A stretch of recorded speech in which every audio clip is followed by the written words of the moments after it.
good idea. Yeah.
MVP is mine.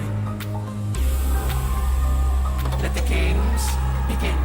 No boundaries, diversity, pride, commitment, unity, equality, innovation, not division. Let the world unite. Come together forever we fight. We can save the world tonight. The universe, the power, the might. Let the world unite. Standing on the edge of the world, we fight for the right to be us. We never give up on the fight. Let the world unite.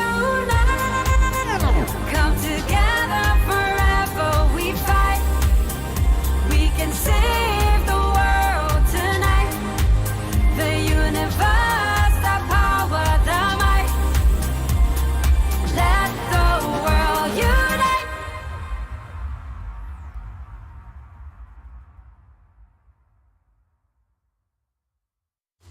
Mastodons of Counter-Strike global offensive scene will flash, flank and push each other under the scorching sun at GET Dubai 2022.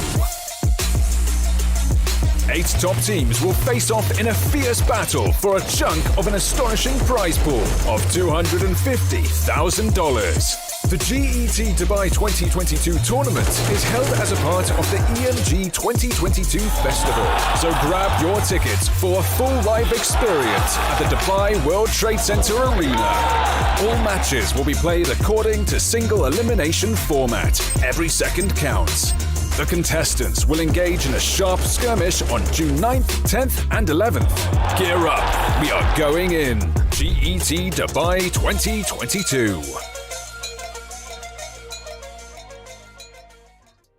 Hello everybody and welcome to the Global Esports Tour 2022. We are live from our homes here on the Analyst Desk, but everyone else is out here in Dubai. And I'm your host across all of the games that we're going to see this next few days, James Banks. And I'm joined by Hedger and Devil Walk to open this game and open this tournament from start to finish. Hedger, how are you feeling to start with?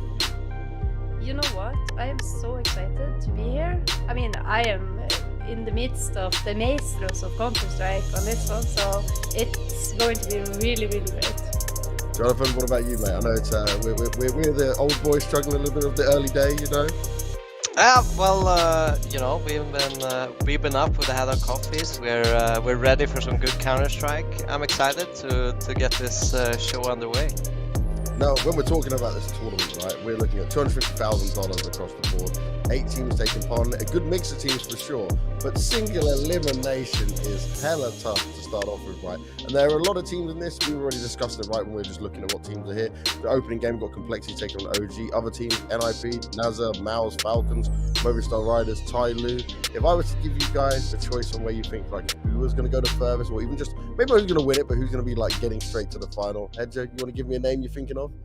Yeah, you know, I think that the Swedish team of NIP is surely going to be one that we're going to see in the final. Despite them having a stand-in for the event, I think what they showed in Dallas, that they're going to fly through the bracket. Okay, I like it. Well, then I'll finish and ask you in a second. We're just looking at our schedule that we've got for today. We can see this going. And remember, there's 4 best of 3s today. So if you've got nothing to do today, well, you definitely should be watching all of the Counter-Strike matches that'll be coming your way.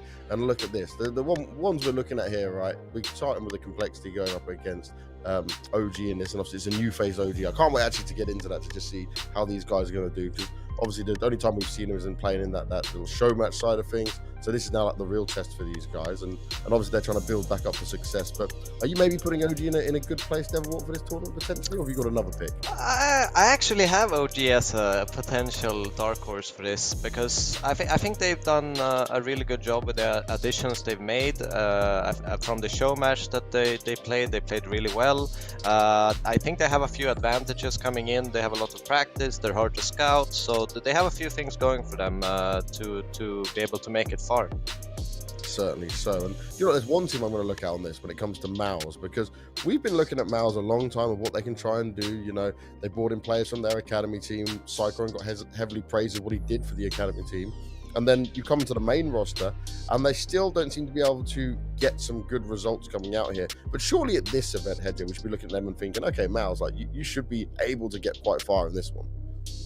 Yeah, I think so, and especially when you're looking at that part of the bracket and what opponents that they have that they're going to face. I think of all of them that they're going to be a strong. They're going to have a strong showing. That's for sure. And what do you think, Devilwalk, in terms of just when we're still touching on Mouse Sports here, in terms of what they might be lacking overall? I mean, it's consistency. I think they have a lot of good players. They have a lot of young players. They're explosive. They have incredible games sometimes, but they need to find that consistency, because I'm sure they're sick of the stagnation in ranking that they've been through in a time. And we have we have that part of Mouse Sports, and we also have obviously complexity. They need to also pick up a few maps, show a bit more consistency. So it's kind of similar storylines, maybe in a different tier, maybe for each team. But I think it's their time to do it now, and they need to step up, I think. And another team I want to get your thoughts on, guys, is Movistar Riders in this one, because if we go back, right, we remember they finally get some tier 1 events, and we finally start to see, like, okay, this team might be able to do some damage in here, but then they just get to this point where it seems they can't go a step further. Does this mean, like, they need a roster change? Is this something we can see maybe there's development with it? Hedger, what do you think? I think that they just need to stick to it. I feel like a lot of teams think that the only way out, or the only way to push further, is to do roster changes. But I kind of have like this feeling in my heart, that okay, if you just stick together and you just work on yourselves and work together as a team, and just keep fighting together, that could lead you to great successes. I agree with Hedger completely. I mean, it's always this thing where you get to that point, you get a little bit of stoppage. You need to figure things out. A lot of problems come up, and you need to fix them. You feel like you're in this moment of like, oh, we're never progressing. But usually when you push through that, it takes a couple of months, and then you see a lot of progress at the same time. You kind of like shoot up if you push through those bad moments. All right, well, let's start talking about our opening match. Let's get into our first best of 3 that we're going to see. It is Complexity taking on OG. I'm going to start with the side of Complexity, because these poor guys, man, you just look down their recent results and how things have been going for them. It's not been looking pretty. And then to get OG in your first matchup here as well, it's like, it's still probably not going to be great, because we know what some players on OG can do, right? And I actually think since they've added new players to this team, they're probably actually even better than the old OG we saw Hedger. Yeah, I definitely think that this is going to be a really rough one for Complexity. I mean, this is kind of like the best ranked teams that are going to clash together, like the smallest gap between the rankings of today, and it's definitely going to be a rough one for Complexity. I feel like after their initial honeymoon period earlier this year, when they were just formed, that it's just been like a downhill from them ever since, and I think that they have a lot to prove to themselves and to their fans coming in here today. Especially against EU teams, but as you were saying, I think this is a really difficult task. I see Complexity as a little bit of a prep team. They like to anti-strat, they like to have a lot of information on their opponents. That's an assumption I'm making, but either way, going into a team like OG right now in this rebuild phase where there isn't much to scout for, it's not a good thing for Complexity at all. I think it's pure advantage for OG going into the series. And Jonathan, we got to touch on this, right? When it comes to the AWP battle, you got to look at Mantu going up against Junior. Junior has not been able to deliver what an AWP player should be able to do for the team, like such a vital role in this meta of Counter-Strike. No, I think it's fair to say, if you look, I watched a little bit of him, and it seems like he's always really good at that first shot, but then he gets a little bit stressed, it seems like sometimes, Junior, when it goes for that re-peek, and I think he needs to just breathe a little bit, take his time to take the next peek, instead of maybe going for those highlight style kind of frags. Whilst on the other, while on the other side you have Mantu, who I think is incredibly good in this kind of methodical way of AWPing, and also very, very explosive when it comes to it, but rarely makes mistakes. Very good in positioning, and you know, is a solid piece for OG. Yeah, it seems like he always has like a backup plan of plays that, especially on the CT side, he always has a second plan, or a second position, a third position, a fourth position. There's always a method to his madness. Yeah, and it's incredibly hard to like flash out. You need to use utility, and you're constantly in this battle to gain ground, and he's just repositioning, and you need to do it all over again. And looking at this OG side, right, we see NeoFrag and Fiku come in now, and they're added 2 players who, this is a huge call up for them, right, to go to a tier 1 level organization that has partner slots in other events. You know, this is their time to shine, and I feel like when you get that kind of opportunity and you're around some more experienced players in Nexa and Manta, in that sense, that they can really thrive in this. So do we see this as like an upgrade to what we've seen in the past OG in here, Hedger? Do you know what? I actually really liked the trade of Nexa and Alexi B for OG's sake, because Nexa has proven time and time again that he is a very capable and very solid in-game leader who can take those upcoming talents and like shape them into like some of the best CS players that we have of this time. Yeah. No, he's always proven his, you know, grinded his way up through multiple lineups. I remember in the past, you know, and a lot of player changes, but they all seem to go out of his lineups as an improved player.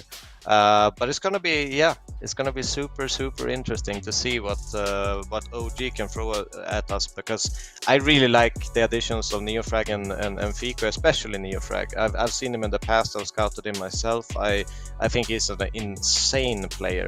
He has that like first bullet, you know, lethality. Like it's incredible to watch, and I think that they get a lot more of an aggressive team now, I think, which might suit also a little bit more to Nexa's style of calling. He likes to give a lot of freedom and give room for openings for his players. So I think this could be really good for both Fico and NeoFrag to have an easy time to get into the top tier of CS with Nexa. But while we're talking about OG, let's hear from the teams themselves and see how they're feeling ahead of the event.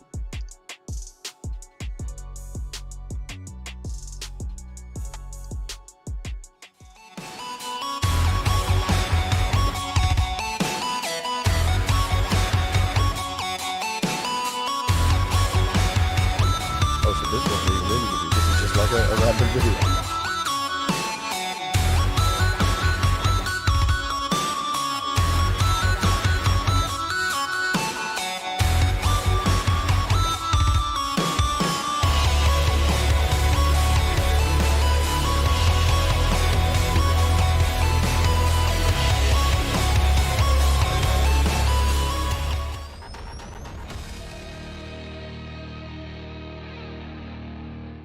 Hello, my name is Nemanja. My in-game name is Nexa, and I'm currently playing for OG Esports. The current stage of the tournament, we're a relatively fresh team, let's say. We just added 2 new players, and I think they gave a lot of like refreshments, like new blood basically.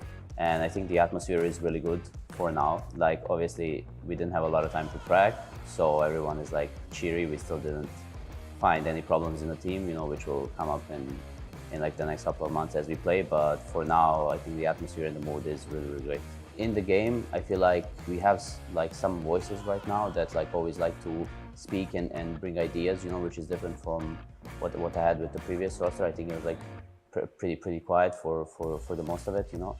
And I think Adam and Flames, they really bring a lot. Fico as well, like they really speak in the game, you know. They bring their own ideas, their own like way of like playing the CT sides, how they want to play it. They always make setups, like they make sure everything is done properly, right? And Mantu, he's like quiet, but he's super consistent. He always knows what his job is and what he needs to do, and he does it really, really well for the past couple of months. I think like the main thing you can take from them is that they are really active, you know, like on the voice comms, and that's something that really helps me as a new leader to kind of draw out their potential. Well, Mouz's role in the game, obviously he's the AWPer, so he has like the fixed role, right? No one can take that away from him. And I think when I came to the team, he was like struggling quite a bit, but I don't want to say that like I kind of unleashed him, but I think I taught him a different way to play CS, where he's no longer like a puppet basically being controlled by others, but actually he's able to play the game for himself and by himself. And I think that he's actually enjoyed that quite a lot, and I think it's also showing up in his game on the server. So I think we had like 1 week of practice.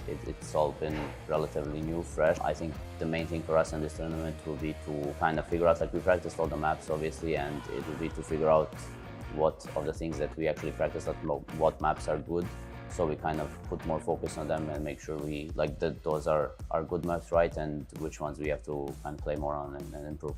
The most comfortable opponents in the tournament, I would say, could be NAP or Mouz, but I saw that NAP is not playing with their IGL campus, but ZTR instead, so maybe they are weakened by that fact, but I still think there will not be like any directly uncomfortable opponents. I think we just want to face everyone, want to play as many games as possible to actually see how far we can go and where do we stand currently with this roster. Obviously, I want to thank the fans, OG's fans, for sticking with us throughout the last couple of months. I know it hasn't been easy watching us and not making the major, but we really appreciate your support, and we're going to do best in the future to actually get you that OG safe place.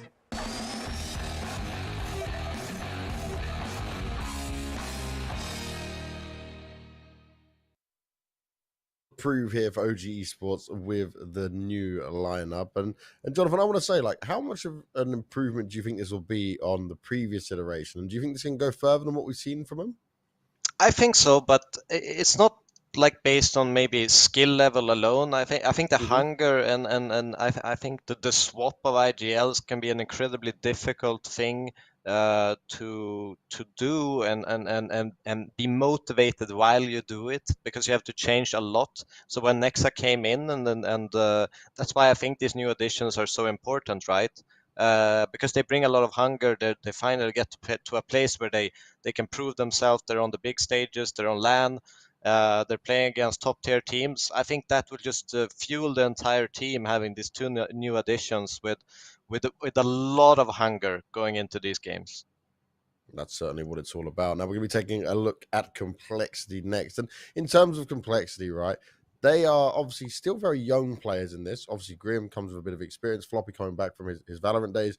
Junior, we touched on the fact that obviously not living up to what he's been able to do realistically. Fang's still a player that I actually do enjoy a lot from, but I feel like these guys struggle at times here when it comes to how much like flack they get from the community and how they handle it, right? Because these poor guys, they're getting chances, they're getting opportunities, but they just can't find the success, Hedger. No, I think it's been a bit rough for them, but I know like that they are still they are also hungry for this. They want to succeed. So the only factor is that I feel like at some point this lineup is just going to click, you know, and we are going to see great things coming out from them in the future. But right now they're definitively struggling. Well, let's find out how Complexity are feeling before we get into this. Sorry, Dev Walk. We're going to cut to their video, and then we'll come back and I'll hear your lovely voice, mate.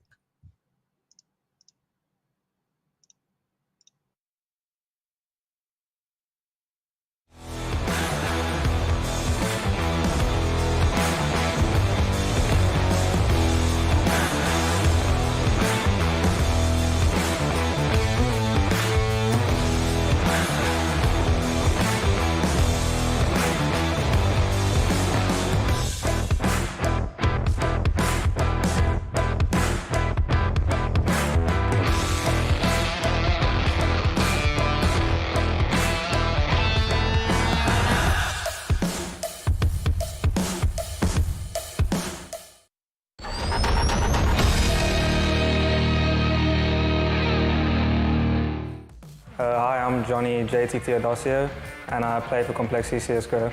Well, the tournament hasn't started yet, but yeah, we're pretty hyped to be in Dubai, just trying a new tournament. None of us has ever been here. And with our recent results, we're just ready to prove that we can do more than what we've done. And a lot of us are putting in a lot more work than we were before, so we're just hoping the tournament goes well.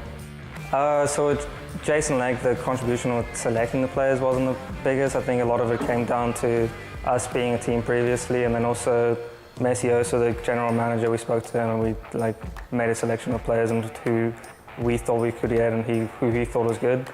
It just turned out that way it is. There's not really a lot of options in NA, so we ended up choosing players that we already knew and already played with before and stuff like that. So he didn't make the biggest selection, but I think with Jason Legg, the biggest deal for him is he's a very passionate person, so we do want to play well for him because we know that if we play well, he'll be happy and he'll tell us that, he'll show us that.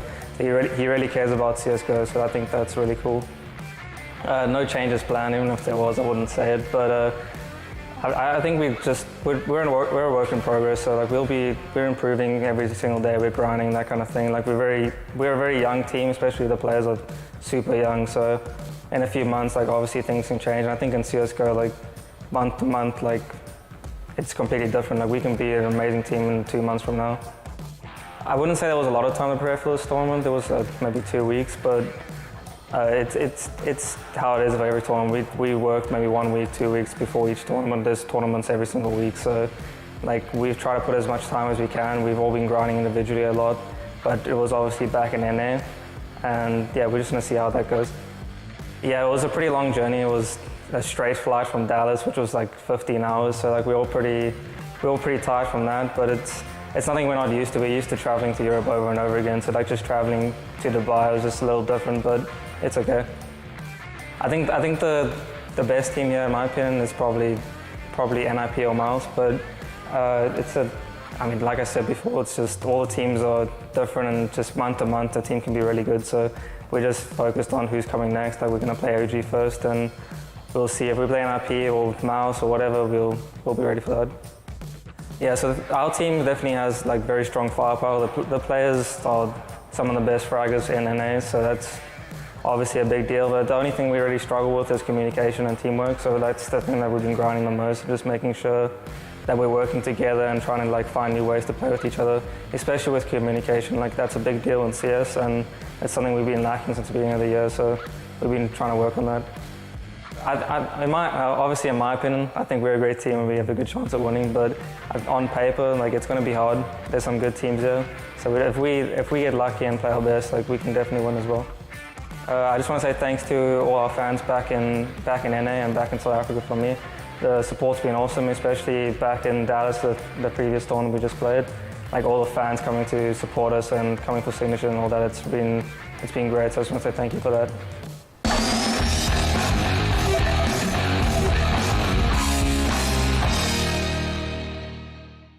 Now, I will say, shout out to JT for just being even if we were going to make changes, I'm not going to say it. Which basically, to me, that just says, cool, so you are going to make some changes, but you can't say anything right now.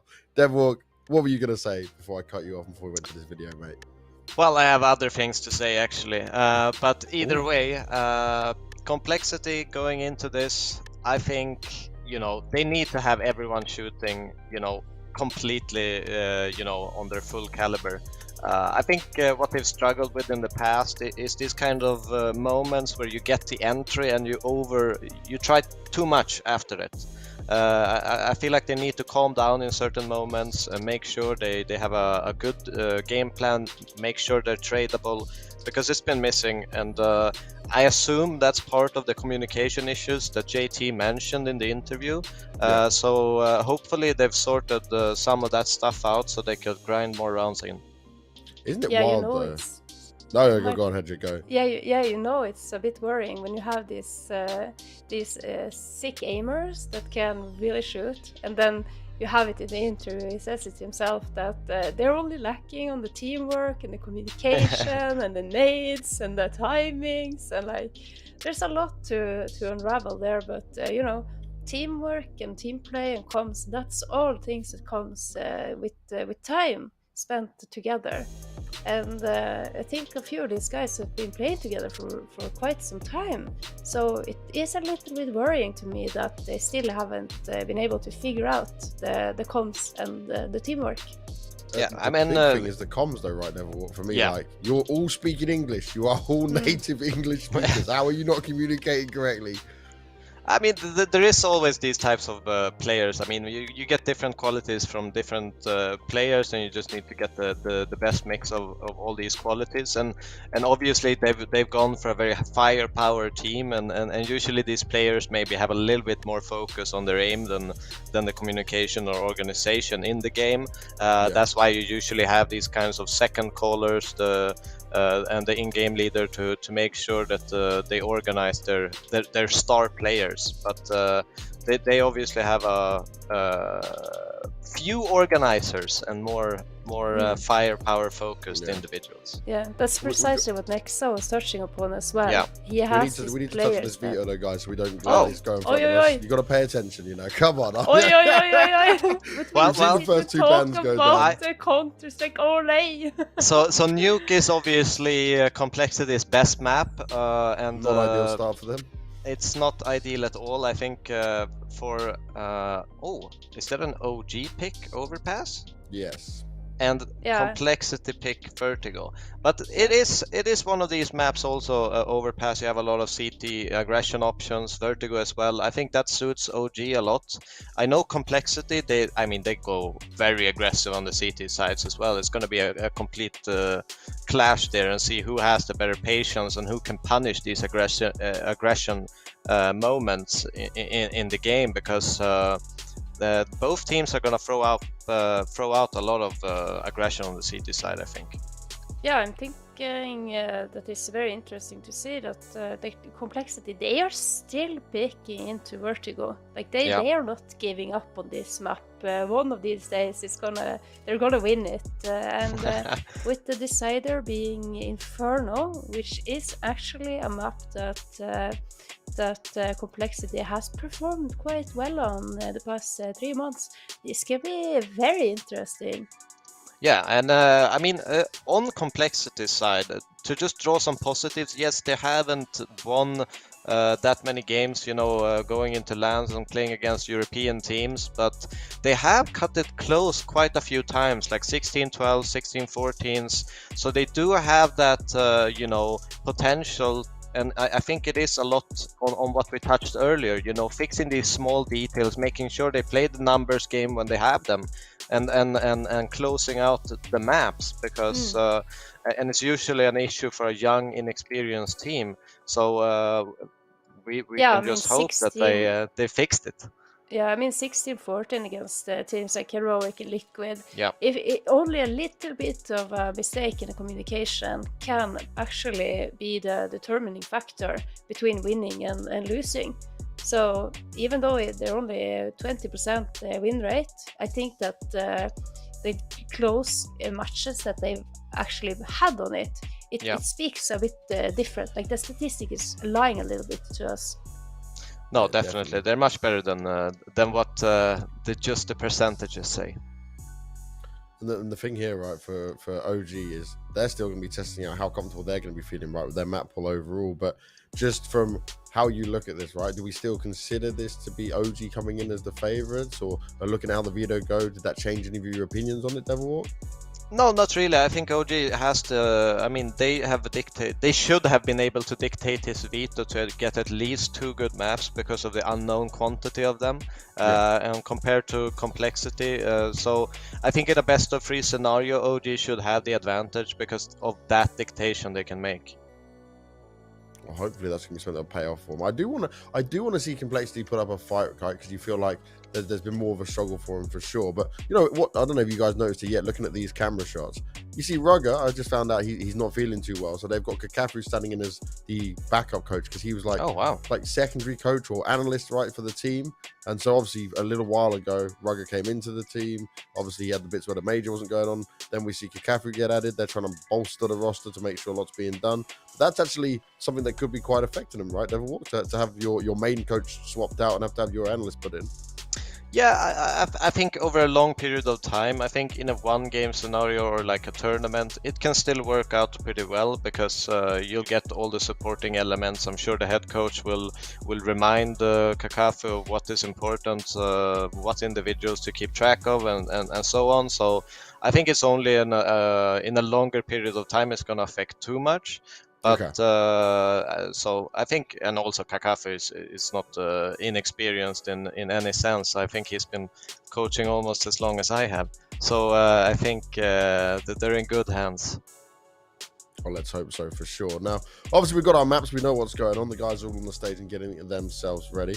From what we're thinking, it seems like OG certainly should still sit as the favourites here. But do we feel like complexity in some way, right? If they can talk about fixing the issues they did have, they've obviously just come off the back of Dallas, which wasn't ideal. They now come straight into this.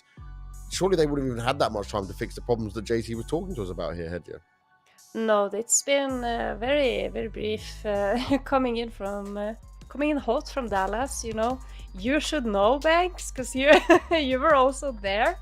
Like how you're feeling with a bit of a jet lag, and it's tiring to travel so far as well. So I just hope that the boys have had their good rest, and that they are showing up today, well rested and mentally prepared to take on a very, very strong OG. It was interesting, right? Because when I was actually in Dallas, I was talking to a lot of the teams, especially European teams. We'd spent ages not going back to North America, and I was like, how are you guys actually finding it now, Because it's been so blessed, everyone's just in Europe, but I guess this puts people kind of on an even footing if we count Dubai and that jet lag wise. Do you believe in jet lag being a huge effect on players and teams here, Devilwalk? I think to maybe some regard, I think it's kind of like this, if you want to pump out that extra 20%, I think it will affect you. In longer games, longer days, I think will affect you massively negatively. But I think for one game, jumping in like this, you should be well prepared no matter what. I don't think that's an excuse for an opening match. If anything, you need to be able to know yourself, know your routines, how to wake up, how to perform in this environment, and they are used to going to Europe and flying long flights, as JT mentioned in his interview. Yeah. So they should be ready for this. Well, let's certainly hope so. I know we're ready for this. I want to see this match go. Yeah. So hopefully we're not too far away from it. It's a positive seeing them all on the stage. It's just waiting to hear when the game is going to go live and what we'll be able to discover with the rest of it. They're still going through their notes and stuff, getting themselves ready. I think that OG as well, and I truly believe in this. When you get a new team together, you play the first few events, you always just have this more positive emotion. You feel like a little bit looser, new team smell, and they get a little buff from that. So I would be very scared on the side of complexity that they're going to have to deal with that, but they need to make sure they're warmed up and ready. Hedger, do you believe in this new team, new way of playing things a little bit easier, or do you think that they could still struggle? I totally believe in it. I think that they picked up some amazing talents, and with the likes of Mountain Flames and leader Nexa on the roster, this is going to be a great lineup for OG. And I think that they have what it takes to make it very far and reach the very top of Counter-Strike. And it's also Nexa was mentioning, there's nothing better than creating a new team, a new lineup, and your communication is improved. It makes it such a difference. You will be when in a difference compared to your old teammates. Not to take anything, throw anything at them or anything, but just that he mentioned that everything is much more communicative now, and it makes it much easier for Nexa to call. That's a huge positive for them going into a game like this, because he's gonna get ideas from other people. He's gonna get all of this information, the smoke timings, everything, how many smokes they've used, stuff like this that can be super important for an in-game leader to make the correct decision in the middle.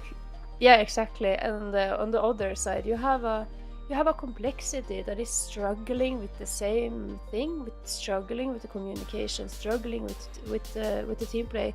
I mean, communication is so important in Counter-Strike, because you cannot. It's simply impossible to retain all the information on the map that's happening at the same time, and then still you have to focus on your aim, and still you have to focus on your crosshair placement and be sharp. And we found this, we've seen in the recent years that in-game leaders, you can't rely on just being the in-game leader.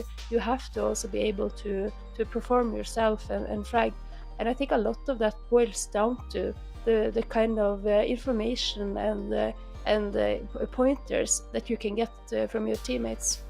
No, exactly, and it's one of those things where you just feel bad, because this issue for complexity, right? It is not easy to fix. It's not something that takes a week to fix. If you're bad at communication, it's really hard. There's so many layers to communication. It's listening, like taking things in, as you mentioned. It's communicating, but it's also doing it in the right timing, because it's like if you delay in Counter-Strike communication with 1-2 seconds, that could be the end of the round. Just being that little lazy for 1 or 2 seconds, it could make your rotation completely off. It can make everything just fall in a domino fashion, just because you made one wrong step. Yeah, precisely. And it also can affect you if it's, too much communication. Yes. And if the comps are stressed and you have a player who's maybe on the flank or on the lurk, and he needs his sound. And if there's just a whole lot of chaos happening on the comms side of it, then you're gonna really struggle to find that focus and that mental space that you need to be in to be able to hit those shots. Yeah, and that's something that could be an issue for OG actually. Being such a new lineup, they might be spouting way too many ideas out at the same time, so they might become hesitant, indecisive, because they have to figure out between all these ideas which one to pick and which one to execute. So that could be a sign, especially with new players on the stage. They have a lot of extra pressure. I could see that happening. Actually, talking about that pressure though, right? Would you say, considering this event is like obviously not on the highest level with the best teams going in there, this is quite a nice starting point for that Devil? Like, this is like a good warm-up for these younger players? No, definitely. I think it's the perfect scenario, and especially I think going in an early game, maybe it's not completely filled in the arena, and you get a little bit of a slow start, so to speak. Get to feel the audience a little bit more, and not get too affected by it. So I think that's definitely an advantage, and I'm sure they're a little bit nervous, a little bit hyped. The palms are a little bit sweaty, but I think they will realize once they get a few rounds that it's gonna be quite all right. And I think it is good that they have this early game to get that soft start. And that's certainly what it's all about. Now, I'm still waiting to see what might be going on. It's at least that the players are in. They look ready, Things should be good to go soon. Maybe it's just our commentators not decided to sit down yet. Hopefully they can. It's definitively the commentators. They're like, we're just enjoying Dubai, exploring the sights and seas. The fact that Vladdy's still on the stage isn't a good sign either. Like, if the manager is still there, that's like, you're not supposed to be there now. Oh, fist bump though. That's good. About enjoying Dubai, do you have happen to have heard about any other lovely places to visit in the United Arab Emirates? I've been able to explore quite a bit of it during my time, but in what I say and how further I go on where that is, like, probably just gonna stick to Dubai. I got family there. It was good fun. That's about it. You been Devil Walk? Did you ever come? I've been actually at a wedding in Dubai. You went to a wedding in Dubai? Yeah. So so I've been there. I've enjoyed it. Do you know what? The reason I'm happy cool we're place. not there now is because I love being there because the weather's great, but I don't like working in that weather. Like, I see that as only weather you should be on holiday, Like, you should be chilling on a beach. Maybe if we bring back some sort of esports event where you like buy a swimming pool, that would be cool. Like, we'll just sit with shorts on, Yeah, I mean, I'm almost sweating. I'm sitting in a blazer outside or inside. I mean, not outside, but You can almost feel the heat. yeah. Yeah. I almost got sweaty when you mentioned working in Dubai, like in the weather and the climate there, because I got flashbacks to when I was there, and it was incredibly hot for a white pale Swede. You've never But I been? would, no, Oh, no, no. I would love to go. It looks so beautiful. Yeah, it is. It definitely There's a is. lot of things to see there and do. It's kind of crazy. All right, well, no one has given me any information on where we're going with this, so we can just keep going the whole way. You know, Yeah. we can just keep chilling, and we've covered everything to do with the team. We already touched on the map pools. Chat is just spamming emotes, so we're just waiting for it. Actually, chat just says to me, please go and kiss Nexa on the forehead for good luck. I'm not there. I can't kiss him on the forehead. I'm sorry. And I don't think he'd very much appreciate if I kissed him on the forehead. That'd be more like a coach thing to do. Yeah, we're virtual kissing. We're doing it right now. We're all, yeah, we've done it. We have But completed you can't our- see it, but we have done what we you have said, done chat. it. There you go. Just like kiss the Yeah. camera. That'd be a horrible sight. Yeah, how much do you think it can favor Complexity that they have had more experience together, and not to mention the more experience at LAN events they will work? I mean, it definitely favors them, but I do think that you know, the hunger will push through, and on the OG side, I'm basing that based on just the individuals that they got over there. They have high fragging, you know, players, and I see NeoFrag as a superstar, but like potential in the future. But for Complexity, I think it's a little bit of a double-edged sword. They do have that. If they get a good start, they could groove with it. But at the same time, you've ever been in this situation where, you know, we should be winning, and therefore, or this is our chance to be winning. And if we can't make this, you kind of lose all hope. And I fear that might be a case for Complexity going into it, because you know, if there's a EU team for them to beat right now, this is a great opportunity. A newly formed lineup on OG, you know, straight onto a stage game for the young new players. So I think they should, if anyone, it's this game for them. Precisely. I also feel kind of similar, in a similar fashion, that now they've had what is it, starting to become six months together. They haven't shown the fans, they haven't shown the organization that they are on that level that is expected from a Complexity lineup. Well, guys, the game started. I'm going to stop you there. We're going to go into our casters. All hell is breaking loose. We're going to go in with Vendetta and Copter. Boys, take it away.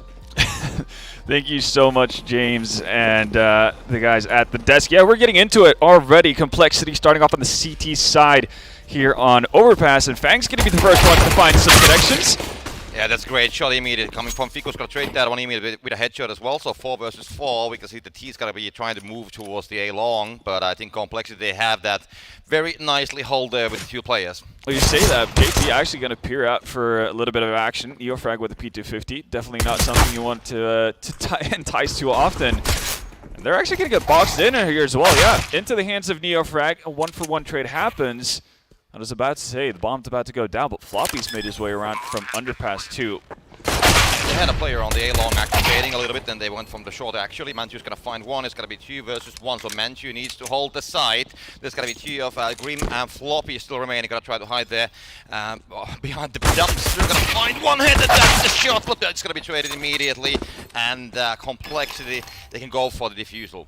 Yeah, strong round from Floppy there, obviously finding the perfect timing first to take out Fiku of the round, denies bomb plant, forces Monty to play to plant by truck.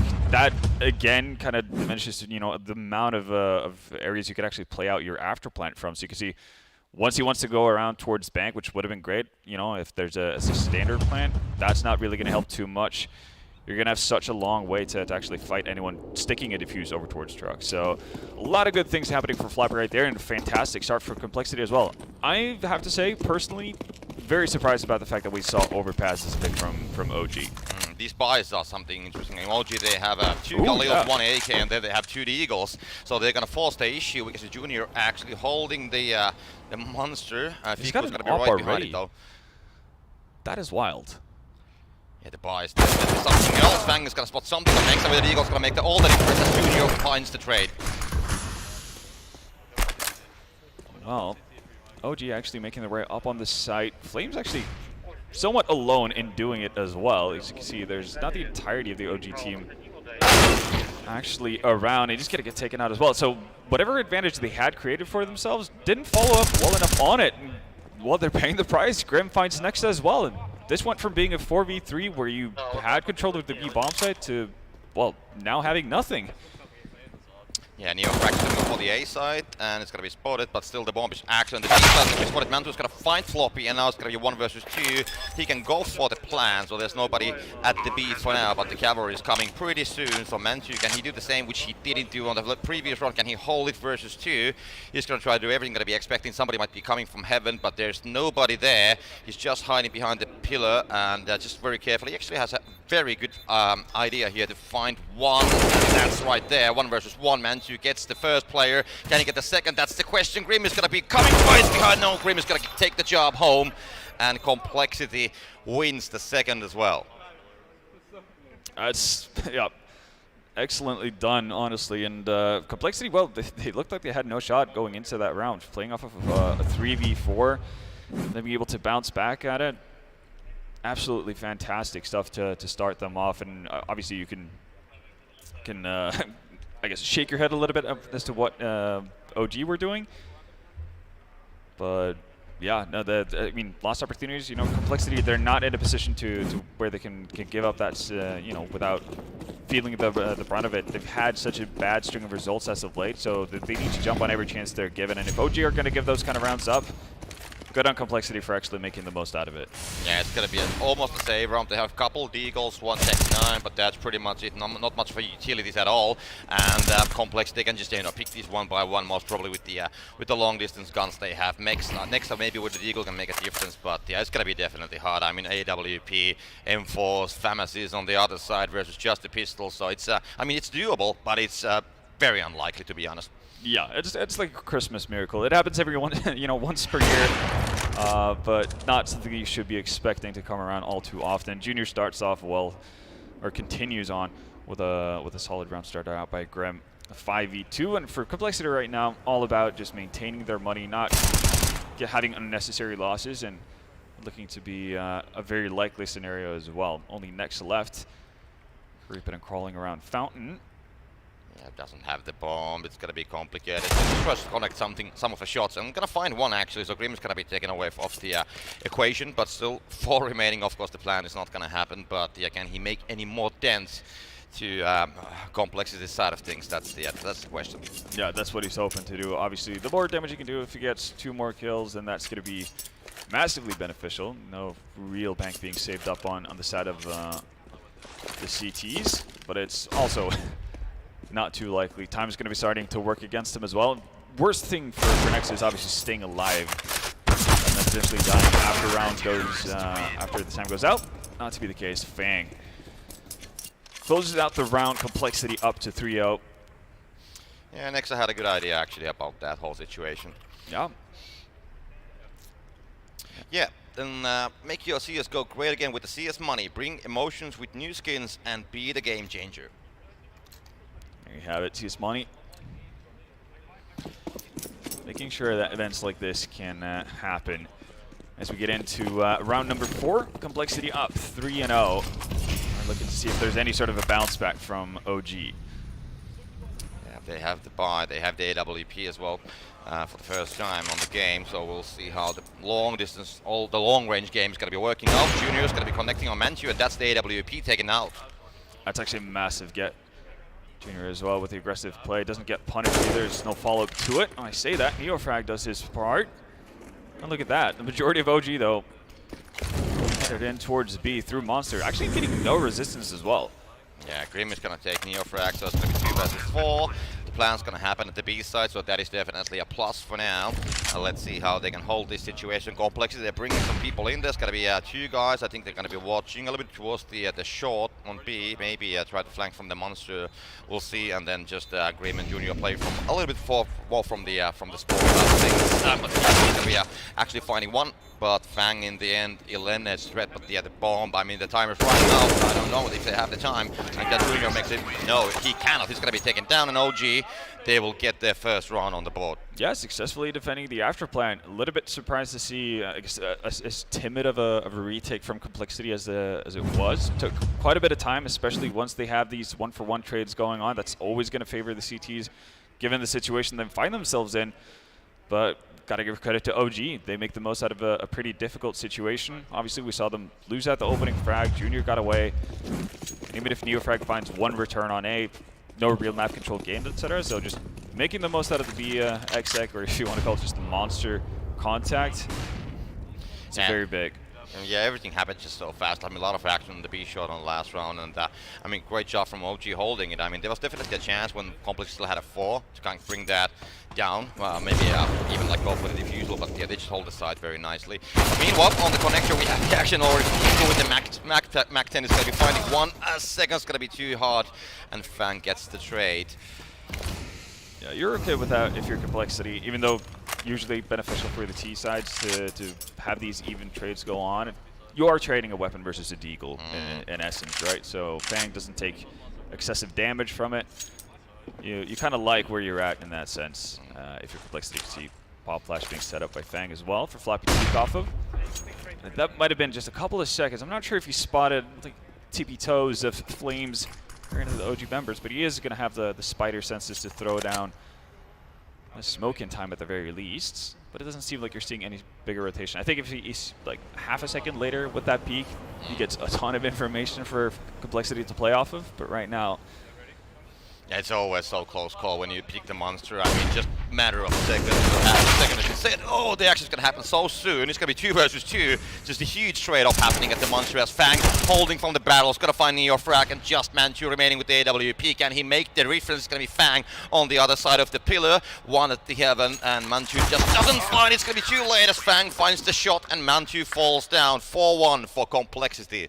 That's a massive, massive round, honestly, from Fang right there. It looked like everything was kind of aligning for Complexity to do well in that round. You see the rotation coming in over from A. They have 3 players in place as the execute comes in from OG, but the trades are just not the greatest, right? It all comes down to Fang. If he falls a little bit too early, you can see that Junior still has quite a ways to go before he actually makes it towards the B bomb site. That could have very easily been the second round for OG instead. Yeah, Mantu was just, watching the pillar, having an idea somebody might be on the other side, and he just took the scope off on the very crucial moment. And that whole early action with the Mac 10, I just have a love-hate relationship with that gun. But these guys, they are sometimes just absolutely loving it. And when you actually go to a close quarters, like the inside of the connector with it, it's just lovely to see sometimes how people can just drop off. Absolutely. I mean, they might get some more SMG displays happening. I mean, speaking of the sun, right? And Floppy with the MP9, though, is going to be the one to start the show. Flames fall without having too much of a say in that round. That's information gained from Complexity as well. It's going to allow them to have a bit of a cheat rotation over towards A if they like. And for right now, they're kind of holding still, actually. JT getting some information towards long as well. JT is going to find one from the restrooms. There's going to be still 2 players on that area. One is on the backside, so we could have 1 gun coming for OG's side. Maybe they can pick up 1 down, but it's not going to happen at least for now, so we just have to wait for it. And JT, he's just going to try to hold the other side. We do have Fang on the other side here, as we can see, so he's going to spot the angle, and there we go. The players will be spotted down, going to fall down. 2 of them actually, so both Manchu and Nexa, they have fallen, and just Fiku remaining. He's not so far away. But I mean, the best you can do is to get a couple of kills and maybe run away with the gun. But that also is not a miracle, but a lot of things should be happening if that's going to be possible. And JT is going to just deny that. A flawless victory from Complexity. All the 5 players, no HP left at all. Yeah, no, they really did their part there. And as we get started on round 7, shout out to Hellcase. If you're tired of your boring skins, go to hellca.se/get to buy and get a bonus for opening modern cases. Yeah, that's the way to go if you want to get some new skins. But yeah, meanwhile, we do have the next round, round number 7, starting up. And of course, OG, they have a buy now, so they have the AWP, 4 rifles on the setup. They don't have all the utilities, but they do have some. So it's not a completely lost cause with it, but of course the push is going to be more harder to make. A lot of action happening on the B short already. Flames kind of like having an idea that maybe I'll get the early frag from the B short.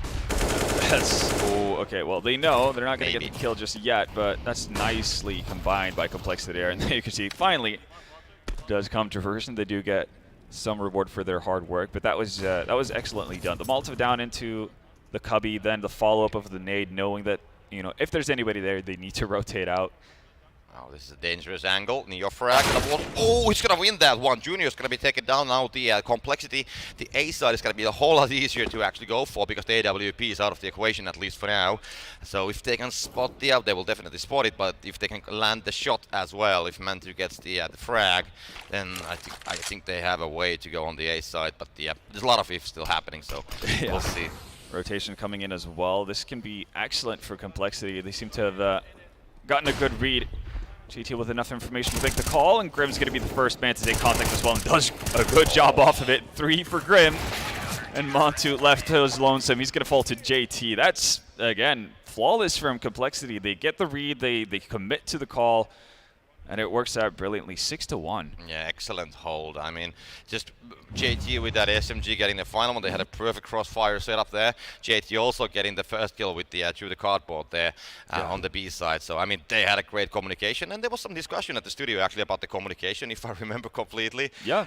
And we can see. I mean, that kill, the first kill, it wouldn't have happened if there wouldn't have been that communication. That the other guy's gonna be calling, that he's gonna be right there hiding as I did the spray from the B shot. Yeah, like everything is working in sync really, and that's good to see. That's what you want out of Complexity. Again, considering the players that they have on the squad, you're kind of expecting them to be a little bit more consistent in terms of showcasing good results. They've been pretty lackluster, I'd have to say, considering what you'd expect from them. Again, Floppy's been fantastic since he came back from Valorant over to CSGO again. So you would have thought that kind of would have been the extra push that they needed, but hasn't really come to fruition just yet, but maybe this is going to be the starting point of it all. We'll see, though. Great start. Junior, well, he's going to get aggressive. No op in his hands this time around. He's going to have an opportunity to make some money. I say that. JT's going to snag that away. Yeah, it was great from Floppy. Always going to be actually Pico finding him through the smoke, so that is at least an opening. But yeah, it's going to be a save round for OG. I think the running with 4 guys from Monster is just telling that they want to get over with the round and just proceed for the next one. But yeah, now they maybe as they got at least 1 player down, so we'll see what they want to do here. But it's going to be a very hard to take B side, to be honest. I mean, against all these guns, Fang is going to try to get the remains, but Mantu trace that down. But he's the last man standing. As Grim will finish up the job, and that's 7-1 for Complexity.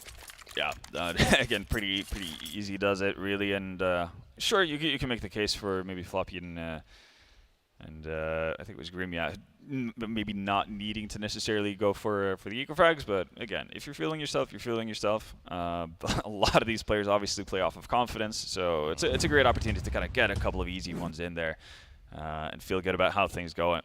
And for good reason. Complexity have all the reason in the world to feel great about where they're at right now. 7-1 early on your opponent's map pick. Yeah, and it's a buy round for OG as well. They don't have to save anymore. The early aggression, Flames actually opening up, so they do have the entry kill on OG's side. And I mean, Nexa, he's quite nicely actually set up. If Grim is going to push together with Floppy, there might be somebody else, but no, Grim is going to get that trade down, and Nexa falls, so it's going to be 4 versus 4 still. I do like the fact that Complexity are super active, just in general towards the B bomb site. It's giving them a lot of room to really work with, and they feel confident in having Junior basically just stationed over towards A as a bit of a sole turret in a lot of these instances, and it's been working out for them. Yeah. Well, Flames. I mean, he's going to find some flames. JT is going to be right there waiting. Then he's going to be pushed out of that corner. And Junior, that's a scary angle. And Mantu, the other AWP, is going to be taken down. So now, Neofrag actually brings the whole situation to 2 versus 2. All right, and yeah, that's actually created quite a bit of space for Fiku to make it onto the B bomb site. Neofrag will have to retrieve the bomb, but at this point, Fiku's positioning is really what matters here. Well, it doesn't seem like Complexity has really much of an idea as to what's going on either. Yeah, 30 seconds on the clock, so they don't have all the time in the world. But it's got to be just enough as Chico finds JT. So that is one player less. And now, I mean, the B side is that the plant can happen. Definitely, we can see that there's already the plant going down. And meanwhile, we can see Fiku actually just holding like more aggressive angle. We can see Grim taken down. Was trying to have a peek from the heaven, but not going to happen. Fiku definitely makes a lot of things happen on this round. Yeah, absolutely so, and a much-needed round for OG as well. There we go. Yeah. We have the next round coming in. Yeah, round 10, and well, look at that on the screen. You into NFTs at all? No, not really. I find it all difficult. Well, you can check out the new animation series, Take My Muffin. It's good fun, and you can buy a digital image or action figure once you're there. I think we just saw a glimpse of those actually on the screen, but yeah, I mean, Take My Muffin. Take My Muffin. It's an excellent name, yeah. Take My Energy, obviously classic Twitch meme, Twitch chat meme. So maybe there'll be some new ones on the way off of the muffins instead. But we're gonna get back into the game. 7-2 is the score. So obviously still great position to be in if you're Complexity as of right now. And they don't really have too much to worry off. There's still money to rebuy going into this as well.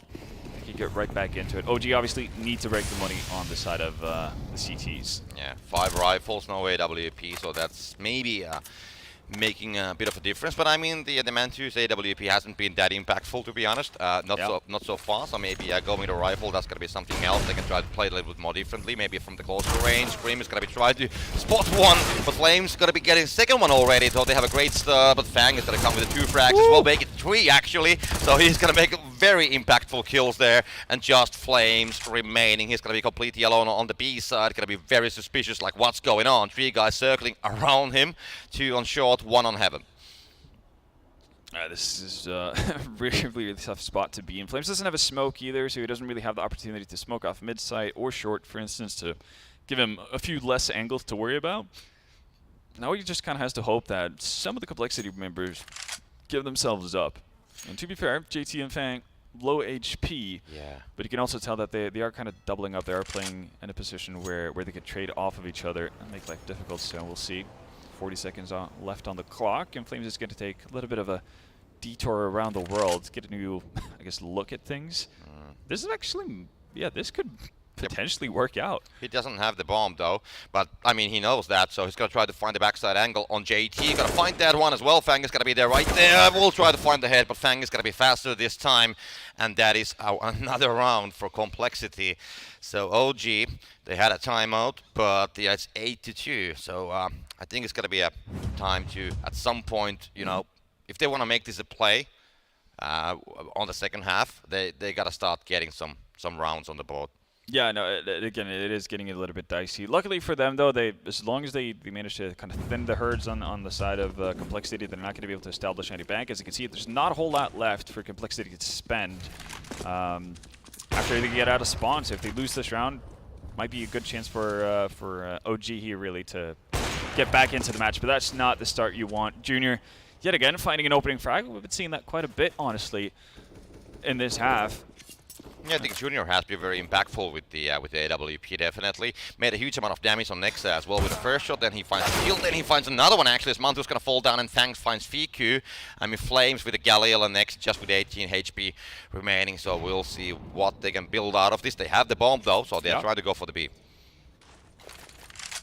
And I guess needs to have a lot of things going their way for a 2v5 to work out, and this time Floppy's not gonna whiff his spray.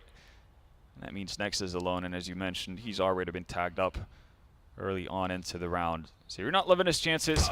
He's not going to find anything at all. Clean and easy from Complexity. They look pretty damn impressive here so far to start us off. Yeah, definitely. I mean, very convincing play so far. We still have, what do we have, like 4 rounds remaining on the first half. So, I mean, OG, at least like getting 5 in board would be of course optimal, but yeah, we just have to wait and see how it's gonna go. But Junior, I mean, we spoke about the AWP plays. We mentioned Mantu that hasn't been getting those early kills that heavily, but I mean, Junior has been opening quite often actually, and he has been a huge impact on the round starts. Absolutely. So again, because it's not necessarily about having, let's say, many kills in a round each and every time, but Junior's starting off rounds in such a good fashion for Complexity, just by being able to find that opener and then get out of dodge, not get immediately traded, make things awkward for OG, make it tough to get map control, feel safe about where you're going, and that's really all you can ask for your Opera. That's fantastic. That's more than enough. And Complexity, they're going to be eyeing that double figures as early as possible. 9-2. And, well, given the bye, if you can even call it that on the side of OG, you do love Complexity's chances to actually get there pretty quickly as well. Yeah. The Pistol Tech 9 Eagle by Floppy, watching the monster once again. Flames is going to be coming all the way through the smokes, but Floppy is going to be waiting on the other side. And the head, it is not safe as the AK puts the barrel in the right direction. And that's going to stop the offensive towards the B side. So OG will try to build something else. And one thing that I want to touch, I mean, we spoke about the junior skills. And in general, like Complexity, they're doing a great job by, when the action happens, I think only once there has been a situation that OG has the last man standing. It's always like Complexity getting the trade and still having a second player there on the scene at least to hold that situation down. So they kind of like, have the manpower. Absolutely. Oh, and I think JT gets spotted as the smoke fades as well. NeoFrag just pellets him with the Deagle bullet. And that is going to bring things back a little bit, but there's still 2 players here on site for the CTs, and well, Graham doing a fantastic job yet again from a similar position. Finds 3, once more. Junior there, safety himself as of right now. Yeah, OG hasn't been moving on the A side. I mean, most of the moves have been they have been building on the B side more or less. Yeah. I think at the start of the first half, I think they were trying to go there, and we had the Grim actually holding that same angle from behind the truck, and he's gonna be as impactful as he was there previous time. So definitely they're holding their place. Absolutely. So, well. Yeah, it's gonna be time to get some caffeine. You can get that definitely from the Tim Hortons stand here at the Dubai. Yeah, at the event. Also got Hellcase preparing gifts, especially for the viewers as well. So follow the link in the description of the channel for a chance to win a skin, a knife, or potentially a different device as well. As we move forward, 10-2 Complexity, feeling really comfortable about where they sit right now. And as you mentioned, OG haven't necessarily found success towards A, haven't necessarily found success towards B either, but they're going to explore their options a little bit further towards the A-bomb site for this one, at least to start us off. Double Molotoving the exact same spot on the map. Yeah. Slight damage on Grim. And yeah, OG definitely are trying to move towards the A side. This time Flock is trying to get, finding one at least who's going to be trying to get out of the connector. And they have 2 guys waiting if there's going to be more. And yes, Floppy is going to find a second one. So OG, let's see, JT with a great angle. Going to watch through a different direction. Not going to matter actually. Just going to be fast with a flick. And now Mantu gets that second kill on the board as well. Finally, the AWP is going to be doing the work. Let's see if he can land something else as well. He's going to need it as well. As you mentioned, haven't had necessarily the same impact as Junior's had so far in this game. This would be an excellent time to change that. Flames deep on the B bomb side. It's going to evade the nade damage as well. Oh, and there we go. Yeah, Junior yet again wins out the duel versus Montu, and that leaves Flames all by his lonesome. Able to find one, but not the second. Yeah, tries to transfer the spray, but unfortunately finds the first, but not the second. And then we do. If you're tired on your boring skins. Yeah, you could go to Hellcase, but also there's a bit of a giveaway. So Hellcase has prepared the gifts especially for you. You can follow the link in the description for a chance to win a bunch of things, including a knife. Much more goodies. So definitely give that a go. Everybody loves knives. Yeah, really do. I wish I had more. Yeah, okay. Well, I mean, you know where to get it if you want to extend your collection. But meanwhile, the round 14 is underway. Grim is going to find one behind the cardboard door anyways. So that is one. And yeah, I mean, OG, they don't have the greatest buy. Tech 9s, 3 of them actually. One Eagle and Fang with a very impactful spray is going to be connecting on the last player, Mantu, on the other side of the smokes as well. And Mantu tries to play these tricks from the B shot, but there's going to be 4 or 5 players waiting. Finds the first one though. Doesn't have all the HP in the world. But yeah, that's going to be enough to at least get a 1 kill. Yeah. He's hoping to find a little bit more here as well, but at this stage, it doesn't really matter much if OG are doing damage to the economy of Complexity because, well, there's not a whole lot left in the first half. Complexity, they can already be happy with the results. 12 rounds, I mean, you're a very, very happy man if you're seeing those kind of numbers. And this is, again, keep in mind, this is OG's map pick. And again, I said it briefly to start us off, not really happy or not really understanding as to why OG wanted to take this to Overpass. Again, we've seen time and time again, teams pick a map, get stuck on the T side, basically get locked in. It's an Overpass curse. It's something that keeps happening with teams on a map like Ancient as well. And I don't know, there's a reason why Overpass is not a go-to for 99% of teams in the world. Well, that's the last round of the first half. Then we're going to be switching the sides, and we'll see what's going to be the scoreline. But definitely complex. We can be happy with the CT side. Maybe OG with their pick. Maybe they have something on their sleeves that they're going to show on the second half. But let's wait for this round first. We'll see what's going to happen when they switch the sides. But the buy is going to be fun. I mean, both sides, they have the AWPs, they have the rifles, so it's the standard setup, maybe a bit more utilities on the complexity sides. And Junior with that AWP, as we have multiple times been mentioning, has been finding those early kills, and there might be, I mean, one is right next to the balloons, but the smoke's going to be right there to block that visibility. As I think it's like a more careful approach currently coming from OG. They are just, playing the time and actually not going for it that fast. Yeah, no, they are being methodical about it. The problem is that they've spent a minute of the round and they haven't really gotten anywhere. They don't have particularly much map control. They've made it to the start of restrooms, and that's about it.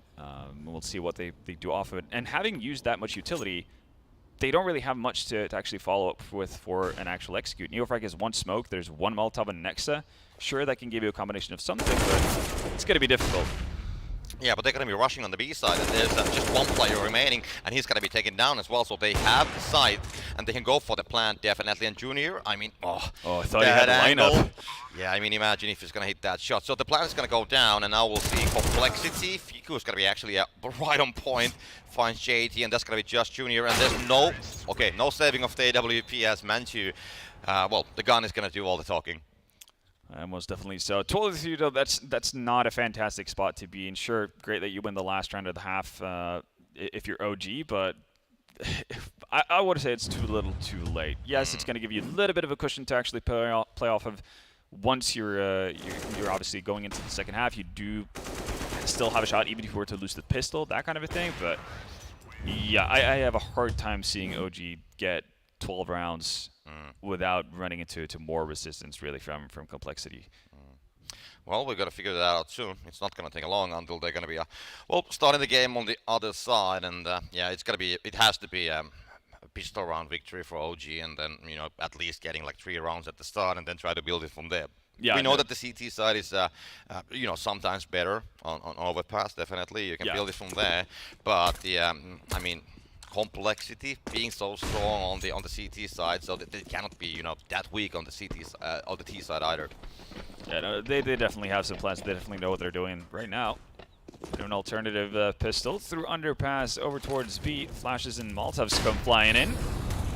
Yeah, Neofrag is going to be ready. We'll find one. Flame's going to find 2. Actually, Neofrag's going to find 1. It's going to be just 1 remaining. And yeah, there we go. That's the round done. So they will just get all the 5 kills. They're not going to lose anything. So they will get that highly needed pistol round victory. I mean, it was barely to the point where they took damage, honestly, which is kind of incredible. You see all that utility flying over, and funnily enough, none of it actually affects the 2 spots that we see Complexity players in, or OG players in. Excuse me, but OG, definitely got to be happy about that. Much needed round to start us off, and maybe this can be the start of a comeback after all. 4-12, but OG on the bye, and they should be looking to get to 5 without too much of an issue right now. It needs to be the start of the comeback if they really want to take this their own map pick. But the Complexity, meanwhile, they're just waiting for it. They have the pistols. They don't even have the upgraded pistols. They have, a couple Deagles, okay. So they have something, but nothing that major. And Neofrag just waiting here on the stairs. And these guys, they just might be lining up so heavily. We do have also Manchu with an angle. There we go. That's going to be 1, but it's going to be traded immediately until JT with that Deagle holds the location on the balloons. And of course, especially for that angle. So when he had the peak, they had a plan already to counterfeit that. Again, Complexity are going to be super happy if they're able to go through the round just trading back and forth all day. They obviously haven't invested too much into it. Junior now has an M4. Obviously won't have the Kevlar to help him out from dealing with aim punch, but it might not be needed. Yeah, Mantu, once again, good angle actually, gotta find the second. The last is gonna be there. JT gets the second kill. So, yeah, I mean, they actually might even have a... Well, they don't have the time to plant before the CT is gonna come to the site. They have the bomb though, it's gonna be next up from the A long with the SMG, finds the kill. And Fang needs to make a decision like what he wants to do. He has nothing to lose. I mean, he doesn't have an upgraded pistol, there's basically nothing, so he can just try to go for it. Yeah, he's gonna, well, give it his all. It doesn't really get that far. But yeah, unfortunately for Complexity, they definitely had an opportunity to get a bomb plant down there at one moment, but not to be the case. So OG, they stave off the worst of it, but still going to be purchase coming in here from Complexity side. I'd imagine, just given the limited investment that they had, and JT obviously he's picked up 2 frags, so he's kind of made up for the investment of the Eagle. And should be an okay buy at the very least from Complexity side. And you can see, yeah, decent amount of utility, and obviously AKs, which is the more important thing. Yeah, it's the first buy. We'll see the first buy around. Flame's gonna be trying to farm with the SMG and finds JT from the other side of the tunnel. Fang is holding it. We can see some damage coming towards Flames, but he's gonna be still operational. I mean, OG, they have the utilities. They can definitely try to smoke those tunnels and keep the Complexity away from the B side. We can see a small amount of withdrawal actually happening as they are moving back. Just Fang still holding an angle that nobody will be pushing all the way to the monster, and just, you know, keeping their back safe for now as they're trying to come up with a new plan.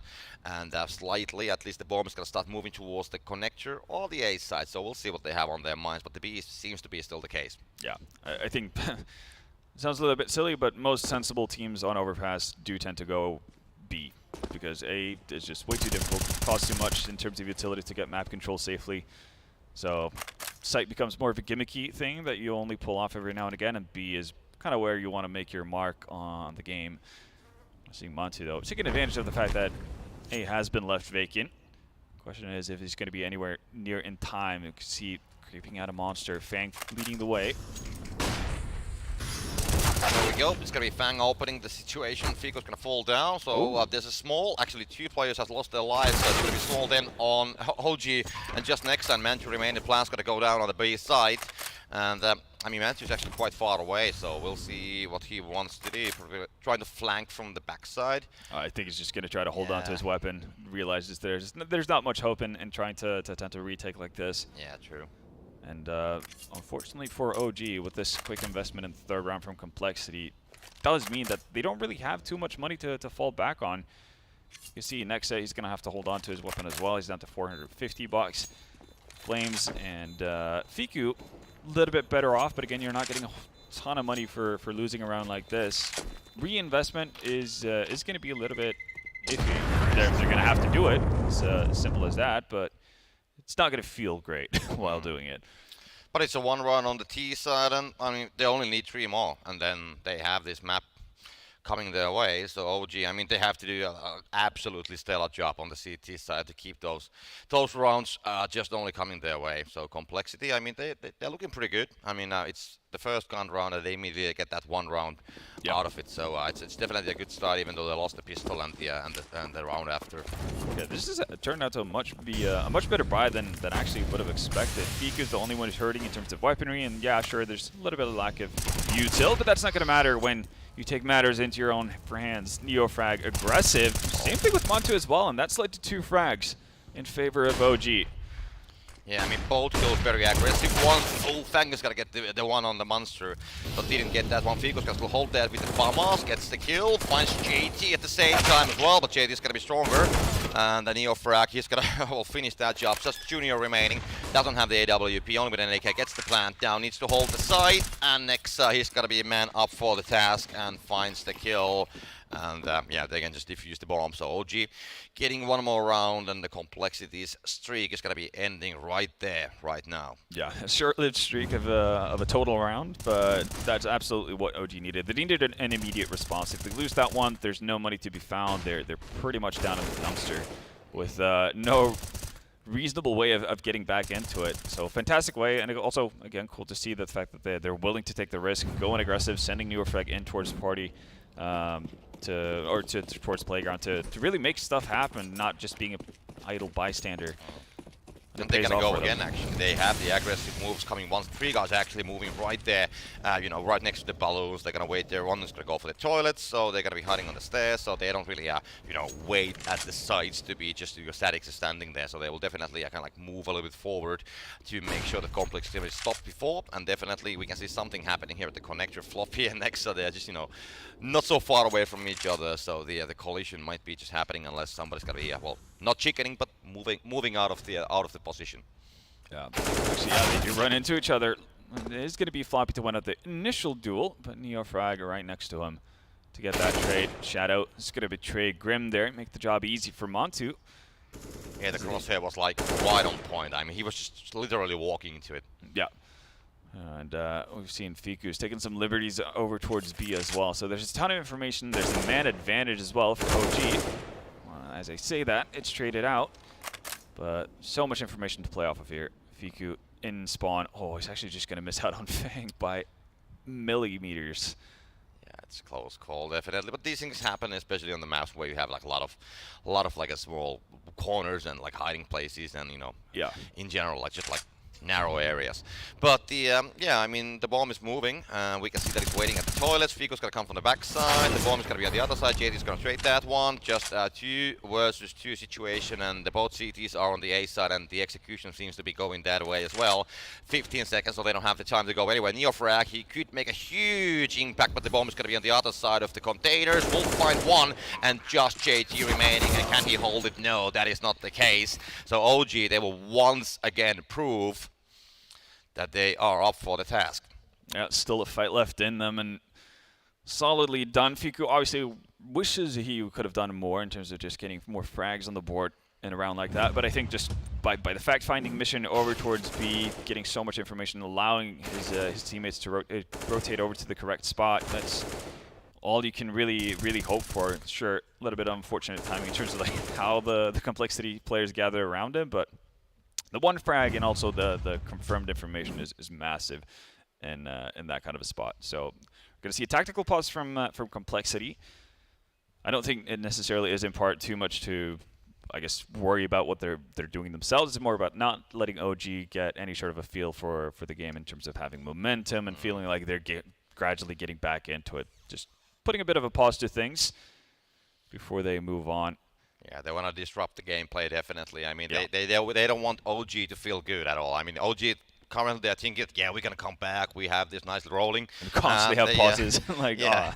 But I mean, even if they're gonna break it for 1 round after the tactical break, it's gonna be like a mental thing for the players. Yeah. Oh, it's not happening anymore. Like and then they might be, you know, wondering, like, should we change something, or because they don't have like much rounds. I mean, if they're gonna lose 1, they have to adjust fast because they cannot lose many. It's definitely true, and well, you can't afford to miss those kind of shots either, Montu. It's going to be a Tech9 squad of Complexity closing in on the EA bomb site. Montu finally connects, though. Oh, does a good job with a second. Not able to get a third, but luckily has bought time for Nexa to join in on the fun as well. Oh, he's going to lose that one. JT's going to find Nexa. It's going to be just JT remaining, though, so it's going to be very hard as the cavalry is coming in, and they're going to be waiting right there on the other side. NASR, not an easy target, finds JT, and OG, they will show once again that, yeah, you cannot disrupt us that easily. We can hold our positions, and we keep the streak going on. And they do. Nexa showing up at the right time, most definitely so. Montu doing his damnedest to keep people at bay for a long time. Yeah, that is the Montu we want to see, like, just hitting those shots, you know. And there's something special about overpass on the A side when you have the AWP. We have seen, like, many times, oh, there's a guy coming pick, there's another guy coming pick, and that is exactly what we saw. But now we go for the next round. It's going to be buy on the both sides. Complexity, AK is no AWP, they have the utilities, and Manchu, once again, he's there. It's just like he wants to basically one-up what Junior was doing on the CT side for Complexity. Finds opening, gets out of dodge. Complexity already, in a rough spot, and it's just going to be extended as well. Montu threw a flash, no problem. Still connects onto Junior. Yeah, that's the AWP player. Didn't have it, but it's a mental thing when you drop the other long-range player. But yeah. I mean, OG, they're just holding the locations. Currently complex, they're like boxed in on the middle. So wherever they want to go, there's going to be definitely a resistance. OG in the positions that they get all the information, and NeoFrag can get the kills as well. Floppy and Grim. I mean, I don't even if that's even fair to shoot on the backside, to be honest. He's got to be rewarded for it. Great effort to put in. Fang is able to find one player, but he's going to run into the waiting arms of NeoFrag. Fantastic round from the newly acquired player to OG as well. It's okay. They are starting to wrap up or put together rounds here. Quite a few of them actually over on the CT side. And the one thing that worries me is that we're not really seeing much of a, well, it doesn't seem like much of a plan from Complexity. They're pretty much focused on around playing, A defaults to grab map control, but they're not able to get to the stage of getting map control, which is, to be fair, kind of similar to what we saw out of OG as well. But if that happens, just lean heavy on B. Eventually, something will crack there, and that we're not really seeing the leaning towards B from Complexity just yet. But this might be it. This might be the round. They are on Tech 9s, so obviously could have had more firepower behind them, but they do have a lot of utility as well. I mean, OG, there's only 4 rounds of a gap. It's not much. And with the pistols, they should be able to make it on the double digits, and they will definitely make a fight out of this one. Flame's going to be on the other side. Fang's going to find that kill. Fiku goes for the trade, just finds one until Floppy gets him down, and now it's going to be time for the NeoFrag show. That's going to be 3 kills coming his way, and OG, they will finish up the deal just in a matter of seconds, so there was no slack left for Complexity. This is a perfect round to have 4 players at B for no good reason, right? Like why not? Yeah, I think they had something. They had a gut feeling, whatever it may be, or they just trust Montu enough, right, to be the solo player over towards A with the op. That could very well be as well, the case too. But it definitely works out, especially when you have a little bit of a lackluster impact from the 2 initial monster defenders there. Good to have NeoFrag being able to shore things up. The angle with the AWP, smokes are there, Nate's gonna be thrown, but he's gonna withdraw back on the toilets, not gonna find the early kill because he Complexity with a buy, of course. So they have the AWP on the play, and of course Junior holding that gun next with a boost location there, so he can have a look what is happening towards the B side. It's like it can be a good one, but you can sometimes lose a player as well because they will spot that head from the other side. But the time is going to be spent here, and just a matter of time when the show is going to start. Yep, execute comes through. Nobody holding monster, so a lot of real estate got gained for Complexity early on. Equal trades as well. Fang doing a fantastic job pushing aggressively. This is actually going to cut off rotation, or it's going to make it really difficult to get rotations in through from A. A lot of damage on Complexity though. I mean, that molly almost could have taken Fang down if it would just be a couple meters on the different direction, but it is what it is. 3 versus 3, and OG, they have the energy, but the bomb is going to be planted still on the B side, so we'll see how the retake comes from the OG side. They still have a boost actually on the short, and just finds Fang, so that is a great start, and I mean, now OG, they definitely have the advantage. Junior is going to check out towards short, finds one as well, and doesn't see the opportunity for NeoFrag to potentially be there as well, and now everything is known. JT 1v1 versus Montu. Oh, it's going to be a AWP. Oh, he gets that with a no-scope. Such an important kill. That is massive, actually, for OG. And you really would have expected that to, potentially go a lot different. Doesn't look like Montu had a favorable angle. Again, he's playing against time as well. Bomb's been down for a hot minute. He needed to hit that immediately. Yeah, I would love to see that from Montu's point of view, to be honest. I mean, he didn't scout that location. He was watching towards the water on the other side, and I mean, the guy was just, there we go. Look at that. That is a flick. Yeah, that's a flick and a half, and a sorely needed one as well. It puts OG up to 11. It does prevent Complexity from getting any nearer. And right now, we're just back to start of square one, pretty much. They're almost even here. OG Or looking to complete that comeback. Both teams having struggles on the T side, and well, it looks to be continuing as well as NeoFrag finds the opening frag of the round. Yeah, the confidence that NeoFrag actually has. I mean, he goes on these very aggressive angles, gets the frags on that way, and it's just lovely to watch. He can definitely make a lot of difference here, as we have seen already. And now it's going to be 3 versus 4. So OG, they're sitting nicely with the flames. Okay, he's going to lose his life. JT next is going to go for the trade. Next is going to try to find the second one. It's going to be taken down by Floppy. So just Manchu and NeoFrag, and they are coming from the A side. So let's see that AWP is going to be that impactful as before. Tries to bang a little bit too, but the guesses the location are wrong. They're going to put down a smoke for short as well. That's going to make life a little bit more difficult for Floppy at the very least, and potentially put some more pressure on Junior to get something done. I'm just going to play close up by the pillar. Montu, familiar position. Ooh, and nearly familiar results as well. Does find Floppy. And Junior quick to get the response, and well, I guess the late 2-for-2 trade. That's going to be beneficial for Complexity when you're the one to get the last frag. Such a close call. I mean, such a trade. They're going on. Manju still guts the player, but going to be traded immediately. So a great idea. Manju definitely on fire with the AWP, but Junior was there, and this is the Junior's angle. Actually, got to find something else before. And there we go. That's the final shot. So definitely well done. But now it's going to be scary numbers. I mean, 14-11, they got that disruptive 1 round on the board. They're going to take a technical pause as well at the same time. So we'll see what they have up on their sleeves. They're going to be, of course, trying to find whatever means to be causing harm for OG. I'm kind of just hoping the only thing that's being said is, like, let's just continue to go towards B. That's working. Again, we're not establishing map control with any sort of ease. If we're going towards A, we're pretty much playing with a man down from the early stages of a round. It's just not worth it anymore. Just send it towards B. Even if you have to trade, we've been trading efficiently all game long. That's how we're getting rounds. But we'll see if that's going to be the case. Obviously, big round for OG as well. No money left to really hold on to here, so they need to get a positive result out of this one. Yeah, I mean, if Complex is going to win this one, then OG, I mean, the next buy is not going to be the greatest one. Grim is going to find the entry. Mantu, I would say one of the most impactful players, at least during the last couple rounds, is going to fall down, so that is a mental thing. That is really big for Complexity. Get him out early on. It's also going to force NeoFrag to stay over towards A, and Fiku, well, he's going to make sure that numbers are equalized at the very least. I mean, it could have gone any other way. He just had like a split second. He was watching the other direction, and now there's going to be push coming from the monster. Figure's going to find one, doesn't find the second. Fang is going to trade that one down. Next, and NeoFrag remaining, and I want to see how this is going to go, because we can expect anything from NeoFrag and Nexa at this situation.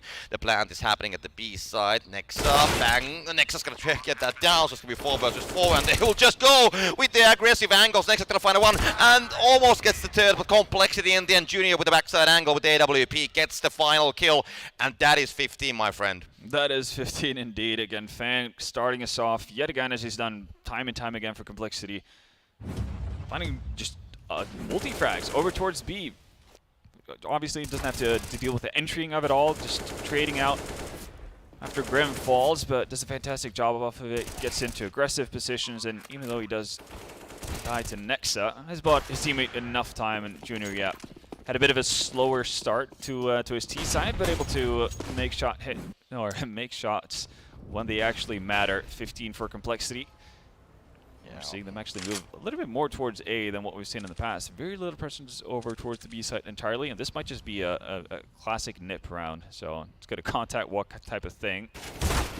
Gonna miss that shot, unfortunately. NeoFrag with a scout, actually, yeah. And Manchu with a scout as well. So they don't have the greatest buy. We touched that topic a little bit, but this is the actual buy.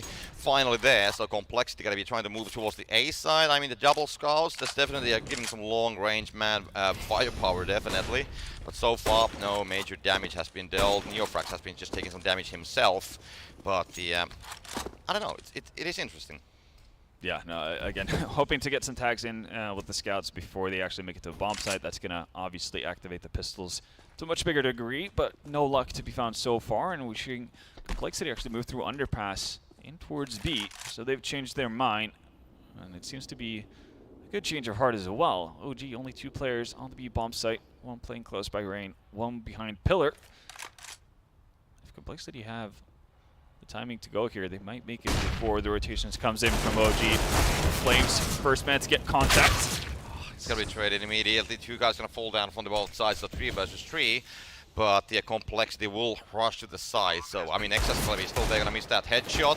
And, gonna miss another one. So that is something that you cannot afford. And Fang is gonna come there with the guns blazing, and that's the round. Fang fusses down OG on the first map.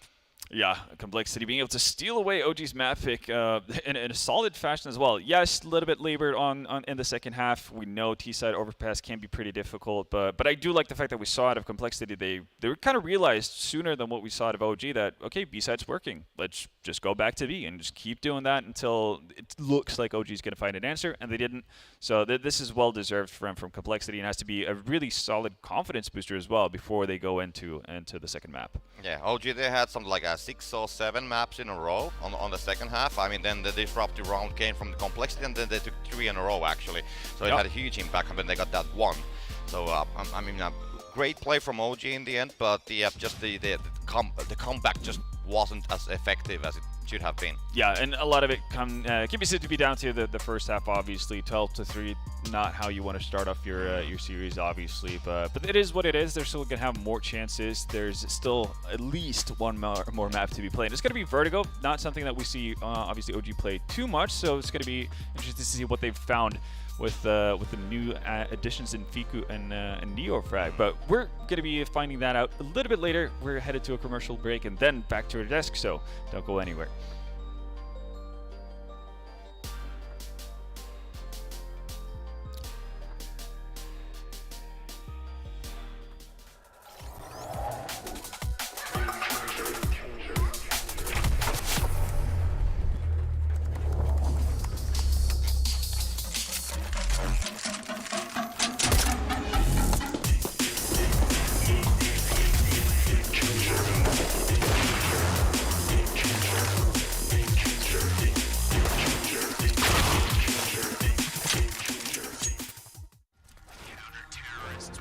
Yeah! I did it! What the hell is this? Join the case battle on hellcase.com. Buy a case and compete with other players. If your skin is more expensive, take it all to yourself. That was very simple. Hellcase. Fill up your inventory with cool loot.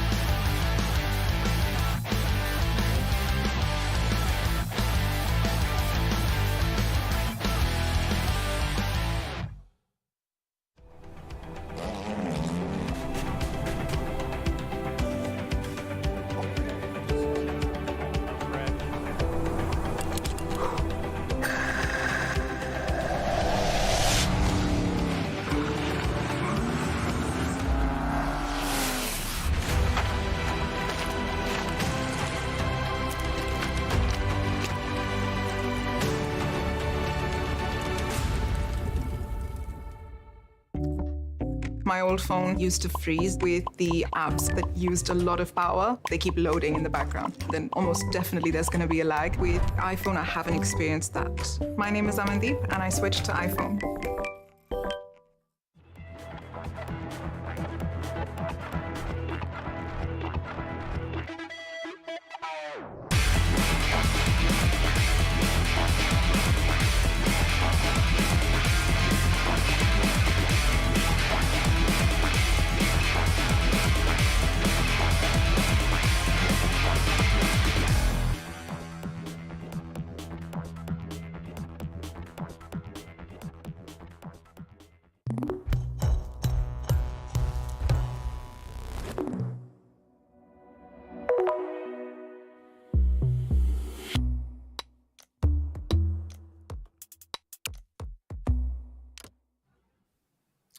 We are back after the first map of our opening series, and Complexity get the win over OG. We were talking about OG being favorites coming into this. Well, there is not much that OG could do when Fang was popping off, but also Grim deserves a bit of credit in this one, Devilwalk, right? For that first half performance, the CT side was looking super strong across the board.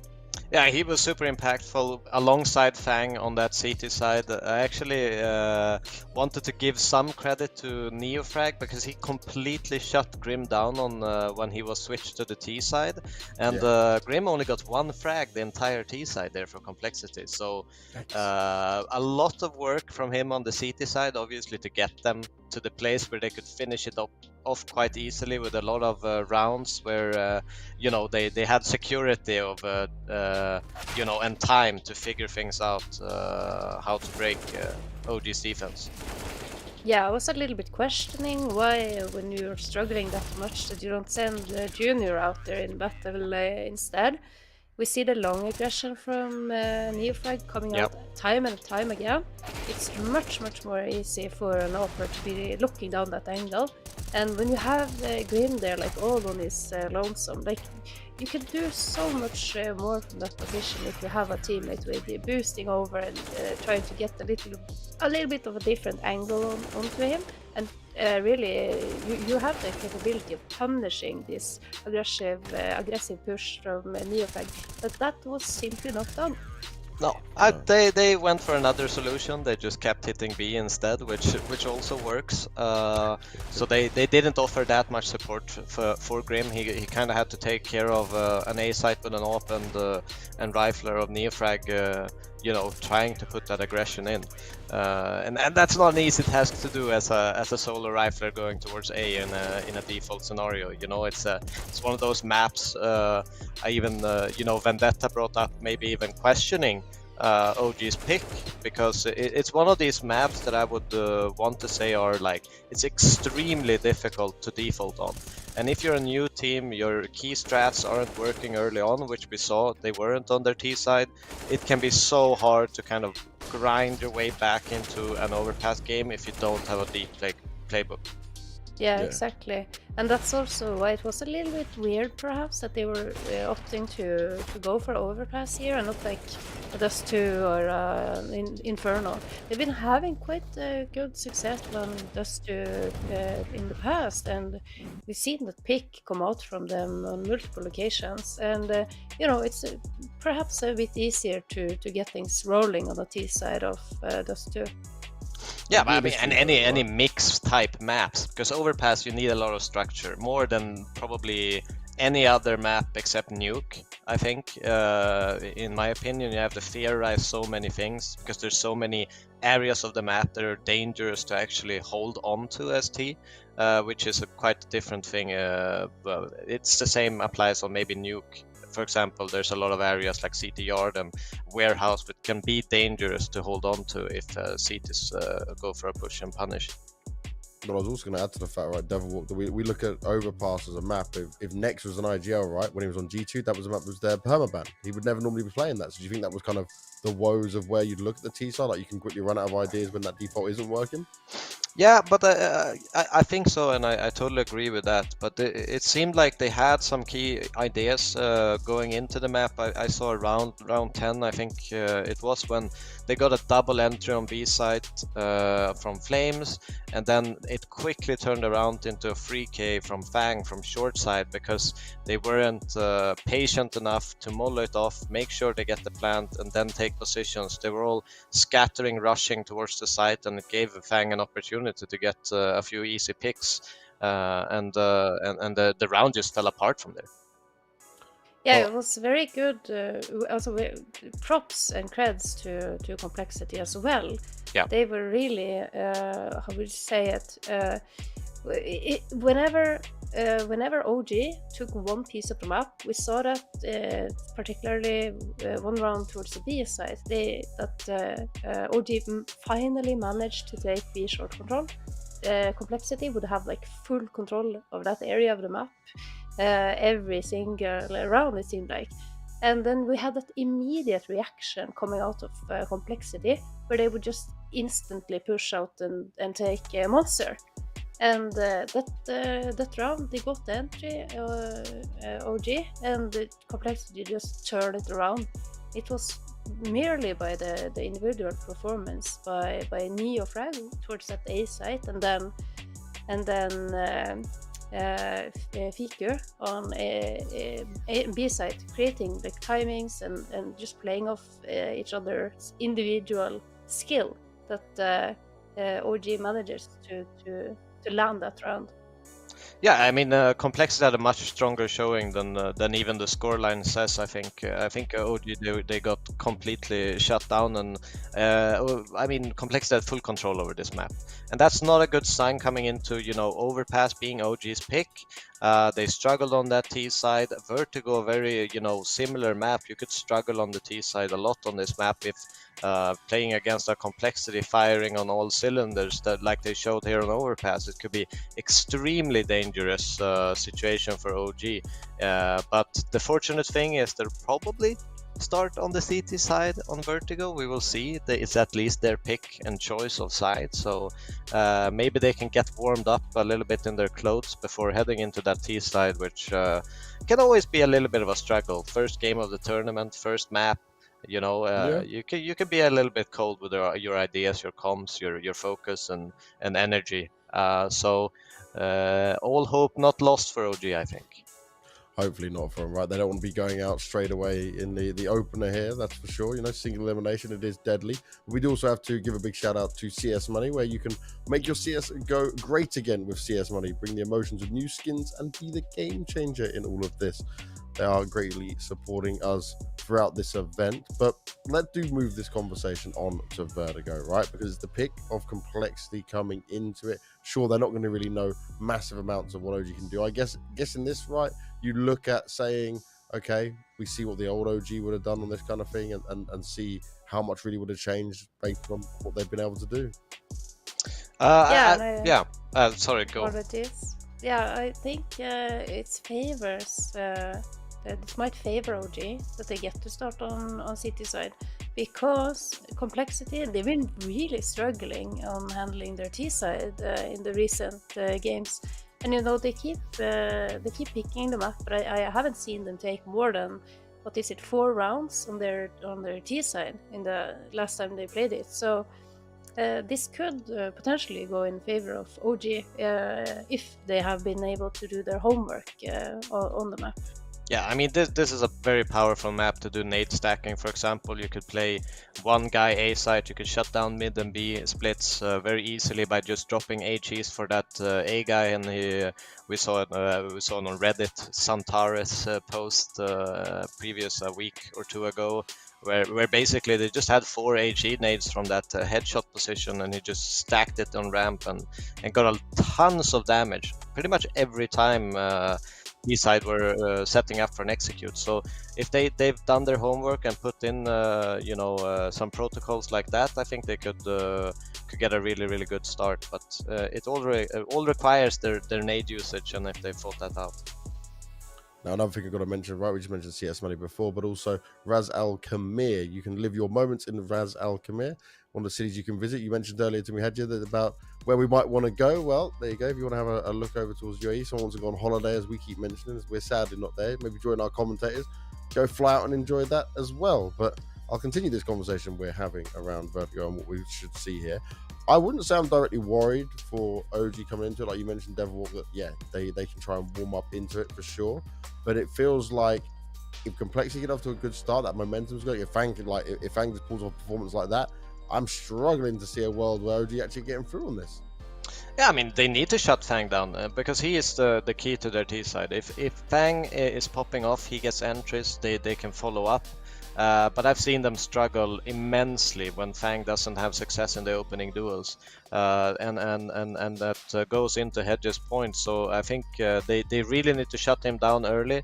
Eliminate any chances for Complexity to gain those T rounds, and then go from there.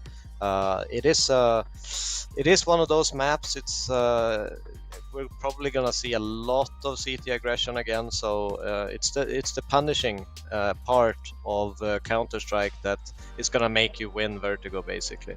And we will see. I think that Mantu, for example, is a great offer in the sense of like a ramp down there to punish CT aggression when they want to take full control. So I think in that sense it suits his opening style. So hopefully they can get a few more T rounds than maybe Hedge is hoping for complexity on the OG side.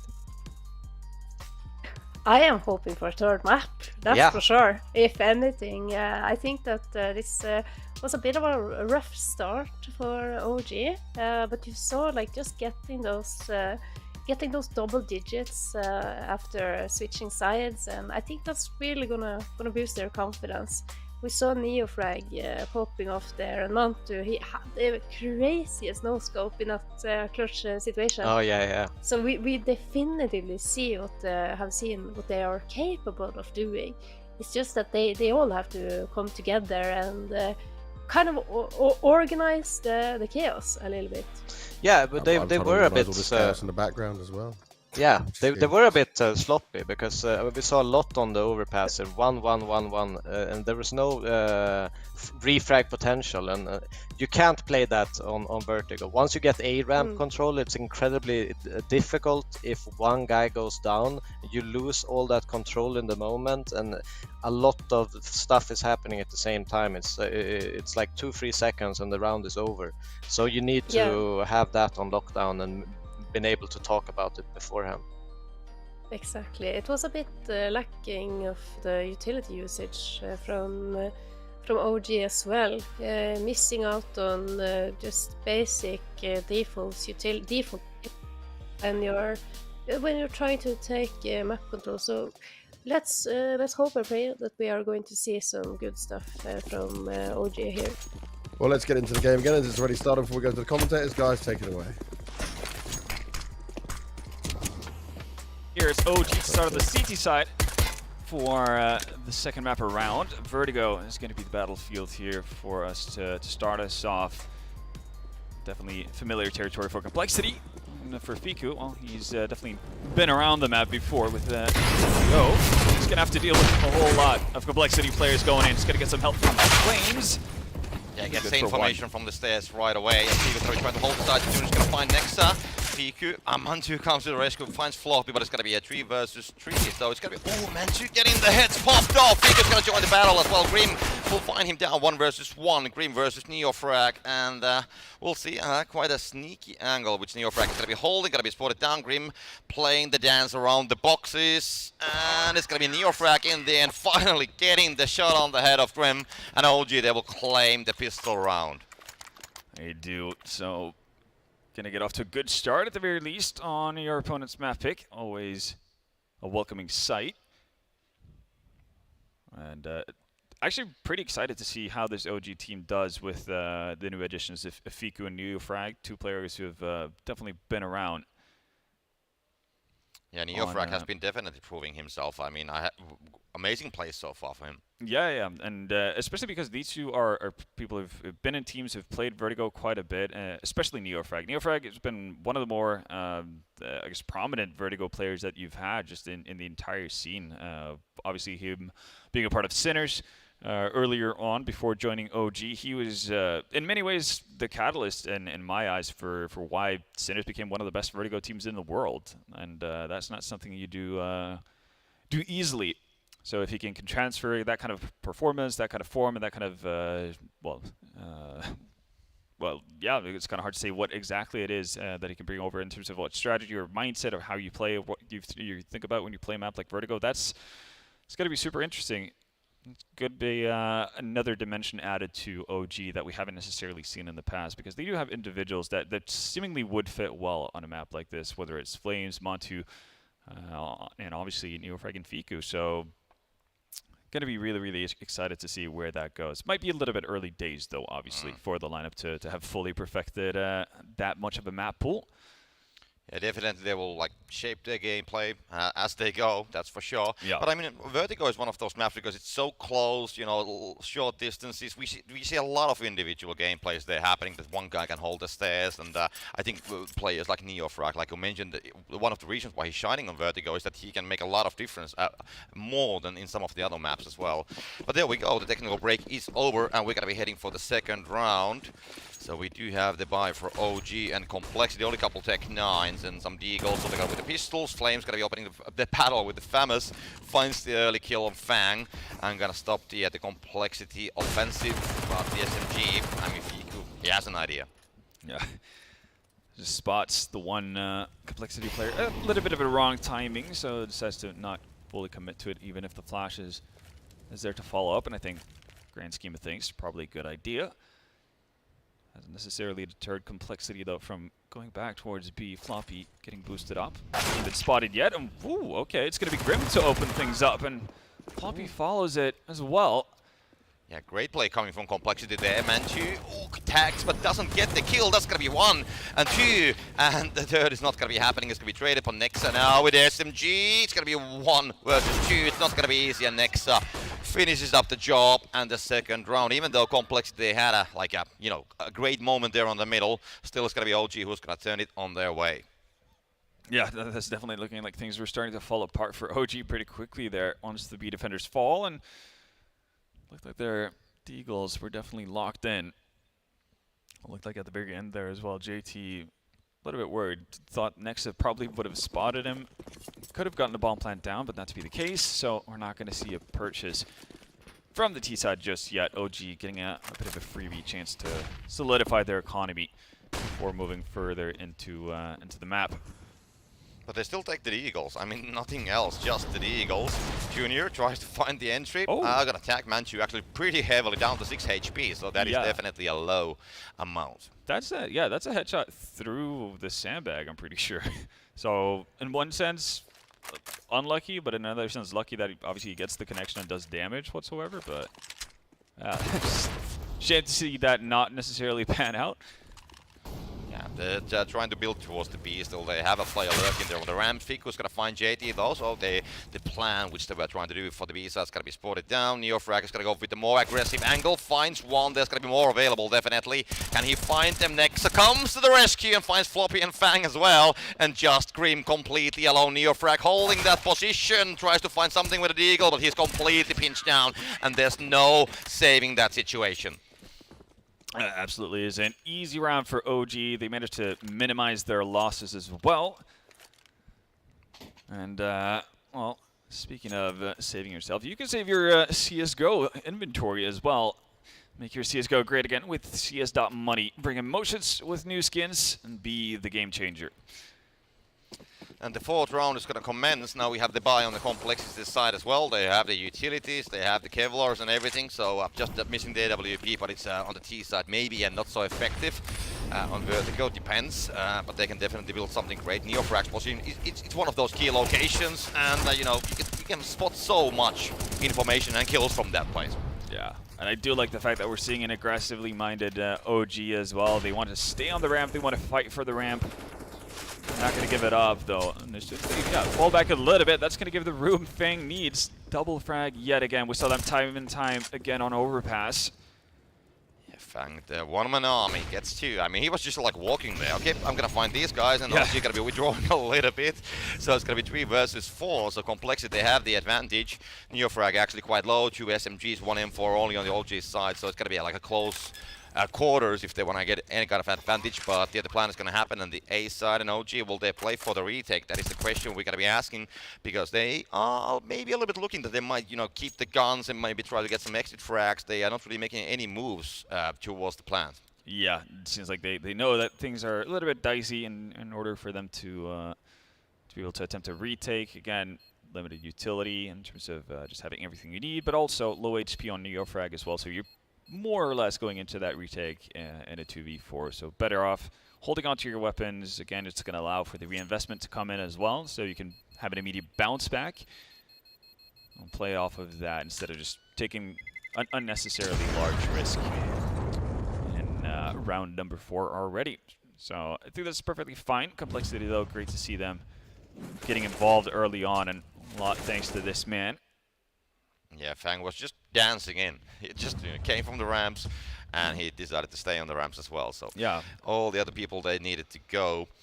So that's Complexity getting the first round on the board on their own map pick. And of course, we had the first match going for the first map go for OG for Complexity. So now, of course, Complexity. Let's see how they will do on their own map pick and what's going to be the situation. Next, it goes with the very early aggressive angle, and if it's going to spot it down, yes, it will. I like seeing this though. Again, biggest mistake that OG made in the last round was the fact that they considered falling back, and that's when Fang got the opportunity to actually scale up towards mini ramp. This time around, much more aggressive, much more committed to it, and OG come away with it with 2 frags, and I was about to say 3, but Grim actually wins out the duel versus Flames. So it is a 3v3. It was a good find, definitely. I mean, it could have gone the any way around, to be honest. I mean, Flames had a very decent chance to win that one, but just the information came a little bit earlier for Complexity's side. Let's see, Grim Neo frag. They are playing the dances, and Grim gets that kill, and that is Floppy losing his life. Fico's gonna come with a massive 2 kills, gonna make the whole situation. Grim with 1 HP just remaining, and can he find Antu? I mean, just 1 HP, and yeah, he needs to play this very carefully. But I mean, there is still a chance. There definitely is, especially when he hits shots like that. Fiku's position, though, is very, very strong. Grim posting up with an op, and kind of makes sense. Again, you're 1 HP. You want to make sure that your 1 potential shot matters the most. Op is definitely the weapon for that. Yeah, but it's all about finding the angle, and this is such a tough angle to kind of snuff out Fiku in. Needs to get the bomb as well. Oh, did you spot the head? Yeah, he needs the kill. That's what he needs, but Fico's got to be there right on point. Well, didn't have the chance to peek on the stairs, and he was ready for it, just waiting when the guy's going to come and pick up the bomb, and well, the rest is history. So OG, once again, getting around back, so Complexity, they don't get any kind of a streak building up from here. They're going to just shut them down straight after the start. They do. It was looking a little bit, obviously, fantastic start, then Grim winning out the duel. The fact that Neofrag was unfortunate enough to basically run on top of Grim afterwards, I thought that was just going to be it. Like, so many things are going against OG in that sense that they weren't meant to win the round, but they're able to bring it back with the 3K. To do so, Junior starts off hot here. Opening frag onto Neofrag. That's one of the big Vertigo beasts on the side of OG taken out in the first 20 seconds. Yeah, good find. AWP, I think the first time on the Complexity's hands as well, at least getting a kill for the first time with it. But yeah, definitely they are getting on the second floor. They are finding the angles. They're gonna be just slowly trying to get there. You know, trying to reach any of the sides, and you know, this like middle dancing happening at the game currently. Just a matter of seconds when something's gonna go down. If Fiku actually wide swings a little bit too much, that could be pretty dicey. Yeah, there you go. Junior's actually going to win out the fight as well, and that's an entirely open B site.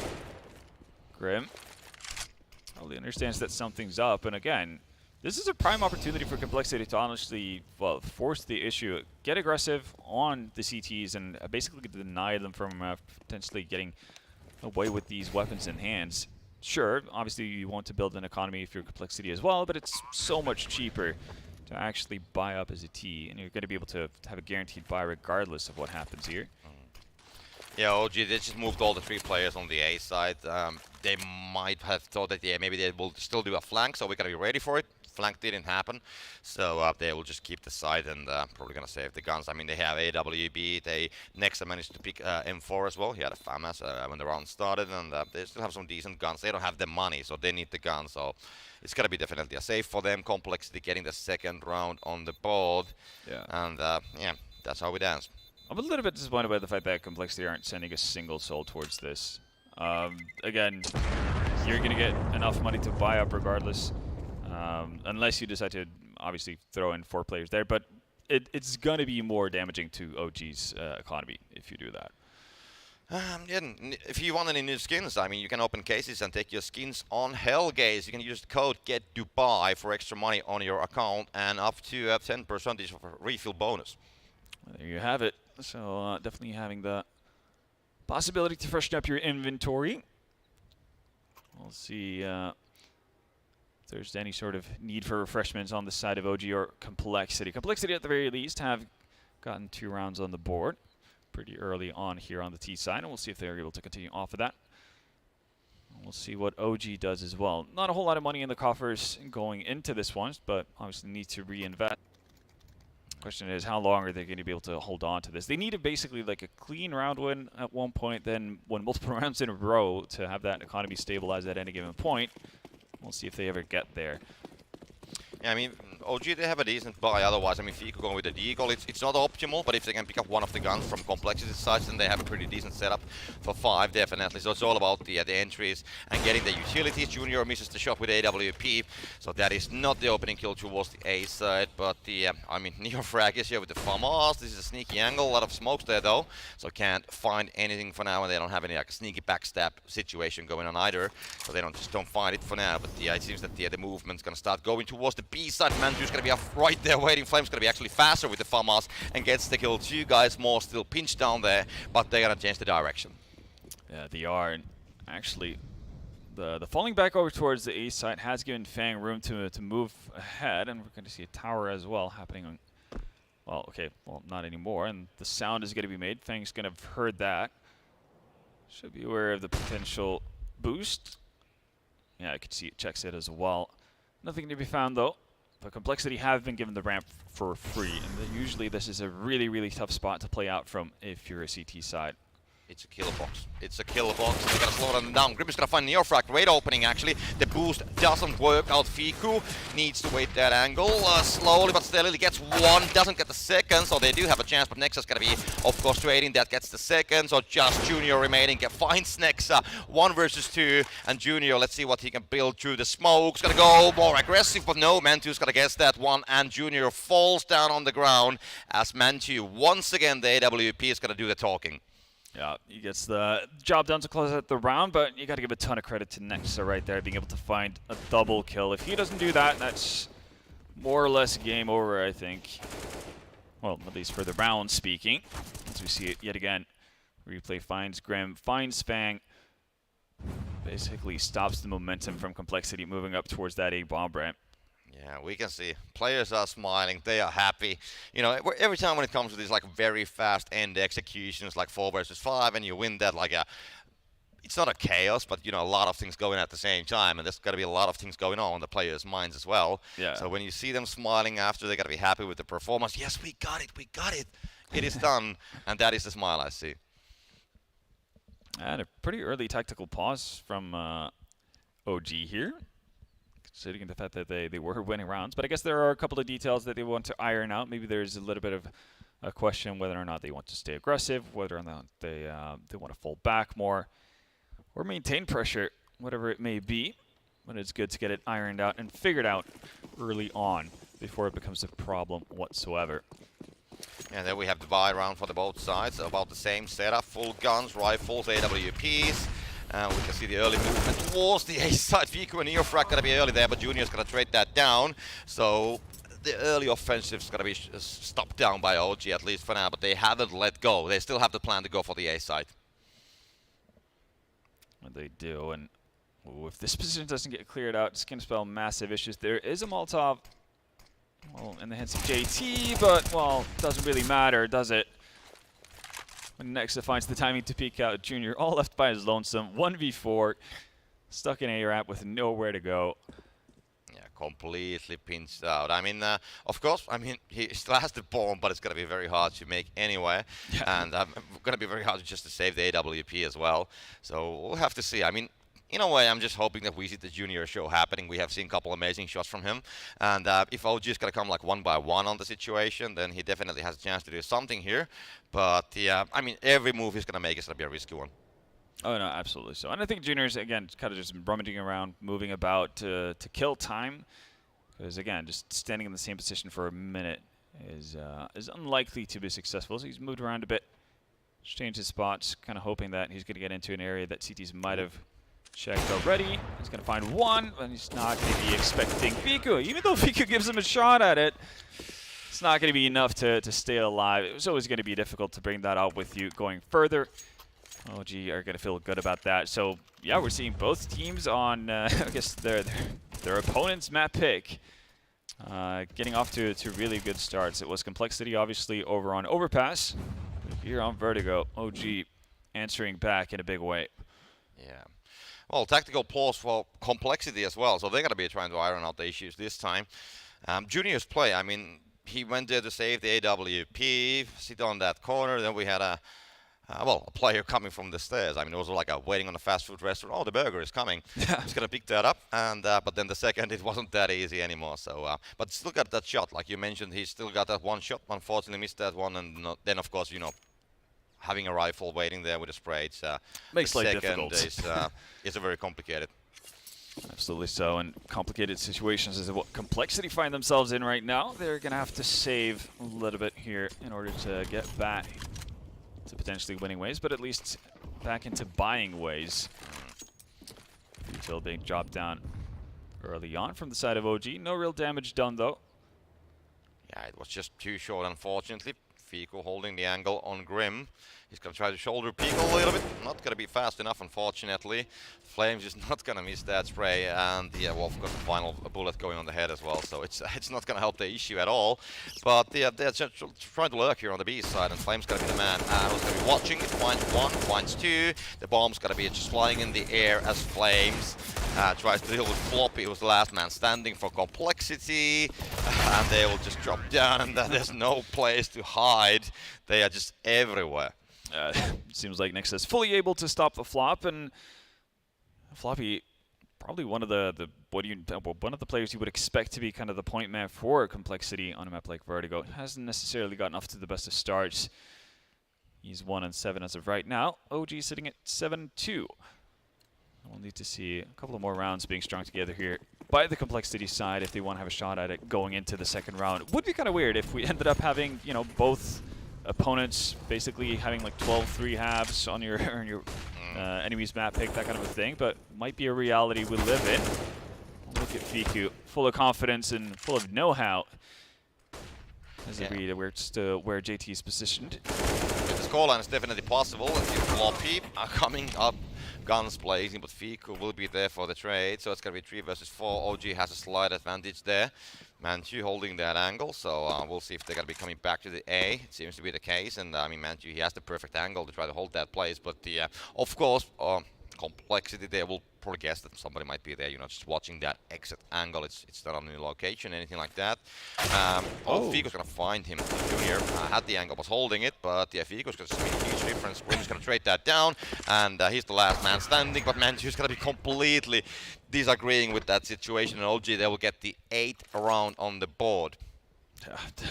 I don't know, Junior seemed to fall asleep for a little bit, but enough about that. Have you heard about tokens? Have you ever heard anything about tokens? You mean the subway tokens? No, for NFTs. Take My Muffin. It's a fun animation series, and it's even crypto-related, so do be sure to check that out. As we head into the next round, 8-2 in favor of OG. Yeah, thank you from the tip. I'm gonna check that out, definitely. Meanwhile, we can see Complexity checking out the B side a little bit. Flame's gonna be supporting Grim, so he was the last man standing, but now he's gonna be the first man falling, and it's gonna be a kind of like eco round for Complexity, just the eagle spot, so they gotta save that money, which they are of course missing. So OG, they have a good chance of taking a 9th round, but yeah, let's not go ahead of things because we have seen crazy things happening with the pistols, especially on Vertigo. There we have it. Well-placed Molotov is going to force utility out of Floppy's hands. So the little amount of util that Complexity had to potentially carve a way up to a site for themselves is gone. Now they're just going to have to rely on their aim. Flames is in a pretty exposed position. He does have a teammate with him, but that wooden plate doesn't really provide too much cover, and yeah, a couple of well-placed bullets from JT could be the end of Flames. Yeah, if they could open something from B, that would be definitely a thing, but now they're gonna move towards the A, and Neofrag has the location, gonna spam it through, finds 2, can he forget the 3rd one as well? Yes, he can! Not an easy task, but yeah, he's gonna still do it, JT's gonna trade it, but yeah, he's the last man standing, only with 30 HP remaining. It is gonna be complicated, tries to make the miracle to happen, and Manchu AWP will be ready. The Eagle doesn't find the head, Mantu's gonna be faster, and that is OG getting the 9th round, so they are definitely on the go currently, and the streak is good. They just gave 2 rounds, and that's some time ago already, so they have been just holding that place, and Complexity, they have been just shut down so many rounds in a row already. Yeah, this is 5 rounds basically on the trot for OG, and it hasn't necessarily been too dicey of a situation either. They've been pretty confident and pretty dominant in the rounds that they've been able to pick up here for the better part of it. And again, finding so much off of the aggression early on, just not letting Complexity have any sort of breathing room. Yeah, Neofrag on that A ramp. I mean, he's definitely the right man to hold that place. We have seen multiple times that he's getting those kills, but I mean, maybe that's the reason why Complexity might be wondering. Yeah, maybe we'll go for the B actually. To be fair, that hasn't necessarily been that much more fruitful. Fiku has been doing an excellent job as the B anchor for OG so far as well. And that's the third smoke to go down towards the opening. We'll follow up net just at the right time, because why not? It seems like he had a hunch. Yeah, Fico has moved away. I mean, he's not anymore there up on the side. He has actually moved down to hold the defensive lines, just wants to do the smokes, and that's amazing. I mean, of course, he had the hunch. So does Nexa and Flames as they're finding their kills. It's gonna be traded by Floppy and Grim as Flames gonna burn, and Nexa gonna be taken down with a headshot. Neofrag is gonna be coming to the rescue. Finds Grim, just Junior remaining with AWP, and I mean, it's gonna be one of those days again that he needs to try to do something with it. But we saw how it ended last time. He was hiding in a small closet, and in the end, well, somebody just came and took it away.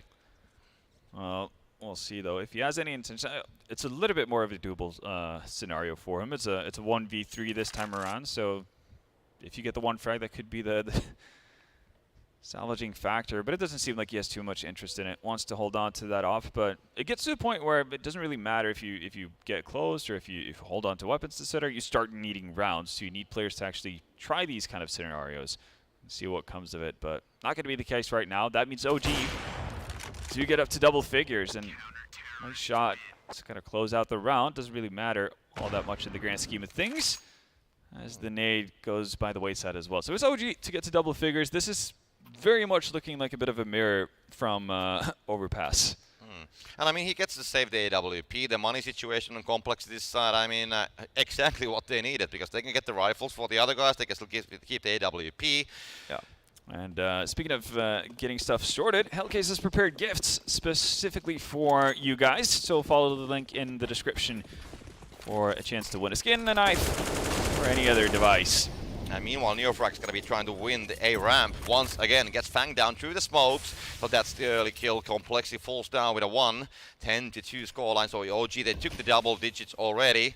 And OG, they're still holding the A ramps, and Complexity, they haven't let go from it. They're still building around it. And 3 guys there. One is lurking with the bomb a little bit further, but he doesn't have the plan to go towards any of the other directions for now.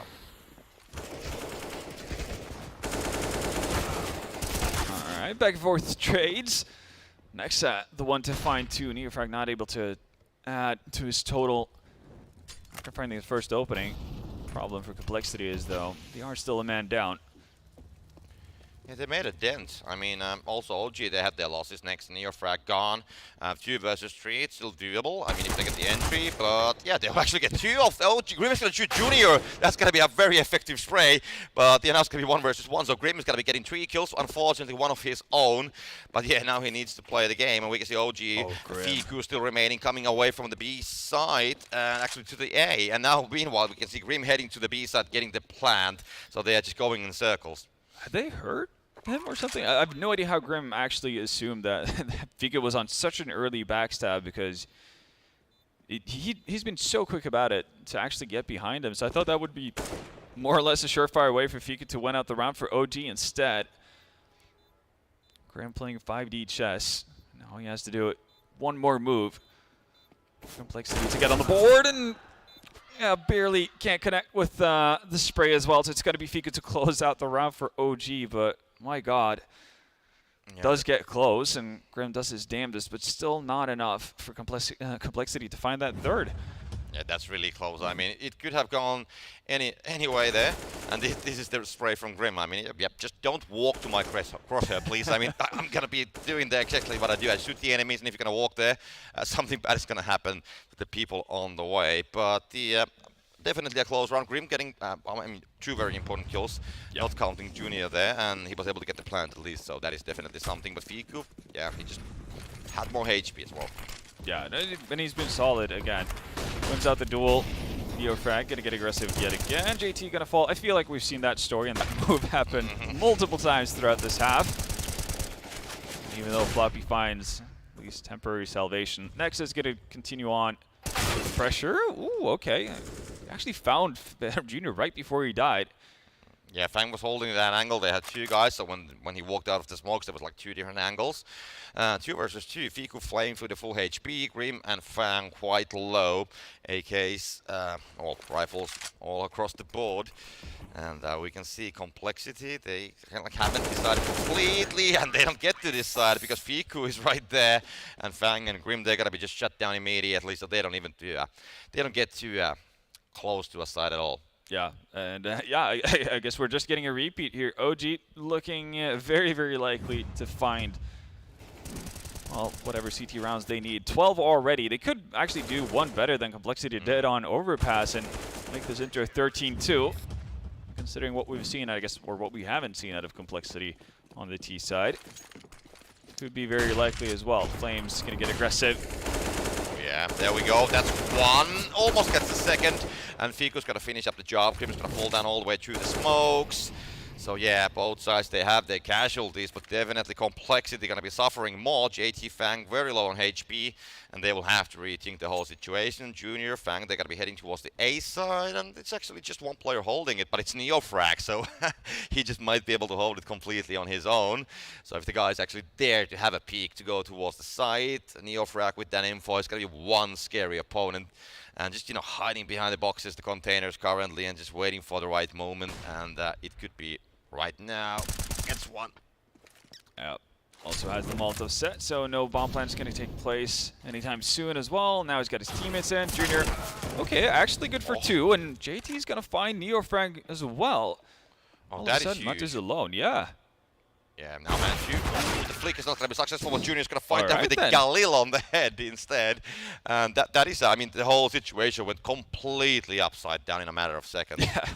It really turned on its head. You think to yourself when you see Neofrag finding that first frag on site, it's a 4v2. Looks to be a formality at that point, but my oh my. Junior with the double right there. And JT with the follow-up onto Neofrag. Definitely doing the job, and it's a much needed round, obviously, for Complexity. They managed to get the third round. That gives them a little bit of a cushion going into the second half, but these two maps have not played out the way I expected it in my head, considering, obviously, it's the other team's map pick. I mean, I guess the whole OG Complexity here, they wanted to make the same scoreline. We talk about the 12-3, so that's why the of course OG just gave it to have the same numbers, the lucky numbers. Yeah, all things need to be equal, right? We'll see though if it continues on the same path. Complexity are going to be able to win the pistol round. Up we go towards the A ramp, at least initially from OG. Yeah. Leaves a bit of a warm welcome present towards sandbags for anyone who might be there. And dips out.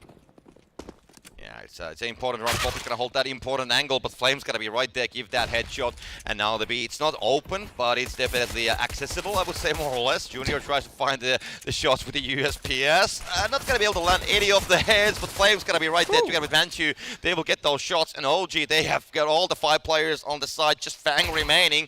And he's going to hold that angle, finds one, finds the second, and the third! There we go, let's go, baby! Can you still find the 2 other players, Fiku and Flames? They have seen the kill feed, they have heard the screams of their teammates as they have fallen down, and Fang, he's going to be pumped for the action, and now the hide-and-seek game, that is the 4th. No way, no way. Still has time as well, but doesn't realize where Flames has been hiding. Where it was Flames to start off the show as well, with 3 kills to his name. Fang does his damnedest to steal that away from him. That was that was incredible. That, A for effort, all of that. Just a shame to see it not come fully through. Yeah, it's not just that he got those shots, but I mean what we saw before that, it was like, to be honest, I mean most of the Complexity just missing the shots, to be honest, and then Fang just comes like with the 2 kills insta, getting the 3rd one, and got to building the momentum. Yeah. But yeah, there we go. The next round is going to be already on the board because he double scout, one scout and then 4 actually on the Complexity side, and OG. I mean both teams, they actually have a quite weird buy, to be honest. Floppy's going to find one, Fiku's going to trade that one down, and the B side, that's the target where they're heading, and the scout of Junior is still, well, not alive anymore. Yeah. had its time in the shining lights and, well, quickly put to rest. Oh, what a bounce back as well. The immediate pressure towards B and mid doesn't really pan out for OG. So I guess so much for the temporary joy of winning the pistol. Complexity bounced right back, and they needed to immediately as well. Yeah, still getting that 13th, you know, round straight from the pistol. It's gonna be impactful. They only need 3 anymore, so definitely OG they gotta be happy with that one. Of course, they shouldn't have lost the other one, but we know how the T side is gonna be quite complicated here sometimes, and Grim is gonna be proving exactly that fact as he will find Fiku. So the advance goes to Complexity, and OG, of course, they're saving at the same time as well. It's going down. Neofrag boosted on top of Mantu's head. Not going to be able to find the connection on the mini-ramp player. Flames, all right, toying around in the ladder. Yeah. Junior still comes away from the situation with the frag, just not the intended target. Yeah. Well, there we go. Junior's going to be taken down, so Neofrag finds that with a deagle. Well, that's one player falling down 3 versus 4. And we'll see what else they can build. They're going to start slowly. They will pick up some guns. Flame's going to get that Galil. Neofrag actually going to be... Flame's going to throw that to Neofrag. So they're going to be exchanging some of the weaponry. Mantu gets the SMG. So OG, they will pack it up and start moving towards the 8. And Fang, with that angle, he could do a huge amount of damage. Also, JT's going to be on the longer distance. Neofrag finds JT, though. And Fang is going to get Neofrag, so it's just 1 versus 3, and that's the job done. Complexity, they will hold, and they will defend the ramps. Yeah, they managed to limit their losses at the very least, and they know that that was obviously a bit of a move from OG's side as well. Again, there was a fair bit invested into it. Yeah. More opportunities to really bolster your economy here for Complexity. Again, they've withstood the pressure, they withstood the rebuy. Now, just do things as cleanly as possible, and you're going to be off to a pretty decent start on your CT side adventure here. And they need it as well, obviously. Massive lead already for OG. Only 3 rounds away from putting us to Inferno in a 3rd and deciding map. Yeah, they had a good setup on the A ramps. I mean, they had Fang and JT holding on the previous round. JT on the longer distance, kind of like, you know, baiting a little bit. Watch me, I'm gonna be here, and then Fang on the side, gonna sidestep them. So that, of course, worked out just fine. And now OG, they're gonna be awaiting their options. We might just have like a huge, boost situation coming in. JT with that angle. Fang is gonna be using exactly the same angle. That's the kills. And just only FQ remaining. Tries to do something. Tries to get a kill. Tries to get the bomb. There's gonna be just way too many guys waiting for him. But can he at least get one? No. Yes, Grim is gonna shoot his teammate on the way. But definitely Complexity will still get it. And even though they had a team kill, they're gonna be still smiling. Yeah, I mean, I guess at this point, you know, people need to learn. You don't run in front of your teammate's crosshair, I guess, if you're on Complexity, and it's going to lead to bad things. Seen it twice now, but luckily that's not going to have the biggest of impacts going forward. Junior, well, showcasing a little bit of greed, doesn't want to upgrade to an op just yet. A little bit of a weird decision, honestly, considering that you should be aware of OG. I mean, he's going to be buy, or they have the opportunity to buy up here. Yeah, he's gonna feel good about the SMG, so that's probably the reason. I don't know, but yeah, I mean, on vertical, you can definitely do a lot of damage with the SMG if you just have the right position to play with it. Of course, if you're holding the A ramps from the upside with the SMG, it's not the most optimal setup, but yeah, it's doable. But yeah, meanwhile, the movement's gonna be happening on the A ramps. Neofrag's gonna find Fang, so that is the opening kill, as they will try to move forward. Meanwhile, on the B side, we can see Flames finding Junior, so that is the SMG gone. So it didn't have the impact. Yeah, it definitely didn't. JT, though, he definitely does, and he's going to equalize everything. It takes quite a bit of a beating for it, but manages to stay alive. 4 HP, 2 kills to his name, and Complexity back into 3v3. Sorely needed for them, and you can tell he's gotten some help from Floppy as well, so about as well defended as you could hope for in a situation like this. on the side of Complexity. Yeah, Floppy like holding the place which NeoFrag was playing. So we'll see if he's gonna be as impactful. Finds one, that is at least a start, and they will spot the second one as well. We'll collect the information. So that's gonna help out. The cavalry is coming in. Flames and Nexa, they will get the job done, and just Grim remaining. Floppy falls down. So let's see if Grim is up for the 1 versus 2 situation. Gonna be spotted down, and that is OG getting the round. So they will get that disruptive round for versus Complexity, and I think that is exactly what they need. They know that they don't need many rounds, they need a couple, so as long as they can break the cycle, like, you know, once in a while, it should be enough. Oh, absolutely. And again, yeah, it doesn't really need to be pretty. It doesn't need to be just kind of a masterpiece of a strategy or anything. If you can, you know, drag your way, kicking and screaming over the finish line, you do that. It's absolutely perfectly fine. So even if it's a little bit sluggish and it's a lot of trades going down, OG do come out the victor. 14-6. Still a bye on Complexity's side, and all that flash hitting the teammate not going to do a whole lot. If Junior's actually going to follow up on it as well. Does have the off this time around, and look at Van Gogh. Yeah, a lot of kills happening through the smokes. They're going to be guessing it, but Fico's going to land one as well through the smokes. But just 2 guys remaining for OG, so this is going to be very difficult. But I mean, if they can pop up the A site and then, you know, can play 2 versus 2 retake, then it's doable. But yeah, it's not going to be easy for sure. And they will, of course, have to, you know, find the place. We can see Complexity moving more players on the scene as well. Grim is going to be arriving to the party, and, you know, that is just the manpower they need. You tell the commitment here. There is one player, exactly, Floppy, who's made his way around and doesn't really wait for any sort of confirmation that they're going up and committing towards the A-bomb or A-bomb site. He's going to take matters into his own hand, find a double kill, and put Complexity to 7.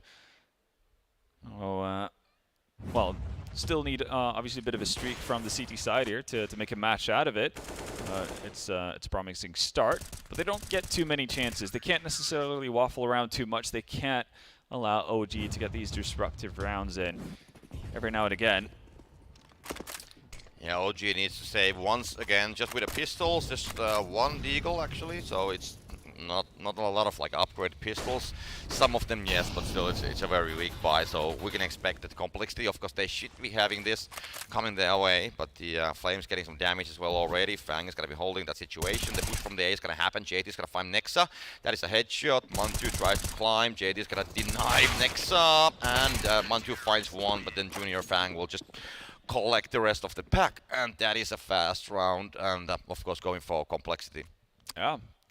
Surprisingly big smiles on the side of Complexity. Fang looking to be loving life out there, even though obviously they're still pretty far behind, but good to see that morale is high.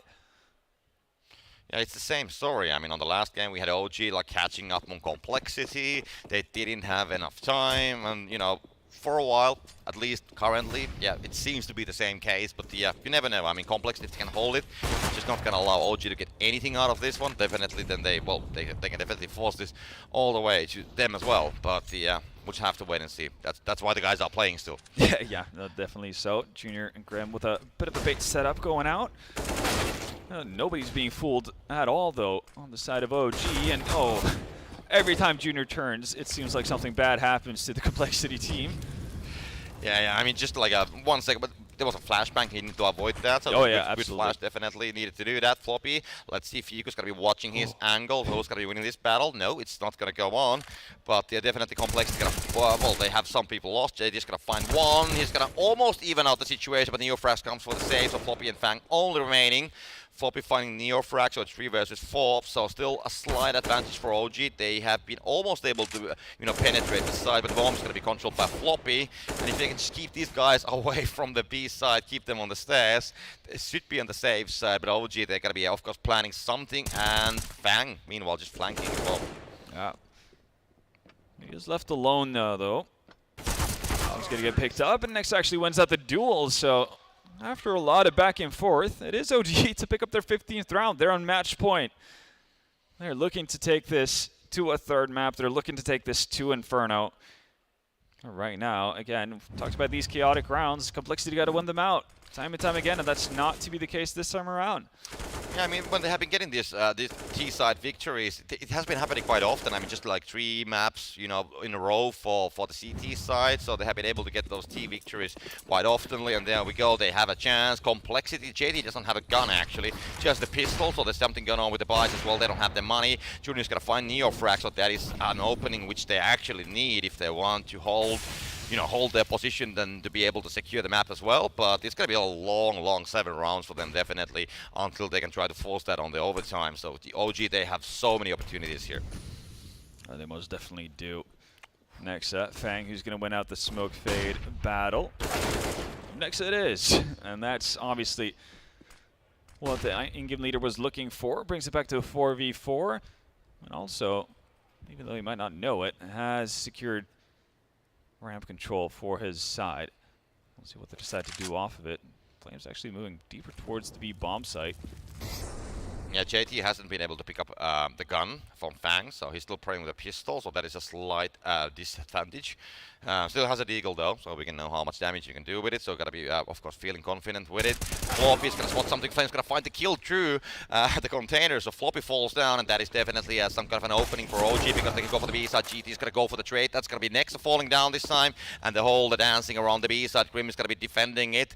Let's see who's gonna be spotting anything down. The bomb's gonna go down on the ground, so the plan has been done, and 3 versus 3, the AWP is gonna be still on the play, and OG, they're just holding. Flame's gonna find Grim, but that is an opening. Can he find a second one? Yes, he can. It's gonna be OG who's gonna take it to 16, and that is a map for OG. Yeah, in a convincing fashion as well, so both teams kind of just having their way on the opponent's map pick, and we definitely needed to see a bit of a bounce back from the OG side, and that's exactly what we got, which means Inferno is going to be our deciding map, obviously a map that tends to deliver. We'll see if OG have had the opportunity to kind of get through enough of the map pool to have Inferno in play as well. Definitely going to be interesting to find out. Yeah, I mean, Inferno is definitely, I think, a worthwhile map for the decider. Yeah. Of course, when we have the guys on the panel, we gotta be seeing the stats and the historical past and everything. So it will be interesting to see what is the starting point for it. Yeah, absolutely so. And for complexity, again, they shouldn't feel necessarily too bad. Obviously, Vertigo could have gone better, probably should have gone better considering it was their map pick. But having Inferno left over, that is what I think it's like 58, 60-ish% win wipe for them. And that should be pretty decent. But we're going to have a bit of a break. We're going to basically, rejuvenate. We're going to have some Tim Hortons, and you can get our caffeine on, really. Yeah. You can, too, as well. But we'll be headed to a bit of a break, and then we'll be back with the analysts. So don't go anywhere.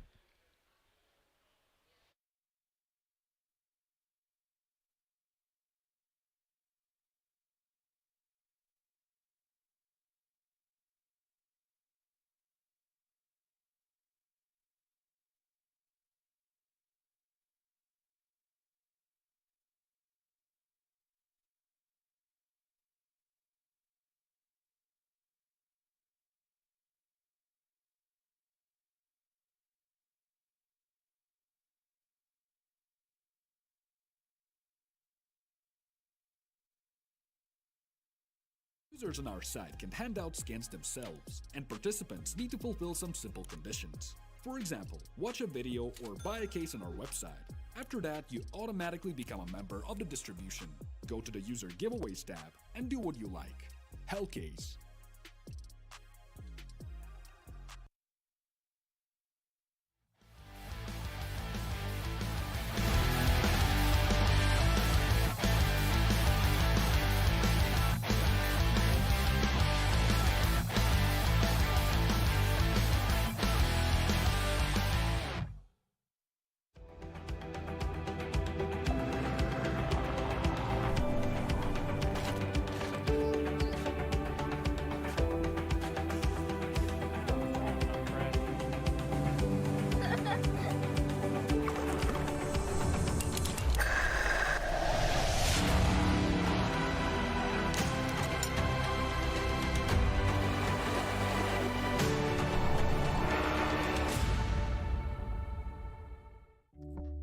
My old phone used to freeze with the apps that used a lot of power. They keep loading in the background. Then almost definitely there's going to be a lag. With iPhone, I haven't experienced that. My name is Amandeep, and I switched to iPhone.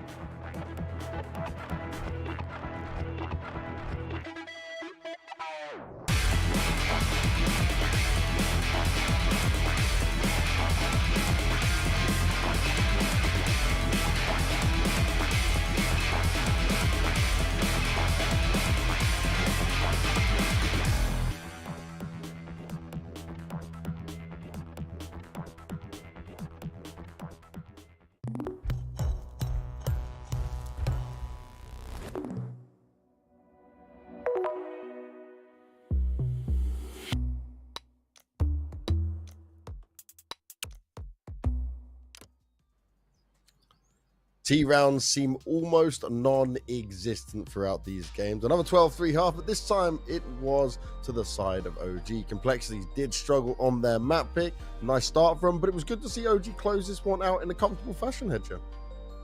Yeah, it definitely was. I mean, it was a complete opposite of what we saw on the first map of Overpass with OG really stepping it up on their CT side and actually not giving Complexity any room to breathe whatsoever. No, I mean, like you said, we were talking about it. I think for Complexity's side, they struggled to get those T rounds. We talked about it before the map went live, and it just seems like Fang just needs to get entries, otherwise their T side kind of crumbles. And he had a really rough T side on Vertigo. He got a 2K there early on to bring them around, or it was the first or the second round, and then from there it was just falling flat. The clutches went OG's way when they were in them, and yeah, very difficult for Complexity to post anything on their T side. And this will say as well, like when you guys are talking about maybe the fact that coming into this first map, even though it was the overpass pick from OG, maybe they weren't warmed up into it. This looked really solid from them. Like everything was going in their favor. Suitable situations that they could take advantage of now, put themselves in a good spot. But it's more down to Complexity, right? To say, okay, at least when you moved over to your CT side, I expected some better holds to come out. But even in situations when it was even, they weren't able to then hold it on at the end.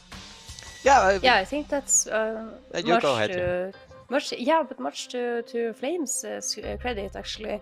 When you're up to this much 12-3 half, then you don't really need much to be done on the T side, and Flames was popping off. He had 3 rounds, 2 of them with the quad kill, and when you got a player like that on your team who can just single-handedly win you rounds like that, it's just so powerful, and what can you really do to stop him? No, and especially with the great CT side they posted, and Flame securing obviously the pistol round at least slightly. Fang did make a great attempt at that 1v5, but closed out in the end. And you get the pistol here, and you can just get the ball rolling. Having a 12-3 half like that, you're full control over the situation. You can basically gamble in your strategies and even pick up a victory at that point.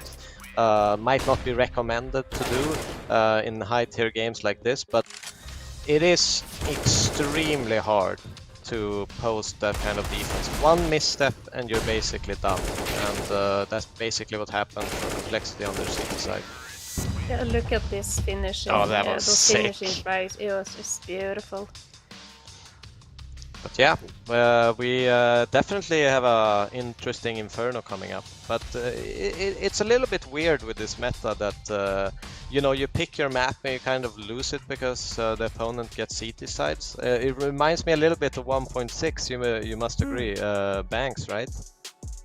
Yeah, quite a bit, mate. Quite a bit. I'm just looking down here, right? You were speaking about the entries before. Looking on this, Fang obviously not having much like that. Even the first kills in the game, right? We got 17 to OG, only 7 coming through for Complexity on that. But this was just looking like OG were looking like. Well, I guess I expect this from OG on Overpass, Yeah. Now they just need to show it when it comes into it, Inferno. But this is all good signs to look at it where you've beaten your opponent like this. You had Flames have like a great game, like you already mentioned, Hedger.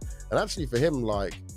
Flame just had a little bit of these up and downs during the turmoil of OG, but it's nice to see him actually come back on top for this one. Yeah, definitively, and of course, as the map MVP here, Fiku, his solid defense on CT side, on the B side, was just devastating for Complexity. I think, Jonathan, you had a little bit of a point that you wanted to make on that. Yeah, I mean, playing B site on Vertigo on CT is one of the hardest maps to get anything done because it's so reliant on the team flashes that come in to support you, and sometimes you will overuse flashes on the A ramp to try to get that control, so you don't have enough support for that B player. But he kept on being aggressive. He kept on punishing them whenever they tried to take B lobby under the stairs there. So it's huge credit to him to post these numbers as a B anchor is incredibly hard. I think before this meta started with the nades and M4, I think Axile was the only positive positive rated player on B site on Vertigo. So it's obviously changing with this meta a little bit, but it's still super impressive from Fiku. Yeah, you can certainly and give a lot of credit to Axel on that, right, under the things he was able to do. A solid player, but not many can do it when it comes to that.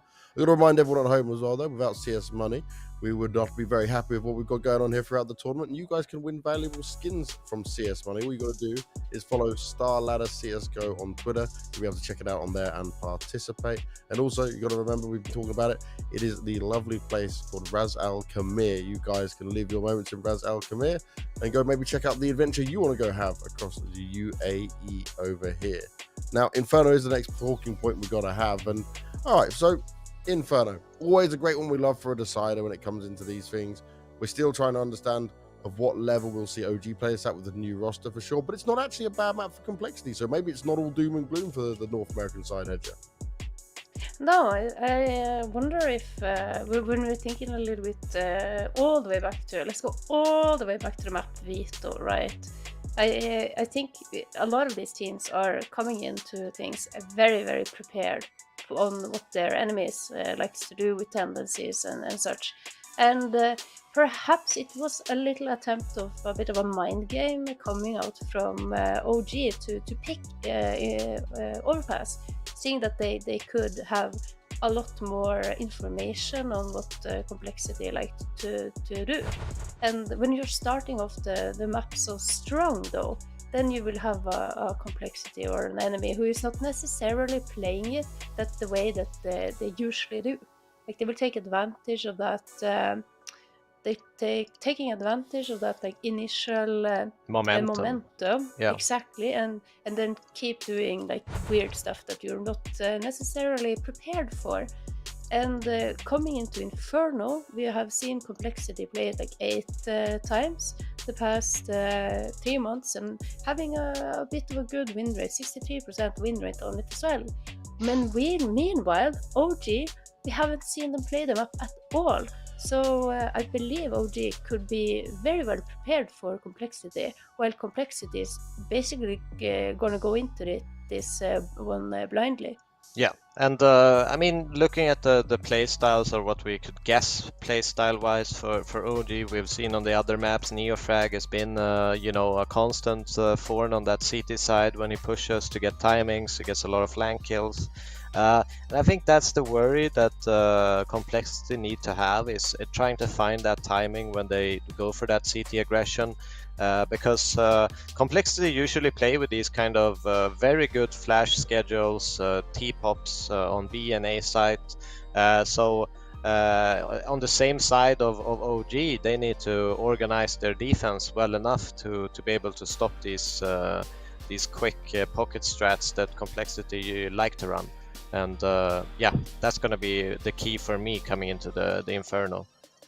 Now, I also wanted to ask you both, in terms of looking at complexity going up against OG, that obviously OG with a new roster, could we then maybe forgive them if they lose this series to get eliminated first? And does it look maybe worse for complexity if they go out again very early on in the tournament, Hedger? I think with OG being like they were the favorites going into this, which made to some people seem a little bit odd. I think there was a lot of high expectations for this lineup, and with the new players that they've picked up to really come onto their first like proper LAN event and show why they built this new roster.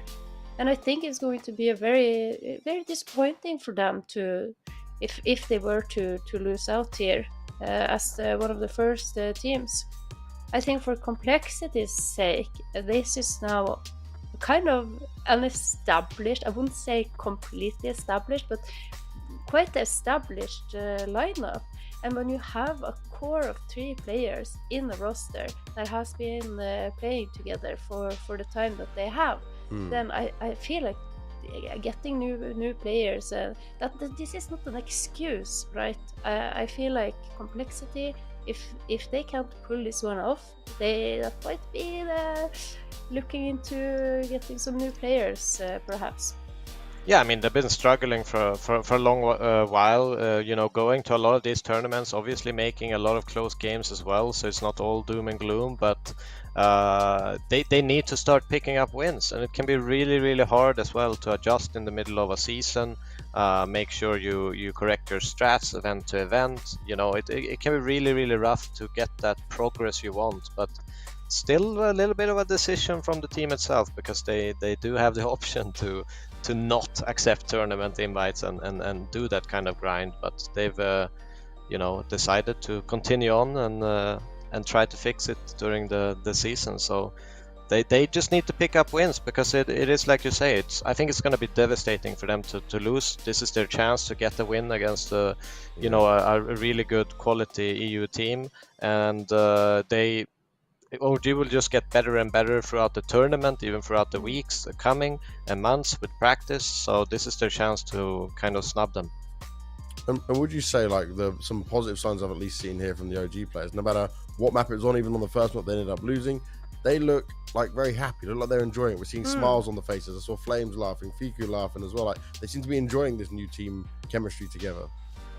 Yeah, they definitely seem to be enjoying themselves. And I think also when you're like left in a 1v5 and there's no hope, seeing Flames like look over at his teammate, just like laughing a little bit, I think that's a good showing. That despite being down a little bit, that you're still able to like mentally have kind of an advantage and thinking like, okay, but it's, you know, it's all in good fun, and we are enjoying this, soaking in the moment, and yeah, just knowing that, okay, if we end up not securing the victory here today, we still have shown good CS, and we still have a bright future ahead of us. It's one of those things where, as a coach, you just like love being in a team environment where that happens, because it's so easy from that point to make progress in a team. If everyone is happy, they enjoy coming to practice, you know, everyone is giving extra their all.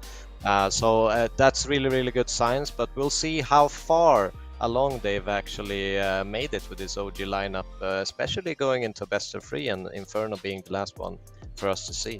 Well, this is the decider. This is which team will be eliminated first from the tournament. Will it be? Let's find out with Vendetta and Copter.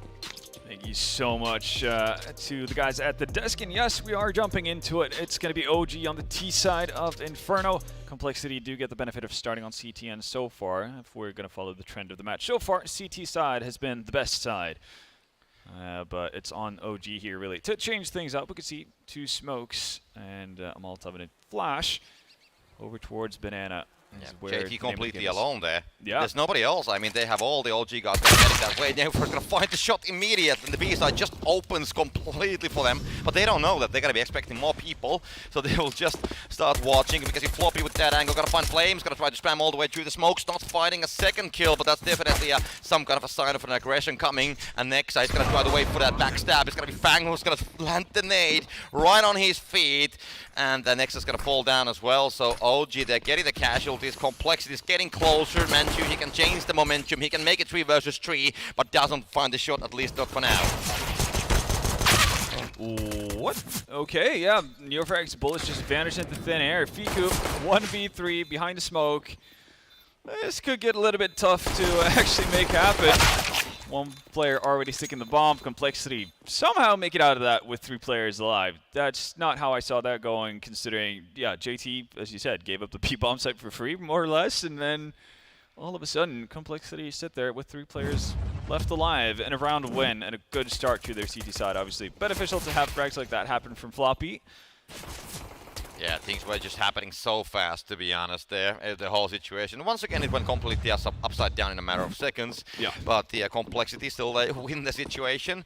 OG, they made a battle out of it. They got the plan still down, so that is at least something. And now we can see that the, of course, complexity go with the FAMAS is 1 SMG only and force. And then we have OG kind of forcing the issue with 2 Gallios, 1 AK is going to be picked as well. And then a couple Deagles. So it's a setup that you can still do something. You can change the momentum. But the, of course, if you end up with the long distance battles, then it's gonna be up to Neo Frag and you know, Fecal Flames who gotta, you know, pop up the heads from the distance. I mean, Galil is not so bad when it comes to headshots if you just land them. So yeah, honestly, the Galil is very underrated weapon in my eyes. Unlike the FAMAS, which is just heap of garbage. But yeah, no, the T's definitely they do stand a pretty decent chance with the weaponry that they've brought into the round, and again have some utility obviously on the 2 pistoleering players. That's going to allow them to either set up for banana control, you know, get that gradually, as they might be the case here, or obviously save it for an execute. Well, OG just hanging there on the backside of Banana. We do have JT holding the angle with the SMG. He should be able to get something, but no, Fico's gonna spot that down. That is a great start, and they will start because the Floppy kind of like withdrawing back on the B side. OG is gonna be all the way coming from the Banana, 1 player at the side. We can see Junior going there all to the CT spawn angle, so should be able to do something, but the smoke's gonna be, of course, blocking the views of them. Should be incoming. Floppy's gonna find flames, so that is a start, and we can see Floppy kind of like playing that FAMAS. Let's see, it's not so crap as Vendetta says. You can still find something with it as Manchu falls, but now they haven't made the plans yet. And there we go. Actually, nice cleanup there from Complexity side, and a lot of it comes down to what you mentioned. Yeah, it's Floppy with a FAMAS at the back of sight, managing to buy tons of time, but also just get a lot out of a little when they needed it the most. 2-0 for Complexity. The force buy from OG doesn't pan out. They don't get a bomb plant either. As you see Floppy yet again, working the angles just beautifully. Yeah, got 2. And that was all needed. That was more than enough considering the circumstances he was put in. And it's going to give Complexity a chance to, well, get some money back to their account right now. Not the biggest of investments from OG. As you can see, no Kevlar. That makes those AGs a lot more lethal. Yeah, OG's, I mean, still with a pistol, so they have nothing to play with currently, just the Eagles. They don't have the utilities. They had some, I guess, which they already used. So now they're going to be pinched down there because in Complexity holding, you know, from the dark as well. So the kind of like the whole intersection area on the other side of the mid. It's going to be definitely a hold, and Grim is going to come up out of the hiding. The guys in the boiler are going to be cooked properly as Grim just flushes down the remains of the team. And Complexity will make it 3-0. So OG, now they will finally get the buy, and we'll see what's going to happen.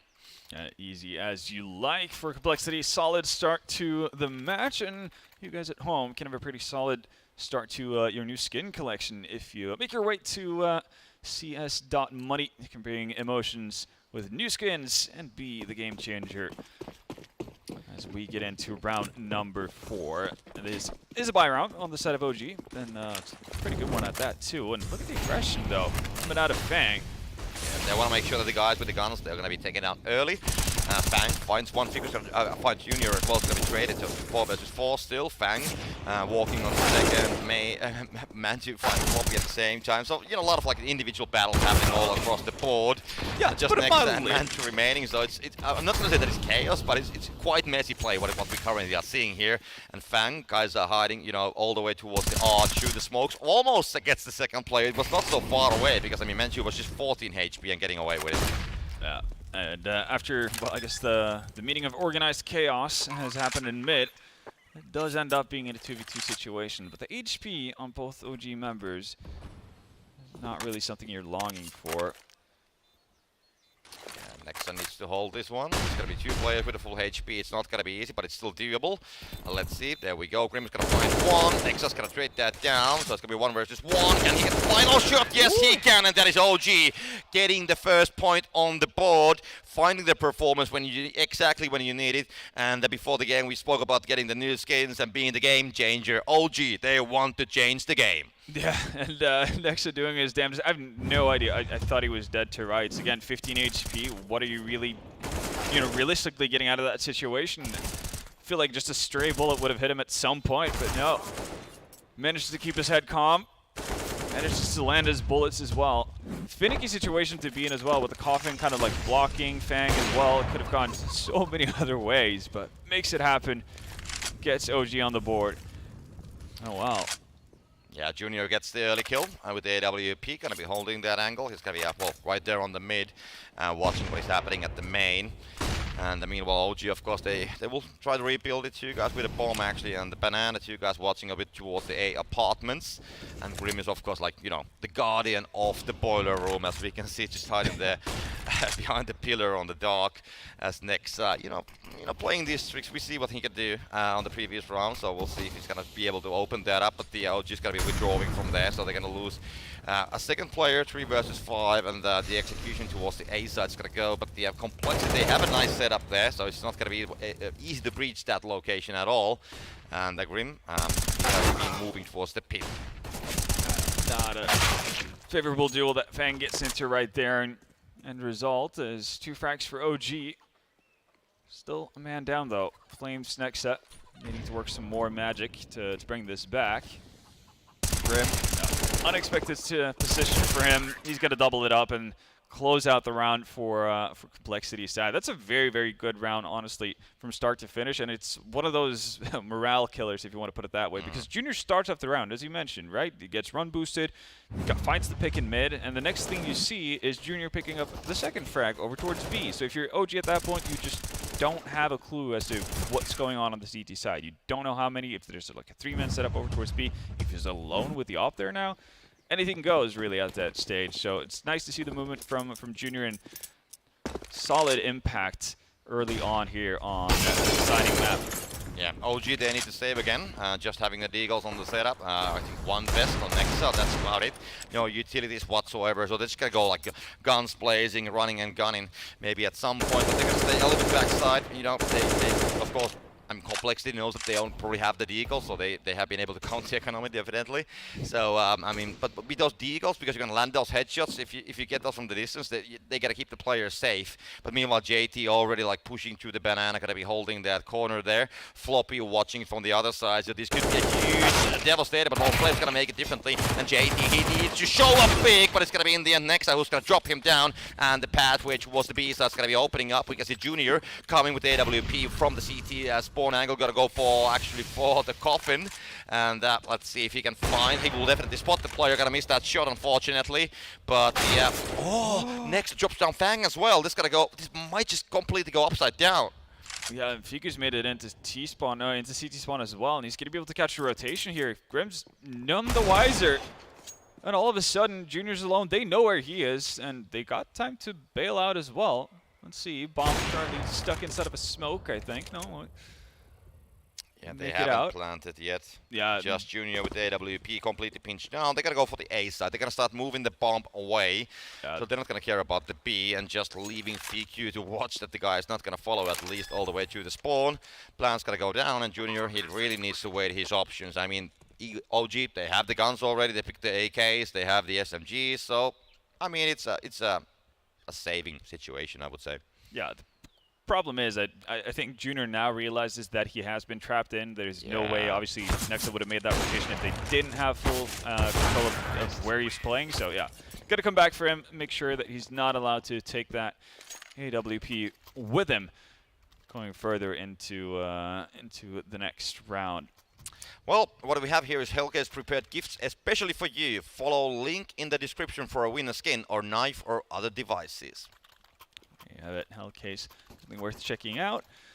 You can also go to Hellcase website at lca.se/getdubai and get a bit of a bonus for opening modern cases.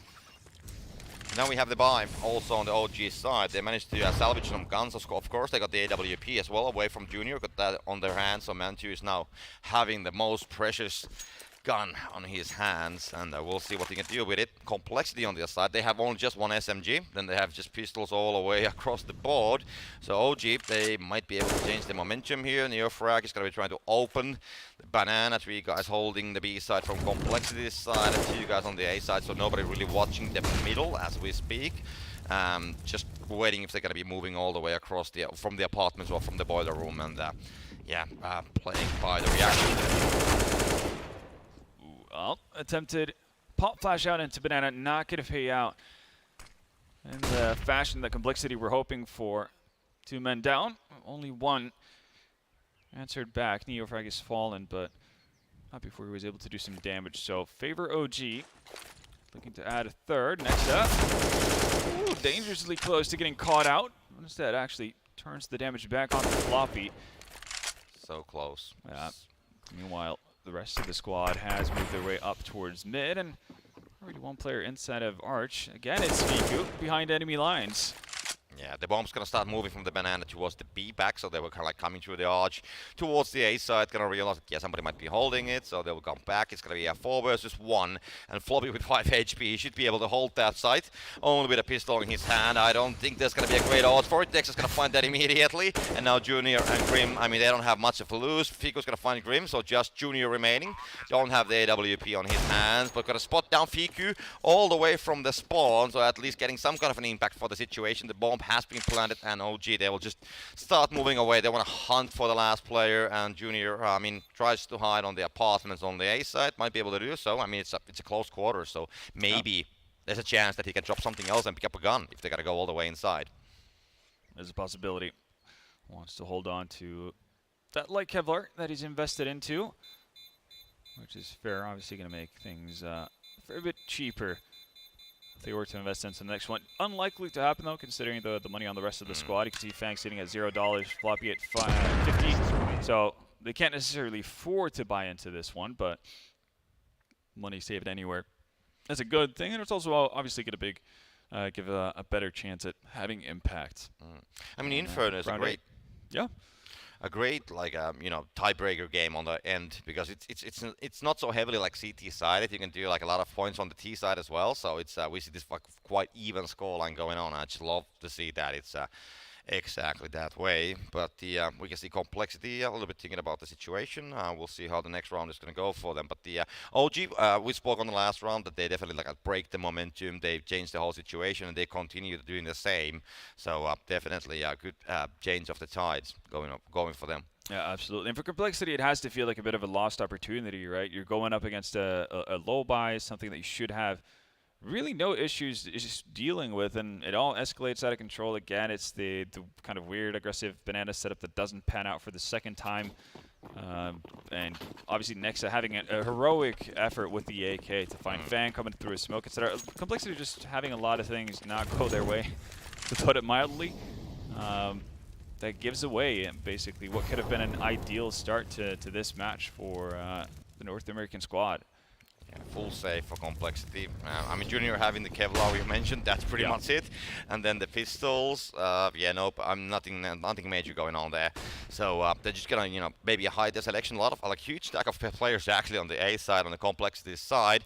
Meanwhile, OG, they're watching the B as well. So there could be, you know, kills going on as well. It depends how they hold it. They have 3 guys watching the same angle. So Fiku is gonna try his luck with it. We'll spot down JT, but JT's gonna be faster with a pistol. So that is a great start. Neofrag's gonna trade that on the B side. Flight's gonna try to come out of the boiler, but we'll just try to get that spray on point. Steals something out of it, but yeah, doesn't get another kill, and they're just hunting him down, and Grim lands the shot, gets the AK from the ground, and that is the second player falling down from OG. So Complexity, amazing job so far with the pistols. Yeah, I mean, they're getting their values worth, really. Minor investment so far, been able to pick up 2 AKs that they're going to bring with them going further. Yeah, Nexa just holding it. The bomb hasn't gone down. And Nexa, meanwhile, is going to find one. Grim's going to go for the trade. So Manchu, Neofrag, man with AWP. Suddenly it's 2 versus 3. Of course, Fang very low on HP. Neofrag, he needs to get the job done. Fang is going to be escaping all the way on the second main. But the, yeah, let's see. Manchu, a little bit watching it. It's going to be Grim in the end who's going to find that kill. And just Neofrag remaining. Got to go for the plant on the A side. And Complexity, now with 2 AKs on their hands, will try to go for the retake. And of course, Neofrag with 1 single AK needs to hold it, and it's not going to be easy, but they're all coming from the same side, and that's one. Can he get something else? Yes, he can! Yes, he can! Neofrag gets 3 out of it, and that is a huge play coming at the end. That is actually so big. It looked like, well, once we were talking about Complexity kind of dropping the ball in the easier assumed rounds, it looked like OG were going to do the exact same thing until Neofrag decided, well, not today. Not today. 3 fantastic frags to 1 out of 1v3 clutch. Oh, that is huge. I mean, he had 70 HP, but the well, I don't find the words anymore. Well done. I mean, yeah, simple as that. Well done by Neofrag. It was looking like that was gonna fall apart for OG. Had a much needed time as well. Neofrag is able to bring it back. That means we're all equal, 4-4. Also means that OG are starting to rack up quite a few rounds on the T side early on as well. And, well, easily spottable. Complexity's money. Well, there's none left of it after buying, so they need to have success with this purchase right away. Can't necessarily afford to save, can't necessarily afford to win with too many losses either. This needs to be effective, otherwise OG are always going to be nipping at their heels. Yeah, Junior doesn't have the utilities, but has the AWP, so not a full buy, but definitely something they can play with. I mean, otherwise it's going to be quite good, but yeah, the money is going to be so bad, so they got to win this one, otherwise they're going to be another save coming for them. Neofrag with that angle, going to wait for that aggression to come. Finds the first one, finds the second one as well. Neofrag is going to be trying to make all the difference here as Nexa joins the party, and the B side is suddenly completely open to Scream and Fang, and they are still holding the A side, and they're not really making the moves either. Very carefully they are watching what's happening, and they may be expecting that somebody might be planting on the A side as well. But it's going to be a B plant and the 2 versus 5 retake. I mean, the odds are not on their side, but we have seen, for example, with Neofrag that you can definitely play against the odds as well. Yeah, definitely can, but I think this is going to be more of a state of survival for Complexity. You could see OG already encroaching on that A bomb site. They know that there's 2 Complexity players desperately wanting to hold on to their weapons, and, well, it's not looking to be very likely. Reality Grim knows it's coming. Can't stop Father Time. This one, and the second one as well. But then, of course, gonna lose it. A job well done from OG's side. But yep, definitely had a great try. Yeah, no, definitely so. Now, Copter, what if I told you that a new animation series is around? There are startups, explosions, robots, and unicorns. Wait? How does it called? Well, it's called Take My Muffin. And for you guys at home, you can definitely check that out. As Complexity take a tactical pause here to talk things through. When they kind of need to get things started, they need to get things under control rather quickly. So far, we've seen both teams on the 2 previous maps have tons of success on their CT side, and not really too much to showcase for their T sides. And if that's anything to go by, obviously, 4 rounds, 10 rounds into the game is not exactly ideal for Complexity. Yeah, OG has been, I mean, 3 rounds ago, they changed the situation definitely, and we are still on the same way. And now they kind of like break the money for the 2nd time in a row for Complexity, so they got to go with just 1 SMG for Grim, so he's going to be trying to hold maybe the B with it. But he's actually located on the A side. But yep, OG, they're waiting their options, kind of like scouting what's happening at the A side. They're moving on the mid. Yeah, they're going to be actually just putting some utilities on B, and then they seems to be kind of like withdrawing at least towards the A side. But you never know. Sometimes they can just, you know, bait a little bit. We still have a lot of time on the clock as well, so we just have to wait and see what's going to happen. But the Complexity, I mean, they have 2 guys holding the banana, so it's like doable. The Pistols and Fico's going to find Grim though, so that is happening at the A side. That's the 2nd one for Flames. Junior falls down. Both are headshots. Yeah, timing's just barely not working out for Complexity on that one on multiple occasions. It gives OG the entrance, at least towards mid and apps, to start creeping up little by little. Even though JT has made the rotation over towards Library, he's going to get found out by Flames.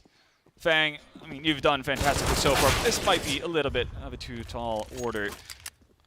And it's only Floppy left. With the Deagle, this is going to be an OG round without a doubt. Yeah, he's just hanging at the library, maybe waiting if there's going to be something else going on. No, he's going to go for it. So, but look at the amount. There's just so many yellow guys waiting on the other side, and Flame's going to be the first one to pick up the kill. Floppy is down, and another round in a row for OG. So that is that 4-6 scoreline, and as we can see, 5 rounds in a row to OG's side. Before, kind of the momentum was favoring a little bit of Complexity, but of course that was because of the pistol round at the start a little bit. So OG with the guns, they are looking very good on the T side.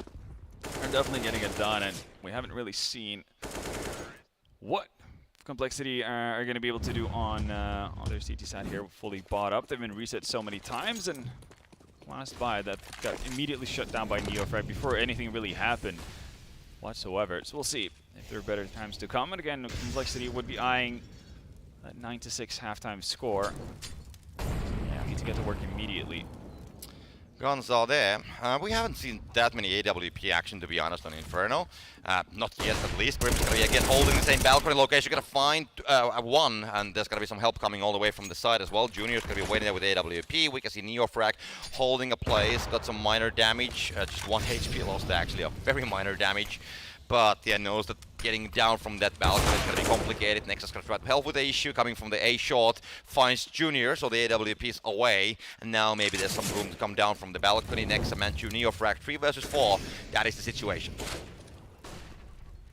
Grim still posted up. NeoFrag really thinks, well, at least for a moment, that he might have dropped down. Still wins out the duel. Get the plant down towards Vino, expecting actually a player to be in Graveyard. That's not to be the case. It's actually very clear on the side of OG, and they've been able to establish post-plant positions here. Yeah, now Manchu has a chance, takes the kill, Floppy falls down, and Nexa is going to be also finding something, just one more player remaining. JT coming all the way from the A long, is going to be Nexa getting the second kill as well, and OG, they will get one more round on the board. That is the 6th in a row, and 7-4 scoreline for OG. Definitely they are showing up. We can see the AWP action happening as well. Manchu showing up with the kills, holding that angle, and Complexity, of course, they have been saving, but they have been, I mean, huge problems with the money, to be honest. I mean, every time they get the guns, they're gonna be just shut down, and then they have another issue on their hands. Yeah, no, they're definitely in a rough spot right here. 7 rounds already for OG, and again, another iffy buy on the side of Complexity. Everything just kind of, well, compounds and nets itself together for Complexity. One problem just keeps on expanding. It doesn't really seem like OG has any interest in slowing down.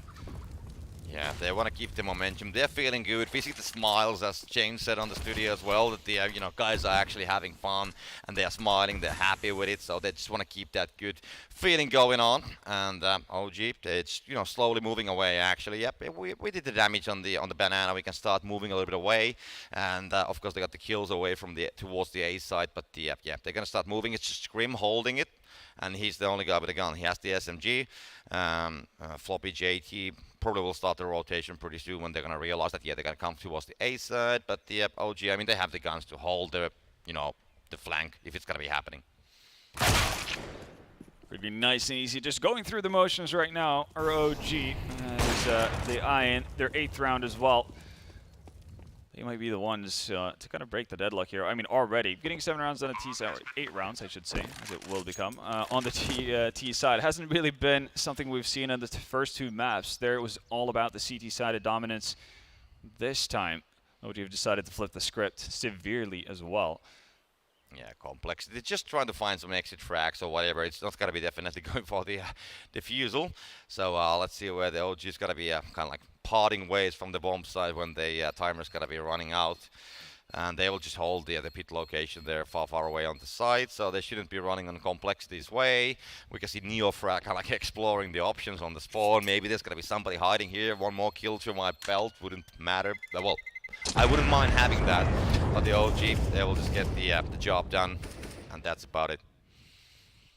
Yeah. So, as we get into the 13th round, let's tell you about the Hellcase giveaway. So Hellcase has prepared gifts especially for you. Make sure to follow the link in the description for the chance to win a skin, a knife, or potentially other stuff as well in there. Make sure you give that a go. Yeah. Got to participate in order to have a chance at winning, right? Yeah, definitely. Well, meanwhile, we do have the round 13, so we have a couple, 3 rounds still remaining on this half. OG, of course, trying to, make it double digits, because on the CT side, when you have double digits, it's going to be a quite nice situation, to be honest. But Floppy is going to be the man standing on their way, as they will kind of like, put the utilities on Banana, Manchu watching if there's going to be any aggression coming from Complexity's side, but that is not the case. They will just, hold their horses, keep the location. Floppy's actually going to go behind the boxes there, just hiding on the side, just a little bit like minor movement there if he's gonna spot something out, but wants to definitely play it on the safer side, not gonna go all the way to the barrels or anything like that. And then actually 4 guys holding the A side on Complexity's side, so there's definitely a huge difference on the defenses of the sides. Yeah, the problem with this is that it's a completely blind call. They have no information to go off of. They're doing just completely off chance and, well, putting everything in the hands of Floppy, and he's been good for 2 so far.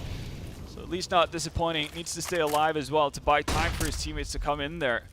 Yeah, it's gonna be taken away, so Floppy is gonna fall down now. The retake's gonna come from the side, so Floppy, he's not a Freiburg, he's not the king of banana this time, but tries to hold the B side as best he can, and he'll got some kills away from it. So definitely it's a good situation for Complexity, especially when Junior comes with AWP shots, lands it just Fiku and Nexa remaining. The bomb has been planted though, but they have the manpower, at least they had it before, until finds one. It's gonna be JT getting a kill. Fiku still the last man standing. There's gonna be 2 remaining. Just pistol action happening.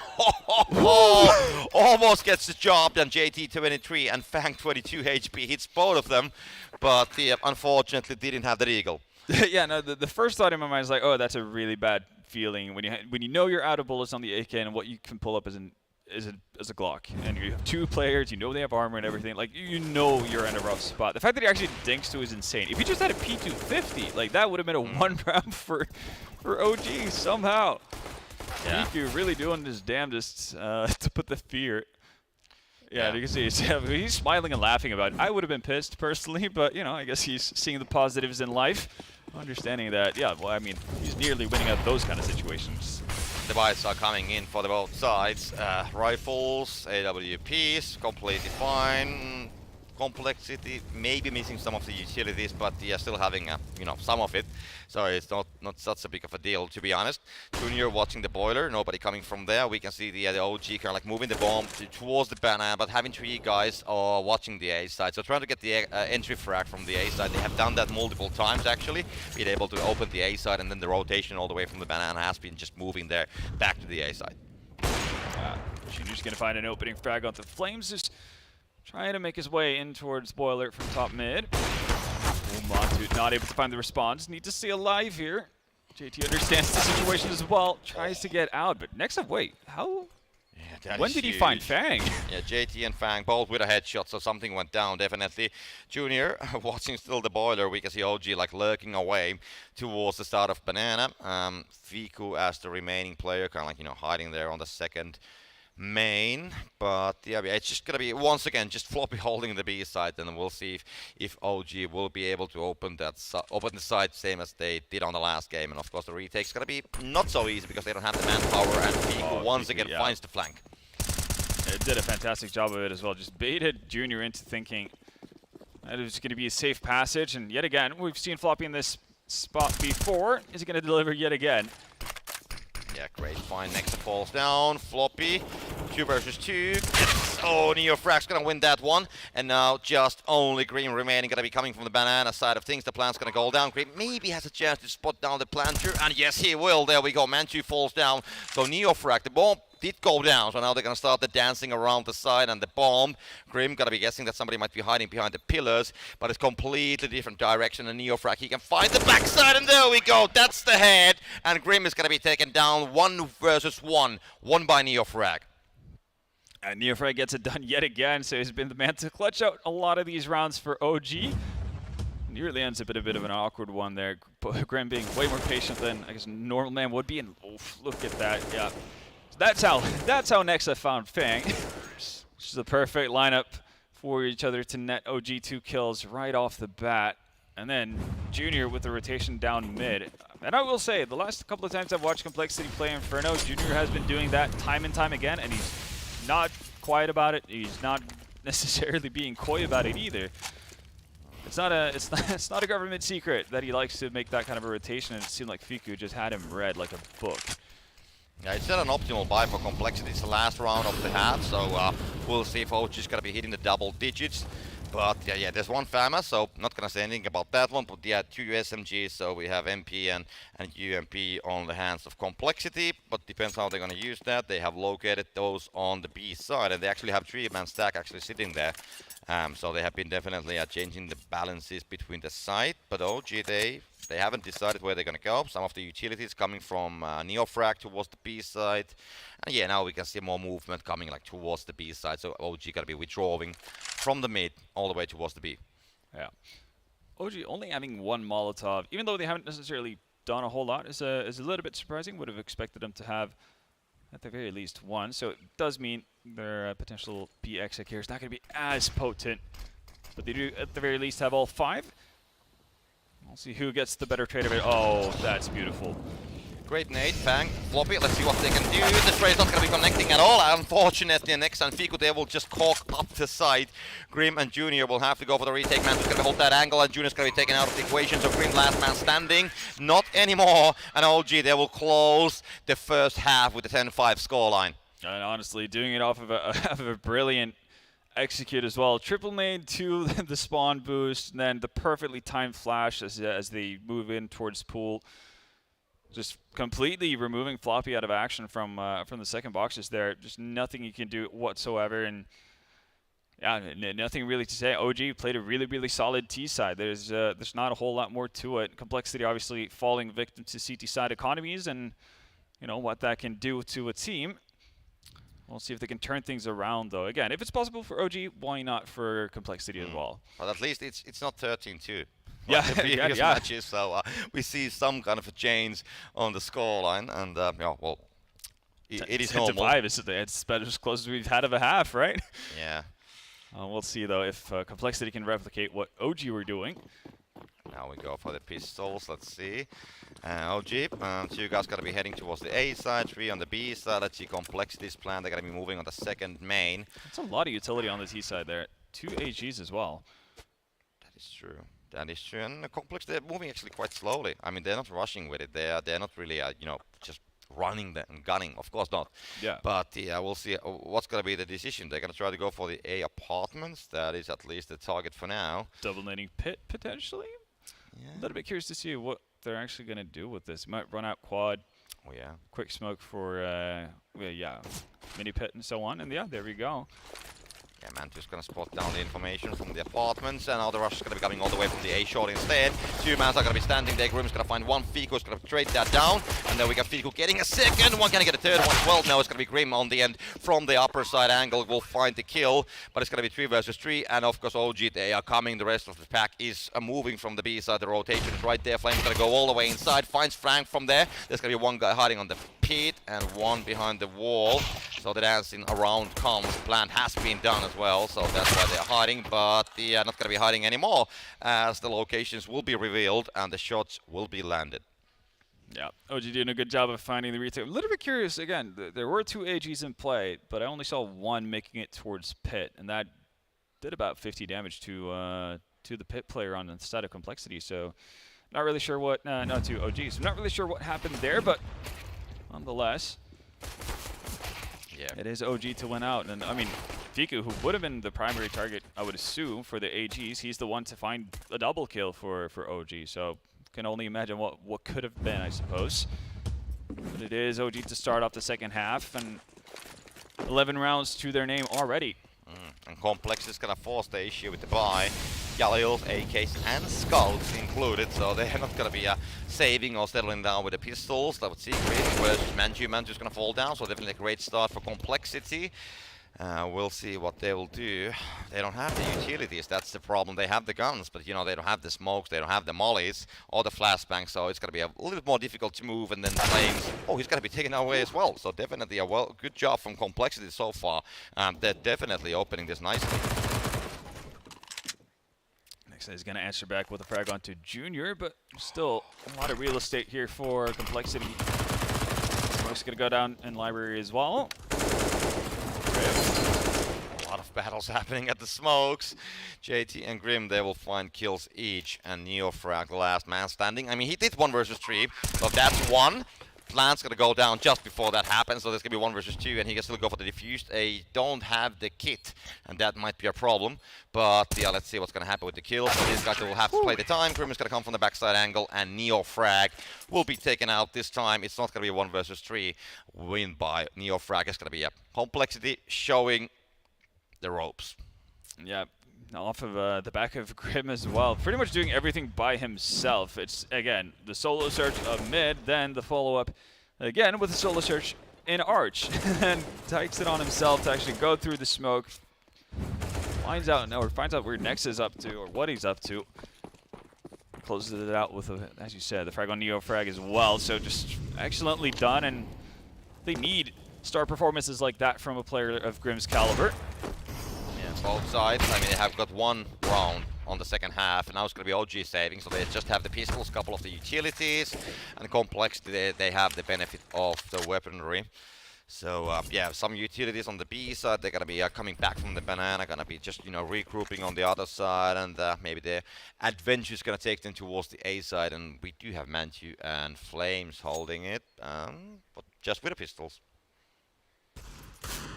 Yeah, just with pistols as of right now, but pistols have, I guess, caused shenanigans in the past. We do see a bit of a correct guess as well, but Fang's still okay. Fang's gonna double up. I guess that's been a bit of his trend throughout this series. Basically make sure that there's nothing really too iffy happening. Fang, yeah, smile back on his face. Yeah, it's a tight situation, but both teams are smiling. That's always good to see. I mean, both Yeah, happy, definitely are smiling lately. But yeah, Fang, of course, I mean, he just decided, I'm gonna go here. You're not gonna stop me. This is my place. And is very, very happy with his own performance. And to be fair, with that kind of a round, it was much needed and could have very easily gotten out of control considering the positions of the OG players and whatnot. So, have all the reason in the world to be happy. Speaking of funky positions, OG, they have a very set mind and plan. Yeah. That's a very set plan in mind. Another Double save. boost? Yeah, another save, and just stacking on the B side, getting the boost done. The tower on top of the boost. That's a new one. That's I guess innovative. I'm not really sure what it's going to do for you. Obviously, you're going to stick out like a sore thumb for any T that's pushing in, but who knows? Maybe that element of surprise is going to be beneficial. It actually drops down. Yeah. Why not? If you stack like that, at least you cannot shoot your teammates that easily. Yeah. So the previous game, Floppy is going to be doing the job, gets the third one down as well. And yeah, that's the round already. So OG with the pistols didn't have a chance really there as complexity the third game in a row. So OG no wins at all after the pistol round. Yeah, both teams kind of getting a little bit of a punch to the face, right? Like it's like how Mike Tyson said it. Everybody has a plan until you get punched, and both teams win pistol, lose following, and really don't have a good way of bouncing back after that. From the looks of it, but we'll see though. Still early days for OG, and still obviously lots of time to make something happen. And this could be prime time to do so. Montu on the AWP, and OG with a full buy. Yeah, they finally have a buy. Of course, I mean the gap is three rounds, so it was 5 when we started. So definitely complexity has been catching up. But yeah, let's see the first gun round. There we go. 2 kills. Mantu's gonna join the party, and Floppy falls down. Even though Neofrag was gonna trade that with a spray as well, but the didn't have the time because Mantu was just simply faster. So 3 versus 5. Mantu tries to make the difference. Knows that there's gonna be a player hiding somewhere behind the crosshair. Fiku's gonna find Fang, so just 2 guys, Grim and Junior remaining, and OG, they are looking good. Well, they really are. Grim with 34 HP has to dip out of Arch, makes his way over towards Quad to join up with Junior. You can see the deep positions on the side of OG. 3 players close to the A-bomb site. Mantu's gonna take the fight from the corner of Arch, and he finds Junior. Grim wants to find the duel versus Flames on site, but not able to convert either. So OG back to winning ways as soon as they get weapons in their hands. We'll see if they're going to be able to build off of it as well. Yeah, Flames just holding that angle. Of course, a very complicated situation when you try to take the A side completely on your own, and the OG players were just hiding in all the corners more or less. Bomb is not going to be on your possession either, so you just have to go for it, or well, either save the gun as well. But the that was the play definitely. Yeah, especially for... Well, yeah, no, it's simply what they had to do. And I mean, OG not falling for the temptation of taking an extra duel when they don't really need to, and just making complexity earn it in that sense. They're not giving away anything for free. That's a massive thing to see, really. Not getting too over-eager, because that's how you lose rounds. That's how you let complexity back into the game, potentially. by messing with your own economy, as we have a bit of a technical pause. Shouldn't be too big of an issue, hopefully, and we can get going back into it. Yeah. You mentioned it earlier as well. This looks like this is the most serious it seems like we've seen OG. Yeah. Like normally it's been smiles on their faces, they've been laughing. Same thing with Complexity as well. It's just generally happy people from the looks of it. And as soon as we get to technical timeout, like the stern faces come out. Yeah. I mean, they're still on the lead, but they realize the situation, that this is not good. I mean, they're catching all the time. Complexity has been getting a lot of rounds on the second half, and currently they seem that they're going to be not stopping that easily. Of course, OG now finally getting a round on the board with the guns as well, so we'll see 12-8 scoreline, but they know it's completely something else than a safe situation for them. Junior with what probably should have been the opening frag. Going by him, Montu's able to escape that situation as well, so still 5 alive on both sides. Yeah, Nexa goes down to 7 HP only, so gets the damage. But of course, the Complexity, I don't know if they're going to be completely aware that they actually attacked the player that heavily. Oh, they might be able to find out in not too long. Nexus made the rotation over towards A, where the majority of Complexity find themselves. Smoke out towards Library. Seems to be a bit of a slow siege on the Complexity side here. Yeah, the momentum has changed. Manchu just watches if somebody dares to come all the way from the apartments. Fang is going to be right there. 69. Manchu's going to miss that shot. The spray is going to try to go all the way through the wall, but will not deal enough damage to drop down Manchu. He's going to try to find a different angle, find one from the A long. There's going to be 2 more. JT is going to find the frag. It's going to be the Nexa and Fiku. They will come and save the situation. 3 versus 2. This might be those momentum changing rounds as the plans goes down. Junior's going to put that on the ground. And then we'll see what is the play. Grim's going to find Neo frag. So 2 versus 2. Versus 2 indeed. Grim actually going back towards the site. Junior still posted up in quad, watching that mid area. Yeah, had his back exposed, but is able to deal with the threat in front of him. And that gives him enough time to actually get the trade frag onto Grim as well. Massive round from Junior, who had a bit of a rough start to things there. Probably should have had an opening frag, but if you can close it out with 3, I think Complexity will take that as well. Yeah. I mean, there was like a 20 HP or something remaining on Junior, so it was definitely well done to save the situation. Yeah. Inferno, definitely one of those maps where the AWP has like a huge impact, usually at the start, but also on the later games, on the retakes as well. It plays like a huge role. And I mean, on Vertigo, we saw Junior maybe not be so successful with AWP, but definitely here he can do a whole lot more damage with it, as we do have the next round starting. 9-12 scoreline. Fiku spotting them down. OG having the pistols only, so they are saving once again. Yeah, getting reset immediately. And this is kind of what we saw out of Complexity, right? When they were on their CT side, they would have a buy round, and if they ever won anything, they would get reset immediately after, and then your CT side economy is just a complete mess. OG gonna have to do anything in their power, anything and everything in their power to avoid that. And that's a good start. Next set. There's one gun available now for OG because there's nobody watching it, so they can just pick that up. Meanwhile, they're going to move on the A side as Grim's going to drop down Fiku, so they will just go with a very fast movement on the A side. That OG doesn't have the time to react from the B side as they're holding that so heavily. And the bomb's going to go down just in a matter of seconds. They have 4 guys on the side, and you know, just with the 2 pistols and 1 AK, the retake's going to be very complicated with OG. And they don't have much to lose. They can try to save that AK, but I don't think it's going to be, you know, that much of a difference, to be honest. But OG, they're definitely, you know, very static, just holding, so they want to save what they have. Yeah, just making things a little bit cheaper for themselves moving into to future rounds. Figure's also a little bit short on cash as well, so that can solve potentially that problem. We'll see, now we just wait for it. Yeah, again, this is a foregone conclusion. Complexity will make it to 10. So they're getting up to double digits as well, as Junior hits a nice shot onto the Curious Flames and what does it say for damage before the bomb goes off. Complexity escape without too much damage taken. And maybe there's a bit of a momentum shift going back towards the favor of NA, but we'll see. I mean, there's a reason why the OG's faces were not smiling so heavily. They saw that this is going to be coming.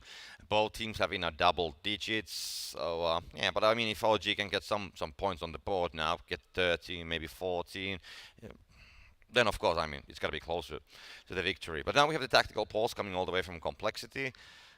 So they, even though they're doing well, they want to cause the. I think they want to, put OG to swell a little bit. Think about what's going on.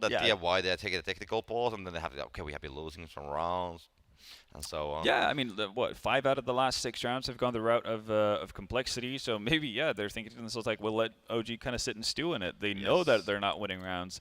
As soon as we swapped sides, it's all about complexity up till this point. Again. There we go. The buy comes in. OG, decent buy. They don't have all the utilities, but they do have enough. But quite heavy aggression coming from complexity all the way towards B. But they will just put the utilities the usual play, and then they will withdraw and kind of like reassess the whole situation. Manju holding the angle back. I mean, these situations we have seen happen multiple times. Floppy goes down to 1 HP. I'm curious if Fang heard that. Montu got tagged up pretty heavily through apps. That nade is just a little bit too late, and Montu, even though he's taking damage, he's still more than enough, more alive enough to be able to do some damage. Fang is the first one to fall. And as you mentioned, Floppy is down to 1 HP, but is still breathing for the time being. This could be pivotal. Let's move further into the round. Bombs just dropped in no man's land. Seems like complexity just kind of want to spread out and feel their way forward, see if they can find anything for free. Yeah, there's no free things currently going on, so all the team, players from OG gotta be just sitting on the sides. They know that they have the manpower. So you guys watching B, complexity clearly moving towards the A side. The bomb has been moving there, and we can see a Manchu actually with an angle from the arch. If they decide to go towards the long, that's not the case. Will he spot it? Yes, he will, but he's gonna lose the duel. Pipe's gonna come for the trade. We'll spot the second one, and the third doesn't get the fourth, but it's gonna be still 1 versus 3. So it's gonna be JT's time to shine. If complexity wants to get the round, we'll make the plan. And OG, 2 guys coming from the long, 1 from the short. JT, last man standing. Neofrag himself, just waiting behind the corner. The Utility's gonna come there. They have the time, and I mean, it's complicated, but JT. Yeah, really playing with fire here. JT's taking all the kind of chances he probably can, but Montu, 3rd time around, gotta get lucky and gonna get the job done. Well, there was a lot of missed opportunities and a lot of missed chances from Montu there, so JT definitely had the opportunity to swing that back and potentially clutch that around for complexity. JT was playing a lot of time there, but just not enough, unfortunately. But still a great try, to be honest. I mean, didn't get the kills, but, was able to hold down 3 guys at least for a while to stay away from the side. So OG will go to 13. They just need to get 3 more rounds. That's what they need, and complexity, of course, needing 6. But they're catching definitely. So complexity, even though they lost the previous one, they have been having the momentum, and they still have a buy, even though they lost. So, but if they're gonna lose this one, then they have a problem with the money. That's definitely the case. Early banana control taken by JT.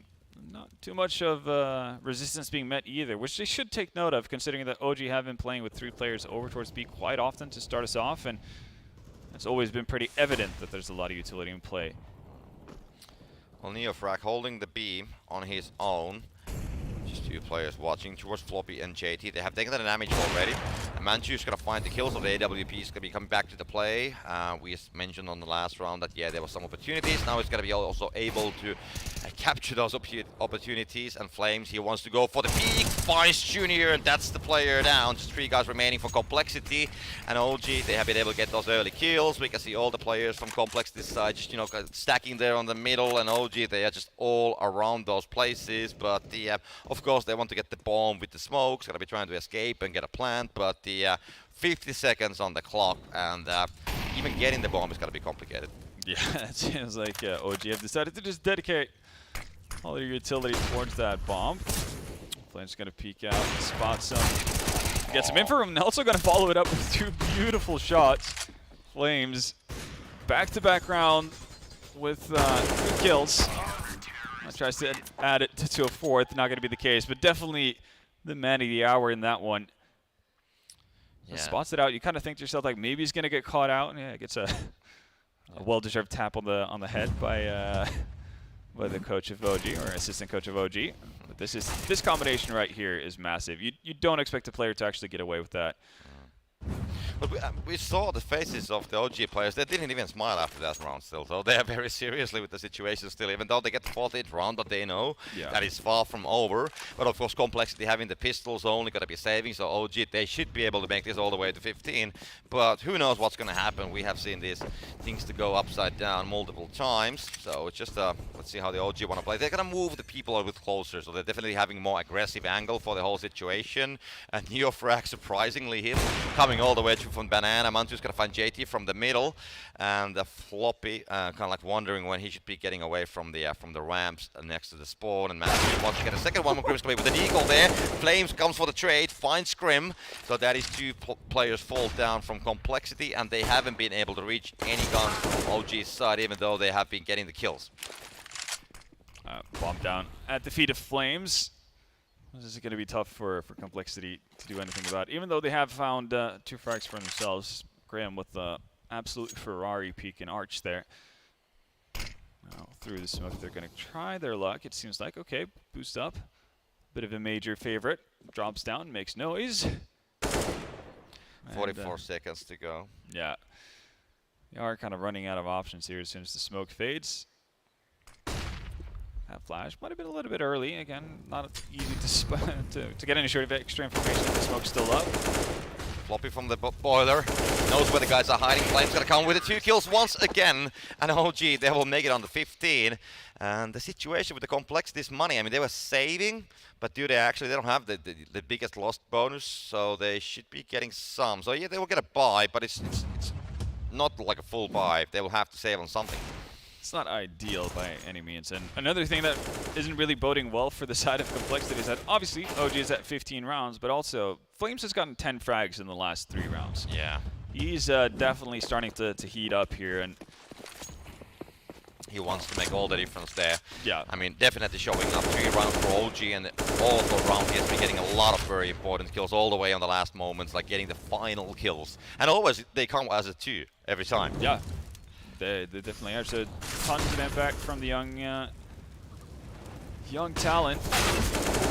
Yeah, Floppy having a little bit to go his way at the very least. Finds Nexus through a flash, but Neofrag quick to get the return frag as well. So I guess no harm really done in that sense. 4v4. Oh, finally something going the way of Complexity. Yeah, they can go for the A side. Man just holding from the pit, not anymore as Junior lands the shot, just Flames and Neofrag remaining.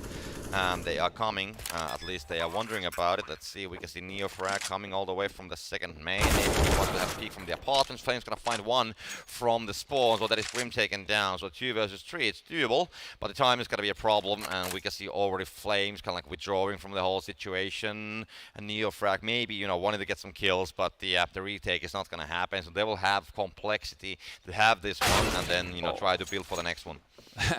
Neofrag just having the anti-timing. A whole lot going his way, and that one. Flames going to try his damnedest to stay alive.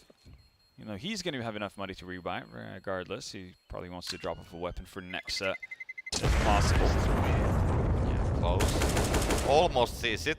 But I mean, OG, they have the money, so Neofrag, yeah, he wanted to go for the kills, he wanted to make it as complicated as possible for Complexity, and he can still get a buy, so it shouldn't be a problem. But of course, it's never nice to kind of like lose yourself when you have a plan to do something bad for the others. Absolutely. So, but obviously OG should be feeling decently comfortable at least about the position they find themselves in. They know that worst case scenario, it's OT. The likelihood of picking up 1 out of the last 4 rounds is decent enough. Yeah, could be looking to send Complexity home already on day 1. And if OG, I mean, if OG is going to lose this one, then of course Complexity have a great chance to actually force this all the way to the overtime, to be honest. So OG, this is the time. This needs to be the hammer time, as we call it, as they are just holding the banner. There's going to be 3 guys from Complexity watching for it. Lots of utilities flying in the air. No kills so far. Damage is happening on both sides, but Complexity has been receiving it more. But they're still very committed on that one. They still have the bomb on the banana. 2 guys watching that there's no flanks coming from the A side. So Grim and Fang just, holding those angles. And now just, one by one, meter by meter, going to be moving closer and closer to see if there is a lurking player on the OG side, that's going to be available to be taken. Right now, OG actually making a bit of a blind rotation over towards the B bomb site, and that's going to be exactly where Complexity are rounding up as well. We saw how OG ended their T-half with an excellent B execute, and Complexity are going to need more of the same as well for this to go all the way. Oh, the nade is going to go inside. That's going to be smokes. Flames, they're going to be getting on the side. But going to find that angle. There we go. 2 kills once again. Fang is going to finally shut down the lights from him. But NeoFrag comes for the trade. Junior completely alone with the AWP. Can he force this all the way? No, he cannot. As Nexa lands the final shot. And that's going to be OG getting the victory from the best of 3 series. Yeah, so a solid start for OG there. They're able to bounce back after getting basically pummeled on overpass to their own map pick. Having the mental fortitude to do it, showcasing that even though they are a new team, you know, essentially with obviously Fiku and NeoFrag coming into it, they do manage to get over the hurdle. They manage to keep, you know, pretty positive mindset, it seems like, at least judging from their facial expressions and what we were able to see on the cameras throughout the entire matchup, which is it's a great sign. Coming out of it, 2-1 win, you take that. Yeah, I'm still wondering how Flames can always find like 2 kills in a row. There's like no single kill for him at all. Once again, just 2 kills straight away. Yeah, no, he did a fantastic job of it, and you got to give commiserations obviously to Complexity as well. They definitely gave it their all, and again, off of overpass, you know, seeing how they got the start to the series, you were thinking to yourself like this is going to be the game where they kind of break through, but sadly doesn't hold all the way in as they bow out of the tournament in the earlier stages, sadly. Oh well, but I mean, still great try. They were able to force it all the way to the tiebreaker, so it wasn't like a 2-0 scoreline. They definitely showed what they have. Both teams managed to steal the maps from the others, the picks of the others. Yeah. And it wasn't like a one-sided game on the decider either. So very well done from the Complexity side. They definitely had the momentum at the end, but then OG they managed to break it. Yeah, and obviously that's going to be a bit of a confidence booster for OG as well. They don't necessarily know where exactly they lie with this new lineup, so getting a good start to the tournament is going to be essential. They're probably just going to grow into themselves and become better and better as we get further along into the tournament. So excited to see that. And while we're going to get our caffeine kick with Tim Hortons coffee, we're also going to be sending it to a break, and then we're going to be headed to our analyst. So. Oh, no break actually at all. You're going to go straight to the analyst desk, so have fun. And guys, what do you think about that one? A solid game there. Thank you very much, Vendetta and Copters. We do see OG take it. It was in 3, but Hedgie, I don't know about you, but I would say that despite that game obviously getting a little bit closer towards the end, I never really had any worries about OG closing that one out. No, they just had such a solid performance on the T-half. I mean, they were just bullying Complexity around, and yeah, very strong. I mean, although we saw some good things coming out of the Complexity side, it was just simply too much of a lead, I think, that OG managed to get on their T side. Yeah, I mean, it was basically grim all the way for Complexity, keeping them into the game. He had I think at one point 14, 13 more frags than the second guy on the scoreboard for Complexity. So it's a really tough thing when you're losing and you have your player on 25, 26 frags and you're still 4 or 5 rounds down. You know it's going to be a tough task to come back from that, and it shows that you don't really have control over the map. But it was from that momentous T side, huge clutches coming in, especially that 1v3 from NeoFrag on the A side was a very, very key round to keep the momentum going on that T side and follow through as strong as they did. But something I thought was interesting is they kept just denying Complexity's banana control constantly. I think Complexity had 4 or 5 rounds where they basically had no utility on 3 of their players at 120 on the clock, and they didn't get any map control for it. So OG did a really good job at denying that banana control, making sure they can reutilize positions like wood and tree on banana to get some punish picks. Here we see that early 1v3 that kind of kept the momentum going for OG on the T side. But from that, it was just clean, like you said. It felt like they had full control after that T side. Yeah, I think at a certain point, that's kind of when you need to have the coach step in and let the boys know that, okay, you've been trying to get this banana control over and over again. It's not working out. It's time to try something else.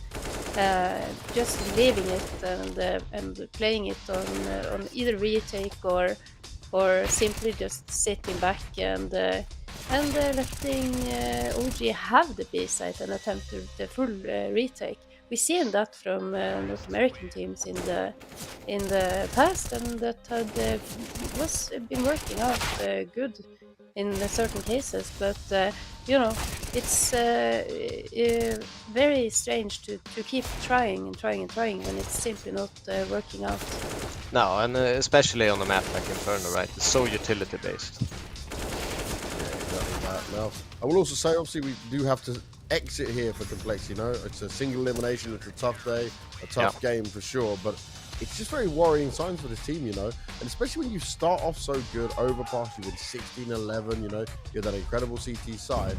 But again, it feels like that pressure gets to them, the fight comes out from the other team, and they just crumble a bit, and like we mentioned, JT's an injury. Yes, communication can be bad. It's something we need to work on. But my, I'm worried about the future of this team, Devilwalk.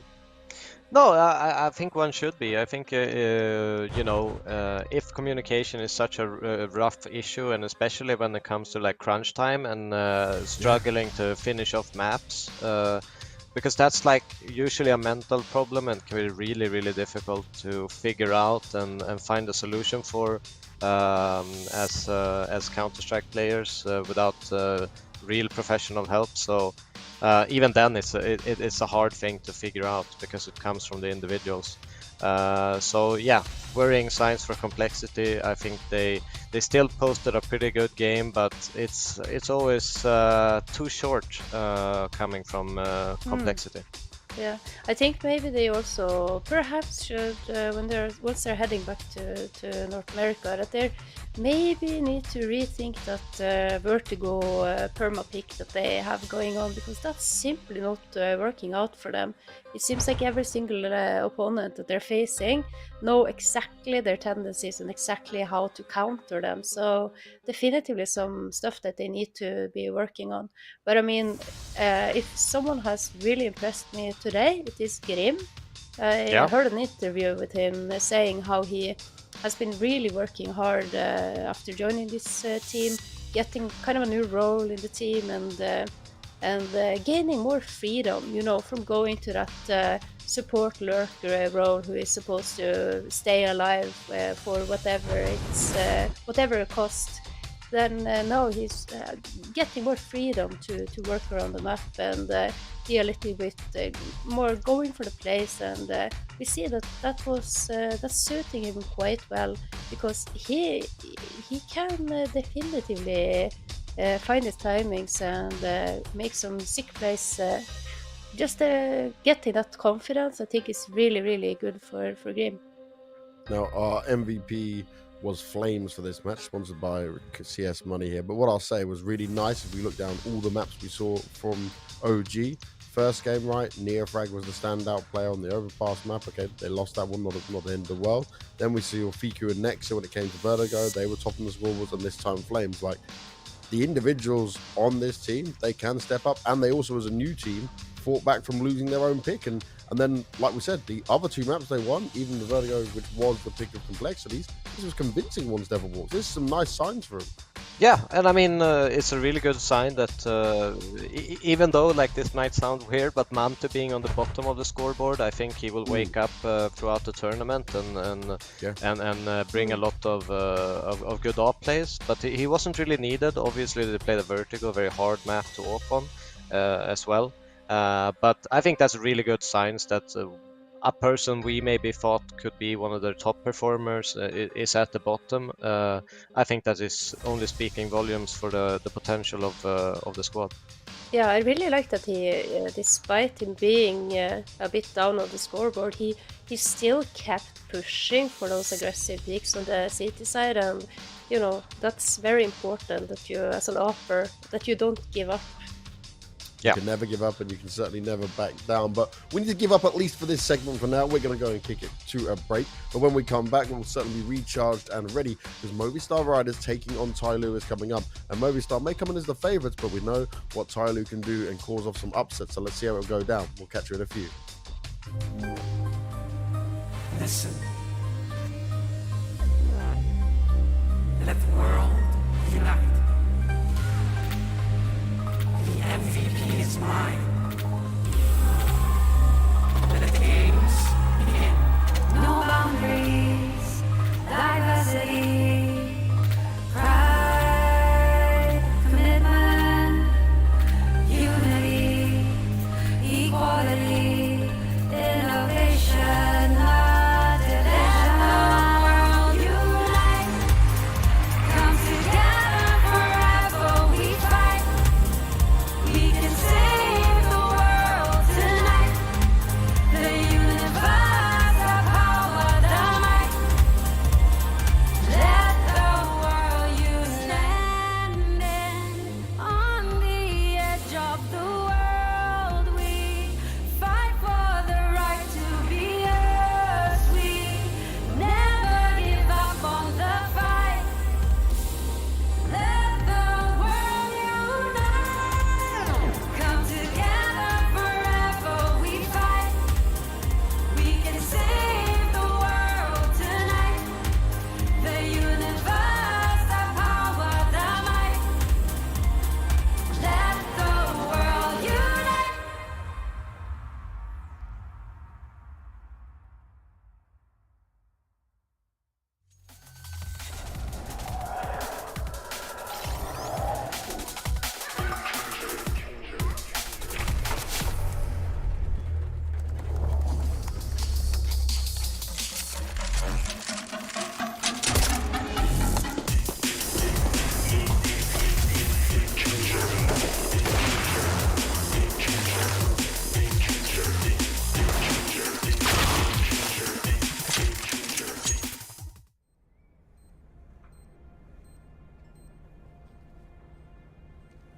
Both are long.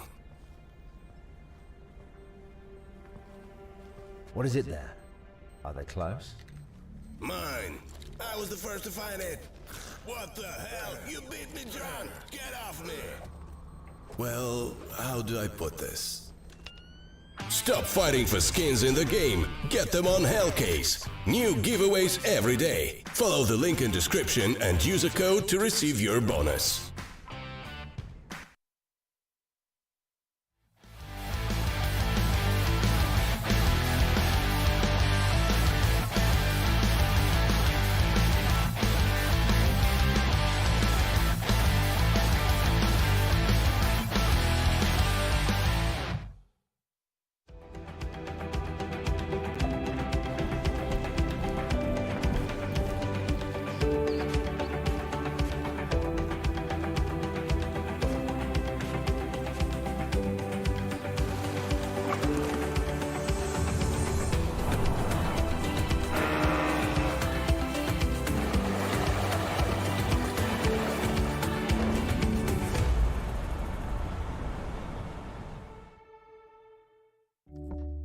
My old phone used to freeze with the apps that used a lot of power. They keep loading in the background. Then almost definitely there's going to be a lag. With iPhone, I haven't experienced that. My name is Amandeep, and I switched to iPhone.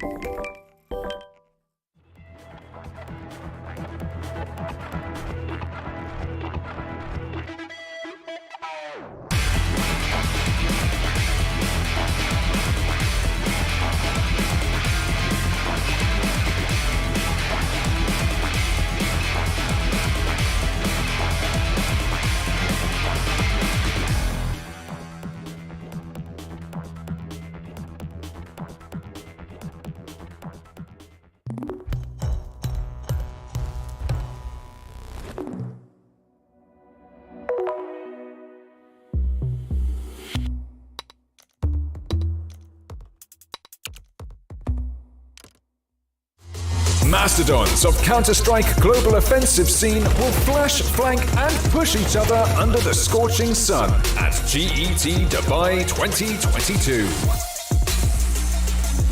8 top teams will face off in a fierce battle for a chunk of an astonishing prize pool of $250,000. The GET Dubai 2022 tournament is held as a part of the EMG 2022 festival. So grab your tickets for a full live experience at the Dubai World Trade Center Arena.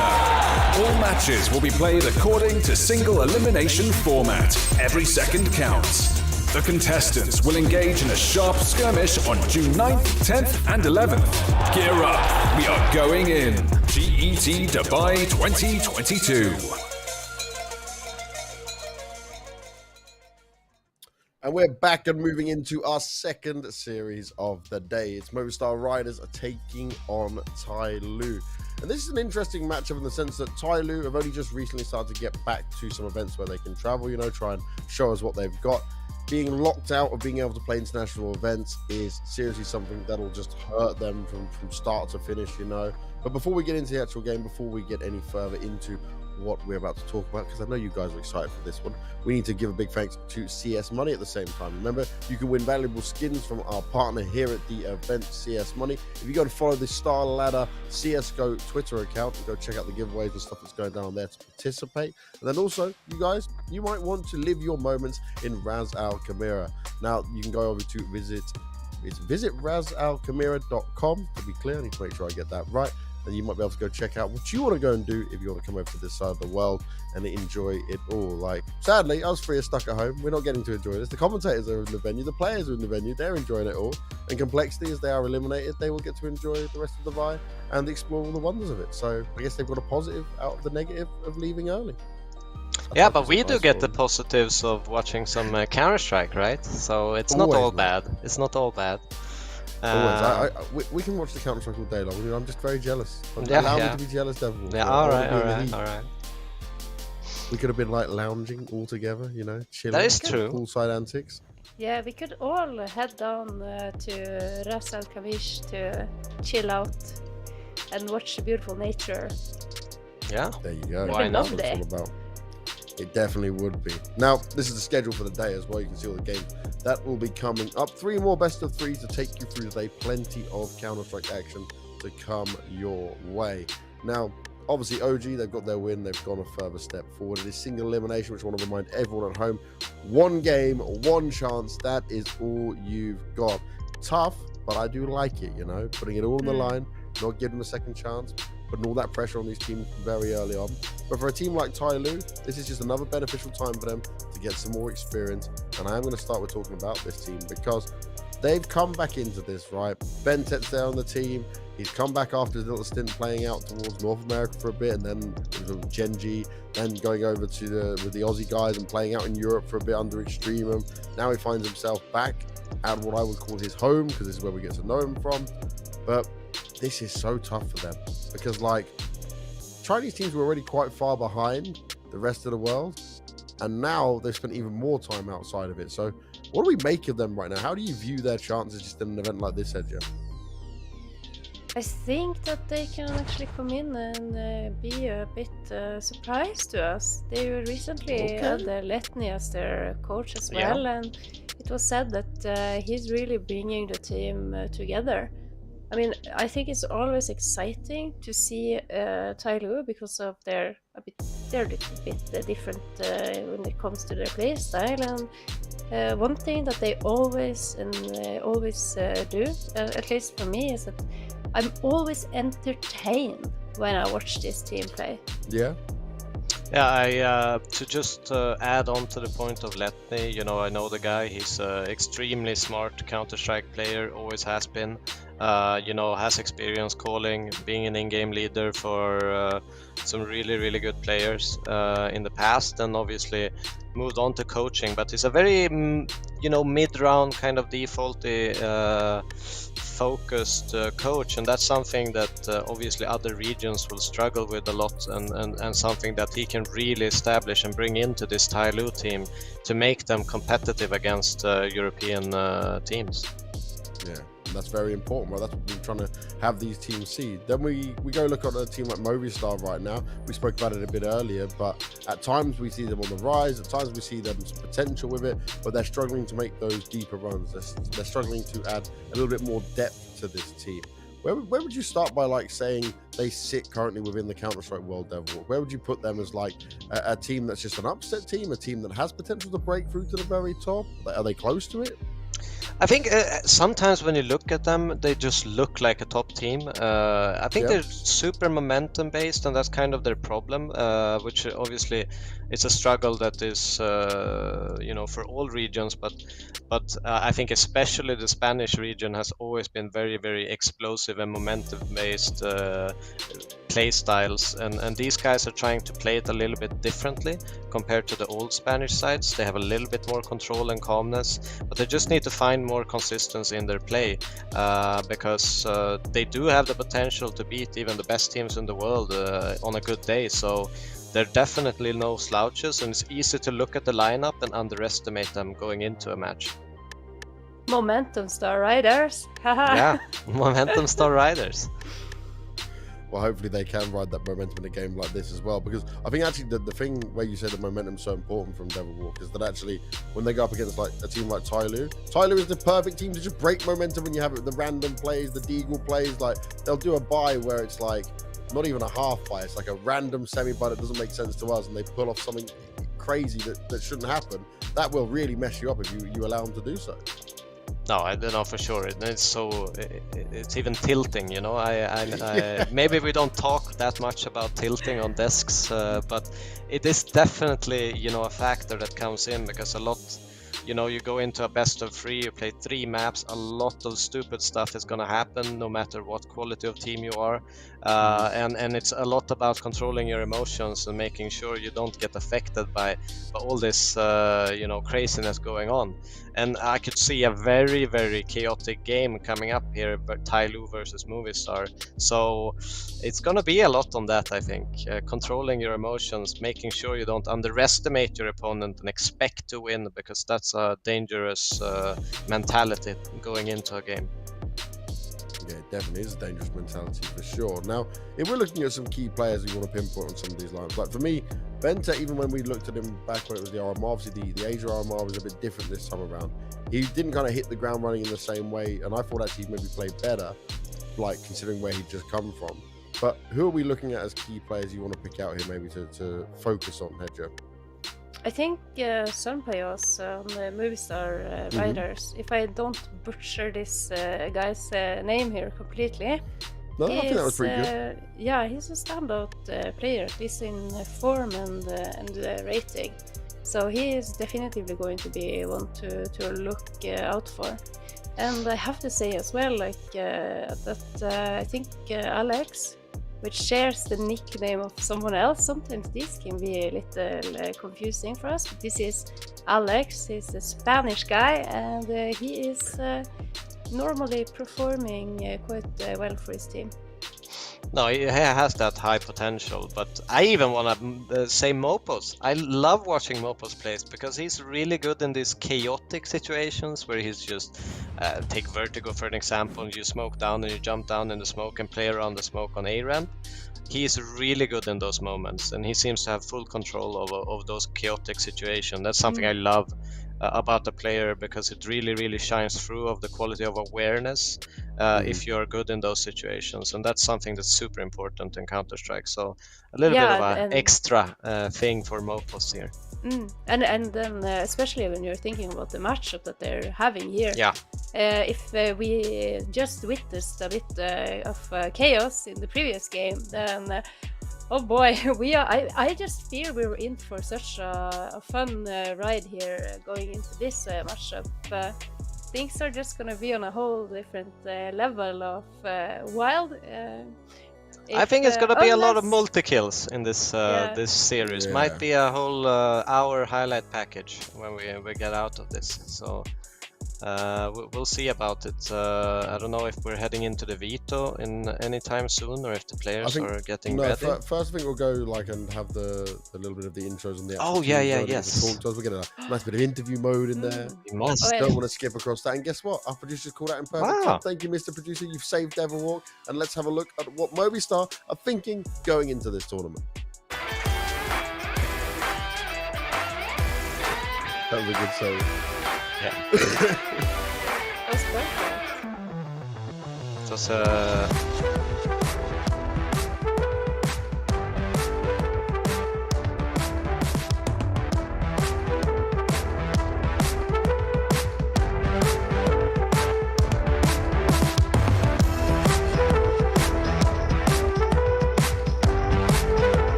Hello, I'm Alex. My name is Alejandro, and I play for Movistar Riders.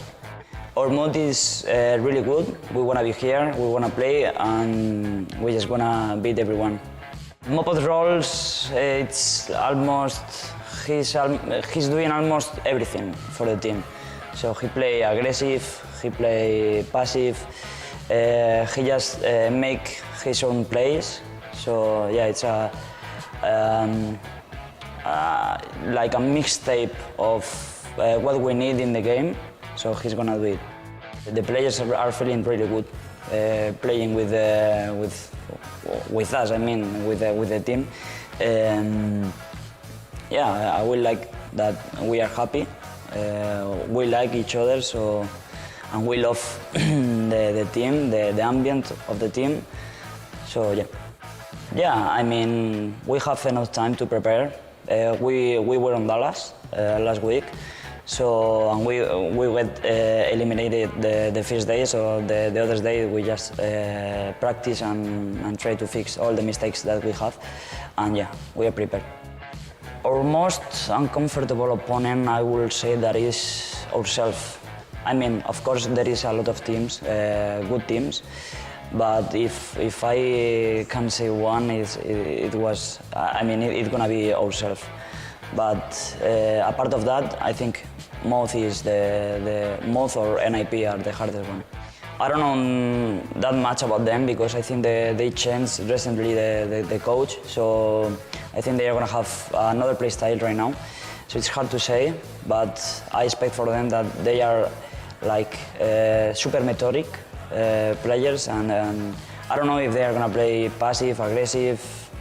I don't know that much of them, but I expect that, especially that they are gonna be methodic. Yeah, of course, they are gonna be a top rival. Of course, everyone here is gonna be hard to beat them. So yeah, my predictions, I don't know. I think it will win the best team. Thank you for watching and supporting us. We love you guys.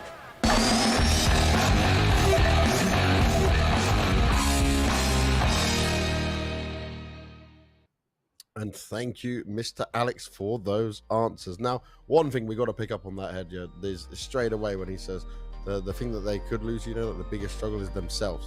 And that's going to be a very interesting thing to look at here, when you can maybe overthink a situation when you're going up against such a crazy wild team like TyLoo.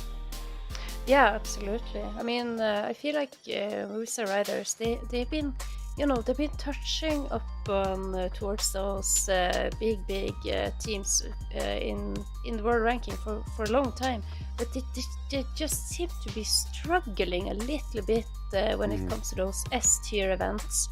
And it's going to be very interesting to see if they can basically get out of their own heads here today and really excel themselves. Maybe even the possibility of finally, getting into that top 10 rating on HLTV.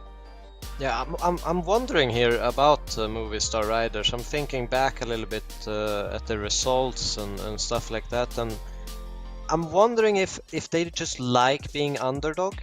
Yeah. Like, it's kind of like the Copenhagen Flames kind of feeling I get. Like they always do their best work when they're the underdog, and instantly when they become the favorites, they kind of crumble because they are expected to win, and therefore you don't get this like impression when you look at the lineup maybe that they are that dangerous, because I believe they're much dangerous than the feeling I get when I look at them on paper. Okay. That's just my take on it, but so I wonder if they struggle a little bit with that, being favorites, because it's not something they're used to.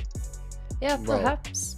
they're certainly going to be favourites in this game, and we're going to take a closer look at TyLoo and see what they are thinking as they get another chance here over outside of their region to play some Counter-Strike.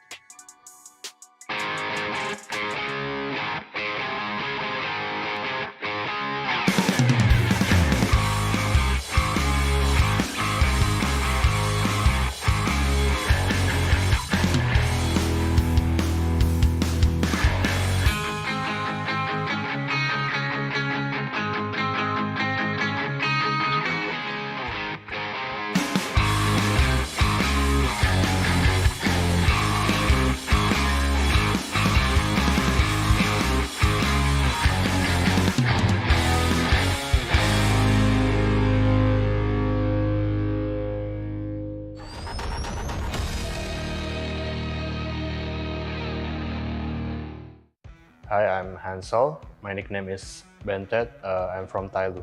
The mood of our team right now, I would say it's pretty good because we're having a 6 weeks boot camp before this event in Poland and Serbia. So I'm saying that our mood is pretty good right now. So our roster include 4 Chinese people, and I'm the one who's not Chinese. So I'm the last one who's joining the team. So I'm former TyLoo player back in the day, but I just joined again 2022. So there is some new players in TyLoo right now, which is Danking and Slowly. They came from a local Chinese team, and then TyLoo recruit them after I left TyLoo in 2020, I think. So the other 2 is Attacker and Summer, which is my former teammate in 2019. So I knew them already. We just signed Letney as a coach in a trial session right now. So before this event, we already practiced with him around 6 weeks, I think. So with that 6 weeks, we've been practicing and we've been doing a lot of practice with him, like talking with him outside and inside of the game, and see how our team progress. So I hope we can show what we've been practicing for the last 6 weeks for this event. When it comes to communication, I think sometimes we have a language barrier because I couldn't speak Chinese like 100% properly, and meanwhile the Chinese guys couldn't speak English properly, but we have understand each other inside the game. Like we made some calls in English, in Chinese, in some spot. So I would say we understand each other in the game during what happened this round, what happened that next round or previous round. I think we understand each other. I think I faced NASR back in the day, but I couldn't remember when. But I think they just changed the whole players, squad lineups. So I'm not sure what kind of strategy they have or how they play right now. So I don't think we have preparation if we face against them, because it's like a new team. No one gonna expect what's they're gonna do. So yeah, I hope you guys cheer for us for this tournament, and your support means a lot for us, and thank you for all of your support. It means a lot for me, for us, for the whole team.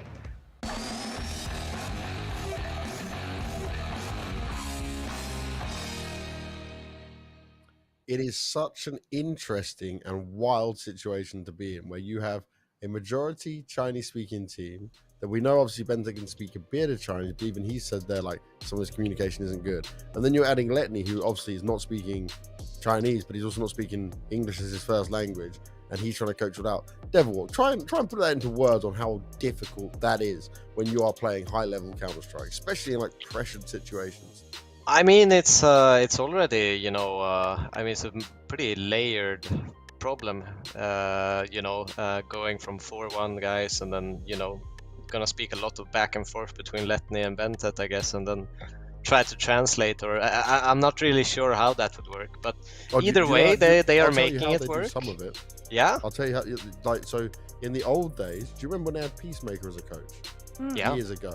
So what they used to do was Peacemaker would give the strats in English to Bentet, who would then type it in Mandarin into the chat to the Chinese players.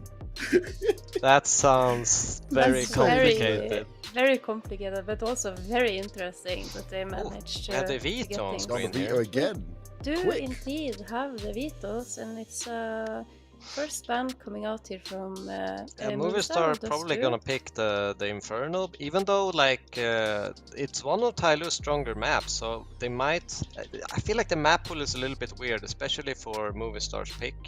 I'm pretty sure that TyLoo would probably pick an Ancient if they get it. Ancient would be a good pick here, but we see actually the Overpass pick coming out of Movistar Riders. So probably Inferno last then. Both teams decided, would probably agree to not veto it. It could also end up on Mirage, but we shall see. That is true. That is true. Interesting to see. Which have team do you think the veto is favoring so far, Devilbug? I mean, I think you have to almost always pick Movistar Rider because they're a better team right now, and I think, you know, them getting that Overpass pick, TyLoo, they haven't played it that much. They do have 100% win rate on it, but against Chinese teams. So, you know, I think getting that Overpass pick, I think Movistar, they're better than what the stats show in on Ancient, because I mean, they've lost against Astralis, Mousesports. They beat Liquid and even Cloud9 on it, but when they were called players. So they are a strong team on it, even though the percentages might tell you otherwise.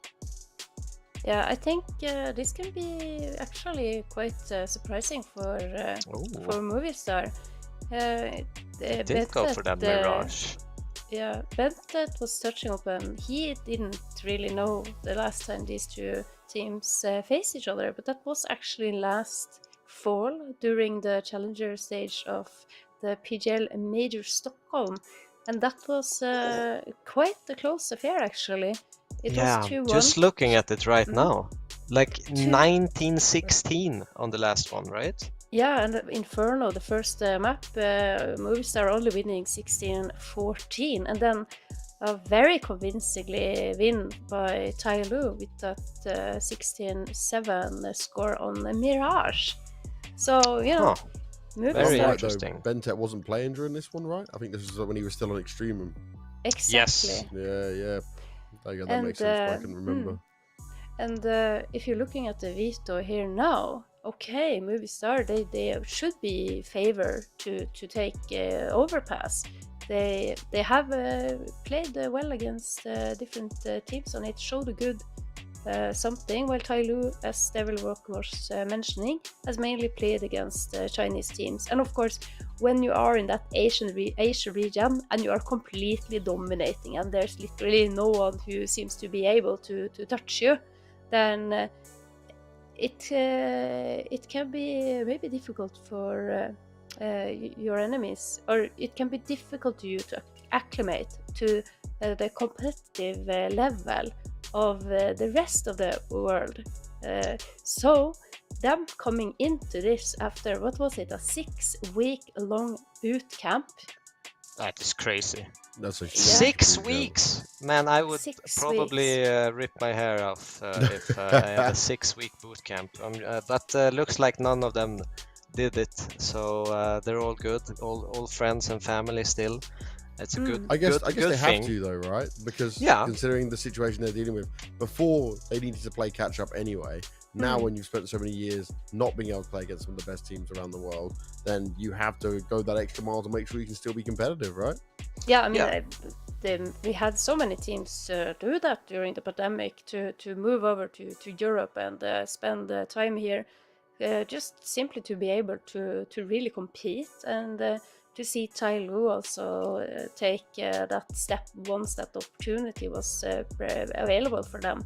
I think that speaks great volumes to to the amount of or what is the word? The amount of Commitment.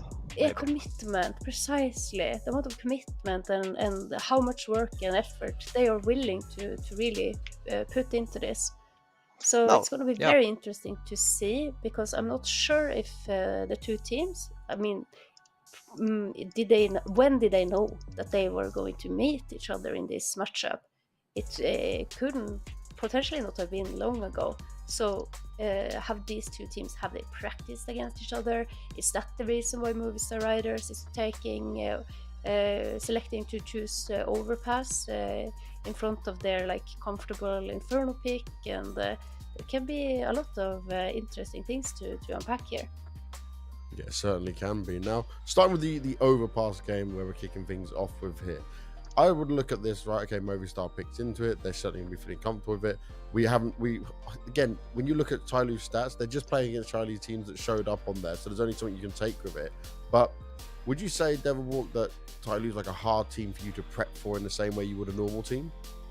I mean, yes. I think you're always gonna have a difficult time prepping, but I think you have to maybe ignore a little bit of the most obvious rules that you maybe follow in prep against other teams, and change that up a little bit. Maybe counter individuals more than the team thinking, because obviously I think that's where you get the most benefit of punishing the individuals, because their patterns are probably gonna be quite the same no matter what. So I would take that approach, but obviously the calling style and recognizing the key rounds, I always want to have like there's always this key round where people, like, if they're down to it and they have no money, they just have to do a strat, nothing is working for them.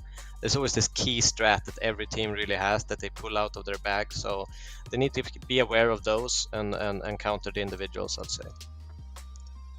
Well, hopefully they will be able to do it on that. Now, when it comes to looking at what we overall see from Movistar, I would like to see if they can get off. So you spoke about momentum.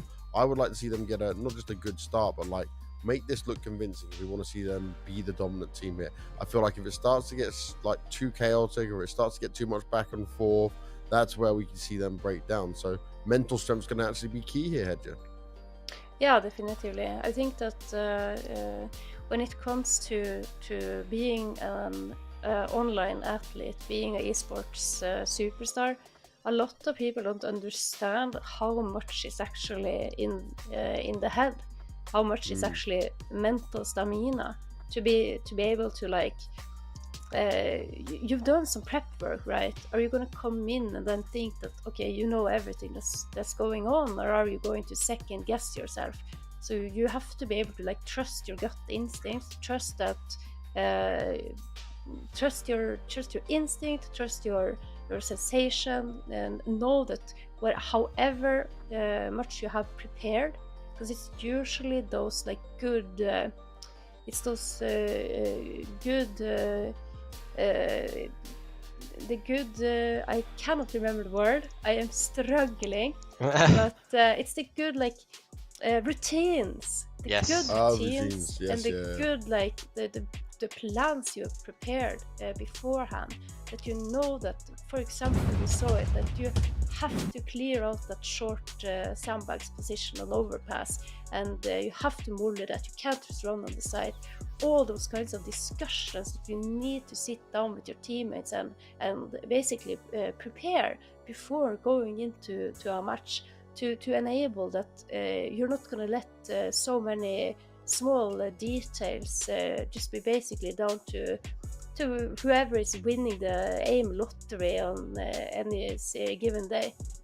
No, yeah, you have to explore those things like the run paths, the flash timings, the schedule of that, and maybe even change it up depending on what their tells are. But I expect on this overpass to see some Pius doing work with his AWP. I think this is a map that he is extremely good on. He is good at that defensive kind of repositioning on that A site and punishing from that default box when the execute comes. So I'm expecting him to have kind of a field day against a TyLoo maybe I could see be a little bit sloppy with the flash plays for Sampaio to kind of move him away from angles. So I'm expecting a few free kills from Sampaio with the AWP there. Yeah, potentially, but also like 6 weeks boot camping, Yeah, and with Letney coming in as their coach, I mean, surely they must have a translator on site. That's Chinese Hopefully. isn't that good either. So if I know something about the Chinese work ethics, I think that they might have been preparing for some very good flash timings. Yeah, I think they're always in set stuff. They always do it like really meticulous. The worry I have is in the chaos, if they can find those flashes, find those moves together, and make sure they shut down Sampaio in that chaos. But it's definitely something, their work ethic is there, and obviously Letney is an extremely smart coach. Just speaking to him, you will instantly get that feeling. But Overpass, it is a difficult map to make work even if you have 6 months bootcamp, because defaulting on that map can be absolute hell, especially talking about the situations you can end up in and what part of map control are you when you end up in those situations. You could talk for hours and hours and hours on that. Yeah, and we just witnessed it ourselves as well in the first match we had today, how difficult it was to establish any kind of map control, because you gain one part of the map, and if the CTs are doing their job that day, they will just retake something else, and working towards that A side of the map as well. It's so difficult. There's so many angles that Sampaio can sit and hold, and we're going to be in for a rough one today. Yep. But I believe we will have TyLoo starting on the CT side at least. So going into it, starting up, it's going to be Movistar on the attack. Yeah, and we have seen everyone pick their map as well, so that trend continues. Is that going to be like the theme of this tournament? Might You're be. no one is winning their map pick. Picking their opponent's map pick. Yeah, soon we're just gonna have like random picks that makes absolutely zero sense for us on the analyst desk. We're gonna sit here like question marks wondering. But so far, not that many surprises when it comes to the Vitos. Well, you guys were also discussing the AWP battle, at least on Movistar side. When we look at Dan King, again, I'm just looking at like the RMR that recently took place, for the major in Antwerp. But him individually, him on a level, he can sometimes just take over games. He's such an aggressive AWPer. I'm actually excited to see him get tested out against Movistar Riders, against European teams, to see if he can put those kind of numbers in, because he is by far the standout player right now for TyLoo. Yeah, absolutely. You would think that with Bentett's stardom and experience, and playing in North America, playing in Europe with the Australians, that he would come back. He kind of reached out to different regions because he was initially such a star player in TyLoo. And then to have him come back again, back to his roots, it's a really lovely story in and of itself. But then you have these new players that are shining, that's showing that there is so much talent to pick up in the Asia region, that it's going to be super duper awesome to see what they can do here tonight. Or today. It's not night yet, is it? We ain't hit night yet. I don't know if we hit night in Dubai. Let's see, what's the time in Dubai now? What is the time in Dubai now? So they are... it's only 4:13. They're not that far ahead of us. Yeah. There you go. Not that big of a difference. Thank you so much, Mr. Banks. I'm just Googling out time zones while we're here. We'll hit the evening a little bit later, probably getting into the last series of the day, maybe the next one as well, depending if this will be a 3-mapper. But realistically, do you even think, Devilwalk, that we can get 3 maps out of this one? Or should this be Movistar looking at a comfortable 2-0 and showing us that they can just dominate a team that on paper is lesser than them?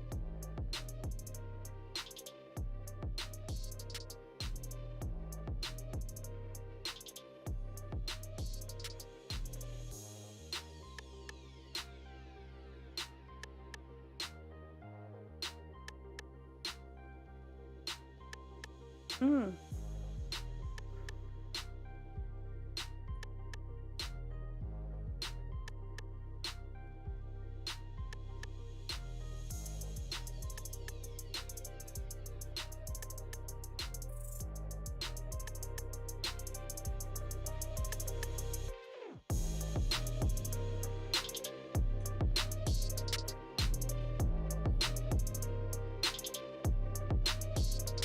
Yeah, you know, one thing that's very, very nice about this tournament in particular is that we have the entire hashtag World Connected. Is that fantastic?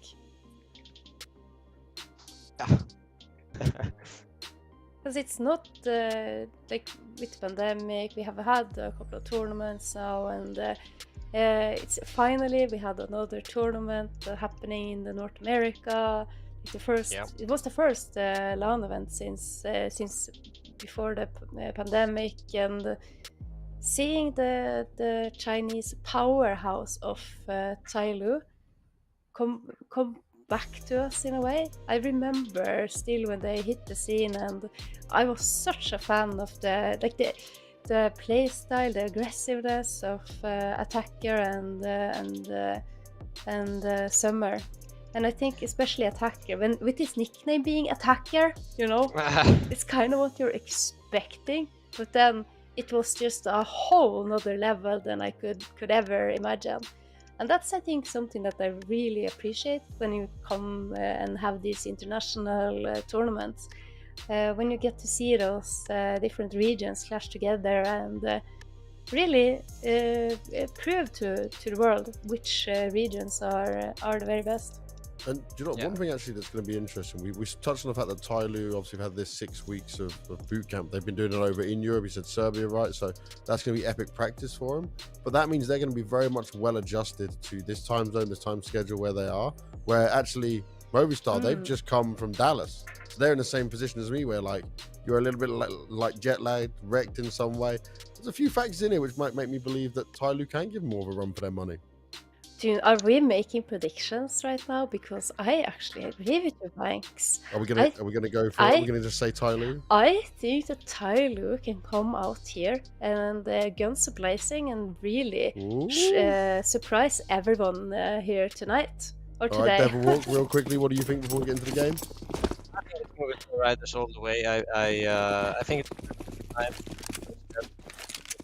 I said real quick, Mo, just give me sentences after sentences. Let's get into the game. Go. All right, guys. Thank you so much. So a bit of a split test, and I mean, there's good reasoning to have faith in either of these teams, honestly. TyLoo coming in as a bit of a wild card into this tournament, but off the back of 6 weeks of boot camping, which is an insane amount, and Movistar Rider, as we've seen, as of late, doing pretty well for themselves. As soon as they get into an offline environment, that seems to be where they thrive. And they're going to have to do something similar here as well, starting on the T side of Overpass. Yeah, there we go. TyLoo having a 3-man stack at the A side and one holding the B. Danking just was taken down already at the early game. So it's going to be Movistar Riders coming with a 5 versus 4 from TyLoo, but actually just 3 on the A side, as we can see. The double Berettas, I just love that combination. Sometimes so impactful on the pistol rounds. Careful, opening comes and started from there. Alex finds Summer, and slowly, let's see those double Berettas do the action. Going to fall down with a second one. Benton's going to find Devi G. And gotta get a second one as well. Just 2 guys remaining and just 1 attacker anymore hiding behind the dumpster. And Movistar Riders, they have this very nicely set up now. We do fist bumps going around a little bit too early potentially here. Attacker still needs to find Mopos and also defuse the bomb. Time is taken in the favor of the Spaniard right now. Being pretty careful about how he's moving about as well, and connects his shot when given the opportunity to. So Movistar Riders off to a hot start, winning the pistol. We've seen how potentially crucial that can be, obviously. Both Complexity and OG had their fair share of troubles when it came to finding rounds on the T side of Overpass. Yeah, so much back and forth trading happening there. Yeah. The pistol just, you know, sometimes it's just, you know, getting messy. It wasn't really messy, but it was like, you know, a lot of things happening at the same time once again.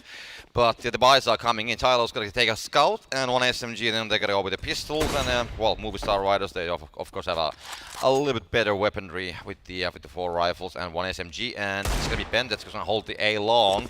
as TyLoo, well, tries to make some kind of an early move towards the A side. Oh. Danking being dropped the scout by one of his teammates. And dropping a deagle back, so obviously the intent is for Danking to have an AWP in his hands as quickly as possible here, so don't want to completely empty his coffers just yet. Yeah. Movistar Riders just slowly but surely establishing control over towards a restroom. Yeah, you never know with the pistols, with these angles. I mean, on the restrooms or the toilets, it's sometimes happening. Dank is going to find deaths. So one falls down to the scout at least, so that is definitely getting the impact done. Let's see if he can find a second one, because that would make a huge difference. And I mean, it is set, but it's going to miss that shot. It's going to be Opals finding Summer though. So that's going to be traded. It's going to be 3 versus 4. TyLoo still has the advantage on manpower, but not on the guns. Actually, it's 4 versus 4. That's just a couple players very low on HP. But yeah, the battle's going to go on. Bomb plant's going to go down. As you mentioned, low HP on multiple members, Senpais and Mopos. Basically hanging on by a thread as of right now. So a lot of it's going to come down to Davi and Alex. Yeah, there we go. Shots are coming in, but the trades are happening as well. Alex going to find slowly 2 versus 2. Alex and Mopos very low on HP. Alex going to find Alex, so just Mopos with 8 HP. He needs to save. He needs to play the time. Dan is going to be doing all over the diffusal. Can he fight it in time? Let's use the backside of it. He's going to be able to do so, and that's going to deny the diffusal. And does attacker have the time? That's the question that everybody's going to be asking. It's going to be going all the way down to the wire. You know, I was about to say, I don't think he has the time, and it seems like you realized that a little bit into it and still manages to stay alive. That was a costly affair, though. Again, this is a round that Movistar Riders is meant to convert. Sure, there's been an investment on the side of TyLoo, but you didn't expect it to get as close as it actually did. And attacker's going to be able to survive with an AK, armor, etc. going into the next round. And I actually like this. I think a lot of teams would have been tempted to continue to buy to pressure Movistar Riders, but it's so much cheaper to reinvest if you're on the T side than the CT side. So it's easy to fall into that trap if you're TyLoo, and you still have an AK to work off of here. Yeah, they're going to come out of the monster straight away. Slowly? Slowly, he's going to be right there. Daviji's going to find him down. Slowly, he's going to fall down. And Daviji takes the side, goes all the way from the backside. It's going to be Mopos, actually, who's going to get those kills as well. So Bendit and Summer are down as well. So just Attacker and Danking remaining. Attacker gets 1. And even open more. No, it's going to be Death who's going to get that trade. So 1 versus 3. Yeah, I don't. The headsets are meant to be noise canceling, but I mean, not to the point where you can't hear in-game. Not really sure what happened with Slowly right there. He got caught out, but to a significant degree. And honestly, the way they were set up, if he has a weapon out, if he does some damage, that could have gotten very, very hairy for Movistar. Instead, it's Danking finds some consolation effects and does do so. Senpais down. Yeah, close call. Senpais definitely had the angle, but in the end, Daniking's gonna make this expensive. I mean, with a deagle, you can definitely do it, especially on this like a quite narrow tunnels or the sewers, whatever you want to call them. Alex and Dets, they're gonna be getting, of course, the 3rd point on the board. Daniking will just save the deagle and the armory, and that's pretty much the situation. So 3-0 for Movistar Riders, great start. I mean, the second round, which we of course saw some time ago, it was a very close call, but it have changed the momentum. But now Movistar Riders, they are very comfortably sitting with the money and with the guns. But TyLoo, they should be getting a buy. Yeah, and it's going to be Danking on the AWP, and he's going to have that in his hands before Senpais, even though Senpais has been part of the winning side for the opener of this match. Dying a little bit too often, having to reinvest, etc., is going to prevent him from actually having that to play around with. So a bit of an advantage in that sense for TyLoo, and Danking has been the player on TyLoo to look the more impressive. He's going to get very aggressive here. So he doesn't get blocked by a teammate. Yeah, and manages to right his wrong initially.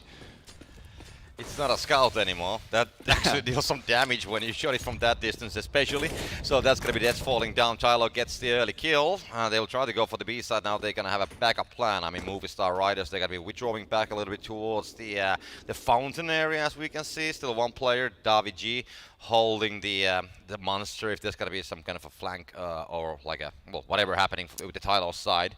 And still 1 minute 5 seconds on the clock. So just for a while, they're gonna play the time, gonna keep TyLoo guessing a little bit, and then they, then they will make the decision what they're gonna be planning next. Yeah, well, TyLoo should be pretty comfortable about playing a 2-3 setup. They could even lean a little bit over towards B and have Danking on the off as a solo defender, but this works too. Should still be pretty decently set up. See another monster smoke come out, so that's going to buy a little bit more time as well, and time is starting to tick down for the T's here. 30 seconds left. Yeah, they're actually dispersing a little bit as well. Yeah, so they're going to have to be pretty perfect about how they enter this B bomb site.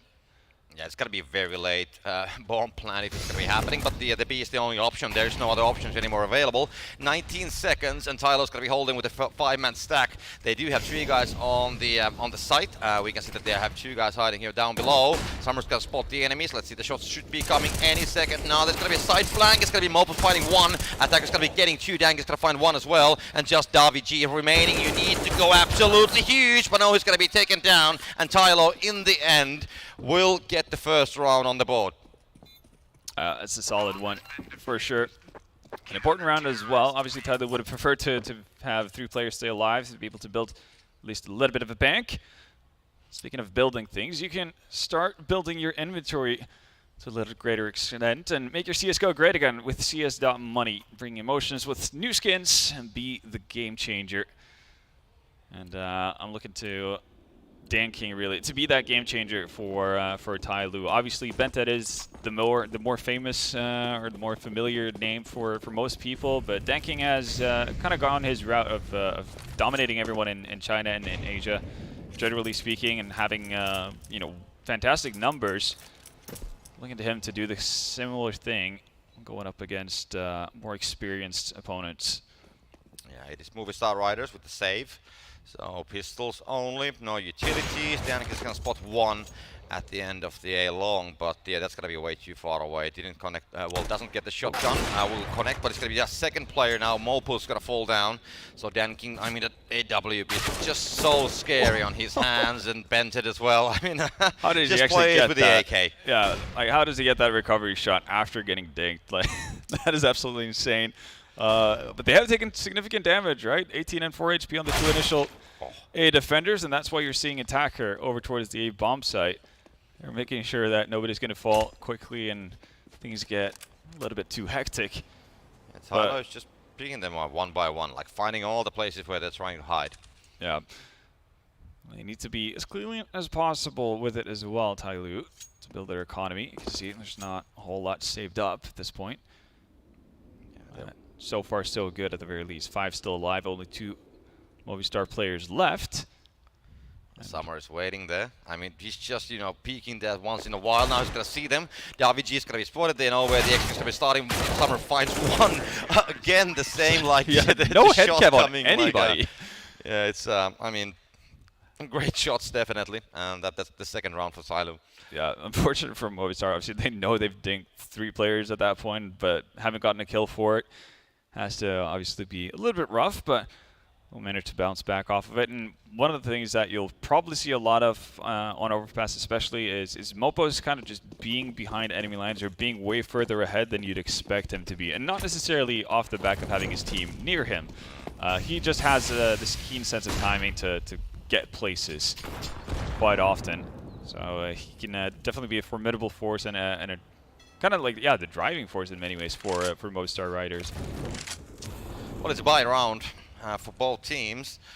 So we do have the weaponry. Let's see how it's going to go down. AWPs on the both sides, 4 rifles, 1 Galil actually on the Movistar Riders side. But we saw in the previous game that it's definitely not a gun that should be taken lightly, to be honest.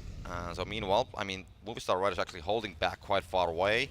TyLoo, yeah, guys on the both sides, kind of like staying in a close pack. They're not really like moving forward or going offensive at all. They're just waiting for their time, and they want to see how the Movistar Riders going to play that. Have to get that first information where they're going to be moving, and of course if they get an entry frag as well, great. But now they're just going to hold their places. Yeah, what was it? Yeah, a bit interesting to see that they stuck with 4 players towards B for that long, especially with Bentet being the sole player over towards A. Usually you'd see the operator being left alone if anybody's going to be a solo defender over towards that site, but Movistar Riders taking pretty much a minute and 20 seconds to get just into restrooms. Yeah, 35 seconds. I mean, the timing. clock is ticking.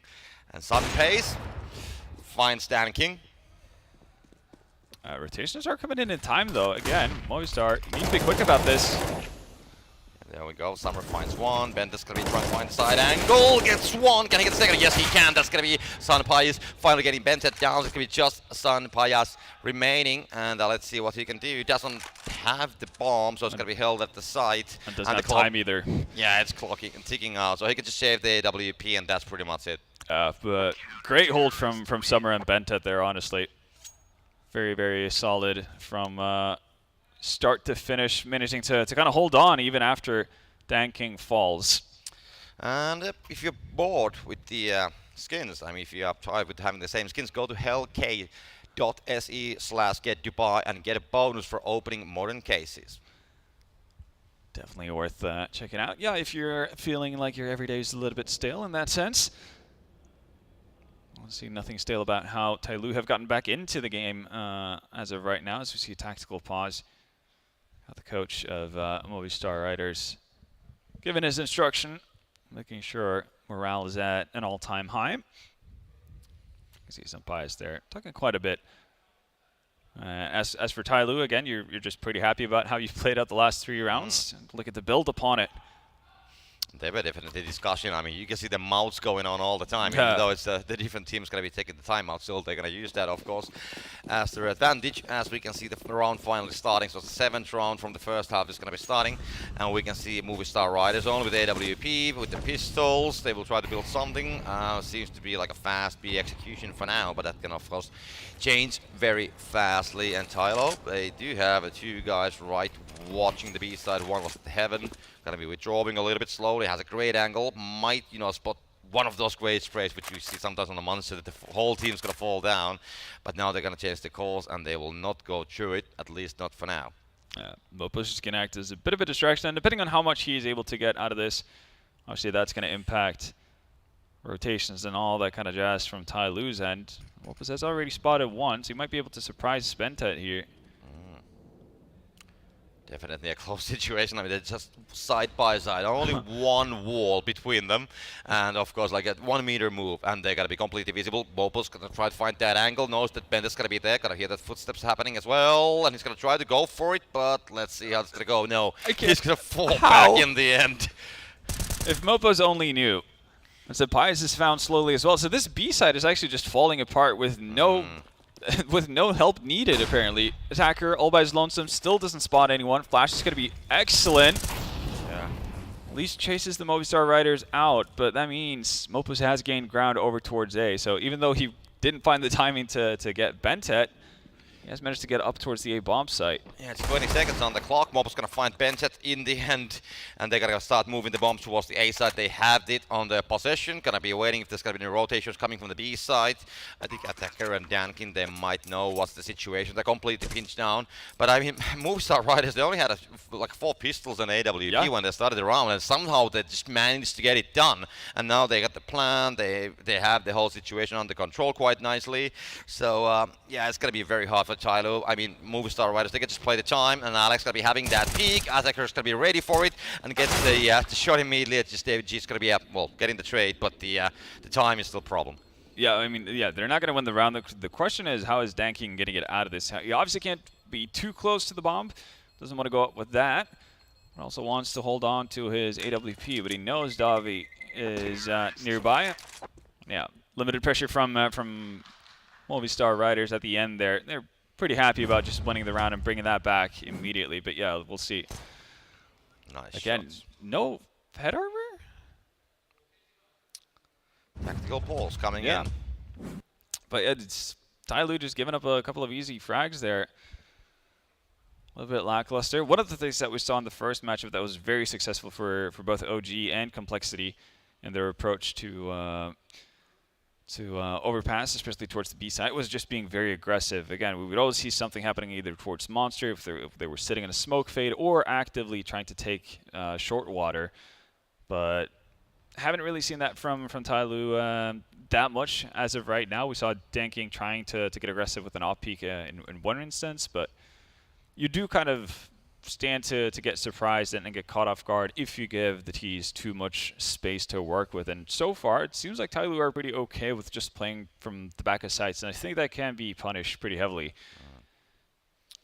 Well, we just have to wait and see. The pause is still going on. And of course the 3-4 scoreline, it's pretty even. Yeah, I like it. Absolutely so. I guess you'd have to like Movistar's start a little bit more, considering what we saw with T-Side having a rough time of it earlier on. And as it stands right now, they've gathered more rounds in the first 7 than both OG and Complexity were able to do in an entire half. A bit of a technical pause. Not really sure what the issue is, but hopefully that should be sorted out. Yeah, maybe it's the finger warmer not functioning anymore. Oh, maybe that's the thing, yeah. And again, I would have loved to have one of those at home. One of the people who suffer from, I guess, chronically cold fingers when I'm gaming, so definitely would have been beneficial to have. You see, spirits are still high, though, on TyLoo, even though they did kind of drop the ball in that last round. I mean, from this angle, when you have these both teams cut in, I can easily see these guys like sitting on the same dinner table. Oh, yeah, no, it's actually, yeah, that could very well be for a nice dinner. Before it all's, well, before everything gets settled on the battlefield, pretty much. But yeah, have a dinner while we have the technical break. Yeah. But yeah, it's gonna be getting sorted out. We'll figure it out, and we just enjoy the scenery, the players. They're just chilling, waiting there. We don't see much like expressions on the faces, to be honest. I mean, they're not smiling, but they are not the other way around either. I was about to say, Danking was having a staring contest with the camera, and he was winning. Didn't blink a single time. Not going to catch that man off guard, that's for sure. And there we have the opera of the Spanish team as well, some Pius on the screen. There we go. Yeah, see, everybody gets to share. Sharing is caring. Yeah. Who's what they're getting? I mean, warm fingers. That's what they want to have. So I mean, No, I can do it like after you die, he's gonna turn it the other way around on the game. Oh, yeah, everybody gets one. Yeah, for sure. Well, to be fair, I'm not sure how warm I'm about my keyboard hand, but yeah, definitely has some benefits to it. You can see the TyLoo players, they're going the more traditional route of having like if you call it hot packs or whatever you want to call it, but doing that to keep their fingers warm. Yeah, just adding a lot of like different routines for the players. What do they want to do with the breaks? I mean, it's also like a mental control. You're keeping your nerves. How do you manage it? Of course, we're not so far away on the series, so it's pretty early. But still, I mean, it is having an impact. Like, how is your focus if there's gonna be an unexpected breaks, for example, or whatever's gonna happen. So all these things can happen, and that's why some of the teams they take those tactical breaks just to annoy the other team. Absolutely, and again with like lengthier technical timeouts and that kind of stuff, it's obviously a bit of a mental drain, right? Because when you get into game mode, matches started, etc., pro players got to go into their own universe. They're fully focused on what they're doing, and every single detail matters, and then you have to just pause that entirely. And there's a limit to how long you can do it without kind of just losing a little bit of where you are, and it's harder to reset and go again once the game gets started for certain players. So we'll see if that's going to affect them at all, but Letney doing his damnedest to make sure that everybody's hyped up and feeling good. Yeah, I mean, looking at the how the players are currently doing, it seems that something might be going on. So I mean, we'll get the game going on, but we just have to wait for the technical break to end, of course. But I mean, there's hope that we're gonna continue. Yes, and it looks like we're gonna have our wish fulfilled. It's good to see, and we'll see who actually starts pulling away, or if TyLoo are going to maintain it and keep it close. They're going to have a bye on their end. Only some are really suffering in terms of weaponry. You can see a healthy amount of nades as well. Well, there we go. Movistar Riders, they have a bye. Both sides, they have the bye. TyLoo with a 1 SMG still on the lineup. Otherwise, it's going to be just rifles on the AWP, of course. Now we can see Movistar Riders actually holding back a little bit. Going to be a early utility gameplay coming from the both sides, but no damages will be dealt. So just one guy actually peeking the monster, and the other guy's going to be still there, like right next to the fountain as attacker finds the player from the monster. So that is the first damage and the casualty coming in. Important start for Movistar Riders, and a bit of an interesting change-up as well. I know they've done this for a little bit of a time, but actually swapping around Mopus and Deaths. Mopus used to be the lurker over towards the B site, hence his notorious monster timings and so on, but we started deciding to change things up for a little bit, and I guess they do get a lot of benefit from having Mopus lurking over towards A as well. But we'll see, though. Down a man, need to come up with something interesting to get into a bomb site. They do still have a lot of utility, and you can see things being dropped off for some Pius as well. So that is a bit of an indication that something might be happening towards B, or might just be selling a fake. Yeah, definitely trying something. They still have the bomb back pretty close to the B side. Slowly is going to find one Sun Pius, going to trade that down with AWP. So it's 4 versus 3. But now, meanwhile, we can see Benzet just watching the A. The bomb is kind of actually moving towards this area. The Molly is going to drive him away from the location. Going to find the Mopus. So finally the battle between Benzet and the Mopus is going to happen. They had that hide and seek happening at the restroom area earlier. But yeah, Davi G is going to find Benzet in the end. And, well, that is at least an opening towards the A side. Yeah, time is starting to tick down, though. 8 seconds. So Senpai needs to commit to this bomb here. We'll do so as well. Summer knows that he's forced Davi out of position, but still can't win the fight. It's back to a 2v2. Bomb planet, which means time is working in the favor of the Spaniards. Yeah, Movistar Riders, they definitely have a great chance. Gonna be just hiding there. Need to play the time. Slowly's gonna fight Davi G though. And now we can see Sun Pius just going away with AWP. Gonna be trying to hold that angle. He can also spam through the boxes. He knows the play is fine slowly. So that is one fine, knows the location of the Yankees, the AWP duel.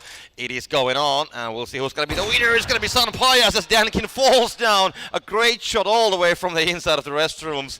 And he lands it. Solidly done by Sun Pius there.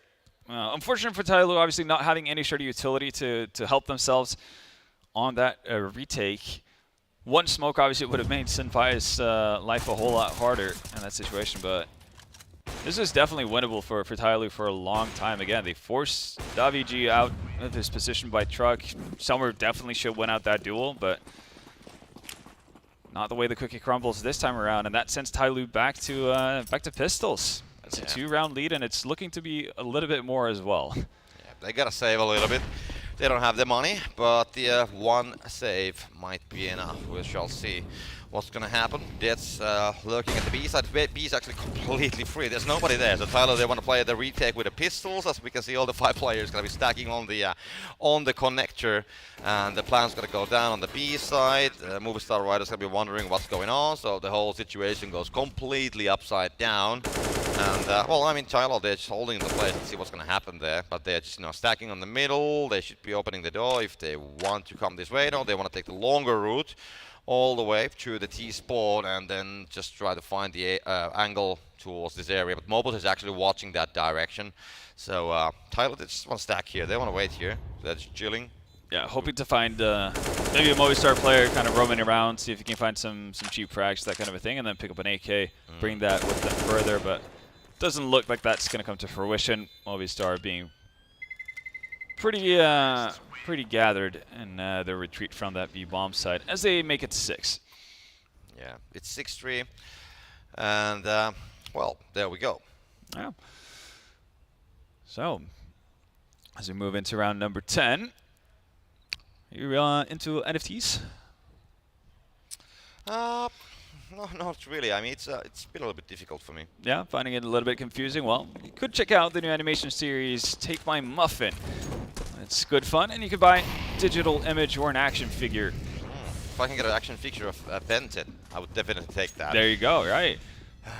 But there we go. Also, the game has started, and now we have the guns on the both sides. So TyLoo, they don't have the greatest one. I mean, when you look at the utilities, just a couple of flashbang smokes, and that's pretty much it. But otherwise, they have the guns, they have the Kevlars. Not all the players have the helmets, though, and they have moved the defense has been moved so much further. TyLoo is basically waiting for the Movistar Riders right behind the corner of all the kind of like the locations towards the sides. Oh, Mopus, how have you been? Oh. Attacker, you should have heard that. You didn't, and you're going to pay for it as well. Mopus finds the opening. Someone managed to lurk through everything, and Bented actually falls to Alex as well. This is a bit of a disaster for TyLoo. 5v3 is going to be made into a 4v3 and slowly finds at least one response. That is the start. Alex gonna continue wrecking TyLoo, finds Dan King. Slowly's gonna trade that. Summer's gonna find Alex. And at 2 versus 2, the whole situation changes quite rapidly, as we can see. And the bomb is gonna be starting to move. It seems to be going towards the A side, actually. We can see Davi G already at the site, gonna be trying to make a presence there, gonna try to scout all the information and, keep the place reserved for Sun Pius as he's coming from the A long. Problem for TyLoo right now is that they're just getting torn apart. Movistar are able to find picks on opposite ends of the map at pretty much the same time. TyLoo doesn't really know where to or what to make of it or where to actually position themselves. Now VG has been able to get so close, so deep. Just cut off one of the entry paths to that A bomb site. Yeah, only the dumpster's gonna be available. The RPG wants to deny that. Slow's gonna get the kill though. Sunpire's gonna get one. And now meanwhile Summer's gonna be already moving to the side. So Sunpire needs to, well, play this right. Of course, knowing that there might be people already. Gonna be walking the wrong direction. Still gets the shot. And that is a close run, but still manages to close the deal. Yeah, still manages to get it done. So Pires so far 2 for 2 in clutch scenarios. Able to win it back for his buddies, and you can see how Bentet fell. He wanted to go on a bit of a fact-finding mission, and that did not pay off. Yeah, I mean the final kill was like very fast reflexes. I think in general in Overpass sometimes the angles are just quite surprising, to be honest. I mean sometimes you'll just find the enemy completely on the angle where you were not expecting, and well that wasn't one of those cases, but the fleet was definitely still amazing. Absolutely. So Death's gonna get quickly out towards short water. Again, we can see TyLoo gathered up, this time over towards the bomb site. Summer sees it like Kevlar. Other than that, it's only pistols that's been invested. Yeah, it's gonna take a while. But TyLoo, I mean, they're gonna hold all with the pistols. That's gonna be immediately punishing slowly. So one player out of the defenses. Will they find a second one? Seems to be very probable. One, but Dankin with the Eagle finds deaths. So that's gonna be immediately traded. Dankin's gonna, well, having a battle also with Sunpire. So the keys, Movistar Riders, kind of like hiding there on the connector. But yeah, you know, as the CTs are just pushing all the way, they're just punishing one by one. Yeah, they are. TyLoo are not really finding all that much for it. Danking obviously has picked up an AK, so he might look to save that. Bentet on his end, well, I guess might be happy enough to hold on to his EZ and a smoke, but I wouldn't be too surprised if he gets a little bit more aggressive, hoping to find a Movistar player retreating out from the A area. Maybe snagging an AK for himself as well. There's been a lot of plans on the A side actually on this series when you compare to the previous Overpass. I mean, a lot of bombs have been going down on the A side. And I mean, Movistar Riders, they've been very successful with it, of course, so they want to continue doing it. Getting the points on the board, that's what's mattering to them. Yeah. TyLoo, meanwhile, they have picked one of the AKs from Deads. They can try to hold that, I guess, and just, you know, keep the locations, and that they have one smoke they can save as well. Yeah, no, and it's true. Like, there has been a lot of plans over towards that A-bomb site from Movistar, but it's often off the back of getting multiple frags over towards B. And then we've seen over-rotations really coming in from TyLoo. They feel so insecure about, you know, what kind of information that they have on what kind of attack is coming that they seem to believe that Movistar are committing to B each and every time with multiple people, which has given Mopos a chance to get aggressive in towards Bank. We've seen Davi get aggressive in towards Bank, and it's torn TyLoo apart in a big way. They're a little bit too eager with how they're actually rotating as of right now, so something that definitely should be brought forward. Something they should be recognizing as well, just given how much or how many times they have kind of been caught off by the fact that there's a Movistar player deeper than what they would have expected. But Movistar definitely taking advantage of it for the time being. 8-3. Can't really argue with those numbers. Things are going swimmingly well for Movistar. Yeah, that is the case. We'll see if TyLoo's going to be able to turn that around. I mean, Movistars, they are, well, if they continue with the same pace, they should be going for the double digits, but yeah, who knows? So we just have to wait for it. They're going to come all the way and start moving. The buy's going to be completely, well, about equal, I would say, more or less. So we'll see how the stretch is going to play. And this time, Movistars, they're going to be waiting right next to the kindergarten area. So the play field, they're just going to hold it for a while. They have, once again, a bit of aggression towards the B side. It's going to be a Jets who's just watching what's happening. The Monster Bend is going to find one from the connector, though. So the player who was, like, on his own, going to be found. It's a big pickup as well. Again, if Bentet dies there, then it's very easily, or a big chance of you seeing, like, a rotation coming in from TyLoo. That's going to create space, obviously. Now, TyLoo able to maintain control over underpass and also short water as well. So that's going to allow them to actually have a bit of a cheat rotation over towards A instead, if they like to. Yeah, they have the options, definitely. Yeah, TyLoo still, they have the defenses. I mean, just Benta took a little small piece of damage, but that's pretty much it. And, well, once again, I mean, the utility is going all the way towards the B side, just one player watching it, but one is like right next to come to the B shot if something's going to open up. The bomb is still quite far away. It's right next to the fountain, so they haven't committed. And only 30 seconds on the clock, so they have to make a choice pretty soon. Yeah, they're going to have to go for A, and Deaths is doing a good job of actually keeping people occupied. But the jig is up right now. Tons of information gained from TyLoo, and nice positioning from Danking there to surprise Senpaius. Yeah, it's going to be expecting. Oh, he's going to find the second one as well. Alex gets the damage. Last man standing, 14 HP remaining. Danking still going to be having that battle, and Alex going to be trying to withdraw with a USPS on his hand. So AK aside and tries to save the gun. The time's going to run out, and that's pretty much it. So once again, well, I mean, TyLoo's actually holding it, so they are getting the just one loss. Yeah, no, they definitely needed that as well. A clean round pretty much for TyLoo's end, and for you guys at home to take part in the Hellcase giveaway. They've prepared gifts specifically for you guys, so follow the link in the description in order to get a chance to win a skin, an eye for other things. So make sure to do that. Make sure to do that. And 1 minute 45 seconds, so we have very early times at the round. The buys are happening on the both sides. I mean, both sides, they have some money on the bank as well. It's not much, but yeah, you know, they're not completely empty, but slowly it's going to open up. Jinx on B finds dead, so that is an opening, at least for TyLoo also. The kind of like defenses they are. I mean, have been able to hold now a couple rounds, so it's definitely, I think it's looking better, if you ask from me. Dankin, of course, especially like playing a very important role at the restroom, so we'll see what he can come up with with that placement. And Movistar Riders, they're just wondering what should be the play next. Yeah, so like I said, the seemingly random aggression through Monster doesn't really pan off. Death's not able to get a frag, and therefore no real rotations having happened. TyLoo actually set up in a pretty decent manner right now. Danking's going to spot one running past, but doesn't shy away from the challenge. Yeah, 45 seconds on the clock. And they seem to be committing on the A side for now. They still have the time to actually change the plan, but we'll see what they want to do.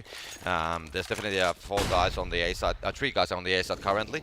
So TyLoo just, you know, trying to hold the place. They have all the angles, so it's going to be very hard to penetrate from that direction, to be honest. They need some entries, that's for sure. They need to drop somebody away from the site.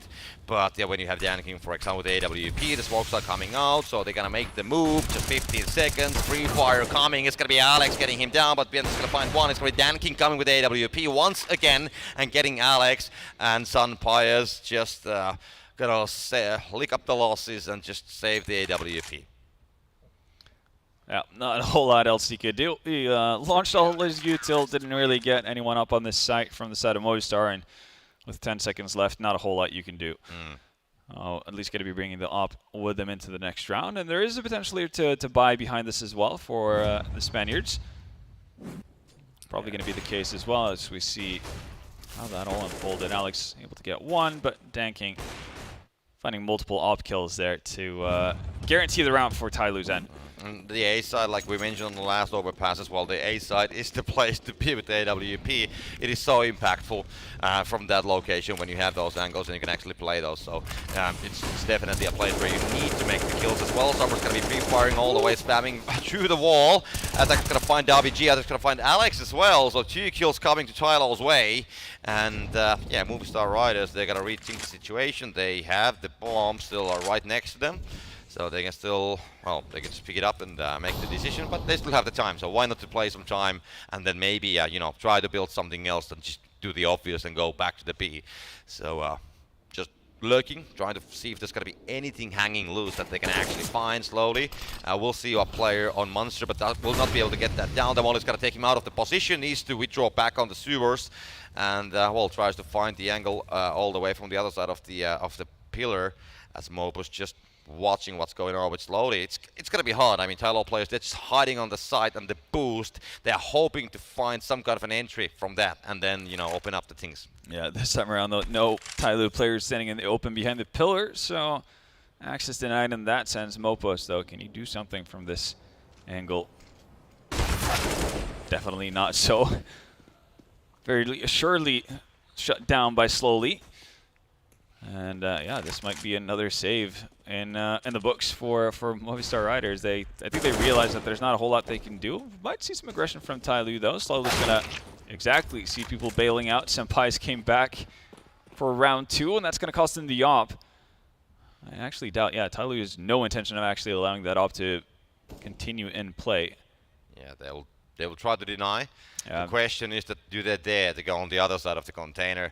That's the thing, or the wall, and we can see they're just holding, and then they will come with a double peek, and that's going to be a traded. So attacker actually gets the player out of the situation. So yeah, TyLoo's going to win that, and also going to deny saving of the weapon. No AWP or not even a rifle. Yeah, that 100% worth it for TyLoo. Yeah, you trade obviously a frag, and a situation where sure you could have made the case for stabilizing your own economy, etc. But it's so late into the game that it's better knowing that one of the Movistar Rider players are not going to have money at all going into the last round of the first half. Like Daviji is sitting at $300, and that's all he's going to have.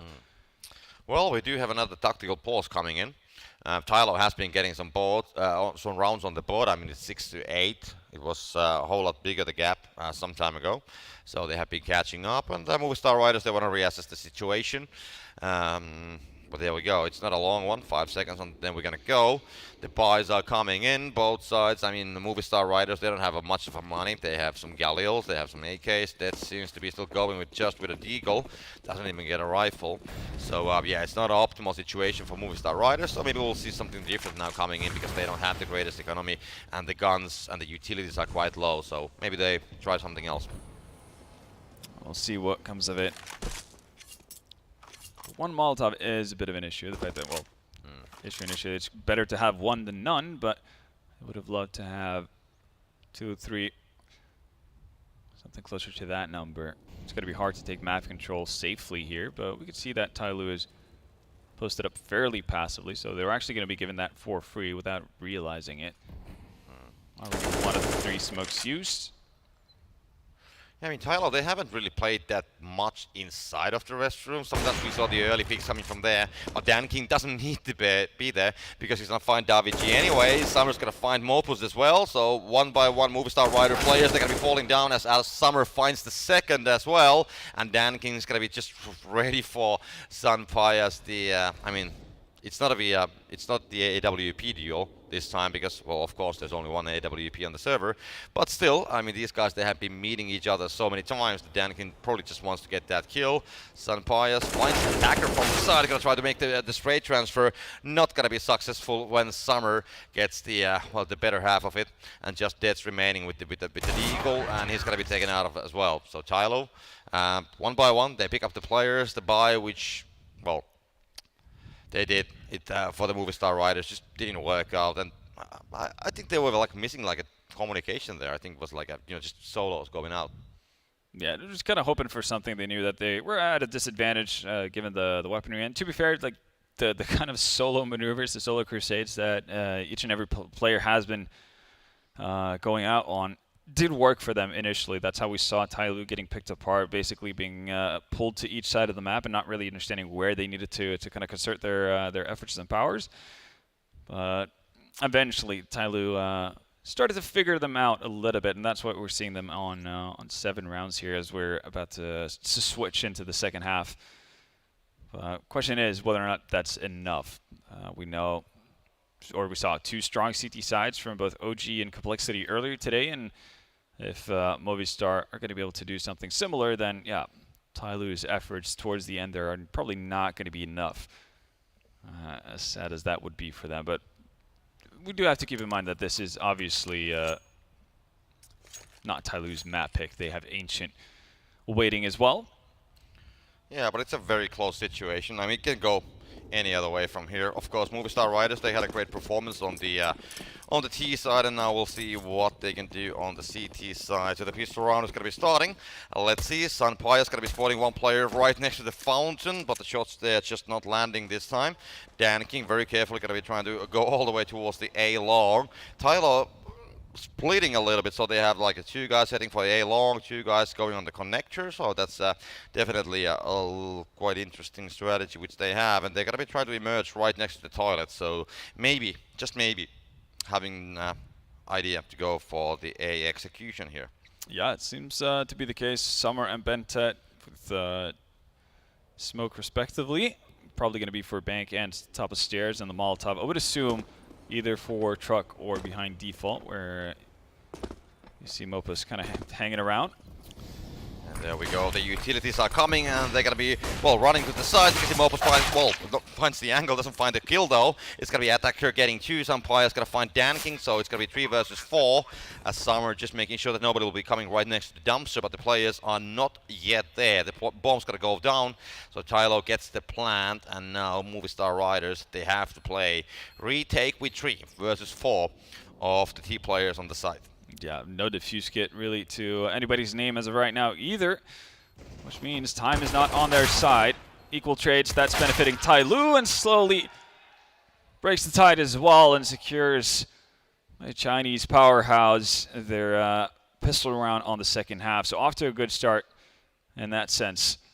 Yeah, TyLoo gets exactly what they were hoping for, to get the scoreline even and getting a slight advantage for the next couple rounds, depending of course how the buy is going to go, but they should definitely have at least a 1 round advantage. Movistar Riders is going to go with a scout, and we have seen this happening quite often, that on overpass there's going to be on the second round the losing team is going to be picking up the scout, so it's not a new thing. We saw that happening also on the previous side as well. Summer's got to spot 1. The spray will be connecting but doesn't get a kill, so Dankin's going to be able to somehow escape. Majority of the TyLoo team at the very least is moving up towards A. Slow paced as you like, and well, there we see why the scout is being purchased. Again, long distance fights, definitely possible. Slowly not afraid at all though. Yeah, the A-long is definitely a place for the scout. Of course, AWP is going to be better, but when you don't have the money, I mean, the scout has been lately quite good on the. Of course, it depends from the player who's going to be fine with it, familiar with it, and feels comfortable with it. But definitely when you can land the headshots, it's a pretty good gun actually. Sometimes quite underrated as well.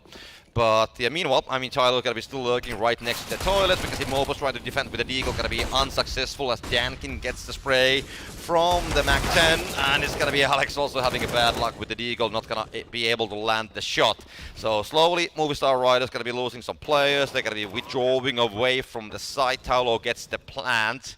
And we'll see if Movistar they want to do anything about it, or will they just say what they have. That might just be the case as based on the movements what they're currently doing.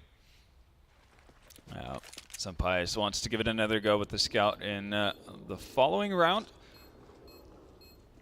And from the looks of it, he's going to be allowed to do so as well. TyLoo not too interested in actually hunting down the remaining Movistar players for the time being.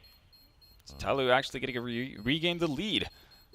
I say regain, actually. Well, I'm trying to think back if they ever held it. Obviously, we were tied up at 3-3, and that was after Movistar had won the pistol round. So yeah, first lead of the game for TyLoo. Yeah, there we go. They had they won the first 2 rounds, so they were leading 2-0 at the start, it seems. No, that's the round stats from this side. Second I'm second completely wrong once again. For a second, I was like, wait, did I zone out? Yeah. Oh, but yeah, for the second half. Don't believe me. Every word he says is a lie. Yeah, unfortunately. But yeah, no, good start for TyLoo, at least going into the second half. And they'll need that as well. We've seen the T side of Overpass have been a cruel mistress to many teams. And it might continue to be the case, but early starts, early signs, at least good for TyLoo, and we'll see if they can continue on with that. Scout has been brought with themselves into the next round by some pies as well, but he's nowhere near where the majority of TyLoo are right now. Yeah. Well, still TyLoo's going to be moving. We can see Davy with a Deagle going to be holding that angle because Benton tries to go for immediately to get that kill. And there we go. Davy is going to fall down. So the one from the restroom is gone. But there's still Alex hiding right actually on the outside of it. So it's going to be right next to the side exit or entry. How do you want to play that name? Dan King is watching a little bit with the SMG but doesn't see him because he's on the other side of that exit. So attacker, let's see what they can spot down. Can actually Alex keep himself positioned in a way that, you know, he can jump on the backside? That is the key. But no, he's going to be spotted down, and spray from the SMG is going to be just too much for Alex. TyLoo still having all the 5 players remaining, and the 4 players are now gone from Movistar Riders. It's just Mouz, and it's going to come from the backside angle. He could be able to spot Nick one down, and that's a nice headshot coming with a pistol, but the second just doesn't happen. And there we go. For a second, it's like if it was a 5-7 or Deagle or something like that, and Mouz is running behind, all of a sudden, all 3 of those players could have died to him in a very quick succession, but it wasn't the case. And TyLoo, they ride out the storm, but able to get to double figures, first team to do so in this matchup. But I guess now it's really where the real test starts. Yeah, there we go. Both sides have the guns. Dan King is going to hold that Mac 10 still, so he's not going to upgrade it. He has 7k in the bank, so he still wants to play with the SMG, so why not if I'm still getting the kills? But yeah, of course, Movistar Riders is going to be a completely different enemy now when they have the rifles, they have the AWPs as well. They don't have all the helmets, but it's going to be still fine that they can at least hold the angles. The utilities are not the greatest, but still. So we'll see. And David is going to find the angle. There we go. More damage is dealt at the monster. And suddenly it's going to be TyLoo who's going to be falling apart. Already 3 guys have fallen down. Bender's going to be coming for the trade, but is that going to be too late and too little because the damage will be coming on his way as well. And Mouz is going to hear this one happening. Dan King is going to be right behind the corner. And Mouz with that spray going to be trying to spam all the way through. But Dan King got to be, well, able to dodge that at least for a while. Dan King hoping that somebody from Movistar is going to overcommit, and Mouz, yeah, just kind of weirdly forgets about the fact that Bentet had been short water for a significant amount of time and even found the first frag for TyLoo right there. So give one back. So Pius dangerously close to getting wall banged through, but lives to tell the story. But there is an opportunity here for TyLoo to get back into this. Yeah, Dets is watching the shot. Meanwhile, we can see that the Bender's going to go and see what's happening at the A side. Going to put some utilities right there. So maybe Movistar Riders going to be thinking that, yeah, something might be going down. Dankin's going to be trying to have a look what's happening at the B side. We'll find one. That's a great shot and gets the plant, unless, of course, Pius has a different idea. And he does. Dankin falls down. The bomb's going to be on the ground, but not planted. And the time is going to be running out. And that is a great hold.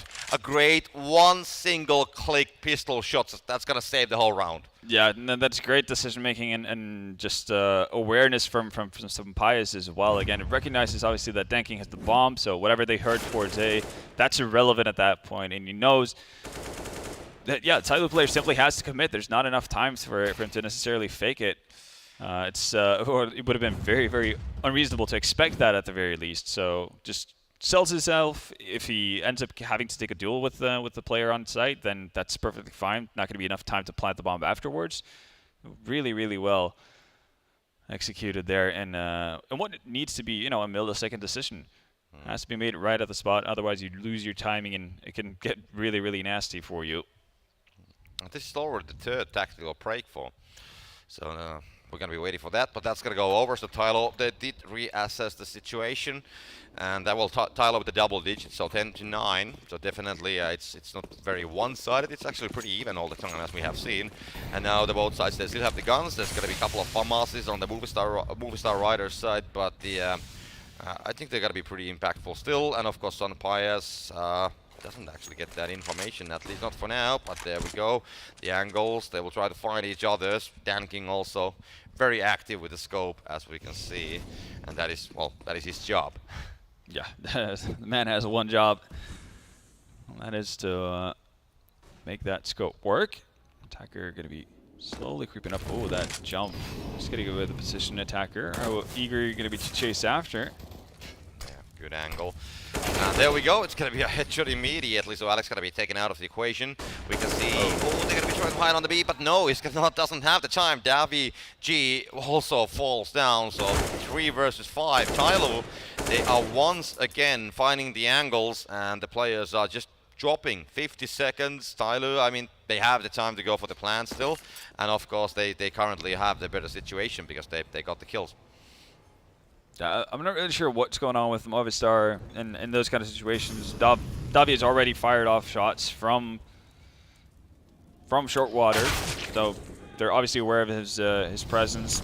Not sure why he thought he could turn away with the back turn, but yeah, it's gonna end up just falling apart for Movistar little by little. TyLoo finding the exact picks that they need. Summer as well with the one to open up the A bomb site. That's going to be an easy bomb plant, and TyLoo getting to 11 with a Spanish team that doesn't really have too much money saved, and it's going to get a lot worse with deaths falling as well. Yeah, just only Mouz remaining. Not going to go for the retake. He needs to just escape. I mean, TyLoo's hunting him down, as we can see. They're coming for him. He managed to get 1 kill out of them, so they're going to be, well, having their revenge. That's what they want to do. And Mouz, I mean, of course, trying to stay alive. That's the idea. And I mean, it's doable, depending how hard TyLoo actually wants to push the issue. But for now, it seems that it might be doable. And depending, of course, how slowly he wants to play this one as well. The bomb's going to go down. TyLoo's going to win that round. And nothing bad is going to happen since ever. So Mouz can keep the gun and his life. But of course, the round goes to TyLoo. And that's going to be already 11 for them.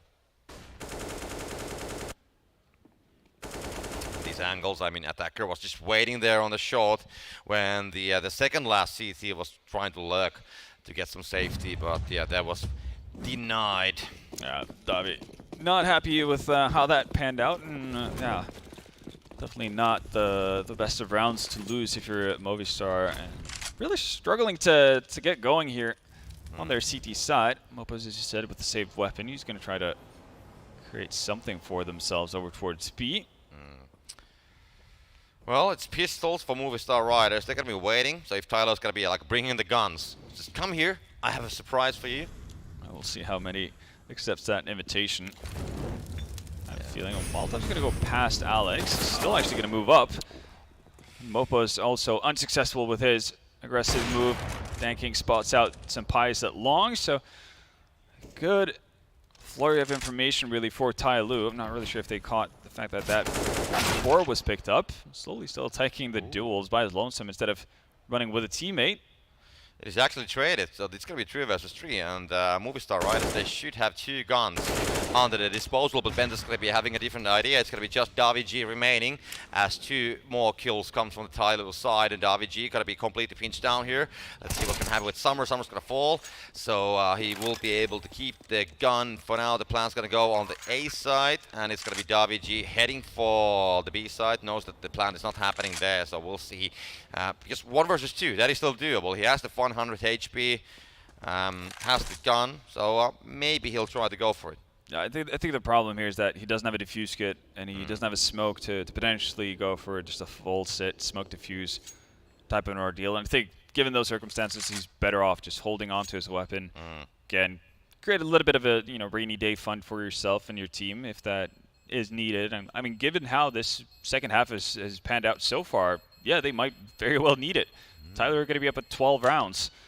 And Movistar Riders haven't really gotten started on their CT side. Well, TyLoo, I mean, they have actually quite many rounds in a row now. So definitely been building up quite nicely, getting the 12th round already on the board. They're just going to need some more, of course, to be able to win the map. But yeah, let's not go that far away yet. But definitely, I mean, they have been kind of like the name on the server lately that has been like gaining the points, and now we have the Movistar Riders forced to take their 3rd tactical pause already. Yeah, so that's both teams actually having used 3 out of 4 timeouts. Eventually, yeah, you're going to run out. You're not going to have the opportunity to have these kind of chats and kind of inform your team or come up with new suggestions or ideas, etc. That can turn into its own little bit of a chaos or chaotic affair in itself. So interested to see if either of the coaches on both sides have been able to find anything. Obviously, if you're Letney in this situation, you're kind of just going like, keep going. This is great. We're winning everything we can right now in the second half. But for Movistar, obviously, they need to change up a thing or two. And maybe one of those things is going to be off the back of Sampai's op. Yeah, CT side has been complicated for them so far. So let's see if they can pick up something else now, because it's Sampai's catching a bit of flames, getting some minor damage. Not gonna be a huge deal, but still some damage. And Dan just watching if anybody wants to come from the monster. There's gonna be the crosshair right on point. And the TyLoo, of course, well, waiting there on the other side when they should be going. A molly's gonna be put on place, so that's gonna slow them down a little bit. And they don't put the smokes there if they want to save those for a different opportunity. Well, pop timing comes in. Nobody shows themselves. It's actually going to be Movistar to find the first drag of the round. A lot of shots being fired back and forth, but it's still the CTs winning this out.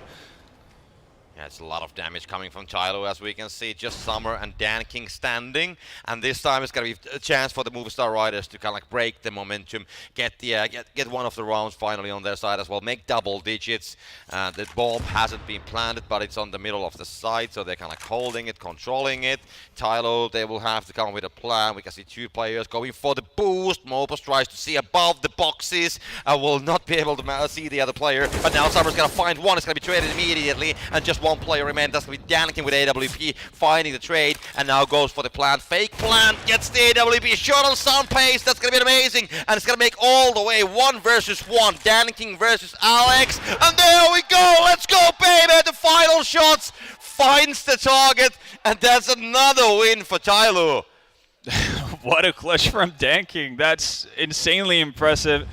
Not only with the one fake out, the fake bomb plant, but the second one as well. And you got to give a lot of credit to Summer as well. Him being able to find that player on the edge of the smoke, that kind of opens up the playing field for Dan King as well. And they're just winning everything right now. Winning out duels, making the correct decisions. You can see frustration setting in on the side of Movistar. This is something that we didn't really see too much of in the first matchup there. Everybody seemed happy-go-lucky. Not the same picture for this one. And, well, we spoke about them having 3 out of 4 tactical timeouts used. Now it's 4 out of 4. This is kind of do or die for them when it comes to getting more input. Yeah, I just wonder, like, well, they're running out of timeouts, definitely. I mean, this is the last one which they can use. TyLoo, they still have 1. We have seen a huge amount of tactical timeouts, actually, on this game, because this is the 7th already. And then I think we had, like, 2 technical breaks as well. So a lot of downtime for the players. But now we got to be heading for the round number 23. TyLoo sitting with 13 points, and Movistar Riders, they will have to come up with something. They definitely, on the previous round, they had a good situation, but Dan King just turned the whole situation upside down. And, well, TyLoo, let's see, they try to get the early aggression. Movistar Riders also moving a little bit forward. Yeah, just trying to get up in their faces early, see if they can find an opening for themselves. Not to be the case, though. All players still remaining alive and unharmed. Well, they have had to give up quite a bit of space. Both teams have been surprisingly passive, honestly, for the better part of it. I think, other than maybe Bentet's push into Playground, felt like they've been playing pretty far back on the CT side, and that also means that you're given a lot of space for the Ts to just grab control freely. They actually have done the thing of getting water control, though, on B short, which has allowed potential rotation over towards A. As you can see, Mopos posted up deep in water. There's nobody watching Monster at all. The B is like, well, it's not free because they had the guys on the short water, but still it's weird to see that nobody's watching Monster at all. But now they have the angle, of course, through the other connector there, and definitely TyLoo is watching what they can do regarding the A side. Alex with the FAMAX not gonna be finding that kill, unfortunately, gonna fall down. So that is an early opening for TyLoo, and let's see how much more they can open up things. It's gonna be Dets who's gonna find the angle from behind the front. Summer, Dets, there's gonna be trades going on, 3 versus 3. The problem right now is that they haven't made it up to the site. Davi's already made it around behind, and Sampai's will close out a much-needed round for Movistar right there. A little bit of, like, I'm not sure if it's necessarily a mistake or just kind of a half-hearted clear, etc. But you can see the second player there, right there, Attacker, getting up on the site. He's a little bit overly focused on the AWPer that they knew they had behind default.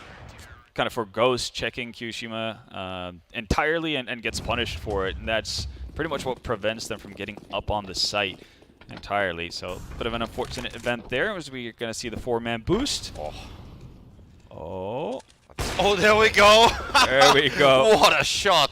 once again. Danica is just absolutely nuts with the AWP. We have seen so many great, amazing shots, and the boost tower is gonna be working just perfectly. And you know, you can hide, but well, you cannot run. Yeah, no, in this situation, there's no running away from Dan King, and might be the start of something great. Again, Movistar Riders obviously haven't had the opportunity to build any sort of bank on their CT sides. If they were to lose this one, it's a complete reset. We're already looking at TyLoo at 14 rounds at that point. Yeah, boosts everywhere. Boosts galore. Question is, are they going to clear the close corner for Cafeteria? Slowly is. He's going to be successful too. Yeah, now I do have an opinion about the FAMAS, definitely. I mean, that spray was something else, slowly. Oh, he's going to find Sun Pius. There was a chance, definitely, to stop that from happening, but the unlucky didn't connect, and now it's going to be Movistar Riders only with Davigi and Mopos remaining. Four guys for TyLoo, still slowly, of course, very low on HP, but you know, something's going to go down maybe on the A side. Let's see how that's going to play down, because the plan... They haven't decided. 30 seconds still on the clock, but the A side seems to be like the obvious choice. We can see Davigi quite far away, to be honest, and also Mopos, well, not that far away, but probably seems to be just, you know, looking to save the gun. Yeah, they're going to try to hold on, but yeah, Mopos, I was about to say, having spent so much time around the B bomb site, did stand the risk of falling to Summer, but they're going to be okay. Curious to see if Attacker is going to try to bring that up with them. Some Pius dropped, or if they're just going to be happy with having the round one, because there's not going to be enough money on the TyLoo side to actually buy another op for Dan King. But right now, everybody's just running past it. Okay, there we go. Attacker goes back for it. That's a nice get. Obviously, Movistar Riders would have loved to be able to pick up an op and save that for some Pius, but not going to be that lucky. And right now, TyLoo with a prime opportunity, prime chance here to actually make this into map point. Buy's not going to be great from the Spaniards. TyLoo already on 14, and yeah, frustration is kicking in a big way. Well, there we go. TyLoo, they have a chance to make it all the way to 15 and put Movistar Riders well, against the wall, to be honest. So we'll see what's going to happen. Dets doesn't have a gun, so only just an Eagle, so no rifle or M4 setup otherwise for the Movistar Riders. Of course, TyLoo, the AWP is going to change the owner, so Dankin's going to, well, of course, get that one. No questions asked. It's like a default, of course. And meanwhile, I mean, Movistar Riders, they want to get some early aggression. Once again, they are moving closer. Seems like I spot something from the stairs, something from the balloons, but no, TyLoo's going to be keeping their heads down, and they are still staying like on their side of the map, at least for a while. Yeah. Well, with the 2 saved weapons at the very least, they're able to delegate 2 more guns into play. You can see Death's gonna have to take one for the team and go into the round with a Deagle. Lacking utility is gonna make retakes hard, even if they do have defuse kits. So they're gonna have to be effective with their actual rifles here. Movistar need to make it count on the few opportunities that they're gonna get. Yeah, TyLoo is moving a nice pack. It can be an advantage, it can be a disadvantage as well, but now they're going to be entering and breaching the B side. Davigi is going to be trying to find one. He's going to spot down slowly. Doesn't get the connecting shot, but there we go. Davigi is going to be a second try. He's going to do the job. What the hell is going on there? No more was going to fall down. So many things happening. Just Sunfires remaining. Bentets finds one. It's going to be 1 versus 3. And Sunfires just running away. TyLoo, they come in with a force, and well, the play for Sunfires, that just hold that. Yeah, no, absolutely so. But nicely executed by TyLoo, in all honesty. That was, again, leaving the Molotov towards barrels late enough to where, yeah, if you're going to basically smoke it out, then you're not going to be able to actually fight behind it. You're not going to be able to do much because TyLoo players will already be pretty deep out of the monster tunnels. So everything gets kind of cramped, everything gets a little bit panicked for Movistar, and TyLoo do a great job of being able to actually get up and pass towards the bridge. They make it work. They make it work. Yeah, they made it to map point. Yeah, TyLoo, they were just forcing it. I mean, they were just coming with the brute force. It's like just absolute power coming through the smoke. Yeah. And just showing like everything that yes, we are here and we're gonna stay here as well. And Movistar Riders, yes, they got a couple of the kills, but in the end, like TyLoo's execution, it was just so efficient, to be honest. Yeah. That the quick and efficient. Yeah, it was like very. It wasn't clean, but it was close to it. And going into what potentially could be the final round of Map 1. You could see another buy from Movistar. Obviously, they have to invest into it. But again, they're going to have the same kind of issues. Yes, they have 4M4s, but they also have limited utility that can very quickly just be used. Again, you're cycling smokes through Monster and so on. And it also limits what kind of aggressive moves you can do, right? Not that many opportunities to potentially do pop flashes, to find early openings and so on. So we'll see how they play this out. TyLoo on their end, though, needs to make sure that they don't get necessarily too passive. I'm too afraid of winning. Yeah, just because they're scared of losing, right? So they still need to put pressure on this Movistar team. Yeah, TyLoo once again building the boosts here, so we'll see what's going to happen here. They just want to jump boost and see what's happening at the A long, but nothing's happening there. Movistar Riders, they did withdraw back on the sides. 2 guys playing on the short water, and well, 1 on the restrooms and 2 on the side. So for now, TyLoo, they kind of like haven't decided anything. It's going to be only 40 seconds on the clock, so they have to pick up something. They're going to start moving towards the B side, at least for now. And when we look at the clock, I don't think they have time for anything else. And this location, this is the key. And there we go. But no, it's going to fall down, so slowly gets the kill. And that's going to open the way all the way to the B side. Nobody's watching the monster. We can see only Davi G coming from the B short. The rest of the pack is going to be late, but they are definitely arriving as well. But there we go. That's going to be slowly taken down. That's going to be finding 1 as well. Can he actually make that work? That's going to be Sunpie is coming as well. Aztek's going to find Alex. It's going to be just Danking remaining 1 versus 3. Can he make it happen? He will be coming from the short. Tech9 on his hand, but no, they don't have the time. So Movistar Riders, they will get a round when they really need that. I mean, yeah, they bring that back from basically the brink of death. You figure like slowly wins that duel versus Mopa so cleanly. They get onto the site with such ease. That should be it. Again, there's not a lot of util to retake with. There's not a whole lot going for Movistars really in that situation, but just finding the correct frags at the right time, being able to pinch a TyLoo that might have lost focus for just a wee bit. That's all it takes for them to be back in it. And this time, Alex gonna get aggressive. Bentet not ready for it. Yeah, the early aggression, definitely a very early aggression. Dan King, seeing if he can spot something out. Maybe knows that there's gonna be a guy, but he's behind the wall, so there's nothing he can do about it.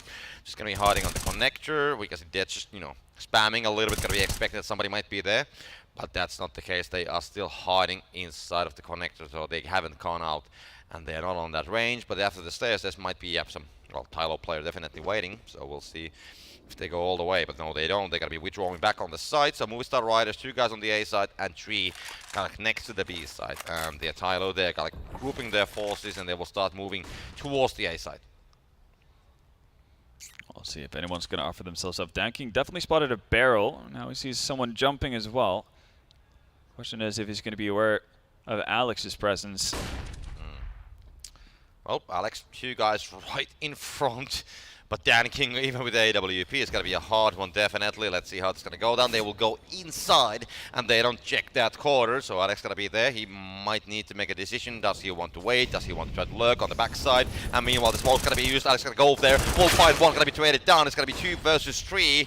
TyLoo, they are suffering. That's going to be fighting slowly as well. Just Summer remaining. Can he change the whole tide of the situation? There we go. That's the final kill from Opus. And once again, Movistar Riders, they will save themselves. They will get the redemption. They will, and it also means a bit of trouble, economically speaking, for TyLoo. They're going to be sent back to an eco.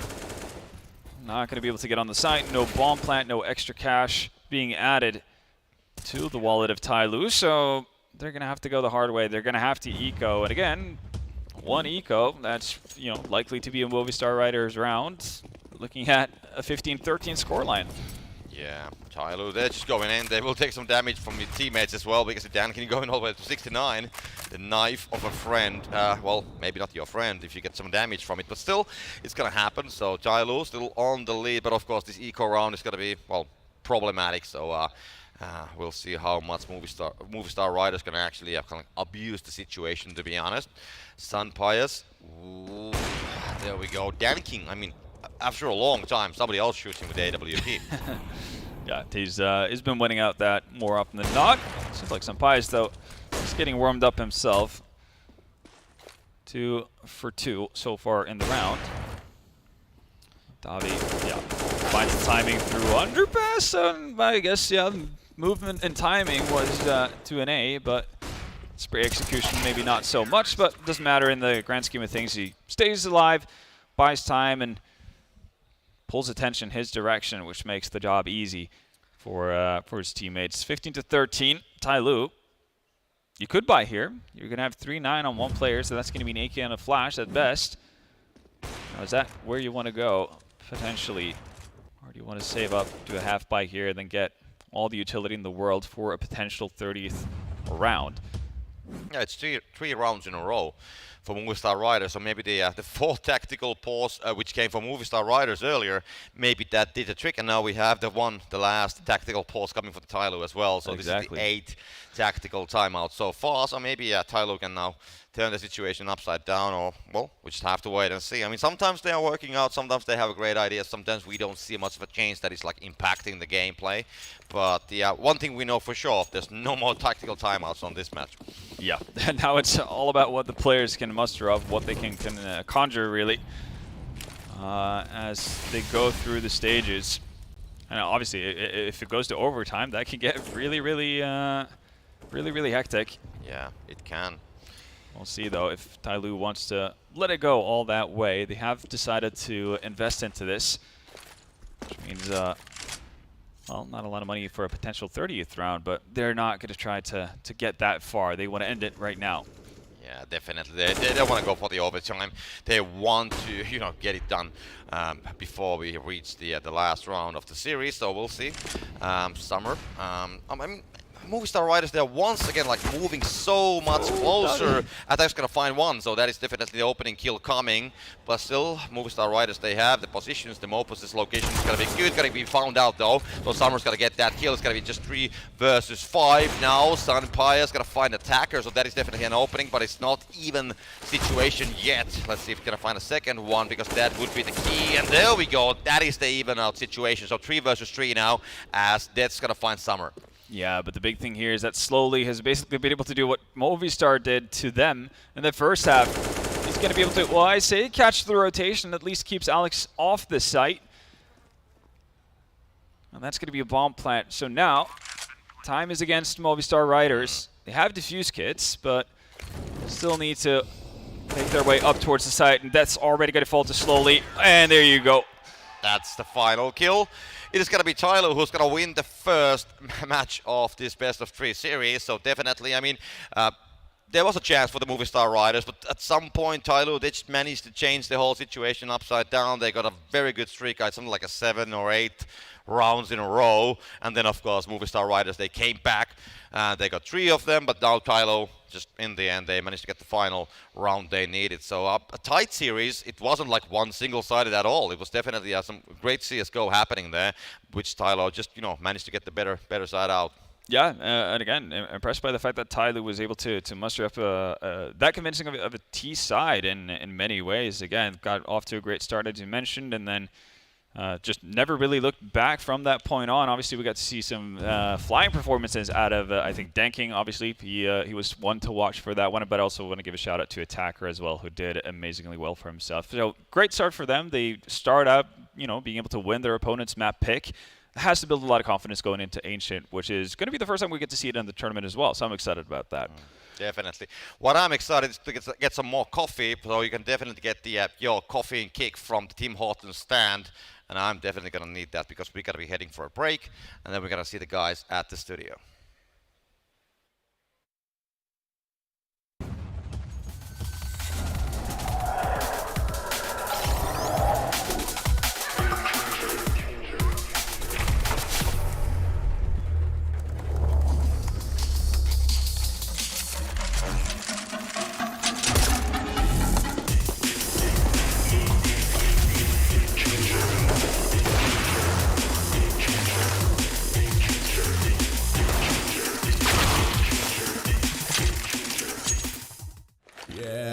sucks. This is the last. Hey, I don't think we've been there yet. Seriously? With this? Oh, new faces. I just updated the assortment today. Come on, stop staring. Buy something. That's all I have, buddy. Let's go, I guess. No, old chap. That's as much as you need. This is much better, man.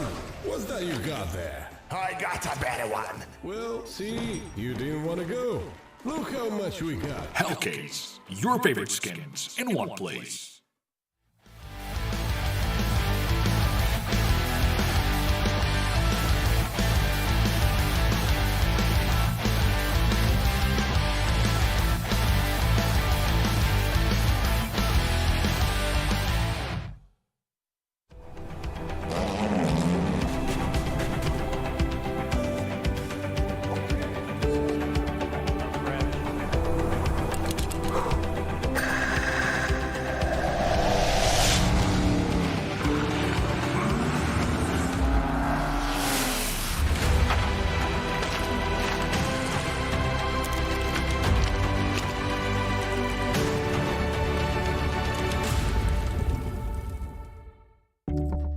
My old phone used to freeze with the apps that used a lot of power. They keep loading in the background. Then almost definitely there's going to be a lag. With iPhone, I haven't experienced that. My name is Amandeep, and I switched to iPhone.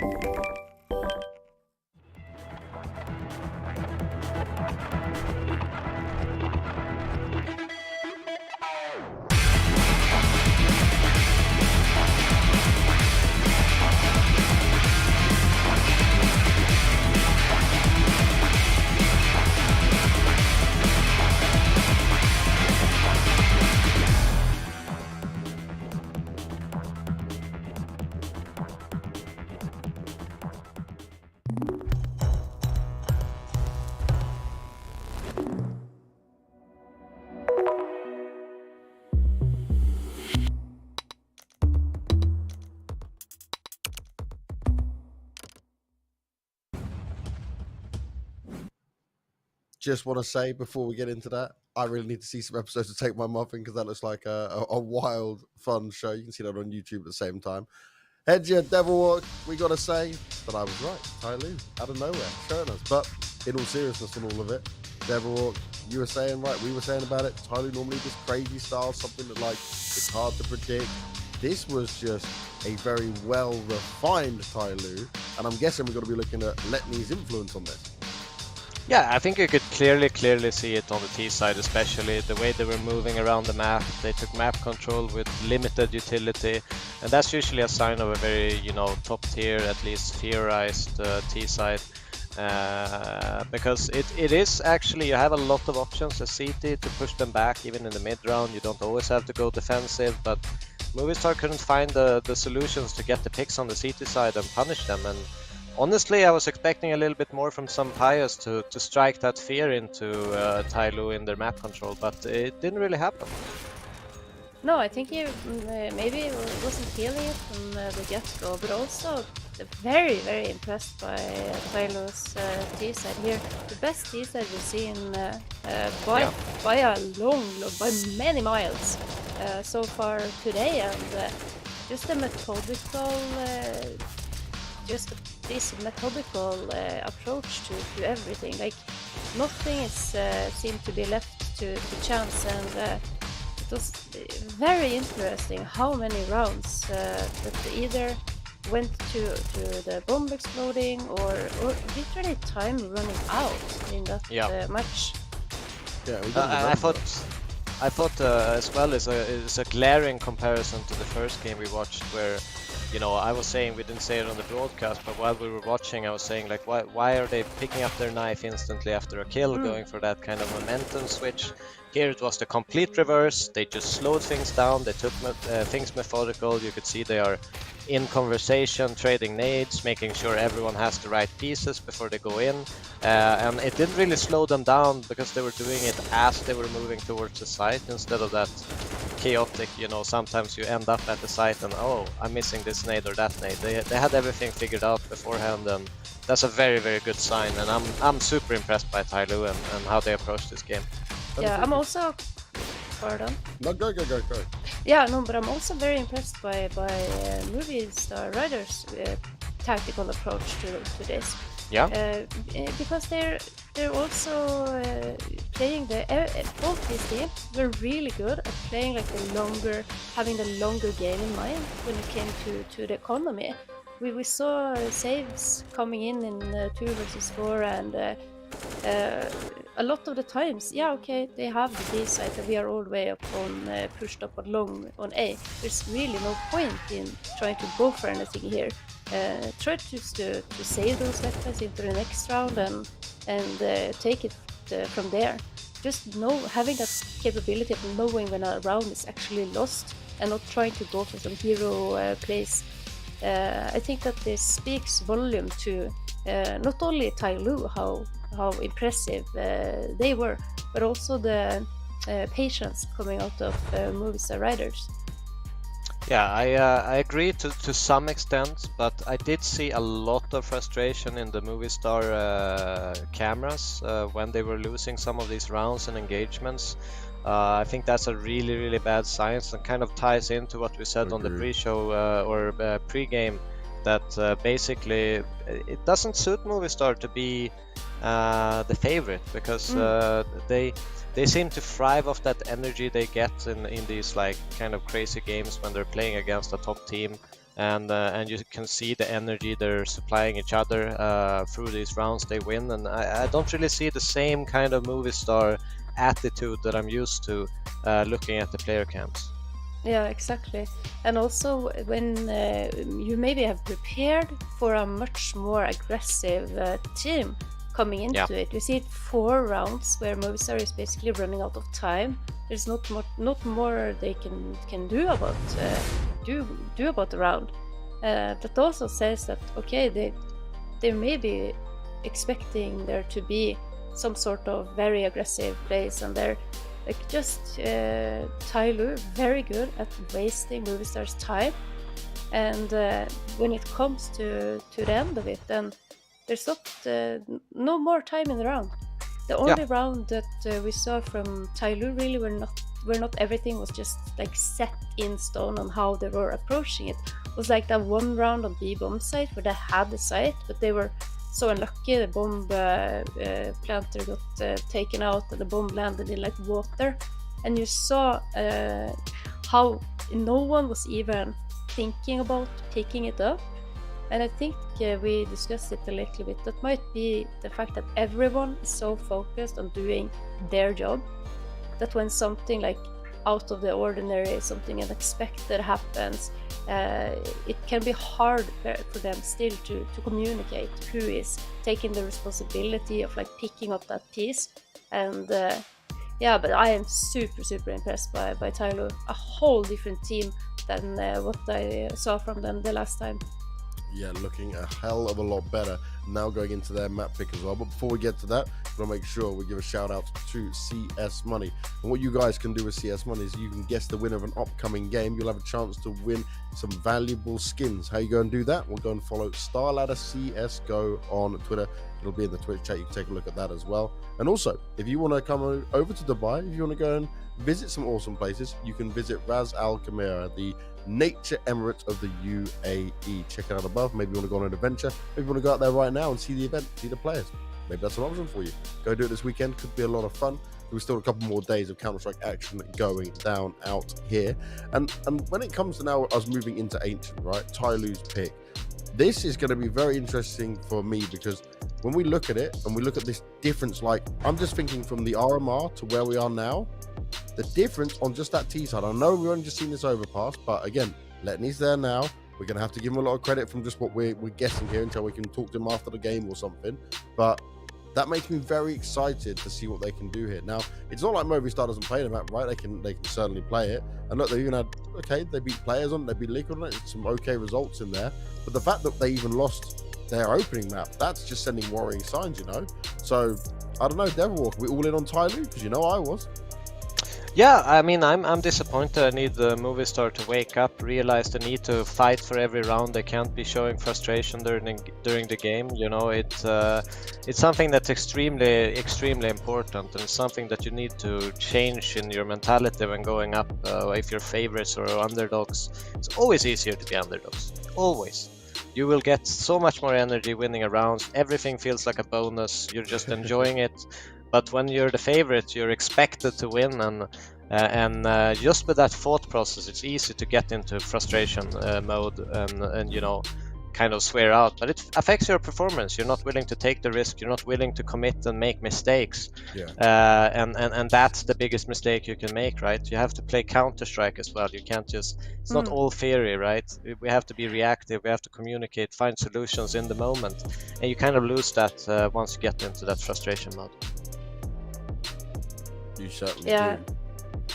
You know, TyLoo is a well-oiled machinery. Yeah. So this Ancient is going to be very, very interesting to see.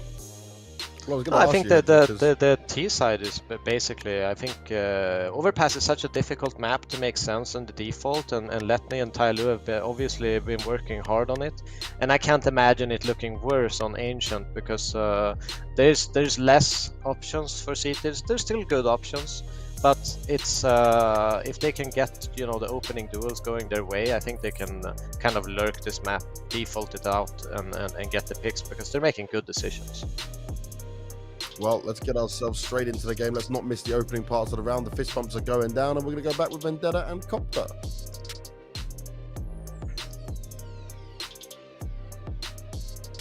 I think. We hope. Then, Copter, it's all you. Some games under the belt, same as TyLoo. Both had victories, both had defeats, but I think the Movistar Riders, they had a little bit tougher opponents, to be honest, on those stats. But yeah, there we go. The pistol round is going to be starting, and well, TyLoo, of course, on the T side, Movistar Riders on the CT side, going to move on the mid, and there we have the early aggression happening exactly at the mid. Axe going to find attacker. That's one player falling down. The pistol battles are going on. The trades are going in, and TyLoo, they seems to be losing some more players as Movistar Riders. They are trying to get the early control of the whole situation. Yeah, they definitely did. So Alex with 3 to get him off to a flying start. Danking and slowly left to fight for their scraps here. TyLoo not getting much from that, just, well, beeline out mid. Getting stuck at the elbow, and well, I guess they're going to go back for round 2. I don't really see the success chance increasing dramatically with how this is panning out. None of the bullets connecting, and Danking eventually will fall.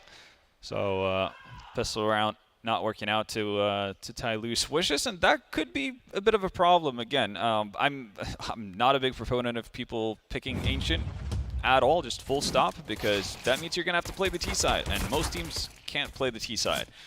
So you do end up having like a lot of teams who will pick it, end up losing the first half 4-11 or something like that, and when you can't even win the pistol, yeah, it's going to be tough to grind out weapon rounds on this map. But they've definitely got something in mind, you can see. Invested into the round, Tech 9s, lots of utility. Definitely. We can see the utilities there. TyLoo just with the pistols, of course, nothing that more fancier. Even Movistar Riders go with the FAMASs and the SMGs. Not going to use that much of money, and they will start wrecking TyLoo one by one. Just 2 guys remaining. Of course, it's a pistol round for them. They will try to get the plant. Mob is going to be completely disagreeing with that fact, as Bentet has fallen as well, and just Dan King remaining, wants to make some kind of dent, but no, not going to happen at all. So Mobile's going to find the last player as well. And Movistar Riders, they have exactly the start they were hoping for. Of course, the last map wasn't the well, going that well for them. So now they really need to build that, you know, the energy and the kind of like team play, and you know, these early victories that's gonna, you know, help reset their minds from the previous match. Yeah, no, absolutely so. And this is a great way of doing it. 2 pretty clean rounds out of Movistar Riders. And yeah, I do think the statistics in terms of win percentage on this map is a little bit deceiving, because Movistar Riders have played very, very good teams on this map. And they've beaten Gambit on it, or I should say Cloud9 now. And they've also beaten Liquid, right? They're no slouches by any means. So they know what they're doing. So it's a little bit of a surprise to see TyLoo 12 into it, but I guess a good way to kind of see the lay of the land, how good you are on the map. And that's a good trade. Slowly connecting with his Deagle. Yeah, Sunpai is coming from the side angle. Oh, TyLoo gotta be just, wandering a bit. Maybe there's more people on the side, so Yeah, we're gonna they be just sensed it. getting away from that angle. And now TyLoo's gonna be trying to withdraw back. They have the bomb, so they're gonna try to move. They still have the time, 1 minute and, well, what do we have? 7 seconds on the clock, so they definitely have the time for it. But Mobile's gonna be waiting here with the SMG, and this could be the angle. I mean, 3 guys lining up with the pistols without the shields. They don't have the Kevlar, and Mobile's with that angle. The pre-fire's right on point, gets 2. Bentet in the end gets the trade. But yeah, it's going to be just 2 guys remaining for TyLoo, and make that 1 as David G finds Bendet as well. And once again, Dankin needs to make the move, but not going to be able to do so. So Movistar Riders, they will get the 3rd, round in a row. So definitely a great start so far for them. Yeah, now we get to see kind of what TyLoo have in store for us, whether or not they're going to be, going right off the bat, basically doing a lot of set executes, or if they're actually trying to establish a default, what their default's going to be looking like, and so forth, to get a bit better gauge of how their T side might play out. So yeah. Magic Molotov and Window Smoke. Yeah, slowly having a peek. I mean, this is the angle we have seen used so many times today already. On these previous rounds, David G just control it from the distance, so all the action like around the mid more or less. Nobody's going for the sides, at least not for now. But the smokes are of course blocking the view. Mobile's going to be waiting on the other side. He's going to be getting past at least for now. And more smokes are going to be put into use. The TyLoo players are going to be just hiding behind the corners. Mobile's just very carefully like trying to scout if they're going to be hiding pre-fire. Nope, he's not exactly on that point. Sees a glimpse, connects on Summer, but of course doesn't know that. Oh man. Well, Summer down to 9 HP. Not feeling too comfortable with that. Slowly has made it into Donut, but he meets death in the same, well, he's greeted by death as well. Him and Bentet fall. Summer already down to low HP. Attacker first one to get on the board for TyLoo. Yeah, a lot of damage dealt by Mouz. Alex gonna find the last 2 players. They have very down HP. Alex gonna find 1, and just Summer with 9 HP remaining. And that's the final shot coming from Alex. And Movistar Riders, they will get a 1 more round in a row. Yep, 1 more in the books for Movistar Riders. For those of you at home, you have the opportunity to make CSGO, your CSGO great again with CS.money. Bring emotions with new skins and be the game changer. And right now we need somebody from TyLoo to step up and be a game changer. Nothing really to showcase from the first 4 rounds, barely really connecting shots at all. And if that's the beginning of it could be the beginning of a worrying trend for the Chinese team. 4 Deagles and 1 Galil. Interesting buy. They have the Kevlars and also helmets for Attacker actually. So definitely an interesting kind of a buy. We'll see. They're going to be trying to boost down Attacker. Sees one of them. Alex going to spot them down as well. So they are kind of like all moving on the same direction, and the bomb's going to be moving that direction as well as Alex. Just very carefully. There's very like small movements happening there, trying to shoulder peek a little bit, try to find the enemies as Dankin finds Sunpayas with a Deagle. So that is an opening coming on TyLoo's way, but they're gonna need more. Woo! But there is more when you ask for it. The man doesn't need a scope to hit his shots apparently. That's 2 very important entries. But okay, yeah, snap your finger and all of a sudden the majority of TyLoo is gone. Only slowly left 15 HP. Got 2 Movistar players to find. Yeah, with full HP as well. It's not gonna be easy having just 15 himself and just a pistol, but it's a Deagle, so things can happen definitely. And steadily tries to maybe reach that gun as well. There's an M4 for the taking, so yeah, he's gonna get that one. Gonna hold on with the Deagle. Still knows that it's gonna be very effective with the first shots definitely.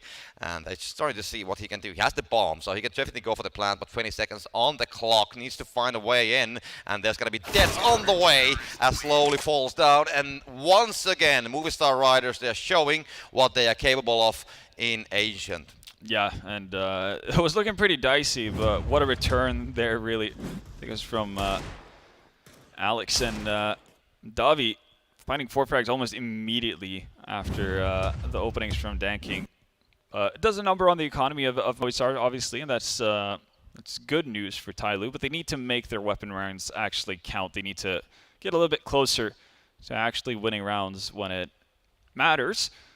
Otherwise, it doesn't really make much of a difference how much you do to the economy of the CTs here. So timeout taking. We saw both teams being pretty active about taking timeouts. We had all 8 on overpass. Might be on for some more here as the game progresses. But 5-0 is at least the start for now.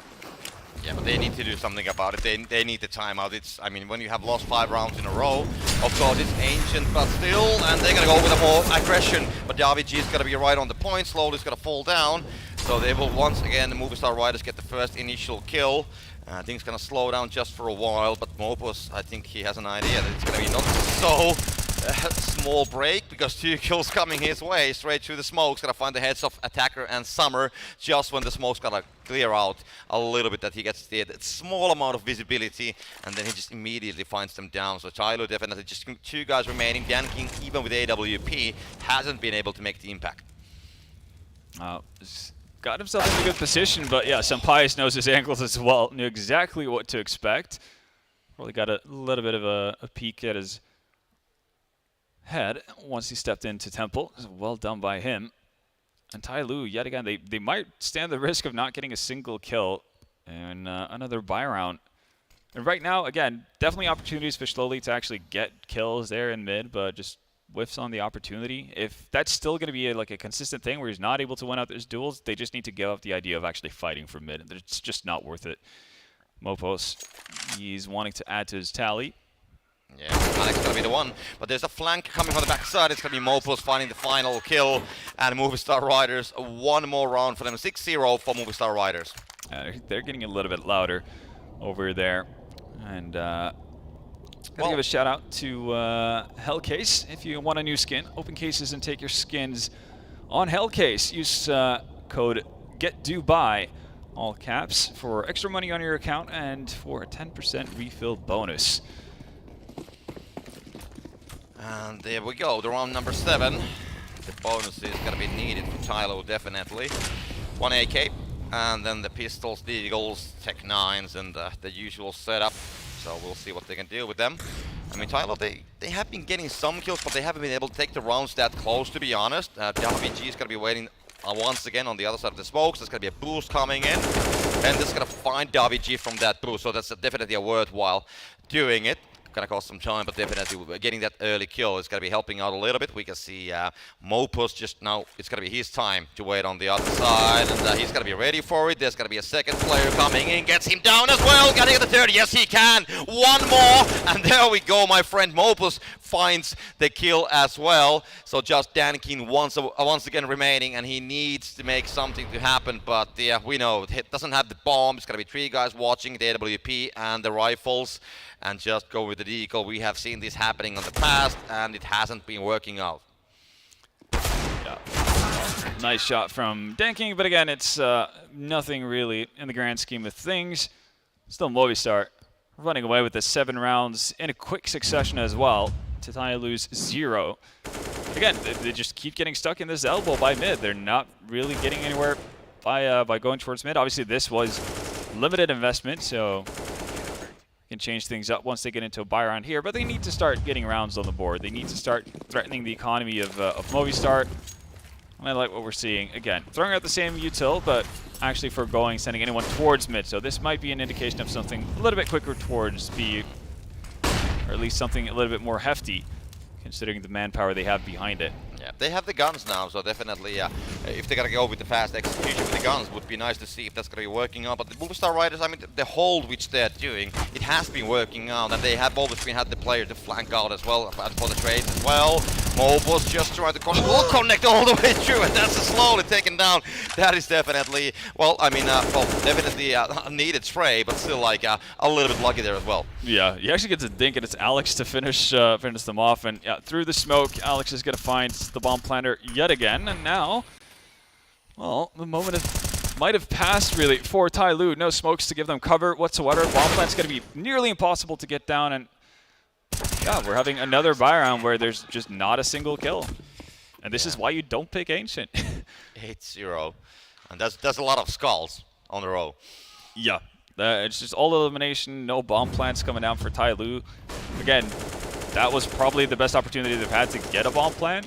That and their second round Tech 9 buy, or potentially Danking's double deagle round, but it hasn't been very inspiring from TyLoo so far, sadly. Which is a bit of a shame, again, because we were impressed by what they delivered on Overpass. So we're just kind of hoping that would bleed into Ancient as well, especially with it being their map pick. But we're seeing it now.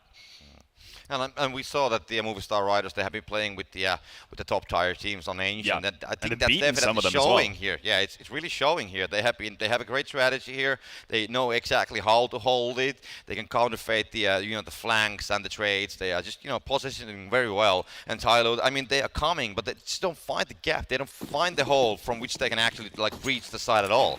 So they have been shut down even they haven't got any of the plans that was mentioned, so that is definitely kind of like the reason of the early defenses, like where they moved the lines forward.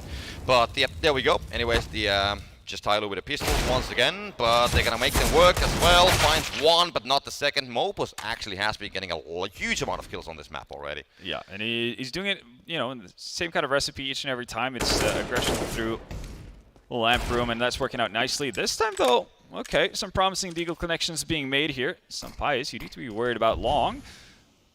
Does shift this crosshair over and gets rewarded for it as well. Danking down. But it is still man disadvantage for the CT side. So for once, TyLoo might actually be able to get a bomb plant down. Yeah, that is definitely doable here. We'll see how they want to play it. They do have the bomb. It's going to be carried by Bentet. As we have seen multiple times in the past, it's either Bentet or Danking who has been carrying the bomb. And they had the time. Now they're going to plant it down. So they finally get the first plant of the map, and Sun Pias is ready for it. We'll see, maybe the head of Bentet. No, not going to see that for now.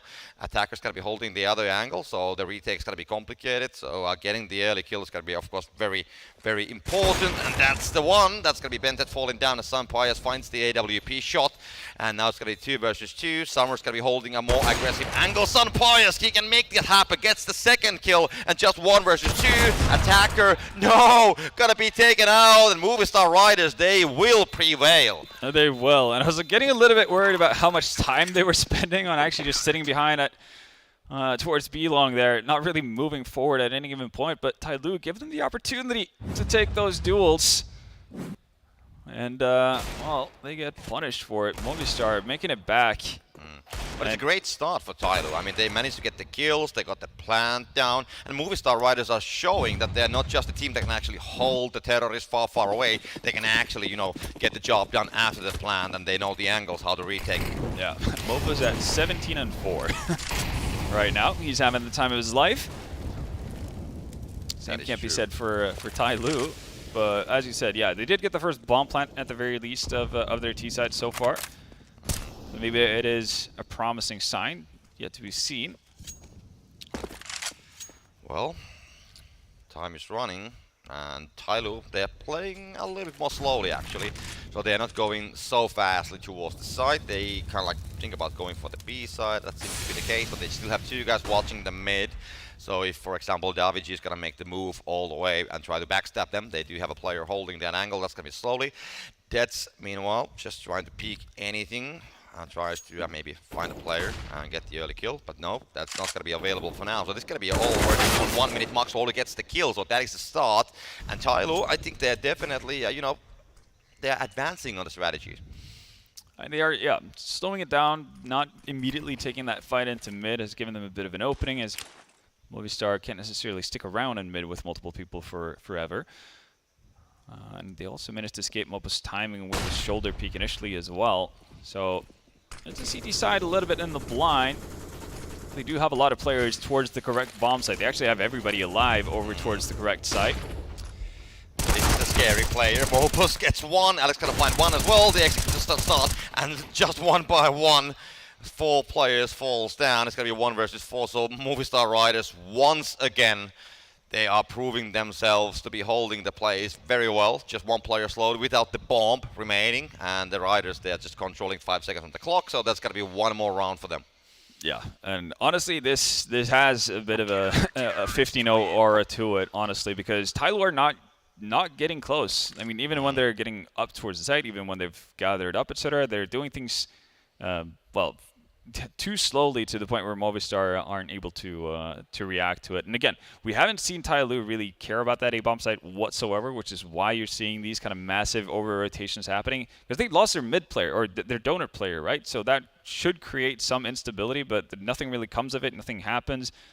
They rotate their entire team over towards that A-bomb site, and or over towards the B-bomb site, and I mean, you can fully understand why, because TyLoo haven't shown any sort of interest in actually pressuring A at any given time outside of, what, danking in a 2v5?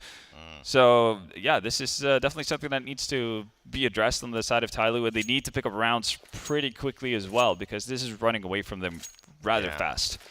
Yeah, that is true. Movistar Riders double AWP setup, so also Death's going to be playing the AWP. Yeah. And then we have TyLoo with the 5 AK, so they do have the guns and they do have the vests and the helmets, so that's fine. But let's see how the double orb setup is going to be working out. Attacker's going to be taken out of one of those. That's going to be a great start, and because the strategy usually when you take 2 of those, it's going to be leaning on that fact that you have those in the disposal. But now it's going to be just one. Daviji is going to be pushed away with those mollies as well, but he's going to be still battling from the other side. The spray is going to go, and it's going to be connecting. Attacker goes down from the molly all the way to 20 HP. He's going to get on top of the box. He's going to get more aggressive, and that catches Mopos off guard. Finally, TyLoo might be in it for a shot at a round here, and it would be sorely needed as well. Alex is going to get the one return, but Bented actually going to fault him as well. Alex might be doing this for them. Yeah, the bomb is down. Attacker finds... Oh, Alex is completely on fire. That's the 3rd kill already. And now slowly he's going to find the defuse. And there we go. The spray is going to be connecting both Alex and Sunfire. Is going to fall down. Just Daviji remaining. And he's going to be taken down as well. And finally, TyLoo, they are back. Yeah, at least back on the board. We'll see how much they have left in them to actually get multiple rounds going. But there you see it. Again, and with how kind of crisp that execute looked, it was a little bit surprising to see that they haven't even considered A before that point. Again, spawn smoke over towards Donut, that was definitely a cool thing that you don't see all that often.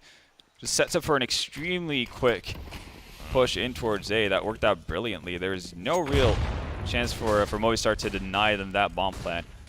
And it's going to be Mopos once again, the guy right next to the A side who's going to try to hold down 3 guys from TyLoo running that way. And maybe Mopos and Alex with those sprays, which they have been doing, they have been just, holding so much grounds that TyLoo hasn't been just able to, advance towards the sites.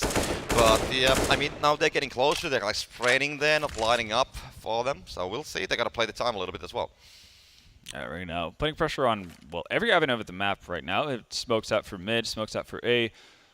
Also, firing off shots towards Lamproot. I'm not sure if Tanking got spotted there or not. I think so, considering the flash response from Deaths. He's just going to dip out, which has Movistar's a little bit more worried. You can see, not as eager to just lean heavily over towards that A bomb site, no, over towards that B bomb site. Played execution once again. Alex will spot them down. They do have one player lurking on the backside. Summer's going to find Mopos. That's going to open something. And I'm just wondering what Swole is going to do. He's going to be still standing there at the A side, so he's going to be definitely coming at some point. But of course, meanwhile, all the action is going to be around the A side. Danking finally finds the head, and that's going to be Daviji taken down. Now that's a 1 kill more. It's just Sunpires and Alex remaining. And TyLoo, they just might be looking at the 2nd round for them. Yeah, no, this should be it. Again, there he mentioned that slowly as he goes, he makes his way up from 8 all the way over towards the spawn and secures TyLoo a 2nd round. That was great. They actually put on pressure on multiple parts of the map, and yeah, can't really argue with it. An AWP is going to be picked as well, so Dankin can get his favorite gun on his hands.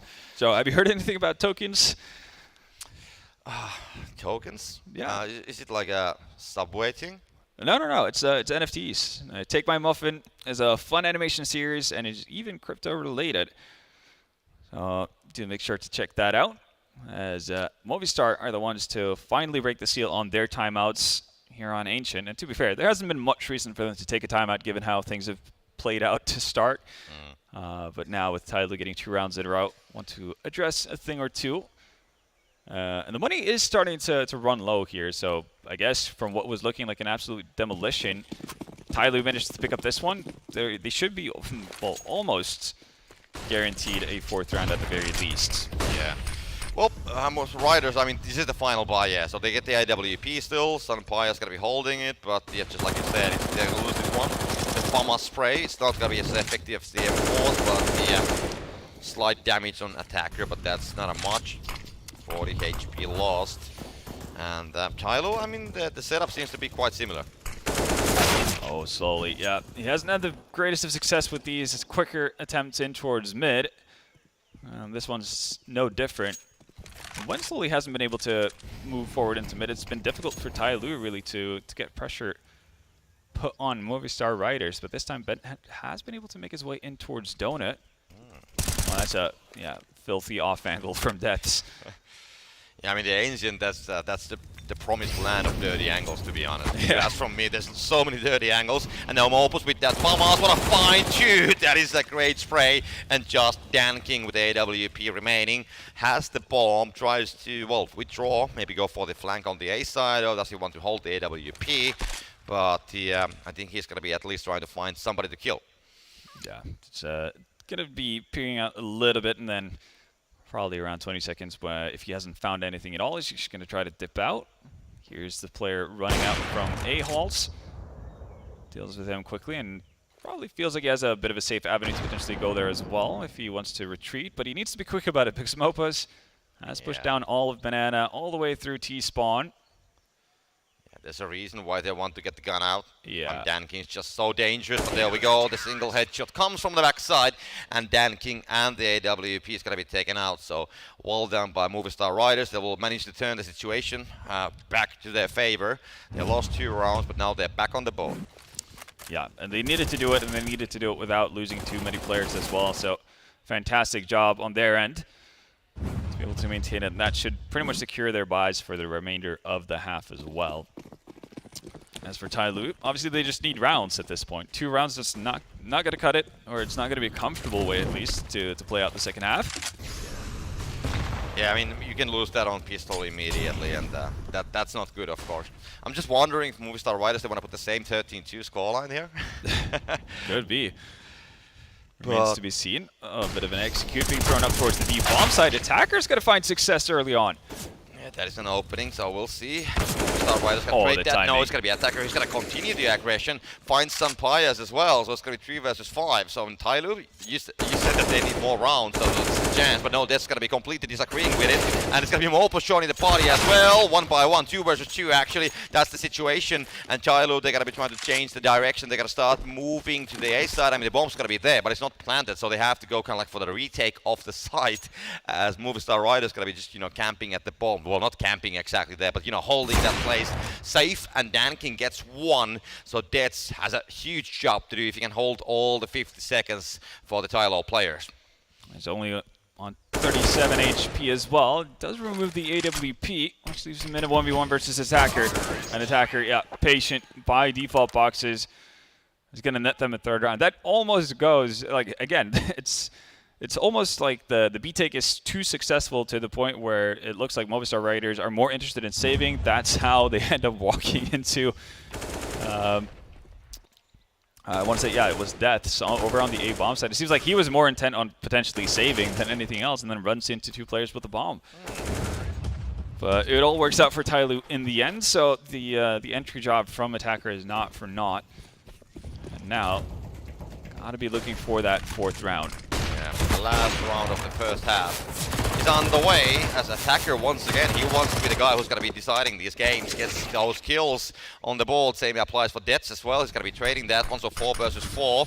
And slowly, WG is so close to each other. WG is going to get that with SMG. Slowly taken down, and 3. And Dan King just down to 3 HP as well. So Movistar Riders, they are looking good. Of course, Alex running only with a Deagle though. Yeah, and another problem that could come into fruition is Bented's positioning. He's so deep. He's got to spot the shadow as well, but lose out the duel. Well, Galil not being his friend. And the once potentially open avenue over towards A has been shut down by Movistar Riders. TyLoo need to, well, whether it's plan B, C, D, or E, doesn't really matter. They need to come up with something. Yeah, they need to come up with something.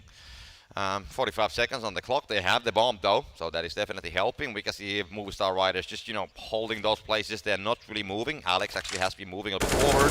Has the pistol. Summer's gonna take that down. Alex cannot return fire with that one, at least this time. So, but gonna collect all the very important information for the other players, because we can see immediate movement coming in. That's gonna be changing the angle a little bit. Gonna move straight towards the mid. And Dan King, they are looking to go for the B side. They don't have the time to go for the A anymore. So there we go. The smoke's gonna be coming out, and yes, there's gonna be a sun bias with that. Mouz this time gonna spray all the way, gonna connect on Summer, but no, he's gonna be still able to plant the bomb. Not finding the angle behind the pillar there to deny TyLoo the bomb plant. So okay, 2v3 after plant, but not a lot of HP and some very unfortunate smokes to deal with for TyLoo. There we go, the defusal, there's going to be a bomb thrown, it's going to kill from damage, the full bang is going to start, they're going to try to get it done, and they have the time for it, but can they get the surge done? There we go, just going to find 2, and that's the job, well done. Movistar Riders, they were first battling with the time, but then they were battling with the players as well, and they will win those players, and they will win the battle with the clock as well. They do that, and honestly, they managed to scrap together a solid CT side, I guess. Not too unexpected, obviously, given the map, but 12-3 should be more than enough, really, for Movistar going into the second half here. They've just looked like the better team, simple as. It's been far and few between positive moments, really, here on Ancient from TyLoo, sadly. And for this being their map pick, you would have expected a little bit more, but obviously they can still do things on their CT side, but they're awfully dependent on winning the pistol and then having pretty clean round 2 and 3 in order to build up an economy and actually have a bit of a cushion to fall back on if they were to have a bit of an oopsie here and there. Got to allow yourself to have the room for mistakes simply because you're human. We'll see though. It seems like their spirits are still high. Lightning doing his best to make sure that they're still amped up. Pretty much just got to tell yourself it's CT side on Ancient. Anything can happen. Yeah, I mean, we saw TyLoo turning the competition upside down on overpass as well. Yep. A great comeback from that 8-3 situation and winning the round. So I mean, it's definitely possible. We just have to wait and see what they can build from here. I think if there's something that is capable, I mean, definitely TyLoo, they have what it takes. So now we just have to wait how the pistol round is going to go. If it's going to be going on their favor, then we'll just see how long the streak is going to be. But if the Movistar Rider is going to be winning the pistol, then of course that's definitely a problem. Yeah, that feels like that would be curtains, at least for Ancient, and we would be heading into a third map decider. Remains to be seen, though, how it's all going to play out. As you see, frag leaders. And I guess that kind of just tells the story of the first half when your top fragger has 9 frags. Like, things are not going well at that point. And Mopa's on his end, he's been having the time of his life, sitting at 23 kills, and you can see the operas as well. Danking, not even near having the same kind of impact, obviously, as he did on the first map with his op. And again, Ancient can be more difficult to kind of get into the swing of things, but yeah, maybe on the CT side, when he's going to be holding a side, maybe with the AWP, then it's like more impactful. But when it comes to T-play, it's definitely a different matter. I'm just wondering, Mopus with that M4, those sprays were just like absolutely killing it. If there would be a ban for a gun and for a player, I'm quite sure that TyLoo would pick the M4 for Mopus to ban that gun, to be honest. Yeah, no, he was definitely tearing them apart there, and just pretty much getting away with whatever he wanted, whether it was aggression through lamp or eventually, later on in the game, pushing down banana. He just seemed to find, beneficial things for him and his team every single time, and couldn't be stopped. Simple as that. Now, obviously, a bit of a tech pause going on. And if you're down 12-3, I think it's hard to feel good about the position you're in. I think Movistar have a much easier time of kind of relaxing, knowing that they're gonna have a lead. They don't have to really rush anything at all. As for TyLoo, they know that they have a monumental task ahead of them. Yeah, we don't see the players like, yeah, it's gonna be all good. It's gonna be 12-3. It's gonna be all good. Fine, right? Yeah. No, I mean, if you have that kind of a faith, then of course, like that's a very positive mind. Absolutely. So, let's see. at a couple of highlights from the first half. And it's going to be a lot of Mopos. It's going to be a lot of Movistar. We just have to resign to that fact. But it's great to see them obviously bounce back as well, because as you mentioned, they did have an 8-3 lead on Overpass, and you know, that being on the T side as well, we were thinking to ourselves like, okay, this is going to be Movistar Riders just having a nice and simple game, just cruising into victory on their own map pick, and onto Ancient we go. But definitely wasn't the case. But I guess we found Movistar kind of waking up once we entered Ancient. Didn't feel like there was a lot TyLoo could do for the better part of that half. But I think they have the momentum still. I mean, yes, they have a great scoreline. They lost a couple rounds, but I mean, it's exactly what they needed after the first game. The Overpass just wasn't going their way. So, and we saw some like pretty from the faces of the players that they were not definitely happy. We saw it from the reactions, and this is going to be definitely changing that. They need that good attitude inside of the team. They need to be, you know, understanding that, yes, we have this, we can do it, and getting that amount of rounds, it's going to make them, of course, to believe in that. But also TyLoo, they're going to be looking actually happy because they're smiling players, even though the situation is not easy for them. But they know that they don't lose the match, at least based on this, so they can, you know, force that on the third one. Well, basically Movistar is going to force that on the third one, but they still have a shot. So if they lose the Ancient, it's not like the end of the world. They still have a fair chance on Mirage. Absolutely, yeah. Denking sitting there smiling, making jokes and having a good time. And yeah, as you said, like keeping team spirit up, especially during, well, either rough results or long technical timeouts. That's definitely worthwhile. Penta looking a little bit more somber in his ways.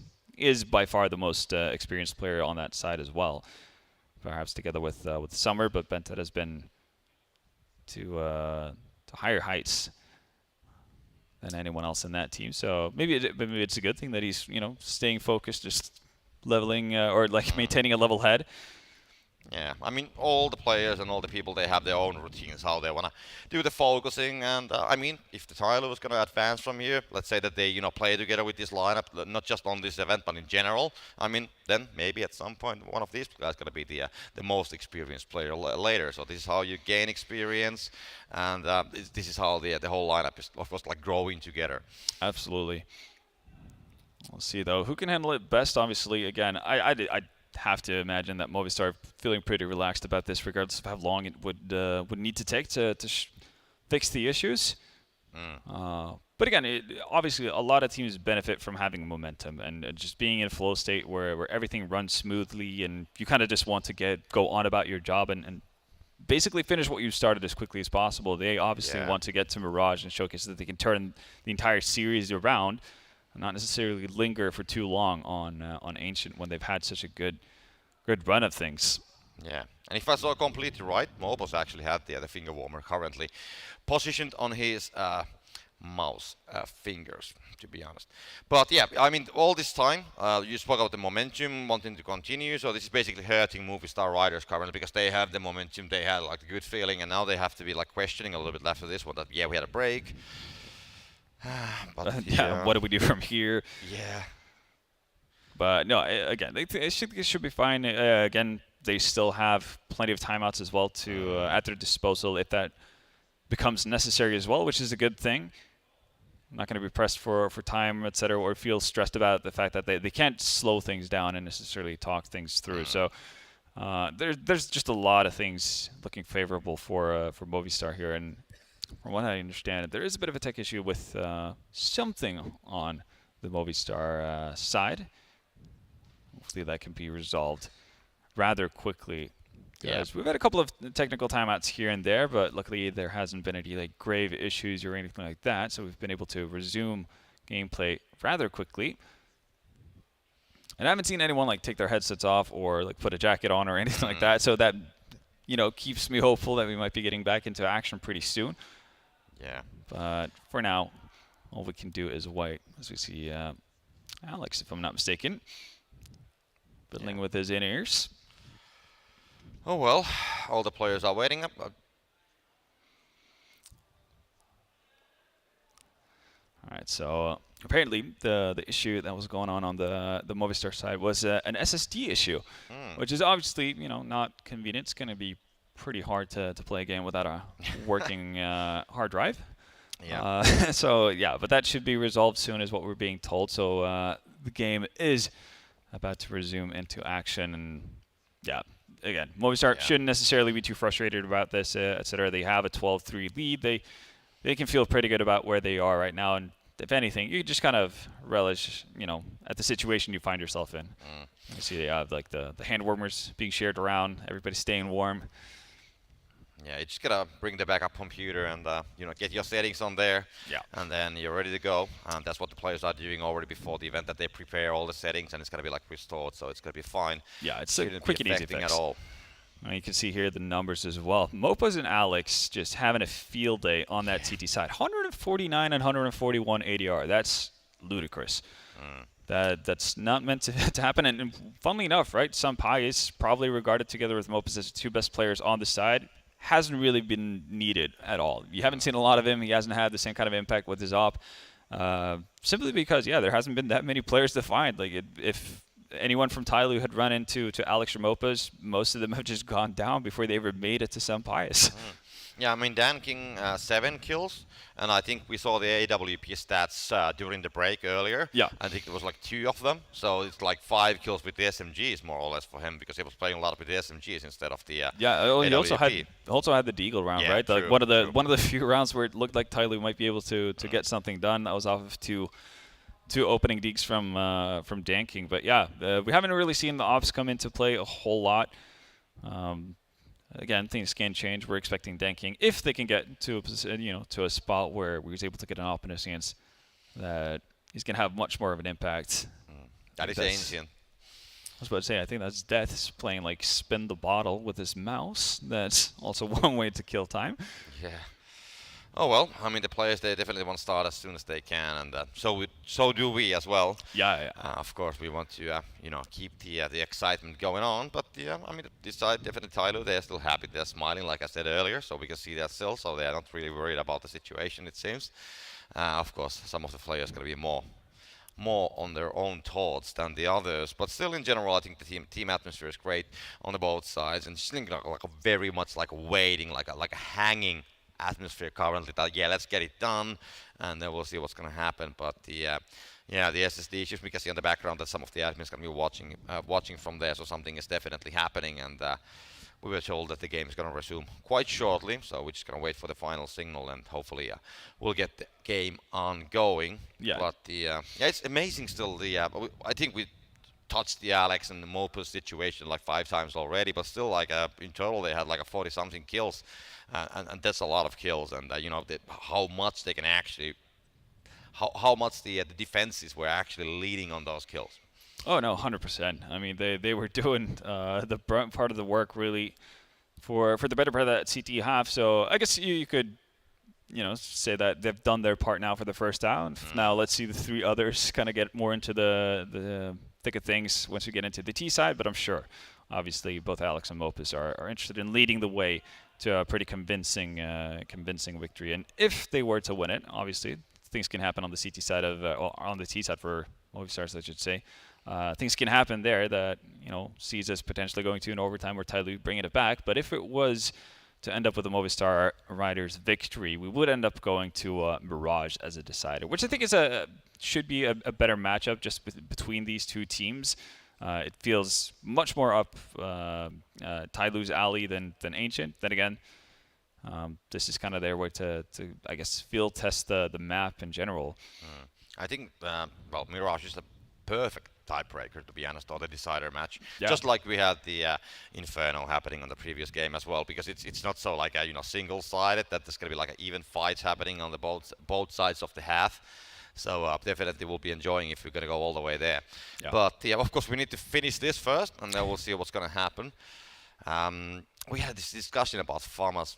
And we see actually farmers being used quite a lot on Ancient as well, because the buys have been whatever they are. And I'm gonna tell you a secret, because I do have a StatTrack Farmers and I do have a StatTrack M4 on my CSGO, and I think I have more kills on Farmers than M4. Oh man, like the one thing that tells me is that you're bad at handling your economy, or you're force buying a whole lot. But yeah, I'm not a big connoisseur of the FAMAS, never have been. Well, if you go back to 1.6, then sure, but yeah, just having a weapon with a burst fire where the burst fire is less precise than anything else just doesn't make sense to me. Never really found its place in CSGO outside of just being a cheap option.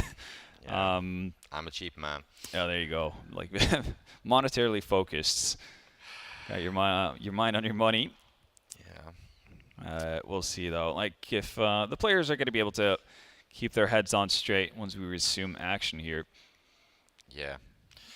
We should be getting there pretty soon. We can see players getting the guys who didn't have the headsets, who only just had the earbuds going for the ears. They gotta put the headsets on because they are mandatory, of course. The noise cancellation that the Bose is gonna be providing there, that is of course mandatory. So we're gonna wait for the game to start. But yeah, definitely things are now going up to speed. We can see the bumps going on there. They're gonna build the atmosphere on the team, and now it's gonna be the true measurement how TyLoo can challenge the Movistar Riders. Yeah, fist bump's always a good indication of action about to happen. You see, it seems like TyLoo or Bentet is kind of reiterating, going over what the tendencies of the Movistar Riders is. We'll see what comes to fruition, if they can actually muster any sort of a defense at all. Again, a lot of it is going to come down to what happens in the pistol round. As we get back into the thick of things, freeze time has started to count down. 12-3, quite the mountain for TyLoo to climb here, but if there's any map that's going to allow for it, it is probably the CT side of Ancient. Yeah, very important pistol rounds for Movistar Riders, but also for TyLoo. So we'll see the smoke's going to go on the mid immediately, or was it actually Molly's? But anyways, the util is going to be shown there, and we can see Movistar Riders, they're going to try to penetrate the A side. We can see Attacker holding the angle. They're going to stop the Riders for a while. As Attacker finds one, will he find a second? Yes, he will. David is going to get one as well, and there we go. It's going to be traded by Sunny Payas. As Movistar Riders, they have 3 versus 2 situation, and TyLoo defenses, they are falling apart a little bit. The plan's gonna go down as well, slowly with the double. Berettas tries to deal the damage, and Mouz just finds the backside of Dan King. That could be the crucial moment, as slowly, completely alone, needs to make it happen. 1 versus 2, will not find any of the information. Gonna be guessing that somebody might be hiding behind the boxes. We'll try to go for the defusal. There's gonna be also a player on the backside. Finds one, and it's all up to Mouz. Can he be the savior of the whole situation? Gonna be spotted down slowly, goes behind the corner. The double Berettas, they will do the job, and TyLoo slowly clutches the situation, and TyLoo, they can breathe. Well, yeah, they can breathe, at least for a little bit. It's a massive round from Slowly right there. And upside of having $400 left, having that defuse kit. Some crisp shots being made as well in Mouz. Yeah, I think he realizes at a certain point that there's not really a chance for him to make it out the corner, but he doesn't feel comfortable about fighting either. And slowly makes the most out of it. TyLoo get that sorely needed pistol round, and now they need to capitalize off of it as well. We see a force buy from Movistar Riders. Makes sense considering they got the bomb plant down. Just immediately want to continue putting the pressure on TyLoo. And well, they talked about doing it as well, Alex. Yeah, Alex will just get the job done. Bentet's gonna find Alex though. It's gonna be traded, so 4 versus 4. TyLoo, they have more guns than the SMG is gonna do the talking, as Mouz is gonna trade that one immediately. So 3 versus 3, and more damage coming from Bentet, as Dead's gonna fall down as well. And Movistar Riders down to 2 players, Sun Payas and Mouz, gonna be withdrawing from the A side. Pretty chaotic start to the round. Trades back and forth, but in the end it's TyLoo to come out the better of it. Oh, timing here though. Yeah, I mean, if he would have held that angle with a deagle, there definitely would have been a chance. But now he's going to go show the backside. Bentet's going to be coming, going to be spotted down though. And they do have the secondary player, Mouz, here hiding. Kind of like can come on the middle of the CT players, but he's the last guy anymore remaining. Has the bomb as well. Going to be hiding there. Needs to find a place where to do the plant. Going to find one. Gets the kill on Dan King. And now, I mean, the location is known. Has to hurry. The Molly's going to go straight to deny the arrival of Slowly, but he's not going to care about the flame. He's just going to drop down Mouz. And that is TyLoo dropping one more. That is very, very well done. And for those of you guys at home watching, Hellcase has prepared a giveaway specifically for you. So make sure to follow the link in the description for the chance to win a skin, including a knife and a bunch of other stuff. Right now, following TyLoo's potential adventure back into this game. 2 rounds in a row at least to start them off, and that was a necessity. Flash out for the catwalk area. Allows for the aggression through lamp roofs to come through, and this is TyLoo establishing deep map control on the CT side. Yeah, just only pistols for the Riders, because Bentet actually finding 2, so Sunny Payas and Mouz has fallen. Alex takes the damage as well. Dankin wants to be the hero, finds 1. Can he find the second? Well, finds and lands the spray as well, together with Slowly. And just 1, well, not even that anymore, as Summer gets the job done. So very fast wipe coming from TyLoo once again.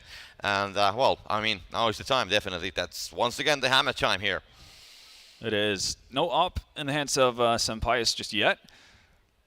So TyLoo again with a bit of a weaponry advantage in that sense, stanking on his. But again, we've seen how quickly things can escalate on a map like Ancient. T side, short bursts into either A or B, or mid potentially. Yeah, the buy comes in. Movistar Riders with the 5 AKs. Well, that is definitely a weaponry that you can battle with.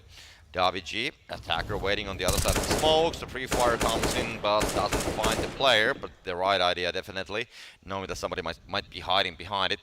Bentet has taken a slight amount of damage, same applies for the Davigi, but that's pretty much it. And the Movistar Riders, they're just, slowly waiting for it. Yeah, just taking their time. I thought for a second that Slowly would be able to actually get aggressive through A-halls and potentially have a flank timing. Let's call it out. And speaking of timing, Slowly has found a timing through donuts. That's Alex to fall. And damage done to Senpais as well. Yeah, TyLoo just finding the angles. Right play. You don't have to drop everybody at once. You can just, find the angles. Senpais, very low, of course. So we'll see how it's going to go down. 50 seconds on the clock. And Movistar Riders, they will start moving the bomb straight back towards the B side. Mobile's going to find attacker, so that's going to make the situation 4 versus 4. Mobile's going to be, well, of course, wanting to find something else as well. Will take the damage from the molly and tries to fire all the way through the wall, but the players are just not there. And Summer, he's going to be surprising these guys. Summer is going to be coming, gets 1, and goes with a pistol, but no, it's going to be able to do so. So that's one Summer, so 3 versus 3. And the action goes on. 20 seconds on the clock. Slowly is going to be stepping to the arena and gets the kill. The plant actually is happening at the same time, so Riders, they will get a plant. Ooh, and Death finds Slowly as well, so that means Danking all by his lonesome even before he makes it to the bomb site. Senpai's position. Ooh, gun tip was spotted. Yeah, Danking. Oh, there we go. Backside, easy. Oh, and no now way. Death's going to be coming from the other side, and Danking, he can be the hero, and he will get situation done and dusted as TyLoo. They will keep themselves as the victors on the CT side so far. So all the 4 rounds we have played, they have won them. Yeah, massive credit for to Danking there, to having the awareness and game sense really to realize where Deaths was coming from. Not committing to the site. Obviously, there is a world where you could have just ran onto the site, held the bomb, or held the defuse and won it out that way. But yeah, just having an inkling, having a spider sense of Stingle, saying that Death is coming around all the way through Lamp, and that worked out beautifully for them. So even if it's a costly affair, it is a round win, and that's really all that matters for TyLoo at this point. Yeah, suddenly the gap is only 5 rounds anymore, so it's definitely closing all the time as we speak. And now the early aggression coming from TyLoo, they want to move fast. They are getting actually very deep on the T side, and they want to keep these guys completely on this side of things. That's and Alex gonna be kind of like escaping from the whole situation towards the A side. But I mean, the bomb is gonna be right there, pinched down with TyLoo, but Mobile's gonna be trading, and Bentet actually finds him down as well. So the early aggression happens, and then the distance is gonna be now built. With this deep control over towards B, that means that TyLoo can loosen a little bit up on how they're actually, well, holding, but actually they're just going to fortify it. They've sent Danking over from the A-bomb site over towards B to lock down from range. And given the rotation coming in from Movistar Riders, this could be the right call as well. Another smoke goes down. A lot of time being bought. Riders are coming back, 45 seconds on the clock. All the 4 players plotting on the same location, so it's got to be B for sure. And Summer, he has the idea. He wants to go for a peek. He wants to get that aggressive angle towards it. So they are just, trying to keep them pinched down. But nothing's going to happen for a while. So Riders are just going to be waiting for it. And TyLoo, yes, they are withdrawing a little bit. Yeah, they've actually pulled back Danking. He's no longer over towards that B bomb site. So, well, more responsibility for the two TyLoo players on B. Yeah, lots of things on Bentet and Summer. As we can see that they are the nearest players. Currently, Summer gonna be taken down by Davi. So that is an opening, and they can try to go for the side because he Bentet being the nearest player who needs to go for the retake. The bomb's gonna be planted down, and 4 players are currently holding the B side. So Movistar Riders, they might have a chance to take the first round on the T side, but of course there's still 3 very hungry guys coming slowly, getting with the kills. Finds Davi, but they need more. They do spot up the Opera playing on top of boxes or falling down from boxes in Banana. But it is an open plant, and there's no utility on the TyLoo side. Yeah, Bentet finds it, but the time is ticking. They will have to go for the defusal. Alex spots the defusal, and there's still Bentet remaining as a solo last member remaining. Alex and Sun Pius, they try to make everything. Bentet doesn't have the time, gonna be withdrawing, try to find a kill on the way, but Alex gonna be there to deny that as well. And finally, Movistar Riders, they will get their round on the board, and that is exactly what they need, what the doctor ordered. Yeah, it definitely is, but a little bit of a question mark in terms of what TyLoo were thinking to themselves. Again, spent so much resources, so much time over towards that B bomb site. They could have obviously played back as they did, but just giving it up entirely, not necessarily staying aggressively once you've put down those smokes, etc. does carry a risk. You are playing blind. You're not getting early contact or early information. Some are getting caught out as he tries to change his position as well. Definitely not beneficial for them. Tactical timeout being taken from Movistar Riders' side. Yeah, they want to see how they can utilize this now. They finally get the round on the board, so if they can build something from there. They don't have like huge advantage with the money or with the guns, so it's going to be quite equal. Yeah, TyLoo, because it's some SMGs, okay, a couple of the pistols actually coming in, so they don't get a decent buy. Actually, they just get like 3 guns. Yeah, so yeah, it's a huge difference there. And once again, I was completely wrong with the first information. But it's just Movistar has done a good enough job of just maintaining pressure on the economy of TyLoo. So even when TyLoo have won rounds, they have won them cleanly. Has been 2 players surviving that kind of scenario, which drains your funds pretty quickly. Tanking one of the weapons over towards A. I think better off playing retake on A really in a situation like this. Well, Dan King definitely wants to find something. But yeah, I mean, Movistar Riders, what I'm wondering, like, how much Sunny Pius can make the difference with AWP on the T side, because it wasn't very impactful on the CT side for him. So maybe on the T side, can he, like, you know, change the tide? And almost so close, finds the player, but the shot is just not gonna be getting all the damage done that he was hoping for. So the situation is still the same. All the 10 players alive and 45 seconds on the clock. Oh, they're going to pop flash for Banana, but everybody's coming through Lamp Room, it seems. Oh, Summer. Okay, that's a drive-by and a half. Yeah, that's a start. It's going to be Alex trading that. Bentet's going to be coming to the play as well. So Riders going to be losing some players. 3 versus 4.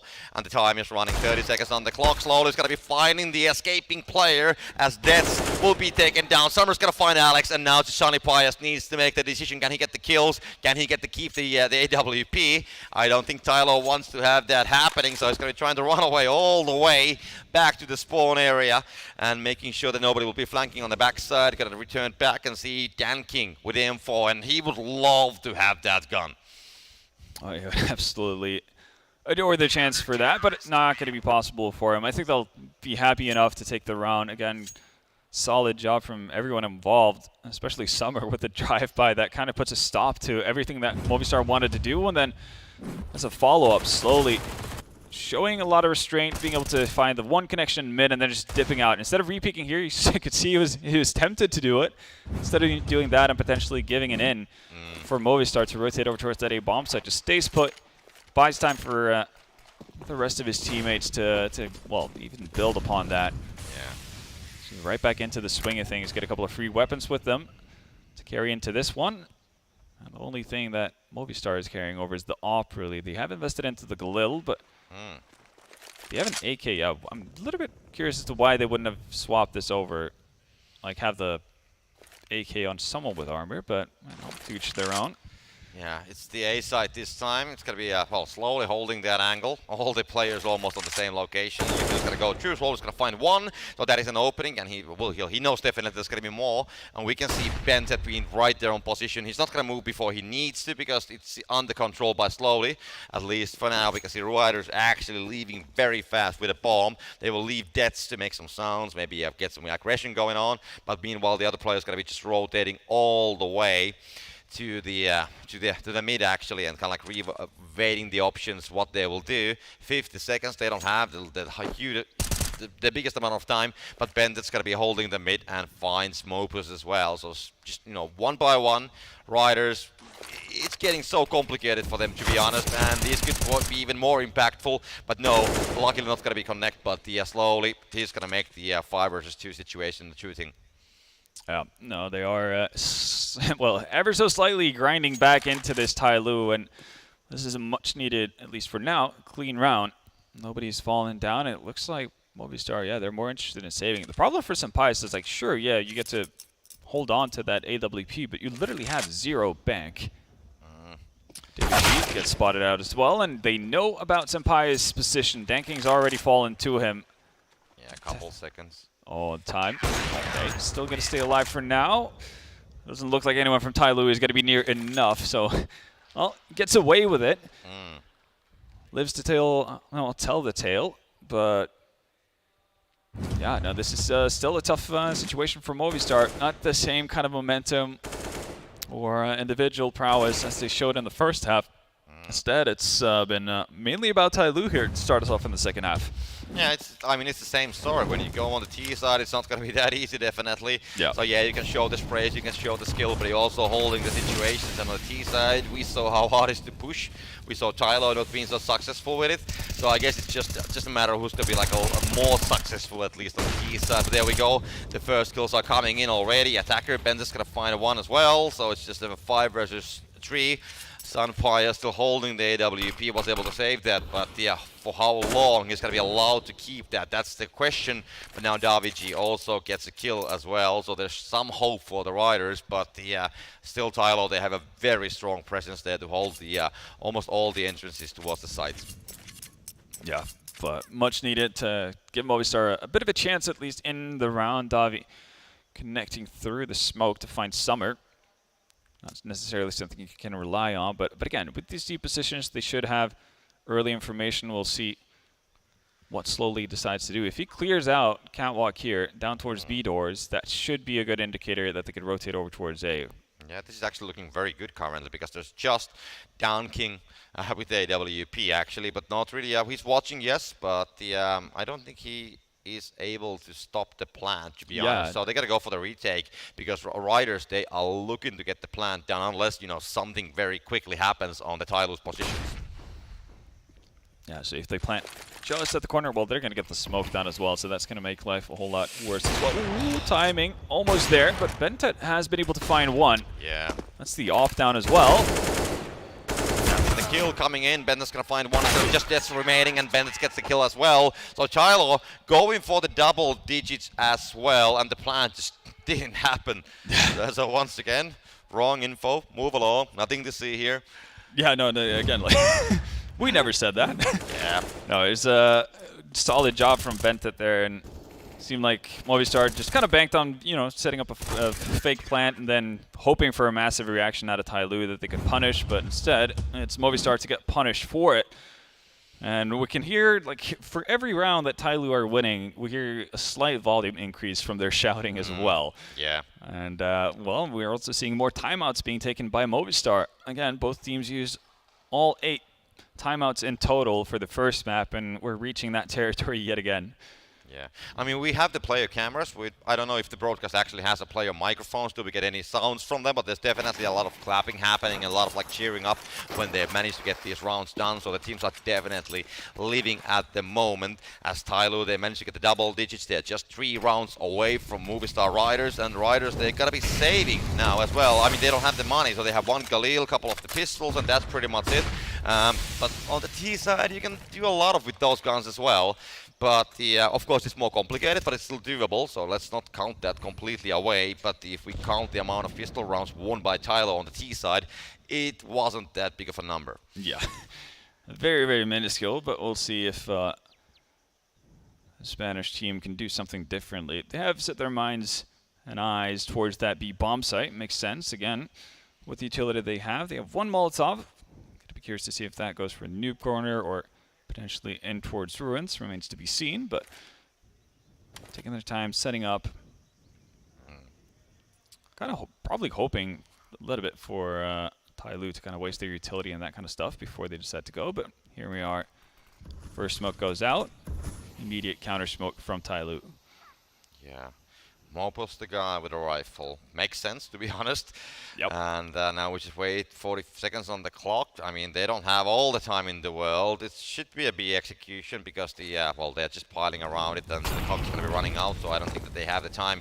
Even if they would like to go for the A, well, basically it's doable, but there could be so many unknown variables on the way that it's going to be just too risky. And now the executions go inside. Summer's going to be right nearby. The sprays are coming in. That's one, that's two. But Alex going to be trading Summer. It's going to be Mouz coming for the play as well. That's going to be Attacker falling down 3 versus 3. And now TyLoo, they are bringing more troops on the scene. The plan's going to go down all the way. Danking with AWP is going to be trying to make sure that the plan doesn't happen. Not going to be able to do so, but it's going to find one. Alex going to trade that down. Ben's going to find Alex, and it's just going to be Mouz one go alone. Gets the M4, and that's the scary situation. But slowly, it's going to be right on point and finds the final shot. And once again, TyLoo, they are successful. I can't believe that Danking didn't get the frag on the planter. Just tags him through the pillar. He survives with, what, 26 HP or something to that effect. They actually get the bomb plant for it as well. That could have been denied. You know, that's a lot of money basically taken away from Movistar. Instead, they do get the plant down in that sense. Mission successful for Movistar Riders. They're going to be able to buy. But TyLoo inching closer and closer. They are happy, definitely. I mean, they know how close they are. They know that they kind of like, you know, on the CT side, they have a very good chance of actually taking it all the way to 13-13, and then we'll see what's going to happen from there. But meanwhile, early aggression coming from the Movistar Riders. We can see Sunny Pius going with the AWP, finding Ben. That slowly is going to trade that to Alex. How did that hit? Well, with the skill. It's definitely a part of it. That's probably why it never happens to me. We'll see, though. Has been traded 4v4. Significantly more damage done to the remainder of the Movistar team. Also, a change of direction as well. Deciding to vacate the B area. Move over towards A. And we haven't seen any sort of rotation coming out of TyLoo yet. So this is about as strong as of an A setup you'll see on Ancient. I did think they cut sound early enough not to give anything away too slowly inside of Donut, but they still have to cope with Danking on that op. Yeah, he's waiting, and the guys are coming in. And we have seen that here. This is definitely the angle where you can actually be the most useful with the AWP, but it's going to be denied from that angle with the molly. It's going to be Mouz. Dead's finding the kill. It's going to be dropping down slowly and Danking, and now they can go for the plans. We can see TyLoo, they are mostly go for the save. That seems to be the case because they know it's going to be hard to retake 2 versus 4, and we can see that they're just, you know, trying to pick up maybe some utilities or whatever they can loot from the bodies and just keep those for the next round. So yeah, the retake is not going to be happening. No, that happened too quickly for TyLoo to really fight back and will set up a situation that someone or an attacker potentially could have gone for. Mouz again just immediately doming. I think it was slowly in Donut there. That makes a huge, huge difference. Obviously the follow-up as well, being able to get Danking out of the way without any sort of retreat. No reply, no return frags, no nothing. It's exactly what the doctor ordered. And funnily enough, like for both teams, the thing that's kind of been the salvation has been quick rounds towards A, or like quick pops towards A. TyLoo doing it out of spawn, and this time a mid-round call from the Movistar Riders side. Gives excellent effect in both instances. We'll see if they continue with it. TyLoo didn't necessarily go back to that same well on multiple occasions, but the Spaniards might be thinking differently about it. Tactical pause, the final one of the game for TyLoo. They need to make it work right now, and to be fair, no reason to really hold on to your timeouts going into the next map. It's not like they overlap or you bring them in with you over. Yeah, So 14 for now. Riders. That's I mean, that's just one away from 15, and at least forcing it to the overtime. Depends what's going to happen. So, but TyLoo, I mean, they cannot keep any of the rounds, of course, for the Riders anymore. But we'll see. I mean, Riders, they have been able to get like one here and there, but it was same for TyLoo as well. So this is going to be going like very even, to be honest. Absolutely. And Danking got a little bit careless, not fully clearing the elbow corner as he gets run boosted on top of ledge. He's going to pay the price for it as well.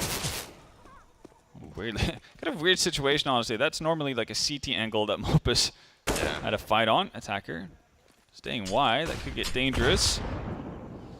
Yeah, it's definitely kind of like Riders are penetrating the gap between the TyLoo players. Oh, gets one, almost a second, but the Molly is going to do the job on Attacker. So that's going to be 3 versus 3, 3 versus 4 actually. So the Riders, they have the advantage here. The RVG though, just 2 HP remaining. They got to go take the A side as well. Bendet's going to be coming from the angle, and he needs to make sure that the guys cannot plant. 50 seconds on the clock, so he needs to wait for a while, hold that location, hold the bomb. The troops are going to be getting in, finds Deaths. That's a very important kill, because that's going to deny Riders from planting before the other guys are going to be coming on the side. And Bendet, he just wants to make the whole situation himself. Slowly is going to take the final one, but what a play coming from Bentet, getting those very important kills and denying the plan like for a long time. Yeah, and that's probably the biggest thing. The fact that he walks and he runs through this smoke, is able to deny the bomb, get that drop exactly here, and then hearing the pin of the flash, hearing it being thrown, and then being able to dodge it promptly, win out his duel.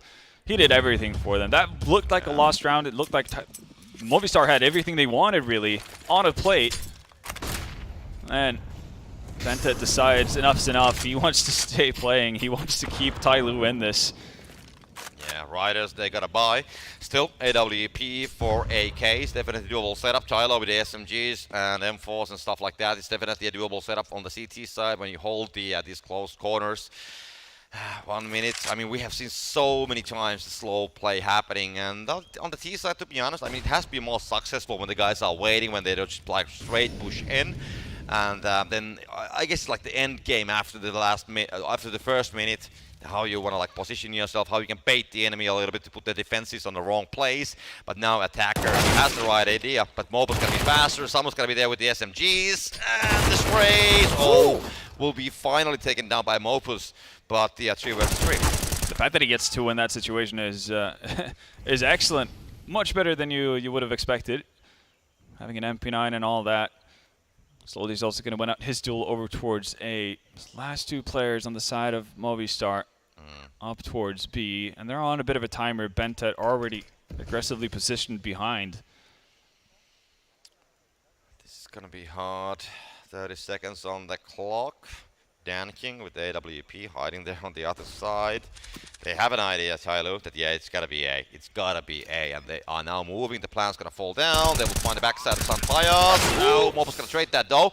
They will get the plant down, and they will get 1 kill on the way. So Danking and slowly they will go for the retake, and Mobius now it's gonna be time to make that M4 to sing that beautiful song which we saw earlier, but slowly will give him no chance at all. The backside kill comes in, and TyLoo, I mean, we can see the relief on the face of the players. I mean, Bentet, when you look at his face, I mean, he's almost like, fire coming out of a boxing match who's like just waiting to get the towel.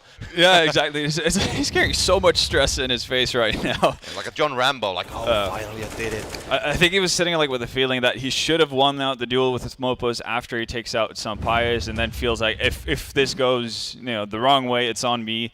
That kind of a moment, but slowly make sure that there's no regret to be had, as the final timeout yet again is being used for Movistar Riders. That's 8 timeouts in both matches. These teams are doing everything they can to make sure that they have all the details under control to close out matches.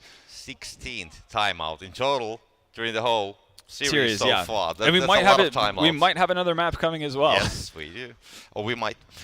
We don't know that yet. Yeah, for now. But yeah, TyLoo already just 1 round away from Riders. Yeah, they've completely eradicated the advantage that Movistar had, and much, to the same token, it really doesn't seem like Movistar has been all that close to actually picking up rounds. Obviously, Bentet being the hero of the 2 rounds ago with his A play. Slowly finds one. That's an opening. The early kill for TyLoo's side. It's of course what we're hoping for, naturally. Otherwise, I mean, when you look at the TyLoo's defenses currently, they are a whole lot further back. They are not at all like on a closer distance, so they want to hold the sides a little bit more from the distance. They have the guns, but so does the Riders. They have 4 AK still, so it's not about that they would be going with the pistols or anything like that. But the TyLoo, they want to be very careful now, as we can see. They have seen that they can do the retakes. They can, get the defusals done as well. So they are more comfortable playing from the backside as well. This time, Summer's actually gotten into the noob corner as well. So not going to get caught shifting positions, anything like that. And they've also made the right rotation. Again, Bentet giving up mid-field smoke from Movistar. Kind of gave up the jig that there's nobody really out in mid for the time being. Pop flash in. Ooh, spots 2. Well, spots 1, and here's the second. Those are the important moments are just coming in. 25 seconds on the clock. Attacker field with first. Mouz gonna find that kill. Davigi. Davigi gets 2. Finds Mouz as well, and that's gonna be traded immediately by Attacker. Davigi gets Attacker as well. I mean, he's been killing a lot of people, including his teammates as well. 2 versus 2. The plan's gonna go down. So once again, Riders they will get the plant on the ground slowly fall down. So it's all up to Danking. Can Riders go for 15? And Danking with a pistol will get actually M4. Knows that it's going to be better than the AWP. And there's 2 guys hiding. One behind the box. One is right behind the corner. Gotta be guessing that there might be people. Oh, he's gonna show the backside. That's gonna be bad. And gets the damage. And he really needs to go for the defusal. And now they get the spray all the way to the smokes. They gotta guess the position. No! Yes! There we go. Alex, he makes that happen. That is 15. And the crazy part is if Sully doesn't take the damage, as he peers back from, or as he goes back from Bruins there, he's gonna hold that defuse. He's gonna get that round because Movistar had completely lost track of where that bomb was, or like where he potentially could be. that is way too close for comfort. But they do get to 15, and that's really what matters. And look at the buy coming in from TyLoo. It's not a pretty one. Yeah, this is the moment for Riders if they want to force to the 3rd game. This is definitely the round where they have to make it happen. And of course, this time Mouz just has to be careful not to kill the teammates. Going to be making sure that that's going to be at least an enemy. Now we can see Attacker with the FAMAS trying to do some damage. Mouz going to find him down as well. It's going to be 4 versus 3. Mouz just creating all kinds of chaos over towards the B bomb site, which has left the entire A bomb site undefended. And that's where the bomb and the majority of Movistar are headed. Slowly though, ooh, you could catch a timing here. You could, could kind of join in on the push towards A with Movistar. Yeah, A retake, that seems to be the play. I mean, Riders, they are already there. The plant will go down slowly. The vehicle going to be taken down by Death. So Riders, they do have a chance here. Just Summer and Danking. These 2 guys, they have been coming for the retake multiple times. Mouz going to be once again the guy, but Summer's going to get that trade. But it's going to be just Summer with 46 remaining. Death, Sunny, Sun Pius, and Alex still remaining for the Riders. And Summer, he needs to get it done. But there's just so many guys waiting behind all the corners. It's almost like a holiday time, and the elves are just everywhere. And it's going to be Alex getting the final kill. And it will be Movistar Riders getting the 2nd map under their name, and that's going to force them all the way to the 3rd match of the series. Yeah, we're going to have to go to Mirage to get a decider. These teams are basically doing everything they can to make sure they stay alive. Obviously, single elimination, so lose this one, you're out, you're done. You're going home, so it means a ton for both of them, and that's why we're seeing it, consistent timeout usage and so on, and I guess for both teams you could say it's been working out, but yeah, both map picks yet again going to the opposition. So we have a bit of a bizarro world thing going on, but obviously it leads to a very tense potential decider here. Yeah, but it's Mirage, so that's definitely a different kind of a map. I mean, definitely different than Ancient. Definitely there's a lot of differences versus the Overpass as well. And I'm really excited. I said it already in the game that if it's going to go to Mirage, it's definitely a great map for the decider. Yeah, so and we need to catch a bit of a breather after that one. We're going to get our caffeine kick at Tim Hortons stand over there. And yeah, you could as well if you find a Tim Hortons near you. But we're going to be sending it over to the desk in a bit, so don't go anywhere.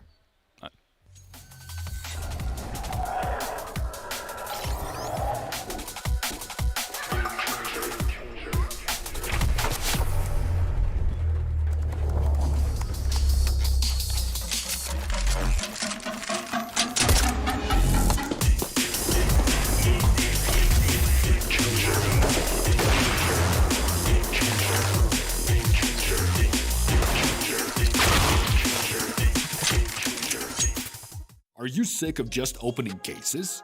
Join the events. At each event, you can find special cases from which tokens fall. Tokens are your ticket into a world of unique awards. For tokens, you can buy a skin, premium, or special balance. Try your luck in the skin generator. Also, you can leave your tokens at the token vault. And the more tokens you keep, the better skin you'll get. Add variety to opening cases with Hellcase.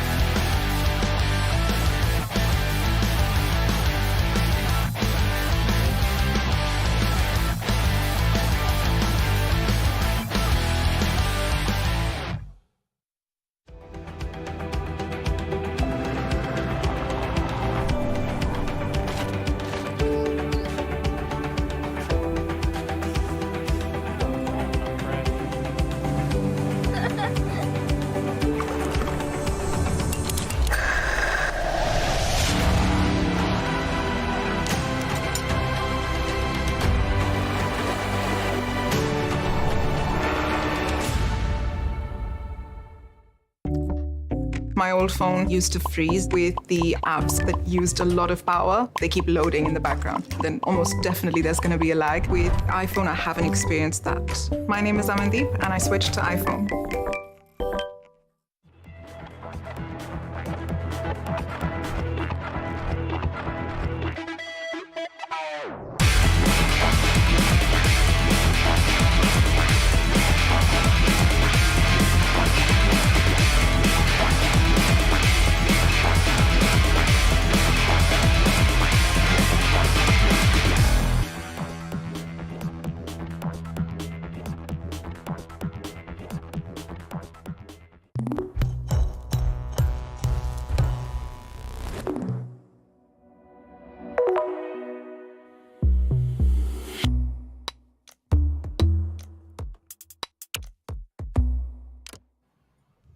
A fantastic first half, getting 12-3 starting CT's side for the Movistar Riders, then turned into an almost comeback coming in from TyLoo, but it was not going to happen when Mopos was popping off like that. Hedger, you love yourself some Ancient. That was a damn good game, but I would say Movistar, they didn't make it look comfortable considering how well it started for it.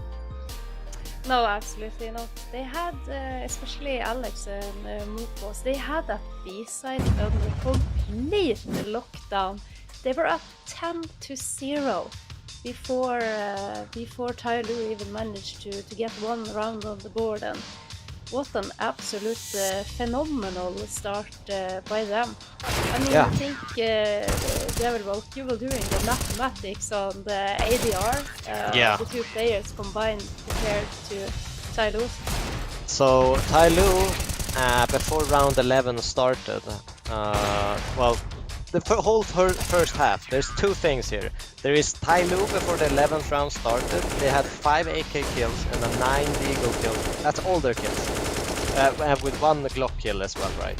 And the rest, it took them a while to get gun rounds going. And then the first half ADR combination is 291 ADR for TyLoo for the entirety of their team on the first half. Alex and Mopos posted a 290 ADR, only those two players. So they were destroying TyLoo.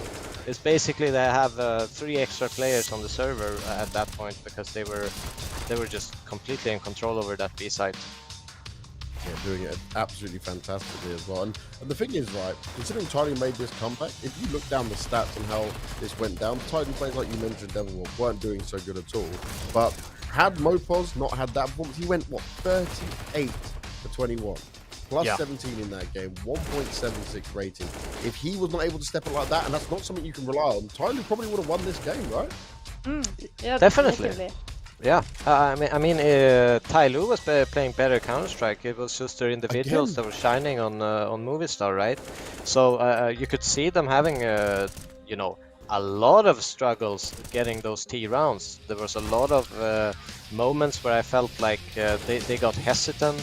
They had some kind of weird half-buy, force-buy where they boosted one guy up on the A site and the rest were behind the smoke to be ready to punish. But it felt like they were just jumping into each other, trying to abort the call whenever the action started. So the nerf definitely kicked in for Movistar. Yeah, absolutely, and very, very interesting to see that when you have been able to, we saw Sampayos, he was not having the best game, and you could see that as well on his confidence when he is saving an op and not willing to use that to search out sites. What ended up making Movistar Riders win the map was that they managed to identify that TyLoo, they were kind of weaker towards that A site and started to make a few plays towards there. I think in the TyLoo's T side, it was many times that slowly their lurker towards that part of the area could have had amazing timings and made some really nice plays. But instead, it's like one round where we have Bentet, who is playing towards there. He is going out and he's basically having a whole A site all to his own zone, because Movistar, they were also recognizing that they're not pressuring us on this part of the map. Let's just gather up and stack the B site with 4 players. And then, of course, when you're hitting that site as TyLoo, it really doesn't matter if you throw the perfect rushes or whatever. You are just not only stepping into one crossfire, you are stepping into 2. And of course, when it's as well Mopos and Alex who is standing there and holding that site down, you could have had a few more rounds, I think, if you dared to go for something towards A site a little bit earlier in the first half. Well, yeah, it could be. It could be a little bit of land jitters, you know. They're playing on a stage here, and it's a huge event for both these teams, really, because they do not want to end up last. They want to prove that they can go much further. You know, Movistar proving that they can overcome the stagnation period, and TyLoo showing up with Letny as coach, and a 6-week boot camp to show us some good Counter-Strike. So. I think, you know, I think I'm definitely impressed by TyLoo and their approaches and how they can adjust in the game. I'm a little bit disappointed in Movistar. I expected a bit more, and it can't just be relying on individuals stepping up and bailing them out from maps. It has to be more than that if they're gonna be a consistent team and a threat for top teams in the future. Exactly that. Now I'm going to remind us, I think that CS Money is doing us for here, and they can make your CSGO great again with CS Money. You can bring your emotions with new skins and be the game changer. And we do know skins equals wins equals skills when it comes to CSGO. At least that's how I view it. You know, pretty skins make you play better, whatever else with that. I think so. I agree 100%. Devilwalk, you a skin man? I am not really a skin man, but I appreciate plus 15% attack damage on the ops and stuff sometimes. And then obviously we need to make sure you guys are living your moments in Ras Al Khaimah as well. You can go and visit this beautiful area of the world if you do want to take a trip out there. Maybe while you're there, you can come in and watch the event. There'll be plenty of seats available across the next couple of days.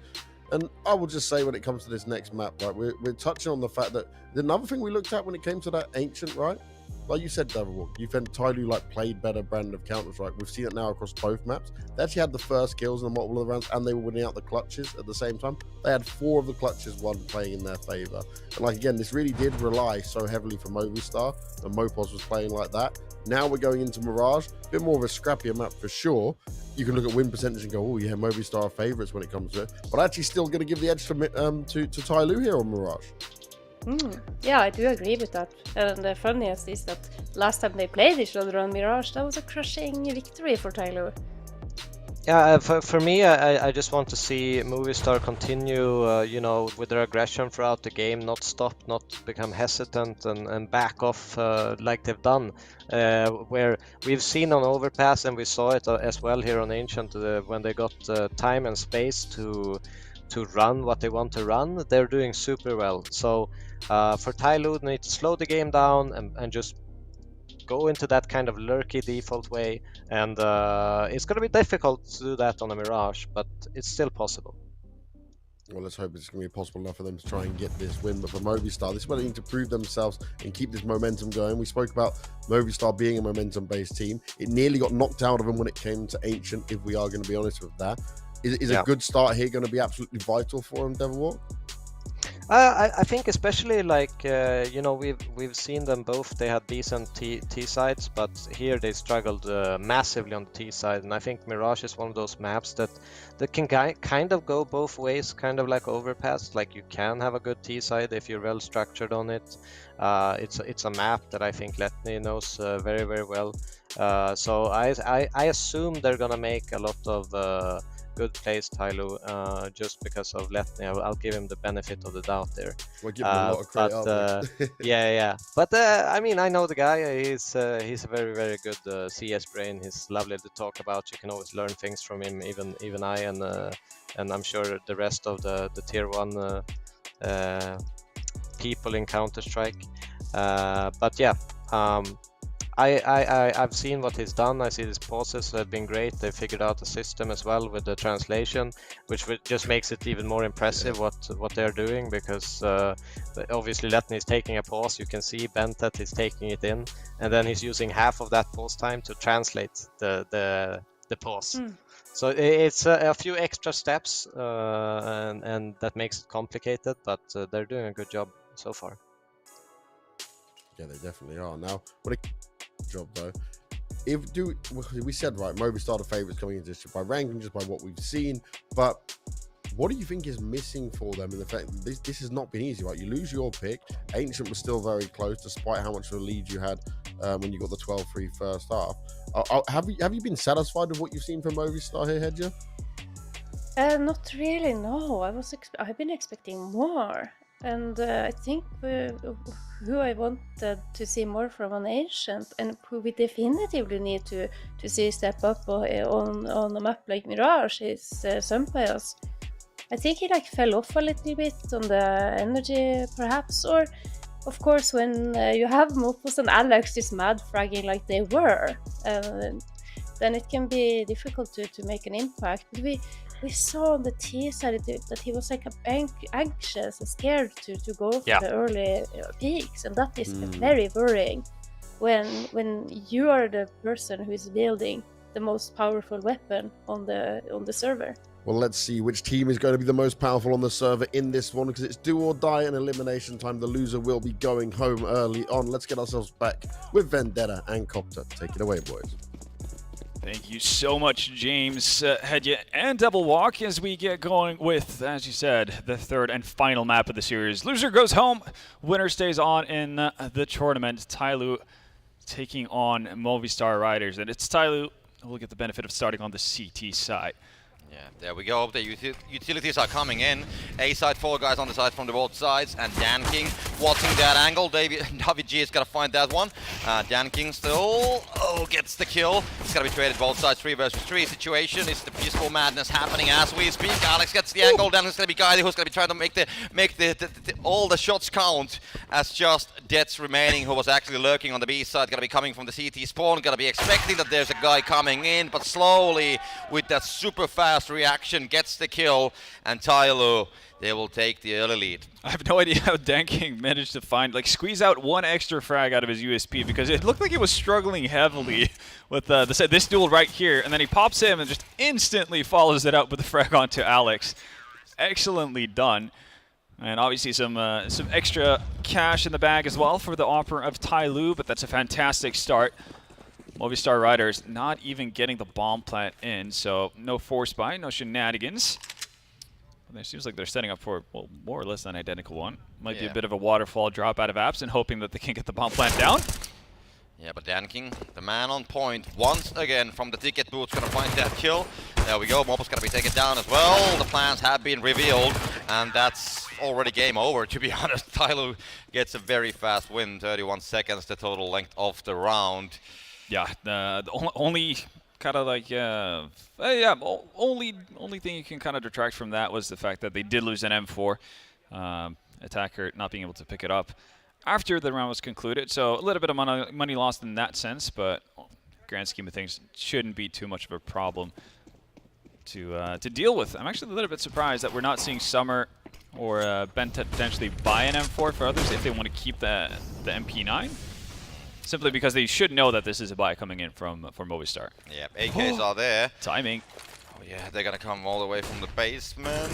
They're gonna be spotted down. They have like 1 second for the fall down as well, so that push is not going to be giving the results they were hoping for. They have the middle control. Slowly going to be trying to make a dent on that one. But Mopos goes for the trade. So just 2 CTs remaining on the TyLoo side.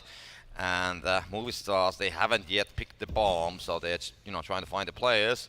Attacker angles from Mopos. Finds the kill. And then he can actually even make the situation 2 versus 2. Let's see. Will change. Doesn't put the nade on the hole, so he just wants to go more personal from the distance, and the Alex gonna be taken down. So yeah, it's a great comeback so far on this round, and still 55 seconds on the clock. Yeah, Attacker being a bit of a one-man army right now. Gets the initial dink on Alex, goes back for more, nearly gets caught out with the nade and sand. A lot of stuff coming down to the small details. See fake smoke being thrown out towards B window. This might keep Summer in position for a little bit longer. It looks like Attacker has an ID. Accidental shot fired. Don't think that would have been heard by Davigi, but looks like he's somewhat aware of it. Yeah, Davigi was holding the site. The nade's gonna be pretty good. Not gonna do all the damage needed, but a lot of it, and the remains will go through the box. And that's going to be taken down. Davigi completely alone. The bomb has been planted though, so he had the time to do it. And now he needs to hold the situation, play the time game versus 2 TyLoo opponents. And I mean, they have the angles, they have the HP, and that's the kill coming in from Summers as well. We can see the celebrations going on.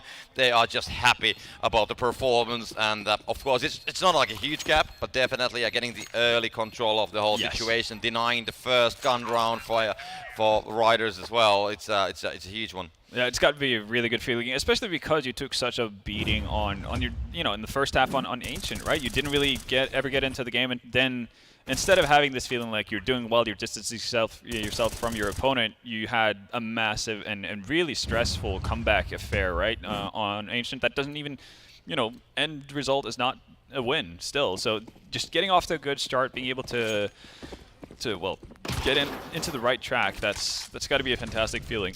Also, just loving seeing Danking, because he seems like a ball of energy, really, for TyLoo. Yeah. For 3 Galils on the Riders side of things. Yeah, they've forced up. They want to buy back. They understand that the TyLoo economy is obviously not settled. It's not really in a great place. So want to take advantage of that, but that does carry risks by all means. So they need to get something for this. Either a lot of damage or a round win. Simple as. Yeah, Movistar Riders, they have been taking the middle control quite many times now. They have 2 guys waiting right next to B short as well. Gonna see a but boost. he actually coming down from the basement, and B and Ted just watching whatever's happening at the connector from the B shot. Will not see the players for now. Davigi is going to start moving towards that direction. They could be the shot going to miss that angle, but Summer's going to be right on point, and he's going to get that kill. So once again, TyLoo will get the first kill. Alex and Death's going to be trying to do something about it, but they will expose themselves, and Summer just uses the same angle for the second time, almost for the third time as well. But the last one is not going to be going down. Oh, but already 2 frags. Danking nearly falls asleep at the wheel, but Saves himself. Summer is still alive. Nearly causing havoc. Death is going to get the better of him, but at least they have found 50% of the remaining side of Movistar. That's 20 seconds on the clock. The bomb's going to be going to the A side from the pit. BNZ finds one, and Sunny Pie is going to find one, and he has the bomb. Doesn't have the chance to plant it down, though, as attacker finds the angle once again, and 4-0. That's a big one, really, for TyLoo. Again, having 3 people survive, that's going to lead to a lot of solid things for your economy. And for you guys at home, make sure to check out CS.money. Chance to make your CS go great again with new skins. An opportunity to be a game changer. And there we go. This is going to be the save round for the Riders. Just pistols. Okay, they did upgrade a little bit, but yeah, nothing huge. A lot of Tech 9s actually, 4 of them. And they're going to be trying to rush on the B side. So we get the legendary rush B. Slowly it's going to be right there. Alex going to find that kill. BNZ's going to trade that down. Finds 2 actually. And just by like that, they're going to deny a lot of movements coming in. But yeah, I mean, Riders, they still have 3 guys alive. The Molly's going to go in the right place. And Dan King with AWP is not going to be hesitating at all from the market as he gets the shot. But the bomb is down. So Riders, can they play it again? We have the flank coming from Mouz. And that could be a game changer. Going to be getting all the way close and finds one. No! Yes, there we go. But no, it's going to be denied by Dan King in the end. And they can go for the defusal. Such a close situation, but they already had 1 player going for the defusal. So even if he would have got those 2 kills, there still would be 1 more to deal with. Yeah, that could have gotten really hairy, and then it did get really hairy, but for all the wrong reasons. Mopo's unsurprisingly imprecise. Will happen from time to time. Yeah, they deal with it, TyLoo. Again, it's still damage done. If you're Movistar Riders, you get a bomb plant, so you do have a good buy. You've already, taken out 3 TyLoo members, so their economy is still not fantastic. As you can see, Dan King and Summer, the only ones really with money to their name. Dan King hoping to get lucky through the smoke. Yeah, just spamming there. Riders definitely. I mean, yeah, they have players on the mid, so they can go anyway. Oh, attacker. Going to be traded at the pit. So 4 versus 4, and the bomb's going to start moving towards the B side, and there's actually nobody holding it for now. Slowly it's going to be there right on the short, but not really watching towards the side. So there's a chance that they actually have Sunny Pias can go for a sneak plant, but it's going to be, of course, very risky. So they want to get some more information, and they maybe want to make their way all the way through from here. And fighting slowly would be great, but he's going to find Davi G instead. The TyLoo members are so snappy and so quick. Once they finally actually see people, you need to be extremely precise on the side of Movistar Riders, otherwise it could get really, really hairy. Now, 4v3. Sampaias, Mopus, and Alex. The smoke is there. Dan King's going to be watching the connector. Not the eyes currently on Pete. The bomb's going to start moving to the palace. No, it's just going to take a couple steps backwards. We got a smoke there to block the jungle.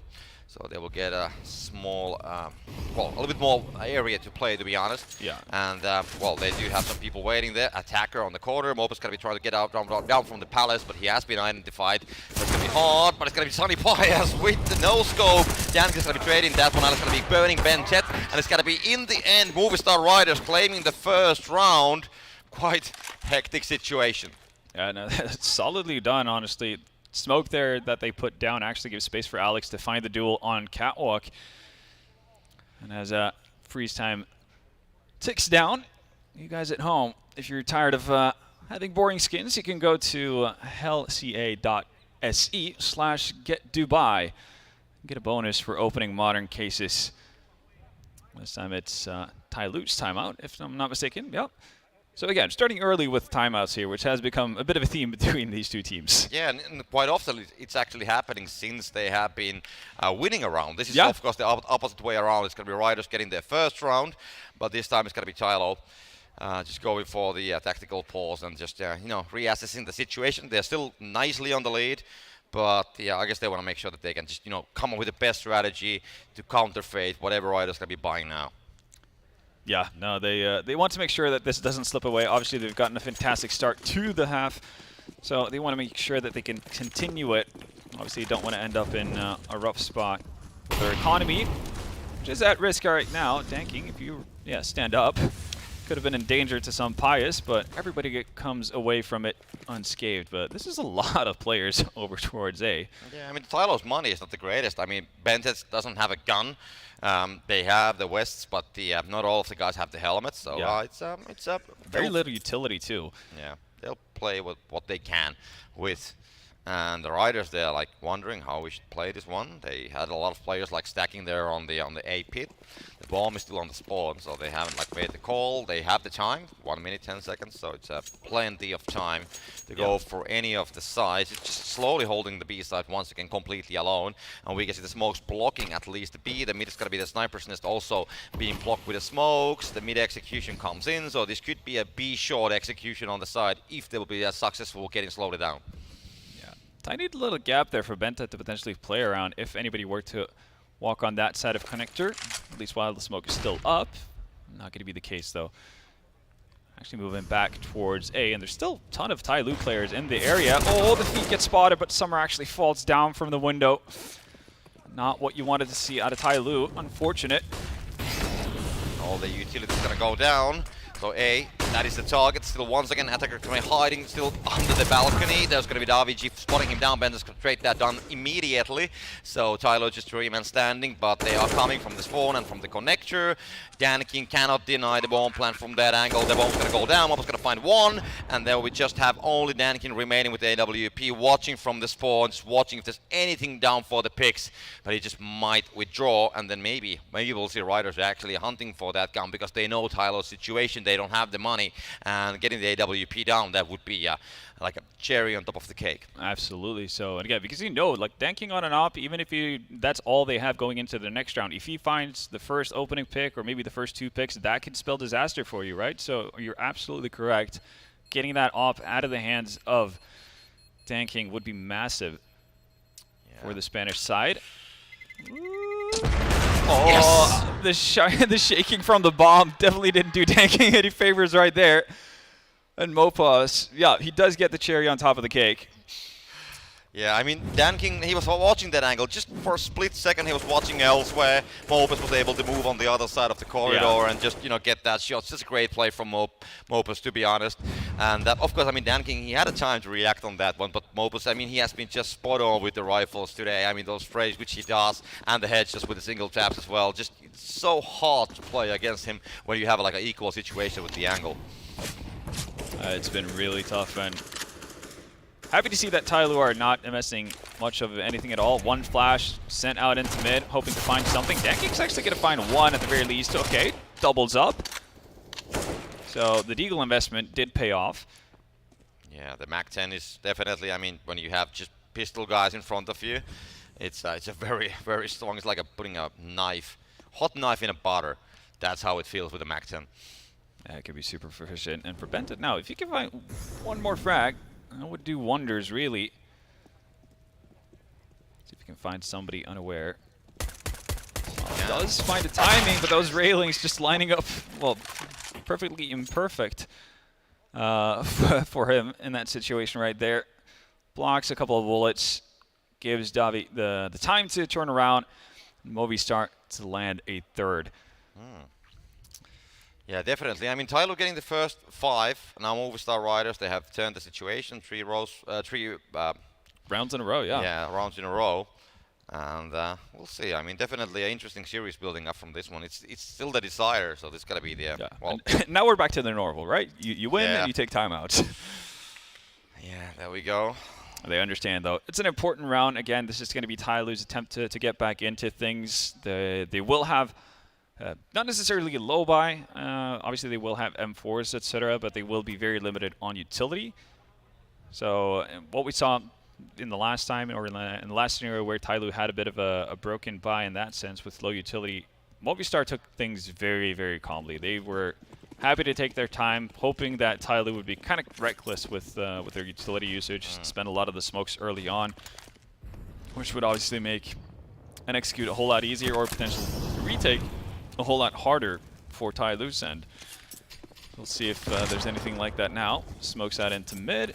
Quick, actually, succession through underpass as well. So Movistar not necessarily being that slow about it this time around. Yeah, it's like every round, Riders are able to take that middle control. It's just that TyLoo's not going to be trying to like deny that. They're just coming from the basement. They are, coming from the mid, from the boxes as well, and they will just take that middle control. And TyLoo, they're keeping the defenses like very far away on the sides. This time they do have 2 guys on B, but now we can see Bentet just moving away a little bit through the shop. Might have an idea that maybe I'll go have a peek from the sniper's nest, but the passway hasn't been broken, so he doesn't want to make that sound for now. And we can see slowly actually he has moved quite further away, and this is interesting. He definitely has the angle. Mobo's gonna be coming there, gets the kill though. Guesses that somebody might be hiding there, and that's gonna be Death fighting Summer at the same time as well. So now they have a chance, and they will go for the B side. There's gonna be push coming all the way from the apartments together with the bomb. It's gonna be Alex finding Benset as well, and the side pops completely free for them. Danking and Attacker completely alone, isolated on the A side. The bomb's gonna go down on the B side. Davig is gonna go for the challenge, but gonna be losing his life. Attacker gonna be happy if there's gonna be more people feeding to himself, and he will get a second one as well. How does he get out of that situation alive? That makes no sense whatsoever, but sorely needed for TyLoo. They need to maintain as many weapons as humanly possible in order to fight back. I don't think it's advisable to necessarily buy behind the 2 saved rifles here, but again, that could be enough to still swing around for you if you get them in the right position. But man, Mopos might have had a little bit of a hiccup with the Tech 9 round, but you can tell how crisp and just solid he is when he clears his corners. It's a nightmare to deal with. Yeah, definitely. Has been definitely a game changer on the game. Yeah. Now, Copter, what if I told you that there was a new animation series around? Oh, wait. What? It's like, is there like startups, explosions, robots, and unicorns? Like, what it's called? Yeah, no, it's called Take My Muffin.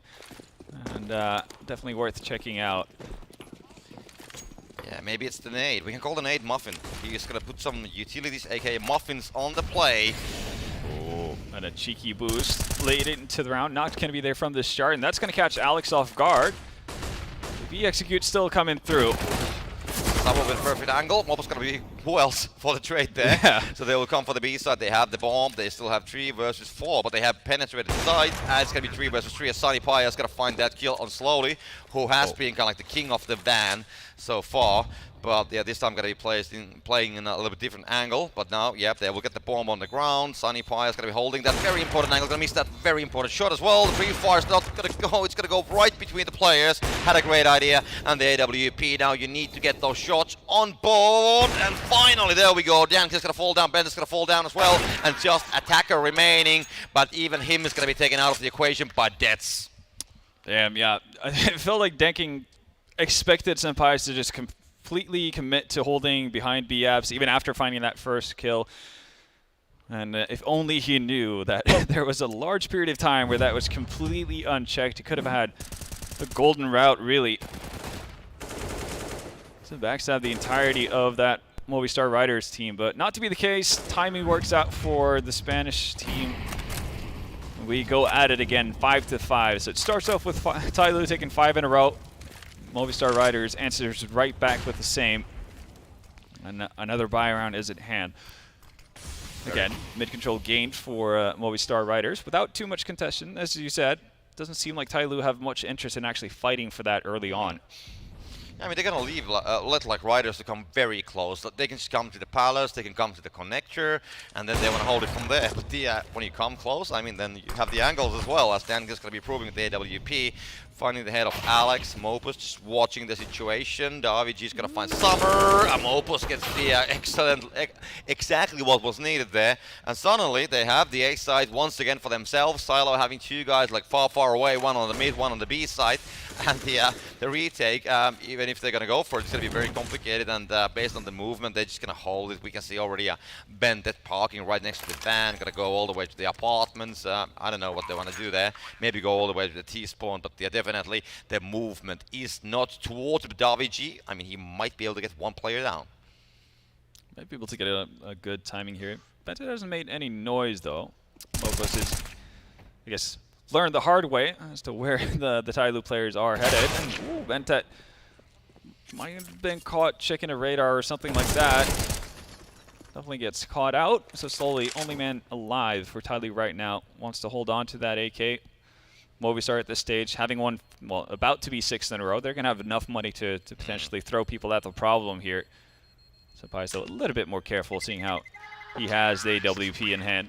But Movistar Riders are really getting into the thick of things here. 6 rounds in a row. And TyLoo having issues with the fact that they're giving up so much space to the T side here for them to roam around with. The fact that they get up nearly unpunished into jungle on multiple occasions.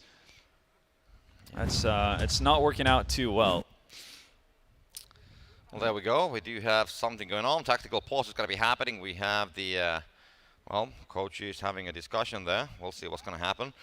But, yeah, I mean, definitely the Movistar Riders coming back to the game. They gave 5-0 lead to TyLoo, and now they are actually on the lead with 5-6. Yeah. So, well done. Brought it right back in full force. And having a myriad of people actually contributing to that as well. Davi G there. And that last round, finding both of the pit players two forward-leaning players on the side of TyLoo. Really opened up the round, gave Mopos the freedom to basically peer out from apps as well. Yeah, slowly it's going to go and have a look what's happening at the Palace.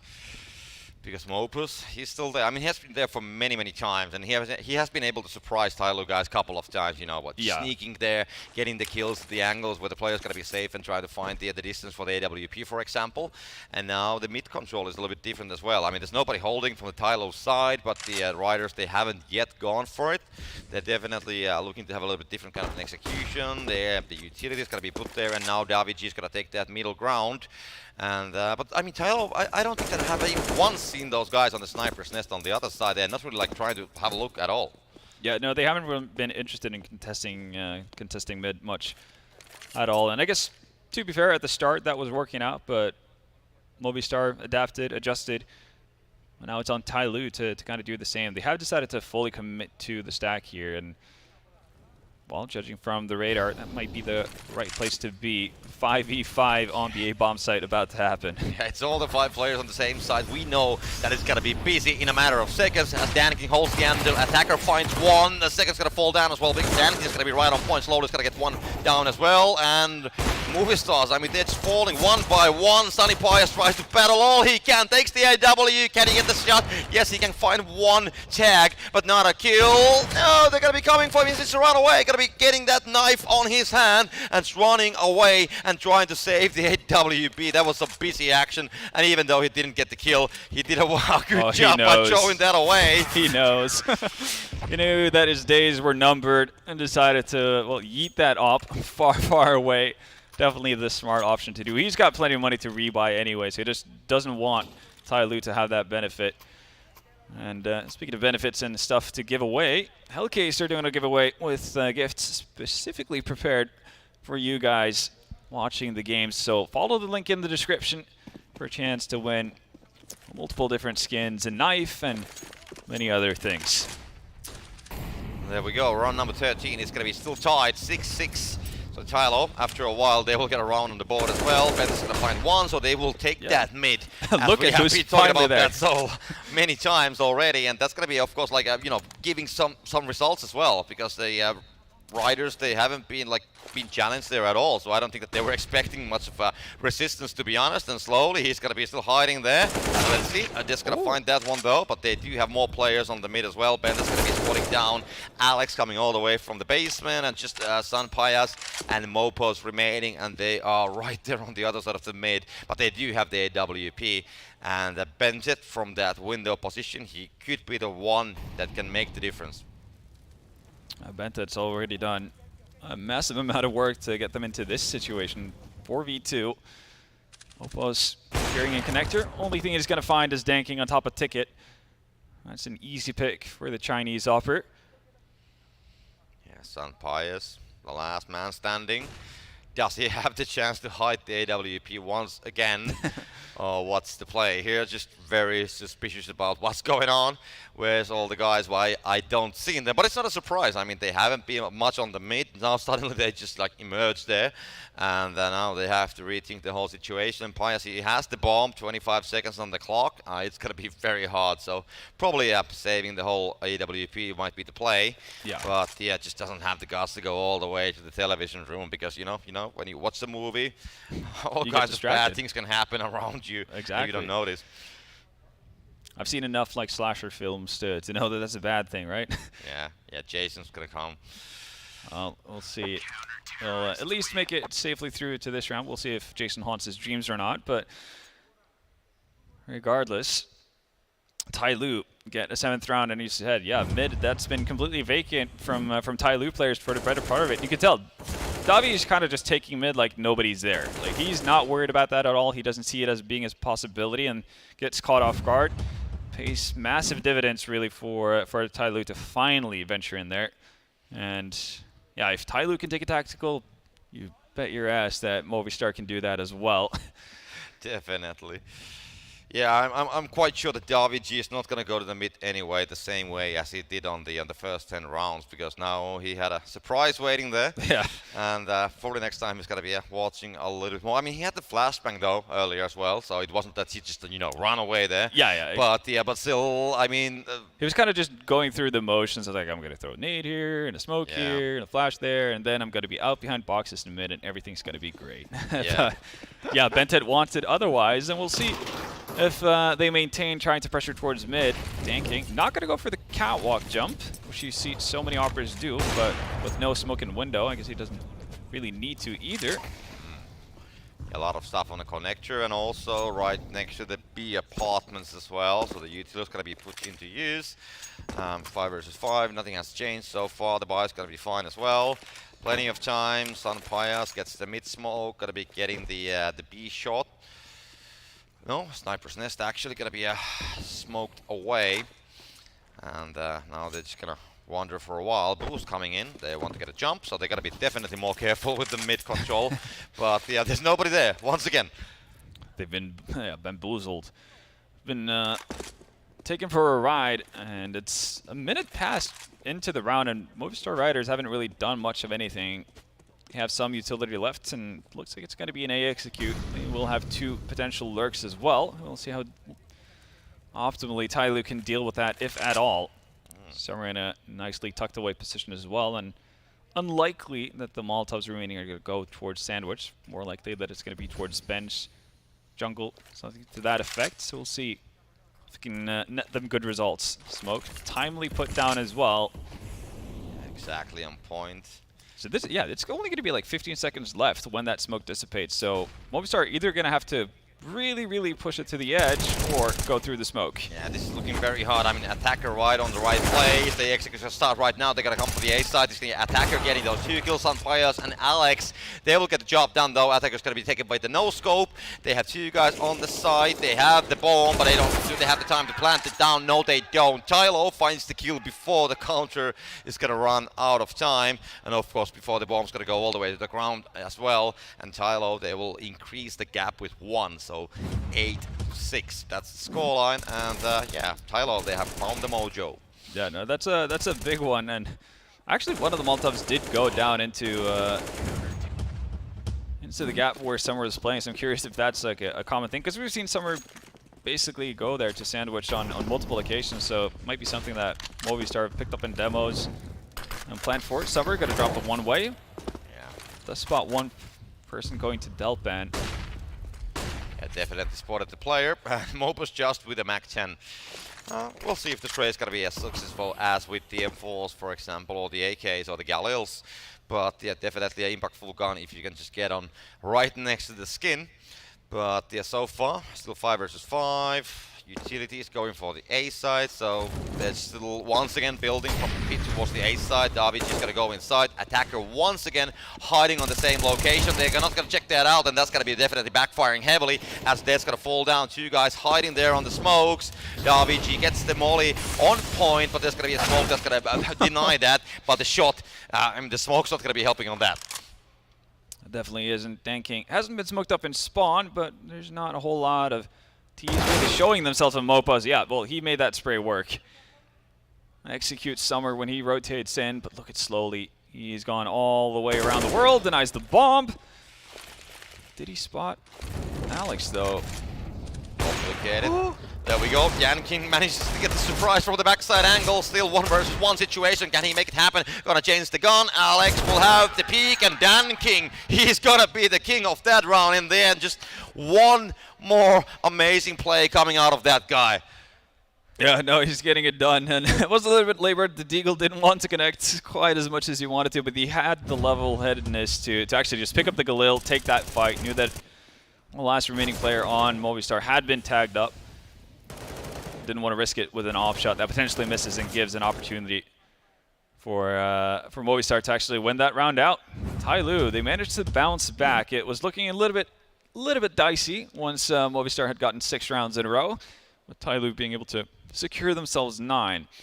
I think that's something they can be pretty okay with given the circumstances. Obviously now comes down to how well they can actually play their T side. Yeah. Let's see how it's going to go down. We're going to be waiting. The players, they will, well, they are, of course, building the team effort and the team atmosphere at the same time. And of course, now it's going to be a completely different deal as the Riders will take the CT side and TyLoo will have to go with the T side. It was pretty even. In the end, TyLoo, they managed to get those couple extra rounds and kind of like build a small gap. But yeah, 3 rounds is basically nothing. What is this CT pistol? This is a bit of an odd one. Okay. I don't know. Rock, paper, scissors about who needs to go to the B, or who needs to hold B apps. I don't know. A little bit late, but quite big rotation as well from nothing. Yeah, for Movistar Riders, and that might actually come back to bite them. Yeah, the middle is going to be once again the place. That's going to be right here on the spawn. We'll spot the players on the jungle. They're going to be moving all the way towards the site. We do have one player, David G, going to be hiding on the palace. We do have Dets and also Mopers, who's going to be coming from the CT spawn. So they will try to go for the retake. The plan's going to go down. Attacker's going to find David G. Summer's angle is going to be good. Finds a head, drops down 1. There's going to be more for the taking, but they will need to dance around the boxes once again as Sunny Payas finds Danking at least 1 taken down. That's taken 1 more, and that's the 3rd one as well. Mopus, he's going to be delivering with a pistol as well. Oh, but they should know about Attacker. He did get the kill onto one of the players earlier on. They're still sticking the bomb here. Oh! Okay then, Mopus. Not padding at all, just slowly starting to turn away, covering his head, making that so much more difficult. And Attacker having used so many bullets. I mean, to find the first 2. The weekend is coming, you know, it's lottery time, so it might be a good idea just to go and buy a couple tickets with that kind of a gameplay, because the amazing. I mean, if he wouldn't have run out of bullets. Yeah, no, it probably would have been a TyLoo round, but not to be the case. Yeah, I'm labored. But the fact that Mopus was able to just slide through the site and find 2 players for you know, no punishment at all, that's incredible, and that's so needed for the Riders as well. It is a 4 spot coming back from TyLoo, given that they got the bomb plant and obviously took down about as many CT players as they could have, bar Mopuz. So there's an opportunity here to get right back into the swing of things. I mean, for the Riders, the T side was very heavily A-based. So let's see if we see any B more games happening on TyLoo's T side. But yeah, I mean, the bombs got currently at the middle, so it's the similar setup. TyLoo, they have the mid control. Riders are not interested about that for now. They were definitely interested on the other side, but yeah, that's the way it goes when you change the sides. And slow execution coming from TyLoo's side, just, you know, playing it slowly. They have the guns. BNZ doesn't have a gun, only just a deagle, so there's no rifle or anything like that. But it's still like a quite similar kind of weaponry on both sides. And they're just getting all the way, sneaking from the connector, but the bomb is moving at the same time towards the B side. I think Danking might have heard the tag that happened in, well, somebody heard each other close to the connector there. Not gonna matter though. Mopos on site together with Davi. Yeah, back on business, and that's 1. We have 3 guys already falling down from TyLoo's side. It's gonna be 1 falling down from Riders as well. But and that's another one. So Danking just completely alone, the last remaining guy. 3 versus 1 situation. Needs to find a guy from the B apartments, but nope, not going to be able to do so. And we'll just withdraw. There's no time to get the plan, even if he reaches the bomb. So just we'll take that AK, suck the losses, and we'll save that for the next round. Yeah, didn't really pan out as well as they would have hoped for it. Davi doing an excellent job up from Apps, finding the two B Apps players from TyLoo there to kind of just stop any sort of pressure points or multiple pressure points that TyLoo had going for themselves. As you can see, first frag there, and then finds the second player up in B Apps. So Mouz can focus on a single angle for the better part of it. Makes his life a whole lot easier. And also puts Movistar Riders up to 8 rounds. So closing the gap. Yeah. And there's an eco bound for TyLoo as well. Only the saved AK on the side of Dan King. Yeah, there's a very good chance that they can tie up with this round. The 9th round is not so far away when you think about the whole saving situation, but we have seen the pistol victories happening, also including with these teams. We saw that on Ancient at least a couple of times. Alex wants to have a peek. For the first time, we have somebody actually watching from the nest, which is more back to the normal, but still there's going to be 3 guys on the mid, so he's not going to be able to connect at all, and they're just lurking with the pistols and a bomb. We'll see probably a key execution from all the way from the connector. That might be the case, but they have the time to change the plan, of course, but the current location is going to be indicating exactly that, and RVG with that angle, he could do a lot of damage on the backside, but he's going to be a little bit late with his spray. But Sunny Pius not going to be late at all. That's going to be a second, that's going to be third. Alex find 1 meanwhile as well. Slowly the last man standing, going to be taken down by Alex and Movistar Riders. They will tie up the series to 9. All even. I mean, it feels like that has been kind of the story for all the maps, regardless of who gets into a lead, regardless of who's looking the strongest at any given point in time. It seems like they always seem to make it close. This time a little bit earlier than what we potentially saw in Ancient, but nonetheless, interesting to see if the teams are going to be following each other all the way to the doorstep. We're going to see all 30 rounds. Just one player on the A side. That's going to be Dets, who's holding A. And the bomb is actually right there on the pit, just waiting for the entry with 4 players coming with it. So now we can see Alex actually moving to a formation as well, because he's slight move from Sunny Pius. But yeah, they have to be very efficient. And there we can see the push coming in. Slowly going to find one of the CTs, and they almost have the side under control. But there's going to be more troops coming in. Slowly, just going to find 1. Bend is going to find 1 as well, and it's going to be 3 versus 3. Oh, but Summer, he's made it out. He's meant to function as basically the lurk if the take worked better. So he could have commented from catwalk. He could have basically been a massive nuisance. Instead, it's going to be that in a different way. He's now cut off any sort of potential rotation. He's going to be able to tell the teammate or his team that there's a possibility to get into B here. The RVG is going to be coming, have that peek. Oh, going to be trying to dodge that down. There's going to be a secondary player, unfortunately, and he's not going to be able to hold that side for the teammate. So Alex will take his place, but the bomb is going to be moving on this direction already. 40 seconds on the clock as they are trying to come all the way from the B apartments. And we haven't, I don't think that we have seen a single push coming all the way from the apartments this far away. Yeah. So they're going to be dropping down from the van. And let's see how well. Actually, Alex is not there anymore. They want to play for the retake. This has worked out because they were so slow. There was no follow-up after Summer's aggressive positioning that Alex figured that would be a fake. Like, figured, okay, he was just a lurk. I've dealt with that threat. There's not going to be anything more. But instead, TyLoo's slow pace is actually going to pay off for them. Gotten into after-plant positions as well. Oh, and Bentek gets caught as he jumps up on top of the van. Yeah, Alex gonna find 1, and Dan King once again needs to be the hero of the team. Get that 1 versus 2 clutch if they want to secure the round or play of course, the time game. That's an option always as well. He's gonna be hearing the footsteps definitely. Guys are gonna be approaching from the different side. He's gonna go on the different sides of the boxes. Doesn't, doesn't get the kills, but gonna play the time game exactly as needed. And the defusal, it's gonna go all the way down as Movistar Riders. They will just barely get the bomb defused. Yeah, that was down to the wire. If Dan King survives for, about half a second more, that's probably around for TyLoo. Does his damnedest to play Ring Around the Rosie, but it's not going to be enough, sadly, for TyLoo. As close as they got, just not close enough for now. Movistar getting the hot start on the CT side. Bent a little bit frustrated. Obviously, not fun to get caught out like that. The second he jumps on top of the van, and another tactical has been called, letting his time to shine. provide his input, potentially steer TyLoo back on a winning path. Do we actually, are we actually going to see a series where we do have 24 timeouts? Tactical ones? Honestly, I wouldn't even be surprised at this point.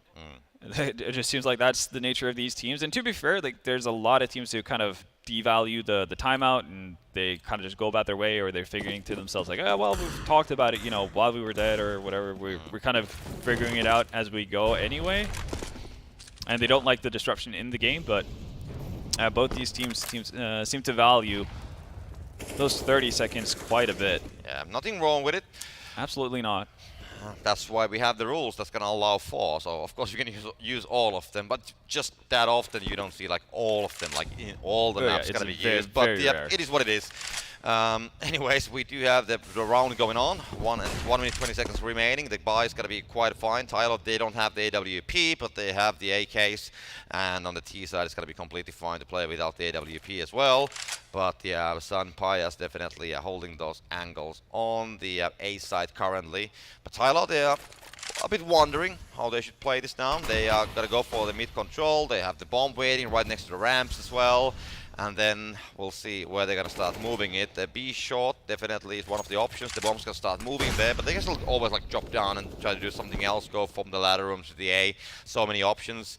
And I guess it comes all the way down to the fact how many CTs they're going to spot down and if they get any early picks from any of the directions. Oh, missed shot from Sunpias. That's actually going to be... Oh, I was about to say, that's going to give an avenue for Ventet to move in towards jungle, but not to be the case. Attacker slings out from Abs, and ooh, actually finds Death Stew, and look at Summer go.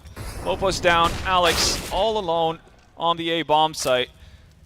Tavi didn't have time to really join forces, and just like that, the entirety of Movistar just got evaporated. Yeah, it just went to the pieces in a matter of seconds.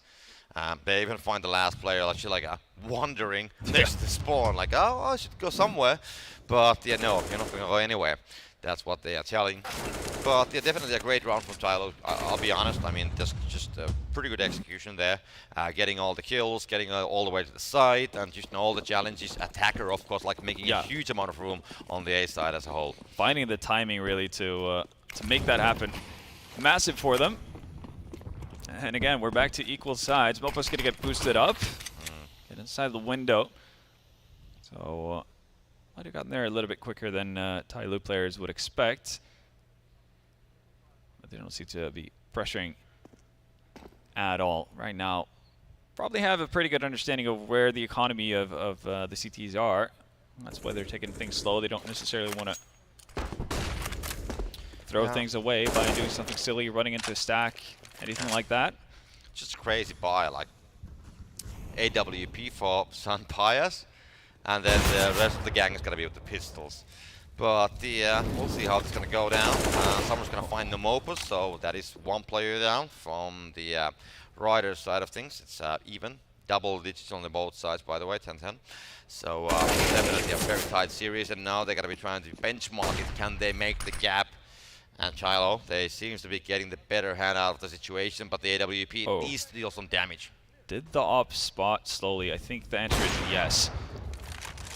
But his presence in snow. They know where he's at right now, so they definitely want to do something about it. Yeah, the plan's going to go down. On the B side, we can see actually Summer scouting what's happening at the B side. We'll find the AWP, and that's going to be now denied. So Summer, and now we also do have Bentet joining the hunt, coming from a different angle. So we'll see how far David G is going to go. He tries to pick the AWP, of course, but they are just coming so hard on him. Finds one, can he defend versus the 3 other guys? That is the question. Doesn't land the second shot, and that's the AWP gone. So TyLoo will get a second round in a row, and also denies the pickup of the AWP. Yeah, that's really, really big for them. And even though you could have potentially, seen like an investment coming here, it's going to be difficult for Movistar Riders to really commit to it. They can drop it off, but again, that's going to cause issues where not everyone's going to have.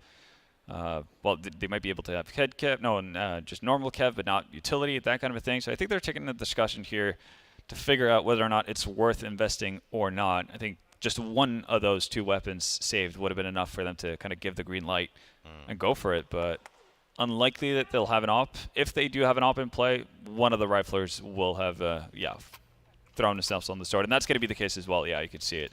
Mopos down to nothing, but he only has a smoke and light kev with that M4. Alex down to FAMAS. This is pretty grim. If they lose this one, you do start to see a picture being painted where TyLoo is starting to run away with it. Yeah, definitely a very important round for the Riders to, well, get it on their side, to be honest. But they're going to be focusing on the mid a little bit more. So Riders, they are putting 2 guys on the mid actually, so they are not going to let TyLoo to have the middle control. They might want to be a little bit more aggressive instead. Tanking wants to be the aggressive party as well, and they are actually expecting that somebody will be coming from the mid, because you don't hold that angle otherwise. Why would you like looking that way unless you're going to be expecting that somebody will be pushing from the mid? Yeah. Now it's Movistar's turn to get a little bit more aggressive inside of mid, and that's going to work out beautifully, at least initially. Mopos and Alex combining, and then, yeah, Mopos follows up with one more. Yeah, great sprays. FAMAS sprays and 4 sprays, they're going to be working out just nicely. That's going to be finding one more, and just one player remain. That's going to be Summer. He's going to be, well, he has the bomb. He will be spotted out as well, because Alex definitely seeing him. We'll try to use whatever utilities he has. We'll get some smokes. We'll be able to pick up the bomb, but he wants to go for the aggression most probably as well. We'll be just hiding there and waiting for a while if somebody will be flanking from the other direction, but that is not the case, so he will have to wait for a while if the Movistar Riders is going to be actually pushing all the way to his location, but yeah, can't really go for the bomb, so it's going to be a quite tricky situation, and maybe it's just a matter of time when the Riders will actually go for it. Yeah. Summer just wants to do as much damage as humanly possible here. That smoke down, he might actually consider the fact that there's someone still behind there, but has found an op and wants to get out of dodge with that. For Movistar Riders here, it's pretty difficult for them if they lose more than 2 players. Oh, that's a tricky angle. RVG holding that. And there's one player coming through apps as well. Yeah, he's green. That's Mopos. Of course it's Mopos. He's everywhere. Started off the round on Catwalk, ended up in T-spawn. And a flawless round from the Movistar Riders. And that's exactly what they needed. They would have been so screwed. Even if they would have won the round and had 1 to 2 players surviving, they would have been in a rough spot. And we see TyLoo immediately coming back with a purchase of their own. 11-11. And the buy is still there, so TyLoo, they are still getting something out of it. 4 AKs and the AWP. Of course, they saved that one, but still, they are getting something out of it. They can make a workable buy. It's not the perfect one, but it's doable. You can work with it. Yannikin tries to go for the early offense all the way towards the B side. Rob is going to be finding him down, so the AWP is going to be lost. Sunfires will find one. He's going to find a second one as well, as attacker is going to be taken down. Summer and Bentet still remaining there. And they are just, well, taking the bomb actually, running towards the B side. The other one's going to try to make all the noise at the A side, but no, the bomb's going to be coming back. But it's going to be 5 versus 2. So a very, very hairy situation for TyLoo. But the Movistar Riders, I mean, they have the full setup still there in place. Yeah, they absolutely do. There needs to be some pretty incredible duels being taken by TyLoo for them to get back into this one. 5v2, Movistar Riders not overextending, not getting stressed out. TyLoo, okay, attempting a run boost. Oh, they see the ped, 1 in jungle, so they decide to cancel it. Yeah, Davichi will be spotted down. Summer finds 1. A second player is going to be coming all the way from the connector. Will be spotted, but no, the headshot is not going to be landing. But they will be definitely watching that out. Going to try to deny the entry, and they will do exactly that. Davichi is going to find Benjet. He's going to find Summer as well, and that's going to be Movistar Riders claiming the round in the end. They do that, and they finally take the lead as well. 12-11, and it's a TyLoo team that does not have a lot of reserves to buy back into it. Obviously, they're going to get the benefit of having the loss bonus going their way, but you want to be able to get Movistar Riders in a position where they haven't solidified their economy, where they don't have an additional buy if they were to lose a round. And right now, the Spanish team is getting dangerously close to exactly that. Yeah, the pistols on TyLoo's side, they're not going to help out the issue at all. We can see a fast execution coming all the way towards the A side. This could be very fastly over. Sunfire's going to find one, Slowly's going to fall down. That's going to be right there on the marker as well. Bentet's taken down, so 3 versus 5. as that's just, lurking behind the box. They're still doing the long distance plays. Oh, what a spray from the air as he closes down the deal. I mean, Superman is going to be denied, and the two other guys from the ground, they are just like easy targets at that point. Yeah, no, definitely crisp shooting from the side of Death there. Everybody getting involved on the side of Movistar Riders.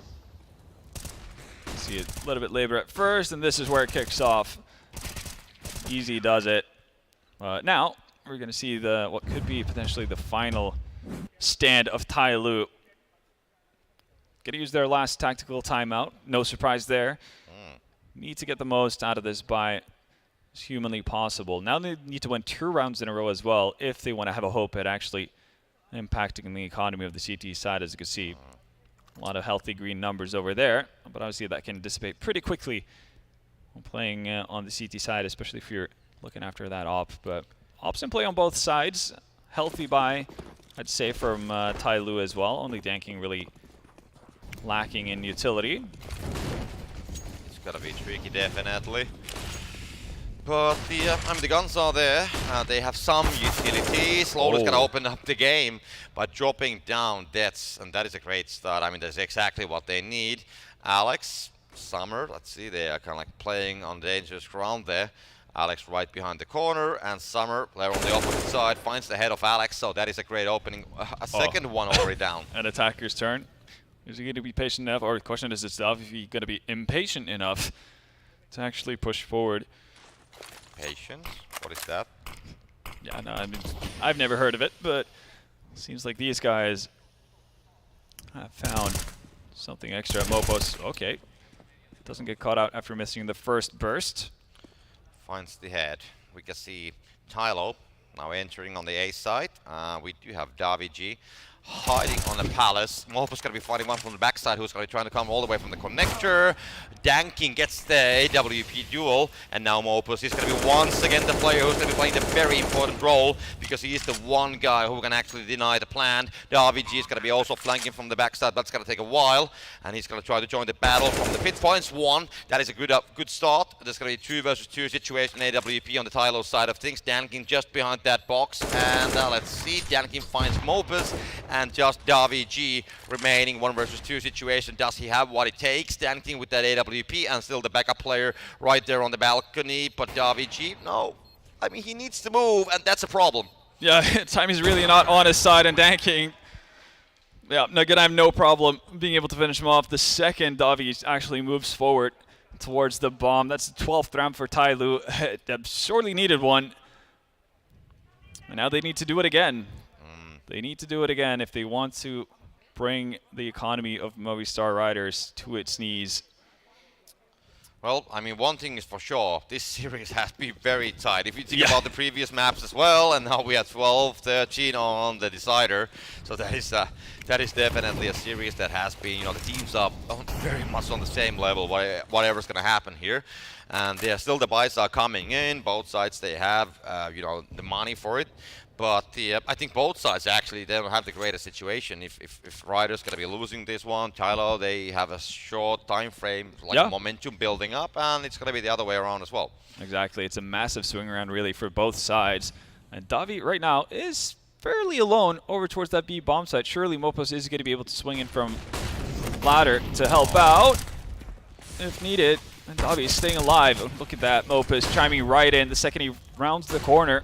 Yeah, all the 5 players got to be coming here, and exactly the sprays are just what they need. All the 5 players coming at the same time. Slow's going to be going for the plan. David is going to try to spam all the way through the box. Not going to find that down. Benzet just battling here, waiting for the rest of the CTs to come. No! Mopos doesn't spot that down. Gets the second. Slowly finds Deaths at the same time. Sun Pius and Alex remaining, and they need to go for the retake. It's not going to be easy. One needs to come from the apartments as well, so that is definitely a tricky angle. And Sun Pius coming out of the market. Alex fighting ahead of 1, so 2 versus 1 as Benzet, the last man standing for the TyLoo side of things, and Alex gets the kill, and Movistar Riders in the stay end. alive. Yeah, they stay alive, but I mean, if I'm completely honest, like every time when you come from the apartments on the B, it's such a risky move when you have guys on the ground, and they just made it work this time. Yeah, no, they absolutely did. Just finding the right timing, winning the correct duels. The fact that this happened, the whole chaos that was ensuing over towards Catwalk and Edward, that was just absolutely wild. The fact that Bentet finds 2 of them, and I think it was slowly chipped in with another kill as well. At that point, you're thinking to yourself, like, okay, everything turned out in favor of TyLoo in the end, so they're poised for a round. Instead, Sampaius and co bring it back, and yeah, we had to get all the timeouts. Yeah. And to be fair, there's a lot on the line for both of these teams, so it makes sense, and they have seemingly been pretty fruitful as well. We've seen timeouts being taken, and most often something good has come of a result as a result for them. Yeah, they have been quite impactful, to be honest.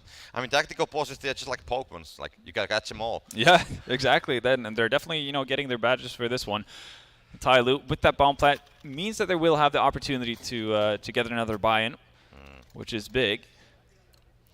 Yeah, we'll see, though. Bonus is 3,400. Yeah, can they deny Movistar getting to match point, though? That's the big question. Again, Sampaius does not have spare cash. Again, getting another op in play for Movistar, that's going to be super difficult. Obviously, for TyLoo, the main goal is simply to win the round. We see Alex actually gets a huge amount of damage. Yeah. Creates a nice little one-way towards Catwalk, and obviously gives you solid duels to play in mid. So mid control yet again being given up. Neither of these teams have been super interested in actually fighting for mid, and the one time we've seen it from both sides, it's been extremely successful. So almost a little bit confusing to see them continue to shy away from it, even though the very minor amount of evidence we have. Yeah, maybe we'll see that happening tomorrow. They're gonna, look at the strategies. Okay, we should go more there. Mohope is gonna be right there behind the corner. The pre-fire is gonna be giving the location. Oh, they have the flag. Oh, gets the first, but gonna be traded by Summer.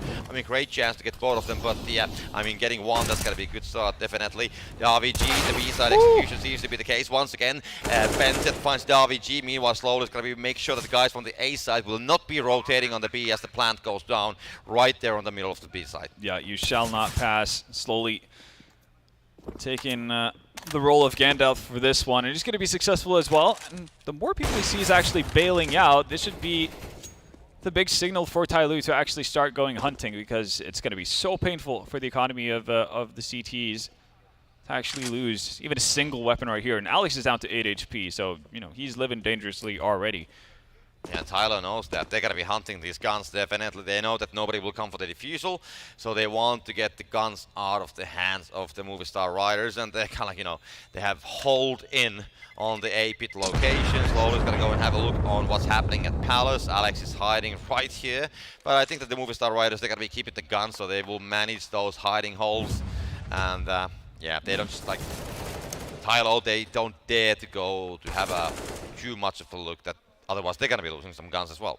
Yeah, that is there. Obviously, the T economy is still shaky as well. So it's understandable that they feel a little bit iffy about it. If they were to be given up a duel for free, sure, they'll take it. But yeah, not going to necessarily go into the unknown too immediately. So, well, OG boost in mid. Just waiting for somebody to pick into connector. And if only they knew what both teams have been doing, which is not playing in connector pretty much ever. They could have forgo that, but still, just doing their due diligence, making sure that they don't get caught out in case of any sort of shenanigans. Yeah, it's a life and death matter, so I mean, exactly. You gotta try something else this time. So dot your I's, cross your T's, do everything like you've planned it. Yeah, that's why they have the tactical timeouts as well, that they can actually plan these things ahead to get something else on the game book based on how the opponent has been playing. But the TyLoo, they will definitely go for the middle control on the T side. This is something we have seen happen on the past as well. Alex just waiting there on jungle. We'll see how they want to play this down. But the slow execution anyway is going to be coming from the TyLoo side of things. There's going to be some smokes on the mid. Alex is wondering if somebody would be coming from the connector, but that is not yet the case. But the bomb's going to start moving all the way towards the A pit, and the closest player is going to be Dets, who is basically just waiting that somebody would be coming to have a peek. So he definitely has the right idea, and the TyLoo guys, they will not split on the Palace, not with the guys who are coming. They just have one already waiting there. Oh, Dets actually going to combine for 2 there. You can find the third. That's bomb dropped as well. This is absolute disaster for TyLoo. Yeah, without even looking in the right directions. Yeah, flawless round from Movistar Riders. That couldn't have been more perfect, and that's what a hero. Yeah, 0 damage. I mean, everything is in order. Death with a great spray there, getting 2, and the third one as well.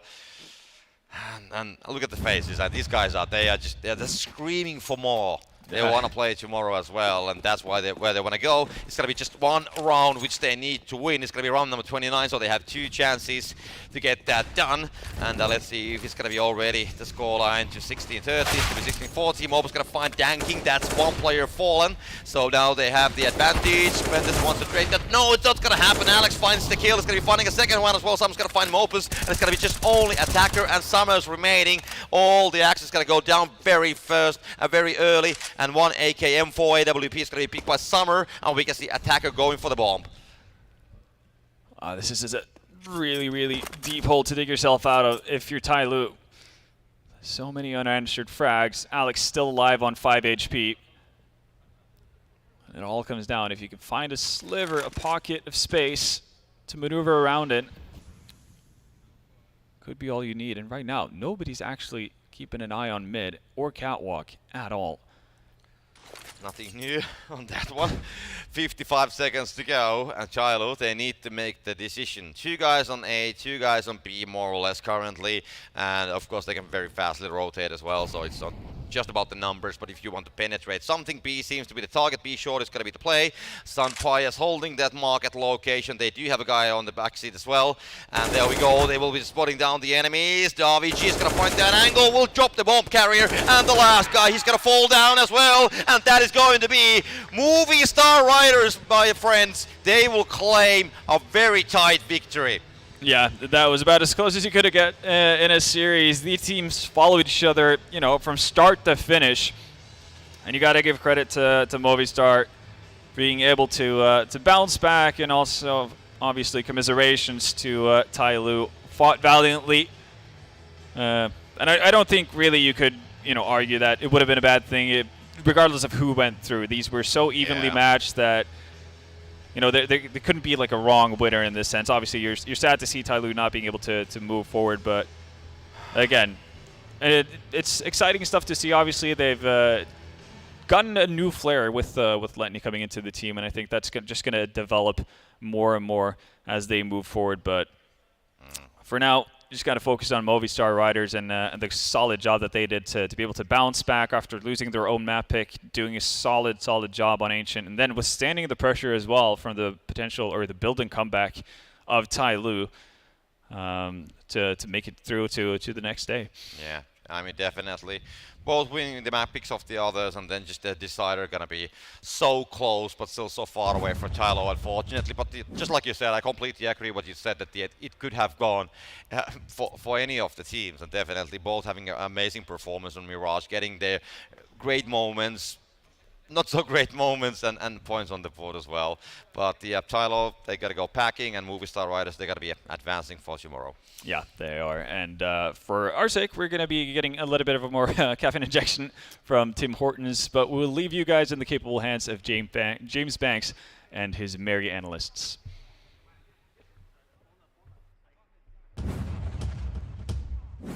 Seems like you definitely need that caffeine injection, Mr. Medvedev. Stumbling on your words there. We could do some of that as well as we get further into the day. Still 2 more best of 3s to go.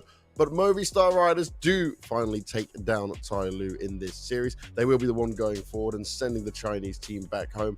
But a few things on this. Every single game they played ended 16-13. So a lot of back and forth, you know, a lot of fight going on in these games between both teams. TyLoo showed us a much better face than what we normally see from them for sure. But I said Mr. Mopos wouldn't have 2 games doing good back-to-back. He didn't hit the same height, admittedly, but he still stood up strong against them, Hedger.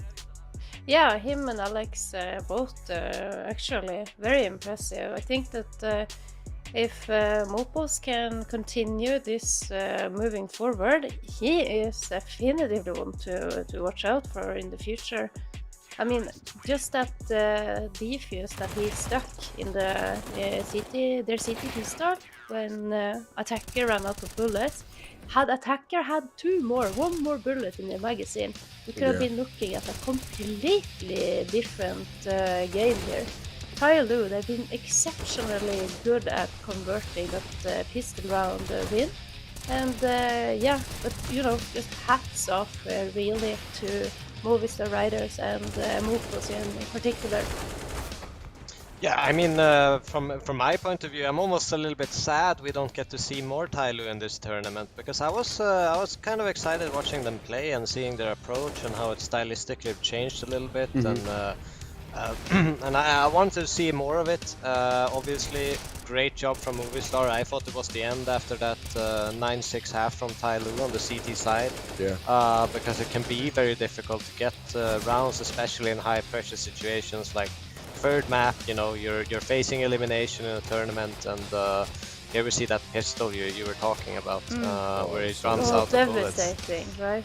Yeah, and it was one of those rounds where they had full control as well, and they just brought it back. I think it was Mouz even who got like a double entry going into the site and then stuck the defuse and finished off the last palace guy with a nice flick. But yeah, like you said, could have been a completely different game if that pistol round went away of TyLoo. But yeah, you have to give it to TyLoo. Like they fought to the end. They consistently, they had chances in all of the last rounds. Maybe not the very last one, but they made it close. They got into the sides. They made some awkward situations for the cities to defend. So yeah, a huge props. I think this is the defining moment in the match, and you were talking about how he was kind of forced to play that deep into ramp because he couldn't afford an utility, and as well when you get a triple kill there, that's just amazing. Yeah, crushing your huge opponent. Impact. Crushing your opponent. Now, we've also got to look at this, right? And the fact that I think many people might look at this game going back and they'll think of like old TyLoo and say, oh, Movistar should have done a lot better. Like we said, Movistar should have been the favourites going into it. But I think if people actually watch this game and they look at all of it, we can definitely say that TyLoo have shown us some great signs going forward. Maybe one of the best TyLoos we've seen from a strategic standpoint of not doing so much randomness. There was not moments in this where, okay, there was like refrags missing at times and stuff. Obviously, they're still learning. But I wouldn't say there were huge moments where I was like, oh, I'm greatly disappointed in what I'm seeing from TyLoo. Would you agree, Devilwalk? No, definitely. I full-heartedly agree, because I was super impressed. Like some of the defaults and some of the takes they did, they had such good, positioning, spacing, timings on the utility. It was really good. You could see almost them grabbing map control as Movistar left it, and that's a really good sign that they have all those timings in them, and they have them discussed, and it looked really smooth at times for TyLoo. Obviously, it's still quite early with Bentet and Letne coming in, so I'm excited to see what they can bring in the future. Yeah, definitely. It's going to be interesting to see what their development will be. But the development of Movistar is they did survive the opening game. They will not be eliminated and be leaving early like we saw in Dallas. It means they can still fight going forward. But are we going to say that there's definitely still some worries here when they're going to have to come up against a tougher opposition, Hedger?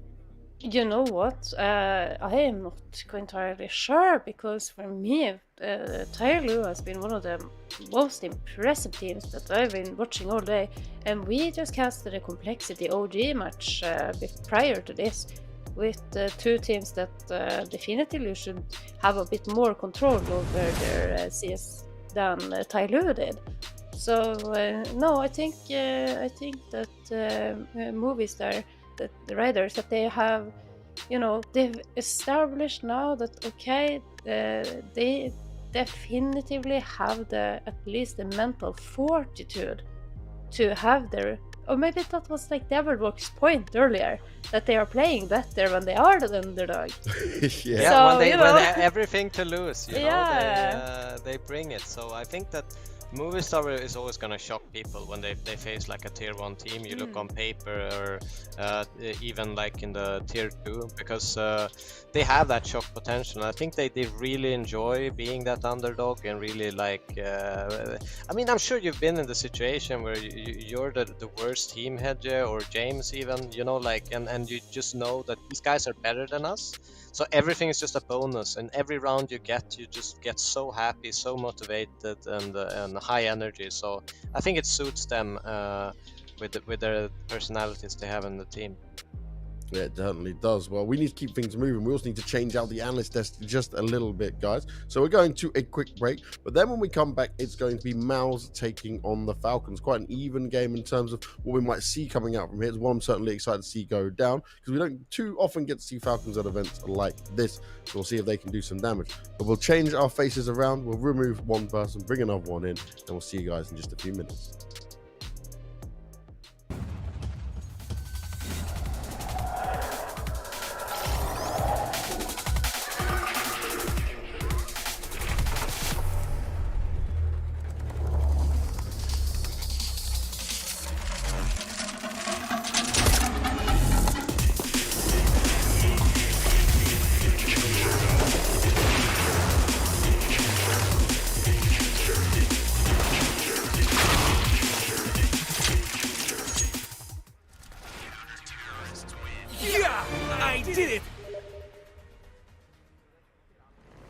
What the hell is this? Join the Case Battle on hellcase.com. Buy a case and compete with other players. If your skin is more expensive, take it all to yourself. That was very simple. Hellcase. Fill up your inventory with cool loot.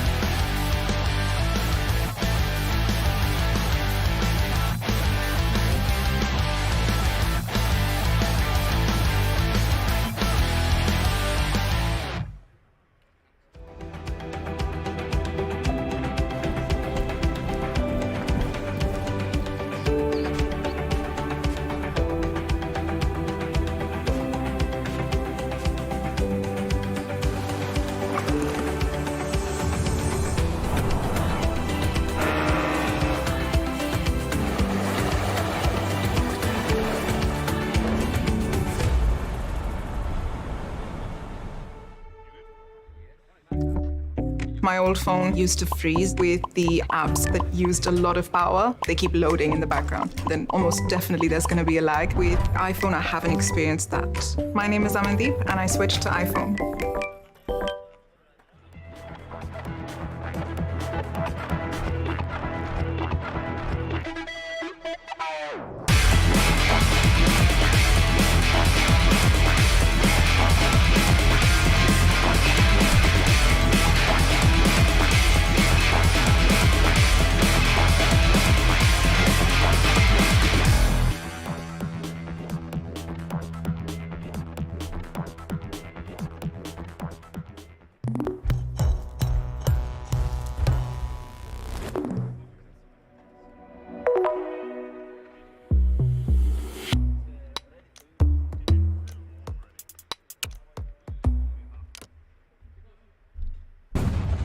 We are back and we've changed some things around. We've brought in the Pimp, we've got rid of the Devil, and now we're moving into our third best of three of the day. Pimp, how you doing, man?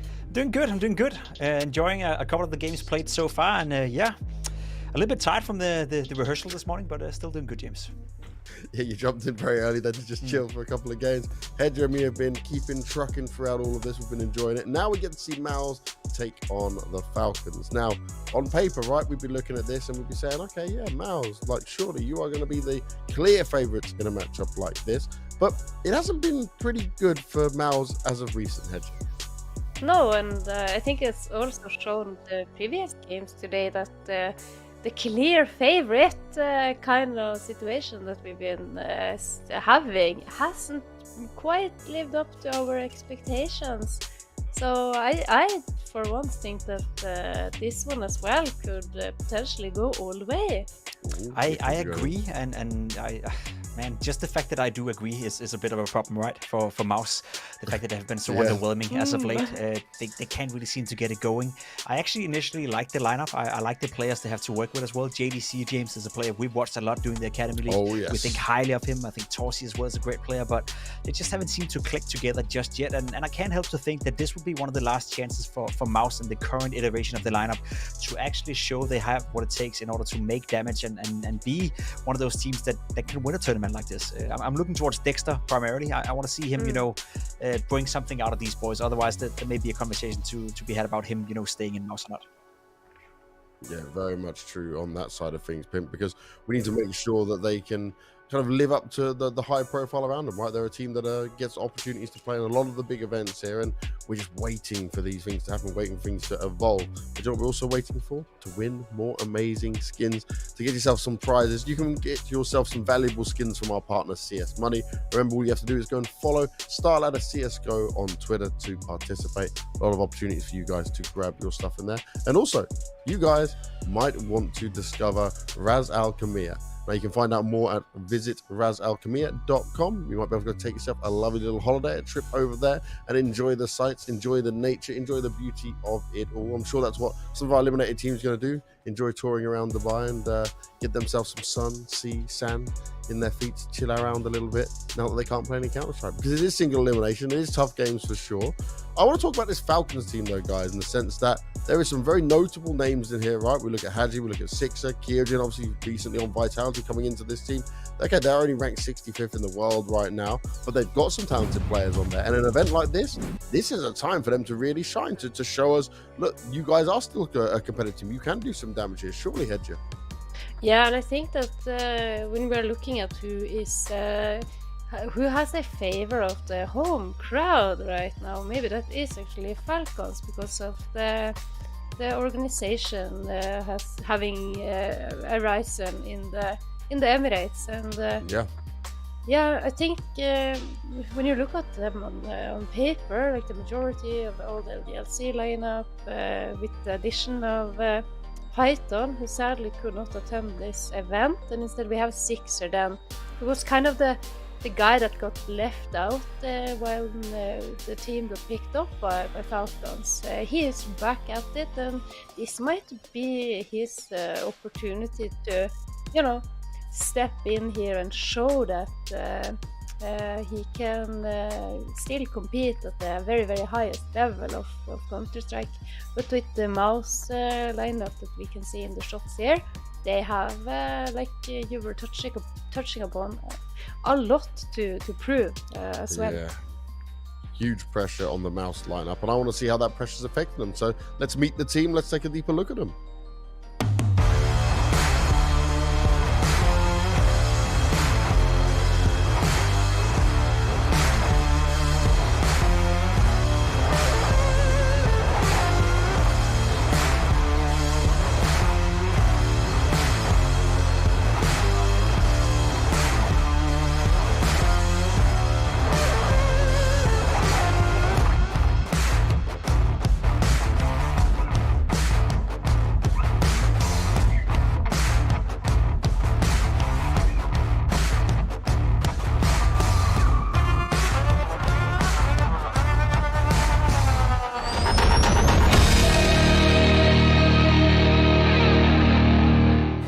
Hello, I'm Chris Long, if you want my last name, and then my nickname is Dexter, and I play for Mouz. Right now, everyone is just enjoying life. The hotel is quite nice, so we've went for a swim and just relaxing and eating and trying to catch up with our jet lag, basically. Okay, so in terms of roles, me, obviously, I'm the in-game leader, and I try to call all the strats and do all the behind-the-scenes work for us. Frozen, he's I guess lurker, entry, just the all-rounder player, the hybrid. You got Bimas, he's the other side lurk. He's just containing the map. And then we have Toji, which is our AWPer, and JDC, who is also our hybrid entry. He definitely had a lot of time, but we had to, for this Dallas comp, I am Dallas, we had to kind of review how we did things, because we didn't really get a chance to properly talk as a team until now. So we've reset how we want to work and work towards the future, and hopefully it makes him more comfortable. Our most uncomfortable opponent would have to be ourselves. I think no matter what, we're in practice and whatnot, we're amazing. We're an amazing team, top 5 in the world, but right now we need to beat this this mental aspect of our games on LAN to really prove ourselves. Our first opponent has a stand-in, so we're going to have to kind of expect anything, really. It's just all about how we play our own game.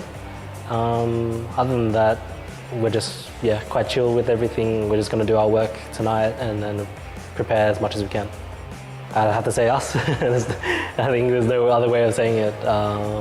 We need to step up and prove ourselves. So it's a great chance to do it here in Dubai. So yeah, thank you everyone for supporting us. Even though it's a tough time right now, there's good, genuine people out there, and it's much appreciated.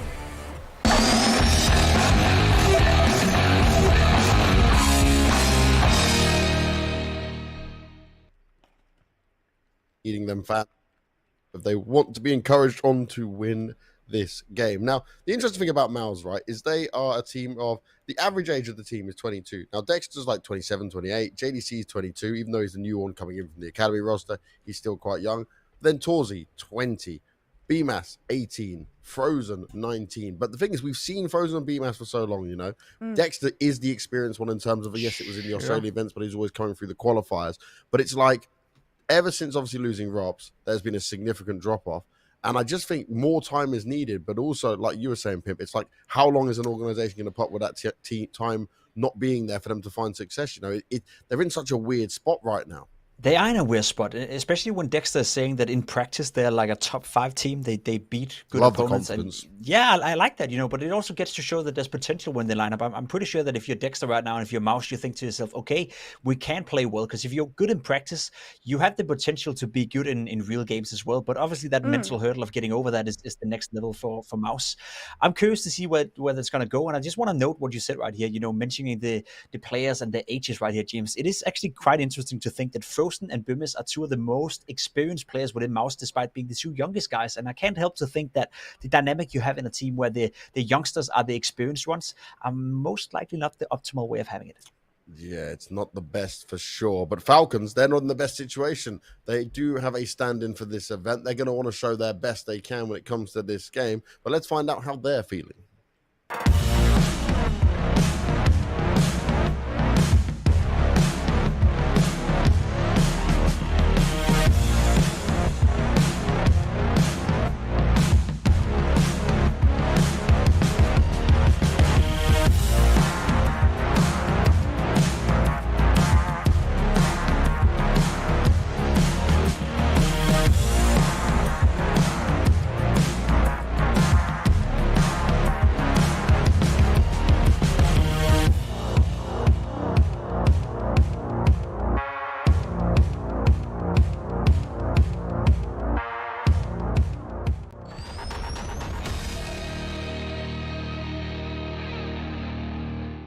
Hi, my name is Brian and my nickname is Maka in game, and I'm playing for Falcons. The mood of the team at this current stage of the tournament is like we have a good opportunity to show what we are capable of, and we all have the great mindset, I think, to come as a group in this tournament. So the roster basically built at the beginning of the year with the 3 main players from LGLC, Hughes, Agi and me. After the 2021 year, we were like a bit disappointed because we didn't play really good last year. Like we had a big downs and also some ups. So we wanted to like play with each other again. So we picked up Kyojin, who dropped off from Vitality, and we picked up also Python. He showed really good stats and good games in Germany with Unicorn of Love. So we built up the group like that. We got to know each other, and unfortunately Python is not here today, but we have kept 6 from the last LGS roster for the debut. It was really difficult at the beginning to switch like roles, etc. When we updated the roster, because I was not used to in-game leading like for 2 years. It's a really big role to have in the team, and you have to get some help from the coach and the players. So it was really hard at the beginning. It's still really hard, but I work a lot on it. I think it was really hard for Haji to switch up from like was like in the same boots than Kyojin. He was the silent killer and being a big fragger in every team. And nowadays he has to be the co-IGL and also help the team a lot, because he's got a lot of experience. He's 26, and so yeah, it was hard. And to get to know each other, it was fine because we had like sometimes after the practices, we tried to talk to each other, and also we had some exercises to how to communicate with each other. I think the most uncomfortable opponent on this tournament is obviously I think NIP, because even if they don't have Hampus, they are the best team in the tournament for me. So thank you for the support from the Middle East fans and all those guys who follow Falcons, and also from the French fans who will follow us in the tournament.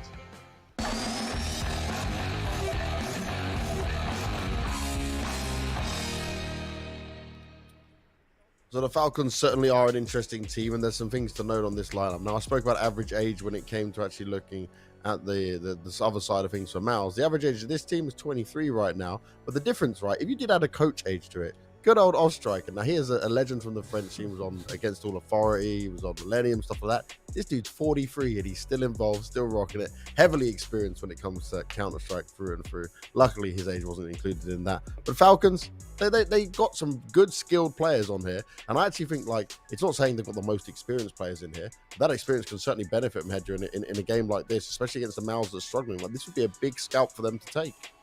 Yeah, this would be, I think, maybe the biggest upset of the day if they could manage to pull it off. And of course, they're also playing with the stand-in here today. But me and Sixer, he's well known with the team, and the players being a former teammate, and currently a stand-in for Ambush Esports, and only stand-in, right? Because I believe he's still perhaps signed with the team, and he has actually been, if you're looking at the rating, been the best performer out of all of them, posting a 138 rating the last 3 months.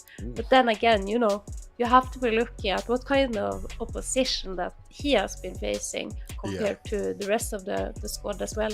So in this case, I think numbers might be lying a bit.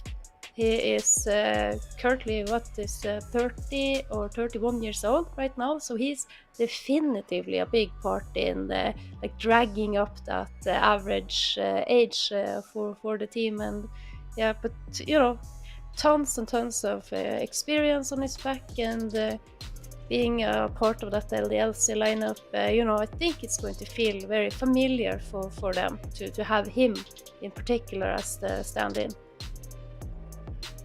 Now, Pip, what do you make of these guys overall? What do you think of the Falcons?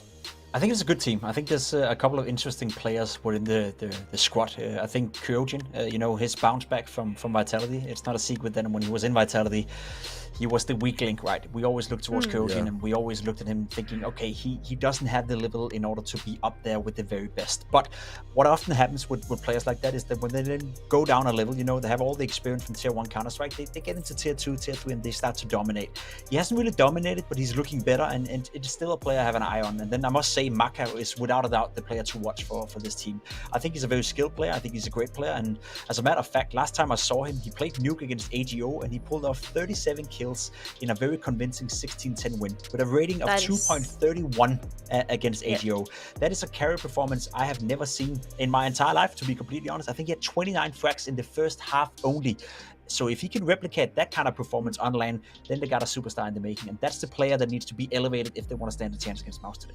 Yeah, that's just absolutely astonishing. That's like Savu tendencies, even better, tendencies right there. And then in addition, he is the one that has the responsibility of leading the team in game. Like, just imagine, you have to have there's not that many operators nowadays who's also the in-game leader. So he definitively needs to get some support there from his teammates in, was it Hadji he was mentioning in the interview, who was also co-leading. And Hadji and Maka, they're also the two best performers in the team. So I would really, really like to see Chaos. He's been having a great career, like a very interesting career at least, playing with the CIS teams before heading into this lineup, and also Kyojin, who has experience from the very, very highest levels of CS before coming into this team. Like these two players, Chaos and Kaijin, they need to step up today if they're going to have any chance at defeating Mouz. Well, we've got the picks and bans on our screen, guys. We've seen it all. It's Nuke going to be picked out by Falcons here. And the problem is, even with them picking that Nuke, right, it's still a good map for Mouz overall. And then I believe what the second map, now it's gone off the screen. It goes too fast. Did anyone catch the second map? I know the side is Inferno. Yeah, watch Mirage, I believe. Mirage, cool, okay. So then Mouz went for Mirage, a bit more of a pugging map, maybe gives Falcons a bit of a chance on it. Inferno Decider. I guess it's hard to see like how well Falcons will be able to do because it's all about how you slot in a new player, and it's not obviously guaranteed, Pimp, that you see Sixer just get all the roles he had in his old team. You know, that might just upset the balance even further. Especially on a map like Mirage, even Nuke as well, right? A map that relies a lot of rotation, a lot of communication, and as long as you have one member not really, I guess, filling out the space or not understanding what's going on in the map, it can ruin so much. I think all of us have tried it before, you know. I literally 2 hours ago I played a FACEIT game with a guy who couldn't hold ramp, and that was enough to just, you know, destroy the entire game. Because it's one of those maps where if you just have one weak link, your opponents will sniff that out and they'll figure it out and they'll take advantage of it. And with all due respect to Sixer, even though his stats are looking decent in the games he has played the last 3 months, it is 3 months since he actually played an official game. He's not really on a level where I suspect him to be able to hold up to his own against players like Frozen, Bimas, you know, players that we've seen win tournaments before in their careers. So it's going to be tough for Falcons, especially on a map like that. Yeah, exactly. And this ramp position as well, it's so crucial. If you jiggle pick one too many times and you get taken out, you don't let them have that map control and fall back, that's the B-side. That's the B-side open for business, and it's going to be interesting how they're going to set up their city side, if they're going to just switch in, if they're just going to switch in Sixer in Python's roles, or if they're going to let him like play the positions that he's like more comfortable in. And definitely you should have. If I wasn't here on the desk, Pimp, I would have joined your FACEIT game, and I would be able to do a better job on that ramp hold than I wouldn't mind that. Whoever the random person you have to suffer through the game with. Now, I will say as well, right, when it comes to this, that Mouz Sports also are putting themselves in a position where we know, like, from what we're seeing in recent results, we said about they're going to feel pressure anyway. Well, now they're the favourite team. There's actually a team that can look to do very good at an event like this, considering the opposition that's around them. So, do you think they're going to be able to handle that kind of pressure for some of these young guns coming in here, Pim? Yes, they should be. Like, listen up, Mouz, with all the respect, it's a team that I guess we all expect them to be part of the major circuit. We all expect them to be a top 15 team at the very least. I think they themselves expect them to be in top 10. You look towards the opposition right here, Falcons. Yeah, I do agree. You know, as we said, Maka is an interesting player. There's a couple of interesting, names on that roster. But if Mouz Sports is not beating the shit out of these guys, to be completely honest and to be completely blunt with it, then there's something wrong. They're simply not good enough, right? We need them. We absolutely need them to make a stance right here. Win 2-0 with no doubt, leave us with a sense of comfortable and comfortness in the next game. Otherwise, I'll even say that's a disappointment. So I have the expectations set high for Mouz. It's been disappointing, but if they don't win 2-0 right here, that to me is just not good enough. Oof. Tough words, tough talk, but let's see if they can get that 2-0. There is a little bit of a technical break going on, so we are going to go to a break. But when we come back, it'll be time for Vendetta and Belair to take the mic and bring you the game. We'll see you in a little bit. Mastodons of Counter-Strike global offensive scene will flash, flank and push each other under the scorching sun at GET Dubai 2022. 8 top teams will face off in a fierce battle for a chunk of an astonishing prize pool of $250,000. The GET Dubai 2022 tournament is held as a part of the EMG 2022 festival. So grab your tickets for a full live experience at the Dubai World Trade Center Arena. All matches will be played according to single elimination format. Every second counts. The contestants will engage in a sharp skirmish on June 9th, 10th and 11th. Gear up, we are going in. GET Dubai 2022.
Hello and welcome back. We are just minutes away from getting started with Mouz versus Falcons, our third best of 3 of the day, and I think it's fair to say that there's quite a few interesting storylines and things to keep eye on with both these teams going into this, the first match, obviously, for both teams. Yeah, absolutely. And I'm just listening in the analyst desk, and I think Pimp raised a pretty cool point where he said, look, this Mouz team, ever since they're pretty loud, I like it. They've popped up as well. They're looking confident. You know, ever since they removed NBK and there were a lot of like flack around it. Yeah, flack around, a lot of comments coming in from everyone. They're like, listen, was that the right call? Sure, you have these youngsters like Torzi and JDC who have shown that they can kind of hang with some of the best out there, but maybe it's a little too early. But if you look at the results recently, sure, they've had some ups and downs. Yeah. They have lost a couple of games here and there, but you can see them starting to finally, kind of coalesce together as a team. Yeah. And I think Pimp nailed it right there, like, especially with the fact that Falcons, look, taking nothing away from them, but they are playing with a stand-in, right? Sixer, he's a veteran in the scene. It's kind of like him regrouping with his old LDLC teammates and Pretty all much, of that. yeah. But at the same time, you are going up against a team with a stand-in. So for Mouz not to go 2-0 here, it has to be disappointment, right? Oh, obviously. And again, this is the team, like I said, they've had their ups and downs, but they've, 2-0'd teams like Big twice in the last couple of weeks, which is no small feat, especially considering what kind of form Big has been in, right? They make it really far in I am Dallas and so on, and you know that Big is just a solid team. They're never an easy match by any means. So it goes to show that when things click, when things start to hit for Mouz Sports, they have a really, really high top level.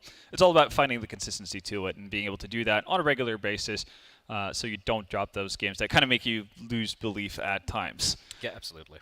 We do of course have, like, I was chatting up with some of the guys. They seem to be in pretty good spirits. Again, talking about the format of the event as well, it is pretty ruthless, right? We don't really have these sort of events anymore in Counter-Strike. Most of the times it's like GSL, you have double elim, Swiss systems, all of that jazz. Absolutely. This is old school. This is single elim. You come in day one, you lose your game, you're out of here. You're flying back home. If it dies, it dies. Like that. It's as simple as that, really. Like you got to perform at every single stage of the tournament as well. You don't get any gimmies. You don't have a second chance. So, and in one sense, for a team like Mouz Sports who have been struggling with consistency, this is the ultimate test in many ways, because now you're not going to have a fallback plan. So if things, go off the railings, then you need to be able to kind of cope with that. You need to be able to string yourself together and mount a comeback. And it's going to be interesting to see if they ever get into that kind of a position. Obviously, I think Falcons, I don't think there's any sort of question that they would have been better off if they had Python here. Simply because of familiarity, etc., and just being able to do what they normally do. Sixer, while he's absolutely serviceable, he's not going to be a perfect fit because he's not going to be as well in tune with the other players. And at least, whatever new strategies they're doing that wasn't necessarily part of it when Sixer was playing with LDLC and some of the other guys here. So definitely interested to see how that pans out. And if you were to, obviously, talking point being Mouz, if you were to kind of pick a placement that they could be okay with coming out of this tournament, what would you say? Here's the thing with this team, like, you come into this event and obviously, we saw it in Dallas as well. There were a lot of like stand-ins and all of that taking place because of a couple of players were sick. We had the visa issues and everything. And heading into this particular event, like, we still have similar issues. We're talking about Complexity, who got knocked out earlier on. They're having a lot of problems right now, right? Then you look at Movistar against TyLoo. Movistar's a very serviceable team, I think, but that win they had against TyLoo wasn't super convincing, in all honesty. I felt like TyLoo threw a few too many rounds, which allowed Movistar to get that win. You have NIP coming in. A lot of people are like, listen, this is NIP's tournament to lose, right? Yeah. At the same time, you don't have your IGL. Right, and Hampus is not just the IGL; he's also kind of like the he's the X factor. He's the one that makes stuff happen. He's the catalyst. He's the catalyst. He's a talisman for the team. And look, Fozy, I mean, like, he's doing a pretty serviceable job standing in, right? So there is still that caveat that even though NIP on paper are the favorites, they have the stand-in situation. If I'm Mouz, I'm going in for the win here. Yeah. And that starts right here. We're going to be jumping into Nuke here. It is the map pick coming in from Team Falcons. Pretty brave pick, but then considering the map pool and all of that, it's probably the only viable option they had going in. And we're going to be Mouz starting on the CD side. 5 sets of Kevlar, no utility being purchased for the CD side. Man mode, straight up man mode. Do love to see that. And it's also going to start off pretty well. Torzi dropping Maka down to 2 HP, just right off rip. Frozen nearby as well. And obviously, added benefit for Mouz. They're absolutely competent nuke team by all measures, but they also get to start on the CT side, which has to be pretty comfortable. Brave deal. Torzi able to find one, and there's the flank coming in, but they're just getting absolutely mowed down. Kyojin able to at least find one. He needs to collect the bomb as well, but Bemis will not miss his shot. They went for the timing of the flank seemed a little off there, right? Like the squeaky didn't, the players hiding behind squeaky didn't pop out when the flank took place. Again, great hold coming from Torishi. He won the initial duel. The second player coming in towards Mini as well. That was the opportunity for I feel like for the players from Falcon to kind of like wrap around the Mini player and take him down. Yeah, the timing wasn't quite there. Yeah, I think they kind of had a hope and a dream that the two players out in yard would be able to be a little less contested, making the raid to basically close wall yard or close wall main, and basically be able to pop from there. Not going to be the case, but quick smokes diagonals out in yard, and that's going to be a pathway down towards the lower bomb site. Let's see what kind of rotations are in place for Mousesports here. Nobody's gone through vents just yet. Instead, we have just a single rotation actually. Well, now JDC joins the fray. Oh, that's messy though. Ooh. Trades actually going to be going back and forth. Sixer and Maka able to pick a couple of weapons, and his late flank coming from Haji. He could potentially take down the ramp player. That is Torzi. He's not going to be expecting this, and Haji being very patient, making sure he lines up his shot, finds Torji. Now it is a 2v2, but the bomb isn't planted for the player on ramp. That's going to be Haji. There's a lot of pressure right now for Sixer to make something work. He will be found by BMS, and now the 1v2. Very low is BMS, but the shot from the scout won't really find its mark, and Haji now having to try to prevent the defuse from taking place. He's sticking it though. He's got to get off the bomb, and Dexter's going to ensure that things don't spiral out of control. Yeah, that could have gotten really dicey, and I'm surprised actually that Mouse were that late with any sort of rotation, right? Like, fair enough, if you can't get the vent rotations down, that's something you can live with. You'll still have your ramp player to function as a main rotation. But it was just a little bit late, and you can see that Frozen was just in an awkward spot. He's not deep enough necessarily to where he can get into hiding if he gets multiple players to take a duel versus him. And JDC as well getting caught out. But credit to Falcons getting the most out of the force buy. Also get a bomb plant as well, so just economically speaking, they're not that much worse off. And that's why we're seeing the investment as well. But this is pretty damn bare bones. Yeah, but still, it totally makes sense, right? With Mouse only having one player staying alive, they retrieved M4. The early op being purchased by Dorshi.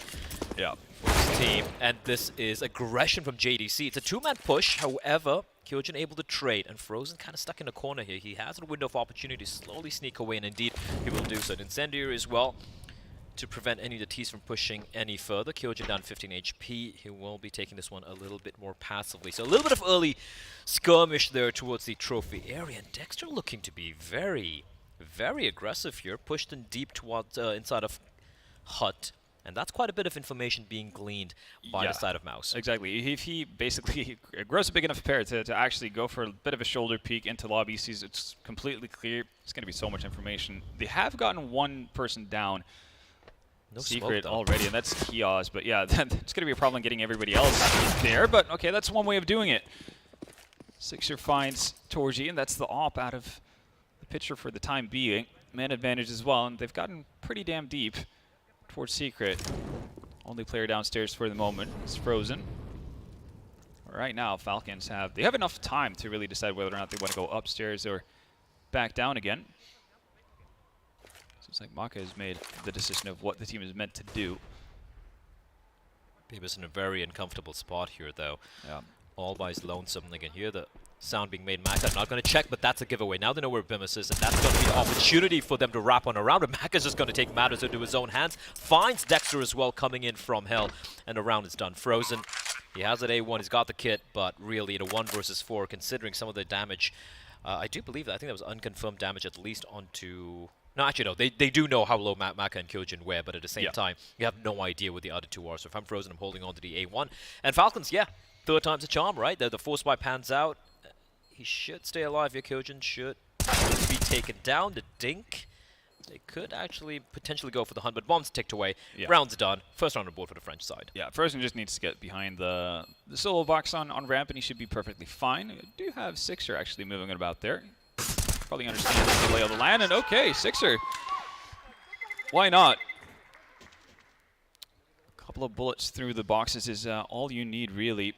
And speaking of needs, for those of you who are looking to get potentially a little bit more of a fancy inventory, CS.money is your chance to make CSGO great again, at least your inventory. bring emotions with new skins and be the game changer. I mean, it's a fact that fancy skins definitely add Skins that. make you better. Absolutely. 100%. I get like a +1 accuracy for every I got a $100 knife bucks. recently. Yeah. And ever since then, I've just been so much better at the game. An absolute beast, some would say. Indeed. Here we go. There's going to be just the force investment coming in from Mouz here. It's going to be the force swap battles. Deagle's out, and Dexter caught napping. Haji, good read, and able to catch a timing on the Torji as well. That's great work from Haji, considering he was just a one-man on a mission, trying to at least get a little bit of space, taking on 2 players.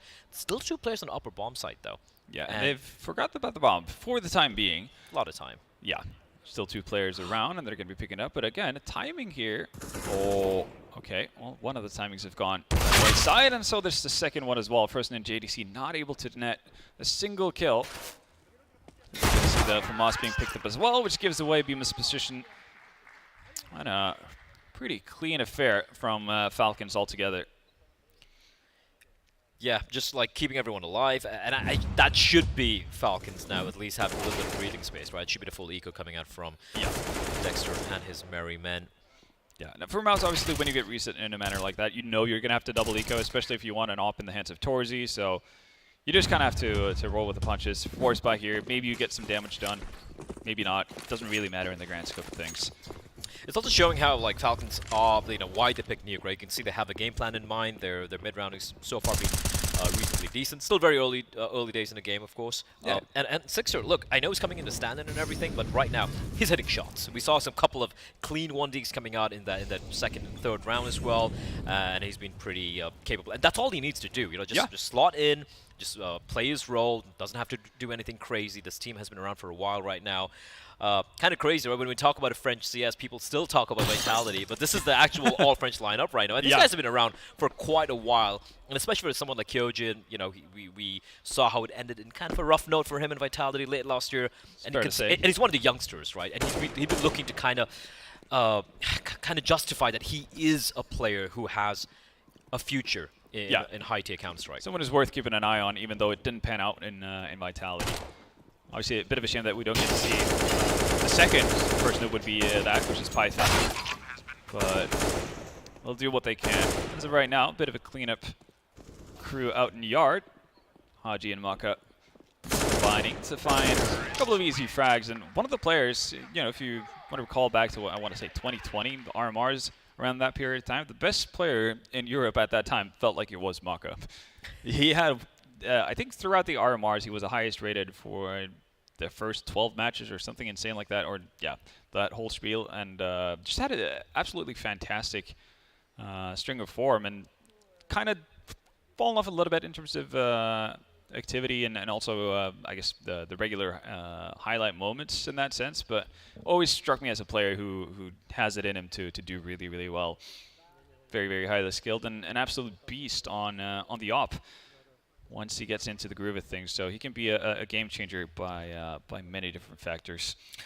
The thing with this Falcons lineup is coming in, even if they had a full lineup playing here, even if Python was there, the one worrying thing is, this is something we touched upon before we went live with the game, is how they haven't really had too many officials in the recent past, right? Just looking at their recent results, the last game they played was against AGO 3 weeks ago, and before that was 6 weeks back. So they've not really been playing too many officials. And sure, you might be scrimming and all of that, but that's a whole different ballgame compared to actually, playing in a tournament. And Haji is definitely playing here. He's going to open things up, able to catch Bemis through the smoke, and look at the pace being set here. 2 players dropping down immediately towards the vents. Frozen at least able to get a trade, but now 3 Ts creeping their way down. The bomb is on their backs as well, so the bomb should get planted, but JDC is amongst their midst. Which actually, just going to let them slide out. Just going to get a lay of the land. It looks like. Should be aware that one more is there, and does find Haji as well. 4v2. Bomb planted, but that's just about the only positive thing for Falcons right now. Yeah, they know exactly what Sixer is as well. It's coming on in, and it is going to be Dexter lying in wait. Great openings coming out there, but good recovery. Great play coming out from JDC there, right? He's so very patient. He even had a little bit of time, but the first player he saw, he was like, I think it might have seen me. Might as well strike while I can. Yeah, exactly. Again, a lot of players would kind of panic, being like, I have to deny the bomb plant type of a move as soon as they hear it planning. And they kind of get a rough idea as to where they're planning, but definitely gets much more out of this kind of a play. than anything else. So well done by the rookie. 3-3 the scoreline. Falcons obviously still money on their side. Maka's going to bring out the off. See where it goes from there. Yeah, but he's still kind of grim for Mouz, you know. Of course, keeping majority of players alive that round is going to definitely help their economy out, but he hasn't really stabilized yet. So even if they win this round, if they lose too many players, it could be a problem. Shot rung out from the off of Makas, and Frozen is going to find one position. Compromised, and he's going to be hunted down, but he's doing an incredible job running around. Finally, Maka will take him down, no scope, but has done the damage. Man advantage here. Torji tagged down to 39 HP, but he's going to do the smart thing and not really faced, right? He's not going to be playing behind the smoke and trying to be cheeky. A random bullet could potentially take him down. Outside control lost for the side of Mouz, but what they lose in real estate, they do gain when it comes to the player advantage. Torji not even moving around too much after dropping the smoke, which I think is a nice move. Still going to allow him to potentially get active around towards Yard if he hears anything. Whereas Falcons probably assuming that he has dipped out a little bit further than what he actually has, but they're actually going to miss each other completely. I say that. Falcons swing back, and Torji's more than ready to deal with the trouble of Kyojin and Maka.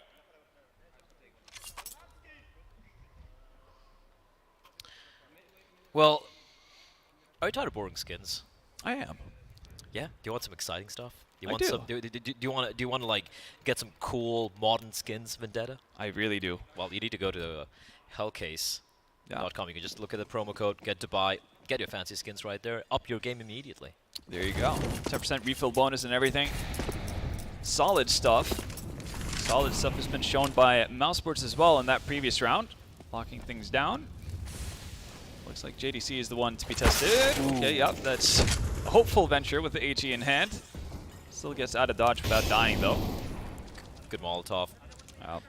Forcing Frozen back from what was a forward positioning from him, at least hoping to deal a bit of damage or at least gain a little bit of information here. But what Falcons have gained has been full ramp control. Now, they don't have anyone towards the lobby. That is a bit of a window for Mouz to probably aggress towards, but they're going to exercise a bit of restraint here. Yeah, the question is what they're actually wanting to do off of this. Like, getting ramp rip, fantastic, wonderful, but you've obviously lost the timing to punish JDC by following downstairs, potentially. Now you have to assume that there's a rotation have gone down, but where's your plan of attack from this point on? Again, cycled smokes through Squeaky. All right, well, enough utilities to set up for an inner pop here. Looks like that might be the answer that they're looking for as well. Molotov's going to be raining in 35 seconds on the clock. Beamer's just holding the line. And they're pretty much announcing that his upper bomb site is where they want to wind up towards. But 25 seconds. They still haven't made a play. It's going to be the late ramp play. 22 seconds right now. And JDC, it's going to come down to him. He's going to be holding the line. First head to pop. He's going to find one. Immediately repositions himself. But he's going to be hunted down by Maka. But the cavalry has arrived. Smoke's going to, however, make life very uncomfortable here for the side of the CTs. But somehow Torji and Dexter are able to bring this one back. The 3v2 bomb needs to be planted. A fish shot from Torji. And Kyojin's going to punish him. Another one from Kyojin. And they know where the final player is. It's down to Beamus and Maka in a 1v1. Beamus has got the time to work with. The bomb had just gone planted, so time to kill his friend. Maka teasing him with the bullets. And now Beamus, he's crossing over. Maka might not be expecting this, and he's going to be out in the open. This is brave from Maka. I'm not too sure why he's facing, but it's going to clutch it out. And that is going to be the clutch being won by the Frenchman. Oh, boy. That was something. And yeah, no, apparently no fear in Maka's heart whatsoever as he takes multiple duels. Just decides that this one is mine. I guess a bit of a reminder of the grim reality that Kyojin faced there. Kyojin was, in my opinion, he was the MVP of that round, right? Yeah, the double killer, yeah. He gets the first one, missed shot from Torji, and then immediate Swing spin. around. That was clean stuff coming out from him. Absolutely. Holy hell. Yeah, I had a few questions about the way Maka played the 1v1, but listen, man, if you're going to go for the BDP, commit to it. Exactly, exactly. You got to have full confidence in yourself, and as long as you do that, why the hell not? And it seems to be working for him as well. He's been getting off to a hot start here so far. Striker giving a well-deserved shoulder rub to both Kyojin and Maka for that last round. As they're the ones who actually took the timeout in that one, which I'm assuming is kind of just to calm things down and get everybody back, on planet Earth before they set off in round 9. It's really cool though, right? Like, imagine every time you have a good round, your coach comes and gives you a nice shoulder rub. It gives you more incentive to really go for those huge plays. So here we go. Force Fight is going to be coming in for Mouz and Frozen. He's being a brave little demon indeed. He's completely blinded though, and from above, Haji will dispatch of him. Just the 5-7, however. There's a lot of information at least getting gleaned. The problem is it's so early in the round that Falcons still have a lot of options available, but Bemis with the spray, 2 quick kills, brings it back to equilibrium, but Haji brings it back for his team. Well, man advantage remains for the French. Torji has found his way all the way through lobbies, so they have a pretty decent idea as to what's going on or where the T side resides, at least for the time being. See, yet again, there's a Sixer. He has the bomb, though, and he's completely by his lonesome, so if he were to die here, could get a little bit awkward. For now, though, taking their time. Open for Mouz to start looking for information, potentially overstep their boundaries a little bit. This is kind of similar to one of the rounds where I think it was like a 4v3. They had outside control, and they kind of like were left floundering, wondering what they really want to do. And the longer they wait here, the less their options. They're just waiting for a play to come in from Mouz, and Mouz aren't really being too aggressive. Torji, as I say that, is going to reposition himself the back of ramp. Now, where do Falcons go? You can find the kill here at shoulder peak. He won't fall for it. Haji will be taken down. That should be the call for the upper play here. Sixer waiting for his teammate to come in from mini. JDC lying in wait at the bottom of the vents. But if he makes any noise, Kyogen will have him dead to rights. Whoa, did Sixer drop down his weapon? Yeah, I thought he was meant to drop down the bomb. Instead, drops down his weapon, so kind of he needs to follow suit at that point. Timing. Ooh. Oh, JDC finds Kyogen. That's so unfortunate for him. Caught up with his smoke in his hand, allowing JDC to come up the vents, and it's going to come down now to Sixer. 1v2 to stand in. The veteran of the French scene having to deliver here against the 2 youngsters. Bomb, though, not planned for him. This has gone so very wrong. And Torji, he's going to spot him, and he's not going to miss his shot. Mouz to win the round. That could have easily gone the way of Falcons, but yeah, just a couple of unfortunate timings. I'm curious to see how that would have, played out if it hadn't been for, Sixer drops down the bomb, Kyogen ends up planning. You do have a guy in heaven. Probably would have been a whole different story. Well, have you heard anything about tokens? Tokens? Like the ones you get at the subway? No, NFTs. Take My Muffin. It's a fun animation series. I don't even know if you watch animation stuff. No, not very big into anime, but who knows? Might be the one for me. Just check it out. Yeah. There you have it. What I want to check out is like what Falcons are probably talking right now, because the second tactical timeout getting called, so we're going to see All-Striker being very animated, and these are the rounds where it starts to be a little worrying. Still, it's a pretty solid start already for the French side, but like, you have these certain rounds where you have the man advantage, and sometimes look. There is no like one right approach, right? Like sometimes it's totally fine to slow things down, but then you saw the way they got picked apart. Like every one of them having to take individual duels, getting caught off guard, the timing not panning out for them. And there's a little bit of a limit as to how passive you can be. I think there's a certain threshold where it becomes more dangerous to leave your position because you've waited too long. Because okay, they haven't been aggressive for the first 35 seconds of you waiting. So what do you think is going to happen now for the next 15? That kind of a thing. So you kind of trap yourself in that sense. Must make the most of it. Bemis actually getting into a position that's been spammed every single time Falcons have had weapons in hand, but luckily for him, no weapons to be found. Dexter, okay. Ooh, this is kind of brave considering just the pistols. But that being said, though, it's a couple of deagles should still be fine. It should still be fine, but yeah, I'm not the easiest one when it comes to taking risks like that. Again, you have the advantage of having range, right? Yep. So make the most out of it. Hard to get out of the spot where Dexter's put himself in, but it might work out. And again, if there's only a sole player from Falcons doing anything at all, then it should be golden. Haji, though. He's expecting this angle from Bemis, but the timing, the distraction of Dexter getting a kill. Yeah. Allowing Bemis to immediately pounce, and they're still going to stick on around, just the pistols. And for Mouz, I feel like, look, again, I'm nitpicking a little bit here, Van, but that's us putting our analyst Absolutely. cap on our heads, but You know, when you know there's no utility being deployed, that's something that Falcons have been doing even in the force buys, like outside utility being deployed. The moment you know there are no smokes or there are no flashes there, you kind of know it's just the pistols. It's going to be almost a full eco. And that's an opportunity for you to kind of like fall back and play a little bit more of a safer angle. Although, no harm, no foul. It's still going to be fine here for Mouz. Don't really expect them to use any weapons, and indeed they won't. And they are, at the very least, starting to solidify their economy a little bit. They're no longer on the precipice of getting, you know, eco'd. Yeah, exactly. They should still be in a position where they can rebuy, even if they were to lose this upcoming buy round and that kind of stuff. And that's going to be a good feeling. Again, obviously you'd expect Mouz to be the favorites coming into it, even on Falcons map pick, simply because Mouz are not the kind of team that shies away from playing nuke whatsoever. And obviously with the stand-in situation as well for Falcons. But we'll see.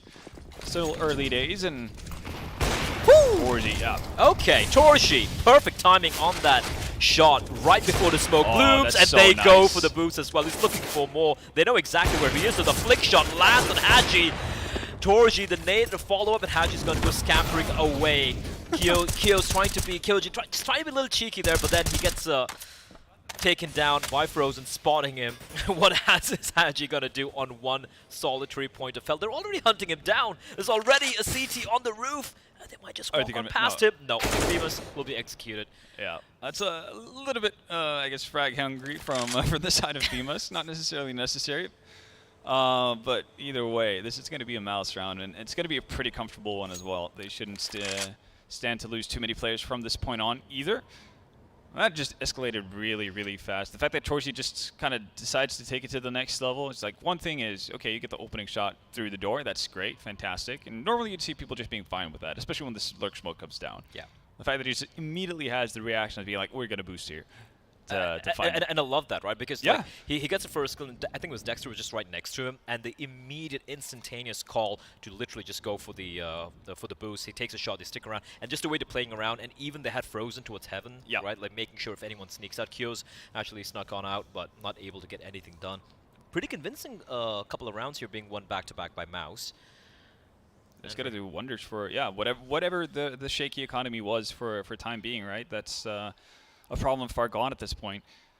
Looking pretty damn solid. Kyo's has been a little quiet. To get off the mark, which is kind of unfortunate. Considering scoreline's not that bad for his team, right? Yeah. 7-4 is still, it could easily go either way, but he has been having a bit of a rough one. Yeah, it tends to happen sometimes. It's all good. It does. It's all good in the hood. Your team's still in a comfortable place. This is what I love. Like just the fact that he goes to the immediate decision. Most operas, like you get the first kill, you fall back, or you just reposition somewhere else, and this is just aggression straight in your face. And it's great fun because I think 99.9% of players or teams would not be expecting that kind of a thing. They would not expect that kind of reaction. They would be like, oh, he got the opening, that sucks, let's just kind of slow things down, spam the smoke or whatever, and then reconvene, make a plan, but you're never allowed to do that. So do have the assertiveness. Now it's back to pistols. JDC, not going to have too much luck with actually getting his utility out. Seems like he's always getting caught a little bit off. But has yet to die as a result of it, and that's really the big thing as a ramp player, right? You just want to stagger whatever pushes you're going up against. Be happy with that. As soon as the smoke's about to fade, he's also going to go deeper down in towards the lower bomb site. But it doesn't really seem like Falcon has too much of a plan. As of right now, they're just kind of hoping that there's going to be some sort of a reaction from Mouz Sports, and that's not happening. We've seen that on multiple occasions now. I know utility as well. They have the one smoke for Sixer. Yeah. But that's about it, and it's limited, like how much that can do. Yeah, exactly. I mean, they could try and use it at the entrance of Hut and try and burst out from it, but looking at the crossfires being the hold, especially towards the upper bomb site, it's looking almost impenetrable here. AK still in the hands of Haji though, right? Like, he's just going to hold on to it again. Yeah, I think he actually has to, right? Because he does not get any sort of income. He's pretty screwed if he dies with it. Even when, his team is going to buy up, the best he's going to get is what? Deagle armor, that kind of a thing. So I would be surprised, especially just because the time is ticking so low. They haven't even, peered down towards the lower bomb site. For all they know, there could be 4 Mouz players here. They would have no way of knowing. And time is not exactly on their side. James is playing this almost textbook-like, right? Not giving any fight whatsoever. If they get the bomb down, it's almost a win, and they will indeed get the bomb down. But it's all down to Haji not getting anything done. Honestly, considering how grim it looked there, the fact that they even get a kill and get the bomb plant is a massive win. And they have oodles of money to work with coming into round number 13. But that being said, Mouz is starting to string these rounds together and make things look very, very, very convincing. You can also, by the way, win all these crazy skins right there. I barely have any of them, but I would love to actually have none of them. But I would happily accept them all. The containment breach actually looks really sick. It does. But yeah, that's and to get a shot at doing so, follow the link in the description, and you get a chance to win any of those snazzy prizes. I still have an op boom from 2013. Over my year, over the course of the years, I've had so many op booms and so many op lightnings, but they were worth like 30 to 50 bucks at the time. Yeah. So I was like, well, it's whatever. Now, yeah, I still have my M4A1S Dark Water though, but I still have it. But weirdly enough, that hasn't rocketed in price, and I don't know why. It's like the famous Doom Kitty, right? And considering the fact that A1 is like everyone's using the A1, it's hot spice. Yeah, exactly. Unless you're Summer, because Summer for some reason still uses the M4A4. So does is it one Flatro from? Oh yes, yes. It's one of the Bad News Eagles guys at least. Yeah, there we go. M4A4 lovers, it's still there. It still exists. I won't lie, I still like the A4 because of the rate of fire. I just feel like it's so much. I feel more. You feel safer when you're getting rushed down. Yeah, 100%. Absolutely. But the A1 is just laser beam. We do seem to have a little bit of a slight little technical hitch here, but thumbs up. We can see the thumbs up coming out. That's always a good sign. Yeah. We've started to like wait and look for the fist bumps. When coaches start fist bumping, that means we're about to get ready to go live again. How's Dubai been for you? It's I really want to check out a city. I did have an opportunity to go to the Bay you Area. arrived 1 day early, didn't you? I came 1 day early, and some pretty cool stuff. I saw a guy on a jet ski, but it was a Ferrari. It was a Ferrari in the water, and for a moment I was like, someone spiked my drink. A real Ferrari. A real Ferrari. But they do go pretty fast, though, so you probably could just. Listen, man, my neck hurts. I'm just craning my neck back to just look up some of these buildings. It is kind of insane. It is wild, and the fact that like no matter where you look, doesn't matter where you are in Dubai, you're always going to see the Burj. That is true. It is insane how massive that building is. Like you watch it like Mission Impossible. Or you see in pictures, you're like, yeah, it's pretty big. But then you actually hear, and holy hell, that building's big. That building's big. And then you look up and you're like, what? Yeah, it dwarfs everything. No, but Dubai's been good so far. Again, being Norwegian, not that accustomed to 40 plus. I don't think anyone's accustomed to 40 plus. I'm not. I mean, you're from India. You should be. Like if any of us should be out of the ones here. It is kind of rough, but the AC has been fantastic here. Yeah, so that is the thing. Like every time I go to either the Middle East or Southeast Asia, what have you, where they have these like crazy differences between like outside temperature and inside temperature. Yeah. I might survive the actual stay, but I'm 100% getting sick when I get home. Oh, absolutely. There's like no saving it. It's just like I'll be inside, I'll be freezing, and then I'll just step out. Oh, this is really nice. And 10 minutes in, I'm just pouring sweat. Go back in. It's impossible to find like a middle ground. And it's even worse because like when you're sweating, and then you get hit with a cold blast of air, you almost feel like you're gonna freeze to death. 100%. Right? So there's no real winning. I've set the temperature in my room in the hotel to 24 degrees in hopes that I'm going to be able to, I keep mine at 21. Yeah, and again, it's just like it would have been too cold at that point. Even though anywhere else would have been perfectly fine. But I'm just trying to like equalize the heat. So I've already like feel toasty when I walk outside. Preparing at the highest level. We are, just esports things, right? Just getting used. I was in Stockholm like literally a few days back, where it was like pleasant. It's actually sunny and raining at the same time, which is kind of wild. Yeah, that's like a classic Norwegian thing, or the Scandinavian thing, I should say. It's quite the experience. But honestly, like spring rain, more refreshing. Yeah, more refreshing than annoying. I'll be honest. It's better than the January. January and autumn rain. Oh no, I can happily live without that.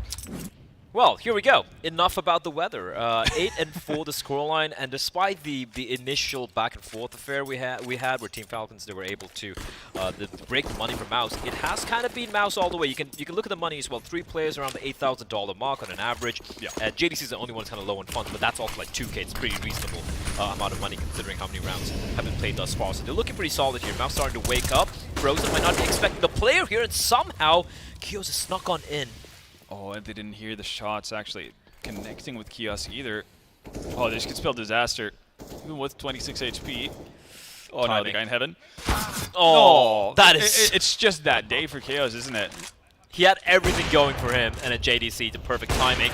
Dorsey, he's going to get hunted down. Good incendiary to keep them at bay, and JDC's made a little bit of noise here. The flashback, oh, the flash was so good, but somehow he's able to deal so much damage, and now the 4 versus 3, Maka internally hemorrhaging in 10 points of health, 648. Hyojin's the one who's gonna probably have to be the hero. 2 players that make their way up from the Heaven's position. The last 2 players remaining as well. Dexter toying with them. It's not quite able to find his spot. Finally takes down Hyojin, and it's all on Sixer. 1 versus 4.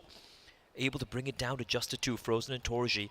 Oh, he's never going to expect this. If he dives down in hopes of finding the one person, he's going to get a nasty surprise. He's got time, though. And he does have the bomb on the back as well.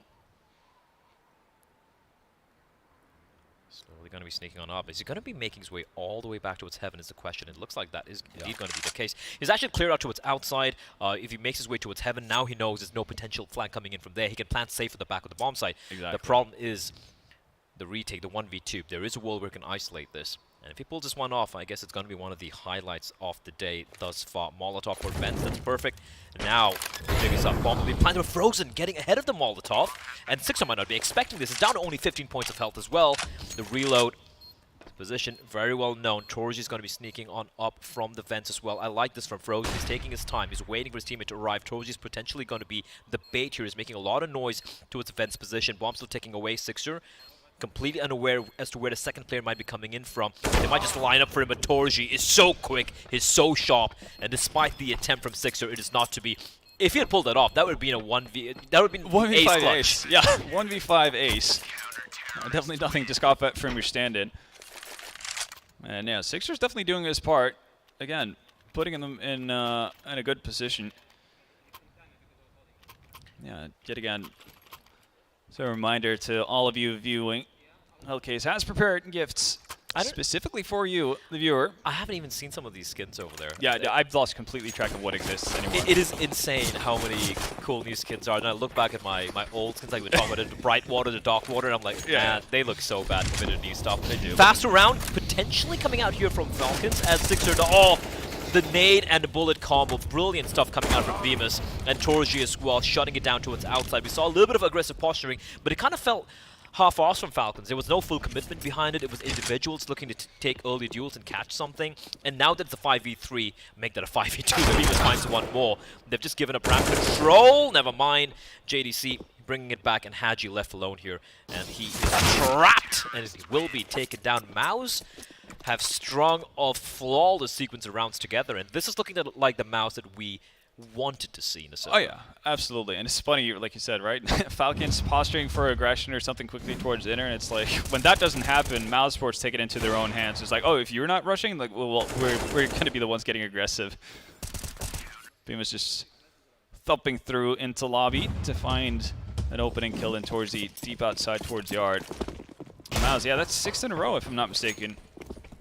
Looking to make this an 11-4 half, considering the bye on the side of Falcons. Maybe not too unlikely either.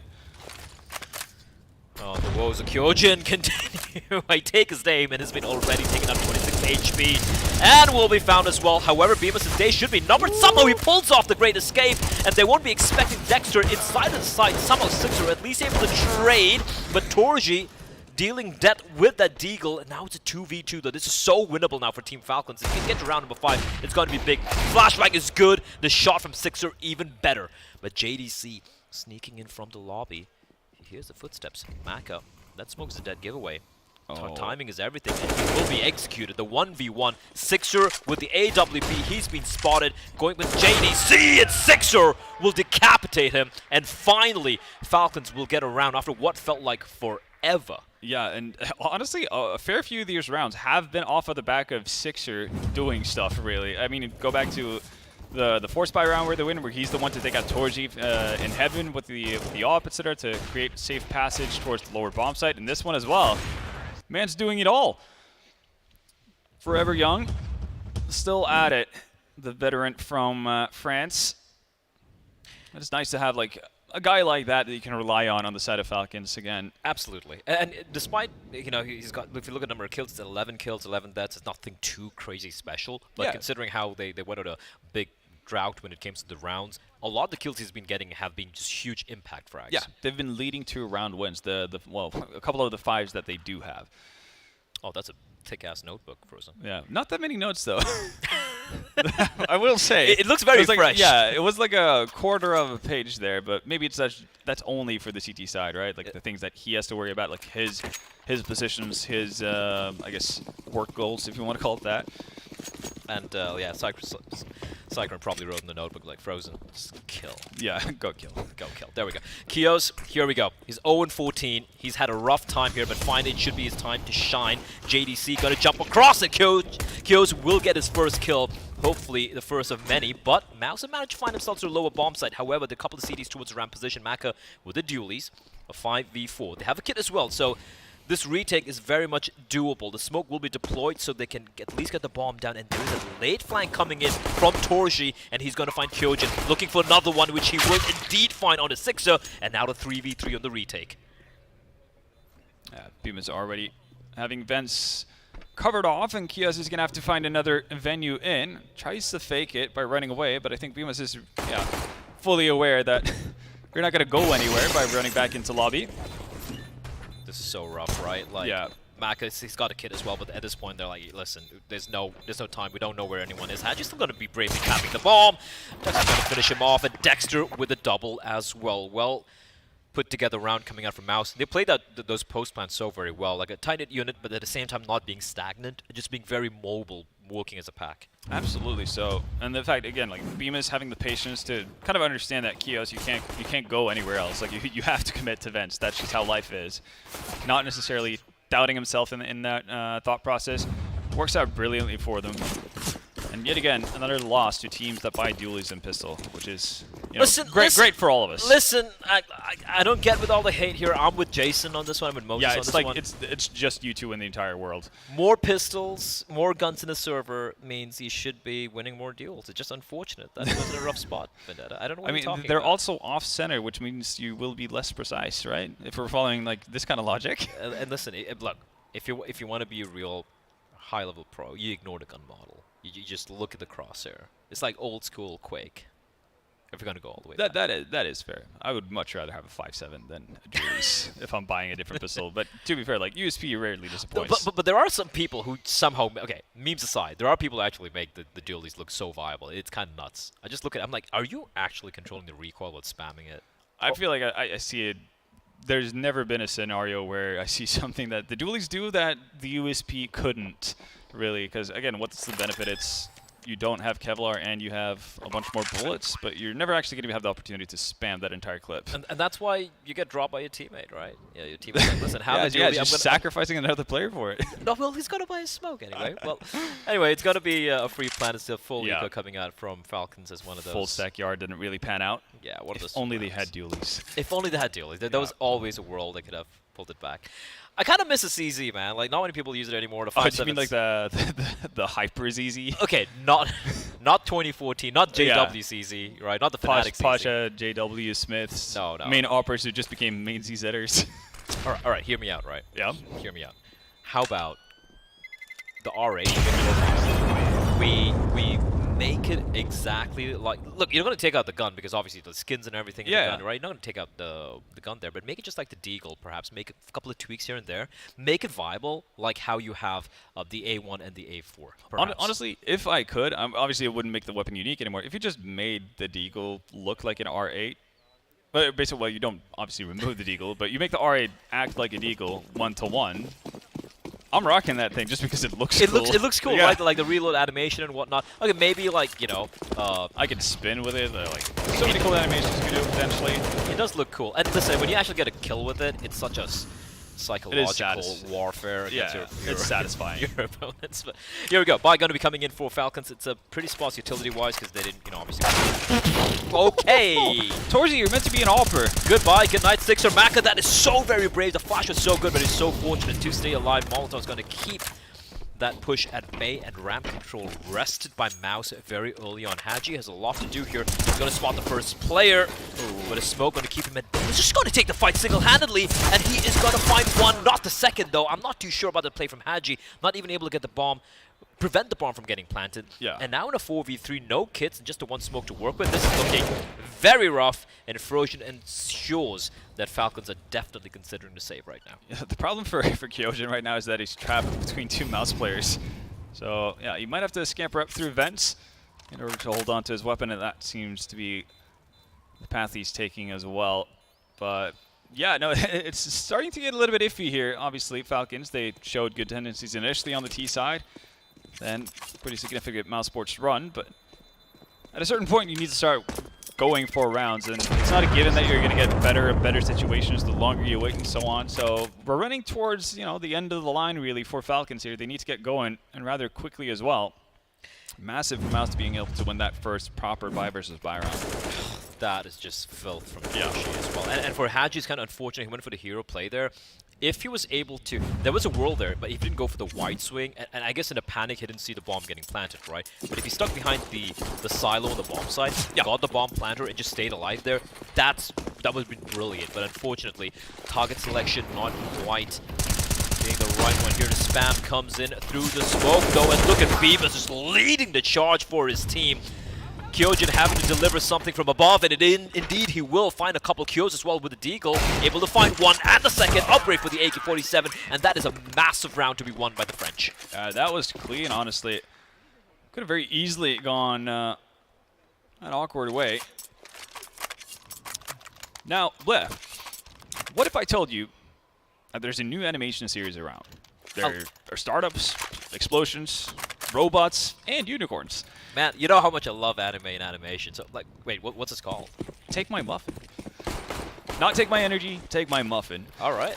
That's I'm queuing that up after Neon Genesis Evangelion, the new ones which I haven't watched yet. I'm sure you have no idea what I just said right there. Yeah, something. It's fine. It's a weave thing. Genshin Impact. But I'm gonna watch both. And right now, I want to watch both the AWPs from Team Falcons find a couple of kills. But Frozen finding Kios again. He's been having a horrendous time in the server. And he is looking for more creeping around the smoke. Maka at least able to bring it back to some equilibrium. The double swing comes in, but Sixer more than capable with the AWP, and the repeat comes out here. It should be a free kill for him. Oh yeah, spots an elbow as well, so he's not going to move from that anytime soon. Even gets the leg. As he moves back, it's Torzy down. Torzy actually answers immediately though by fully downing Haji. Oh, look at Frozen. Oh, I was about to say, Frozen's just gotten behind enemy lines, but apparently Kyojin eyes in his back and make sure that Sixer stays alive. Maka repositioned in this, as you said, was looking quite rough for Falcons, honestly, and it's just completely turned on its head off the back of these ops. All right, somehow able to stay alive. This great smoke and a flash combo from Dexter. They're going to be able to isolate a kill here, and he will indeed find Kyojin. He knows where Maka is as well. He's going to be dropping on down, but Sixer able to catch him before he drops down into the vents. That's the 2 AWP staying alive as well, putting in a lot of impact despite Frozen getting that opening kill. I'm curious as to whether or not Sixer saw him at all as he tries to get down the vents. I see that, yeah, this was a round of offers really on both sides. Sixers being able to stem the tide, and Kyojin obviously having a very, very impactful interference there, finding Frozen under heaven when needed to. And okay, Cyclone wants to talk things over. Obviously not like the match is in any dire straits or anything like that. Not immediate danger to be found for Mouz Sports just yet, but you want to have your things straight. You want to basically get the job done as efficiently as possible. For sure, and like they still have like 2 more tactical timeouts after this, right? And there's always a worrying sign, like, you know, in the current meta, especially in maps like Ancient and even a Nuke nowadays, there is that thing where things can spiral out of control. You have full control of the game, and then you just go into the cycle of like a half buy, a buy, a half buy, and another buy, and then suddenly you're like, oh well, our lead has narrowed down to just 2 rounds right now. We could potentially be losing the map. It happens quickly. Like it goes in a blink of an eye if you're not too careful about it. And obviously, once you've kind of realized that, the shock hits you, etc., at that point, you do kind of end up being in a situation where you start becoming afraid of losing, and you're not necessarily taking the same kind of risks that you would otherwise if you didn't necessarily think about the fact that you're dropping a pretty significant lead. So definitely going to be interesting to see how Mouz deals with this. But if they manage to close it out, obviously massive confidence booster, knowing that you've just stolen away the opposition's map in a pretty convincing fashion as well. But we'll see how it plays out. Again, double ops looks promising for Team Falcons. We'll see if they can build upon it. Sixer's always been a very, very capable CT side operator on Nuke. All right. It is Maka. An opportunity there. This is just a light investment, right? Trying to equalize the money out. We have Frozen and Dexter with the Kevlar, the Galil, and the Deagle. So very lucky is Frozen to still be alive, and Dexter will assassinate him from behind. Kyo's out in the open. That's a rough spot to find himself in, but Haji's there to at least help him out. But still, it is a 4v4. Make that a 4v3. Kyo is able to strike them down, and they're just taking fighter, pushing on in against the buy, and tap away from Haji, and able to clean things up. A 4K for him.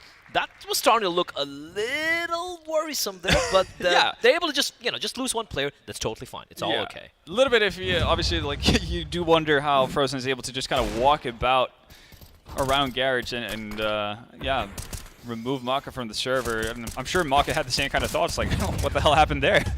But nonetheless, not going to be a big disaster for Team Falcons. They're able to maintain the double op setup. And Mouz, I mean, honestly, upper rushes sound like a dream if you're going up against two ops. Absolutely, but the Incendiary will keep them at bay for the time being, though, but it's not going to stop them. A perfect push coming on out. Haji only able to find one. Good trade coming in from Frozen, and a retake's already on. Kyoji just pushing on in, able to find one. The trade needs to take place here, and look at how low some of the players are. But JDC spinning around like a top, delivering death from down under, and it's going to come down to Sixer and Kios to make something happen here. Nade's going to be lobbed in, but JDC, he's the player with the HP, so the Nade's not really going to be dealing too much of damage onto him. Kyo's got to go big. No one checking his angle. But be walking on in. The timing could not have been worse. Frozen takes him down, and now it's on Sixer to pull off yet another clutch. It's a 1 versus 3, and I'm sure some of this damage has been unconfirmed as well, so he's got to stick with the AWP, trying to find the fast scope. But as the bomb gets planted, and the fact that he doesn't know where the other two players are, it will be the call for the save, and Mouz, they're going to get the 14th. Yeah. I was looking pretty dicey. Again, like, it didn't necessarily feel like the most threatening or the most lethal upper side push I've ever seen coming out of Mouz. Again, there's gaps before the flashbang goes off, as they're running out, where there's still a gap in the smoke that can be caught out, and I mean, that's how Haji picks up his first frag. It doesn't really seem like it's going to have that much potency to it, but they make it work. Largely in part due to JDC and Frozen, obviously. Picking up 2 each. At the end of the day, it's all about the end result. JDC just creating havoc far down by the silo. Yeah, that preemptive like push from Kyojin was just so disassociated from the rest of his team, right? We could see I think it was Mako on top, who was not in a position to trade immediately. His teammate and Mini hadn't pushed in yet.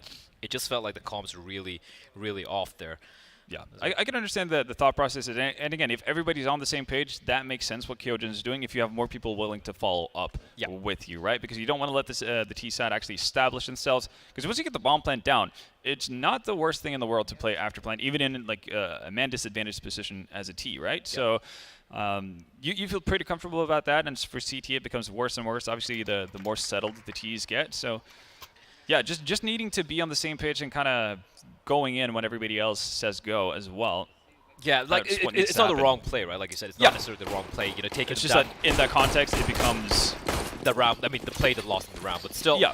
14-8 though, and for Falcons at least they had enough money to eke out pretty decent by Haji with the auto shot. You love to see it.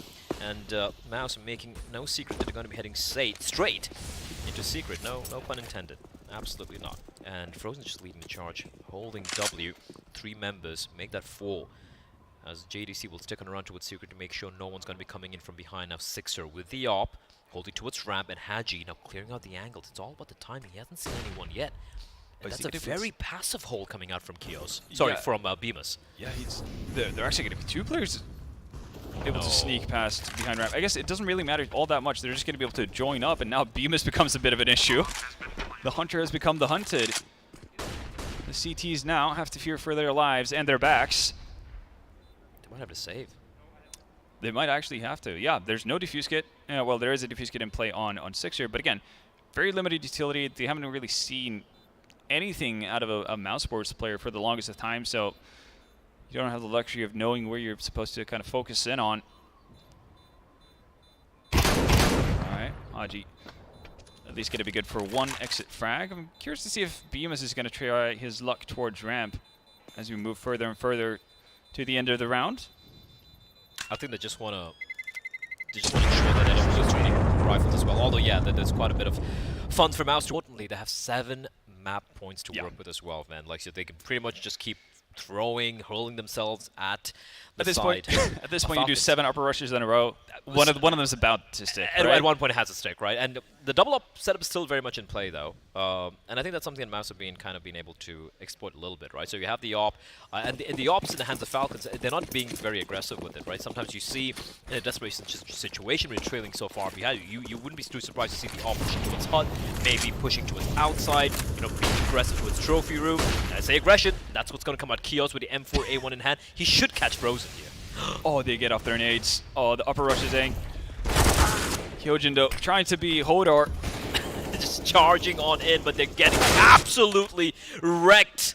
Oh, Frozen even waiting for the flank. He was expecting it, even though it was so early in the round, and all on Sixer, and he's been magical for the side of Falcons. But look at this, a flash, the volley, and the double swing coming in, and Mouz, they closed it out in a very, very convincing fashion. Yeah, no, that's exactly what you want to see out of Mouz Sports, really. They deliver a little bit of a, I guess, shaky start, you know, up to 4-4, and from that point on, they just get more and more convincing for each round that they have. So, you know, nothing really to I guess, complain about when it comes to Mouz performances in that sense. They do what they're meant to do. They deliver on the opponent's map pick, and now obviously they're going to be looking pretty confident going into their own. Yeah, absolutely. And again, like, there is a caveat that for the side of Falcons, it's unfortunate they are playing with a stand-in, right? There's a situation, but clearly Mouz were the much more comfortable team on this map of Nuke. Apart from the initial few flurry of back and forth rounds we had when I think it was Falcons winning 3 in a row, winning their force by. Apart from that, I really felt like the few rounds they had were just like glimmers of hope, maybe small little sprinkles rather, strewn throughout the map. But Mouz, they just looked like the better team by far. They did, and we'll see if that, you know, changes up once we go into the second map, which will be Mirage. But before we do that, we need to get a bit of a caffeine refill before we get going. Straight into my veins. Yeah, straight into your veins, and then we're gonna get you situated with James Banks and the guys over at the desk. So see you then.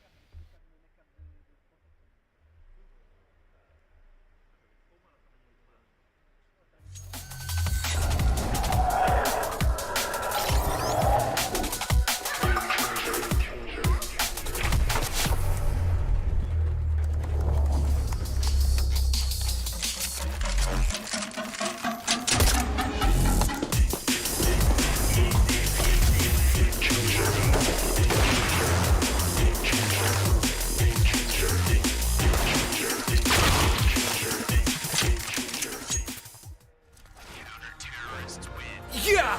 I did it! What the hell is this? Join the case battle on hellcase.com.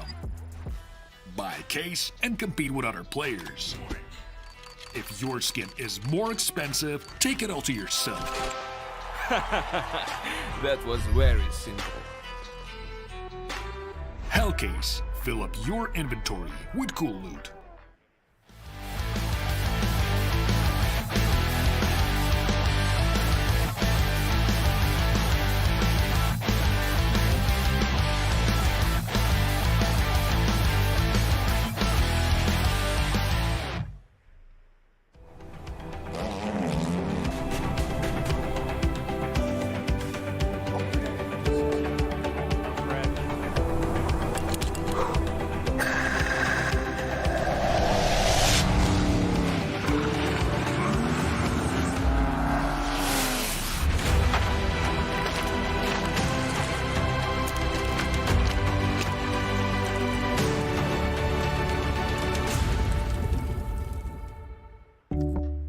My old phone used to freeze with the apps that used a lot of power. They keep loading in the background. Then almost definitely there's going to be a lag. With iPhone, I haven't experienced that. My name is Amandeep, and I switched to iPhone.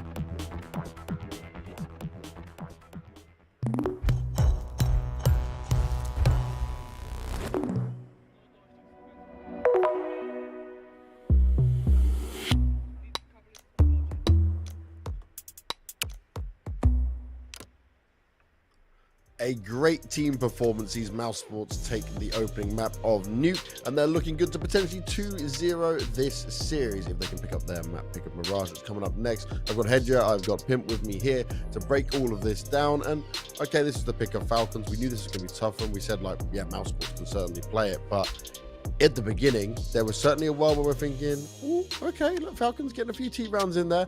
But once Mouz got going, there wasn't really a chance. And poor Kios, man, I have to point it out. Dude was on like 0-14 at one point.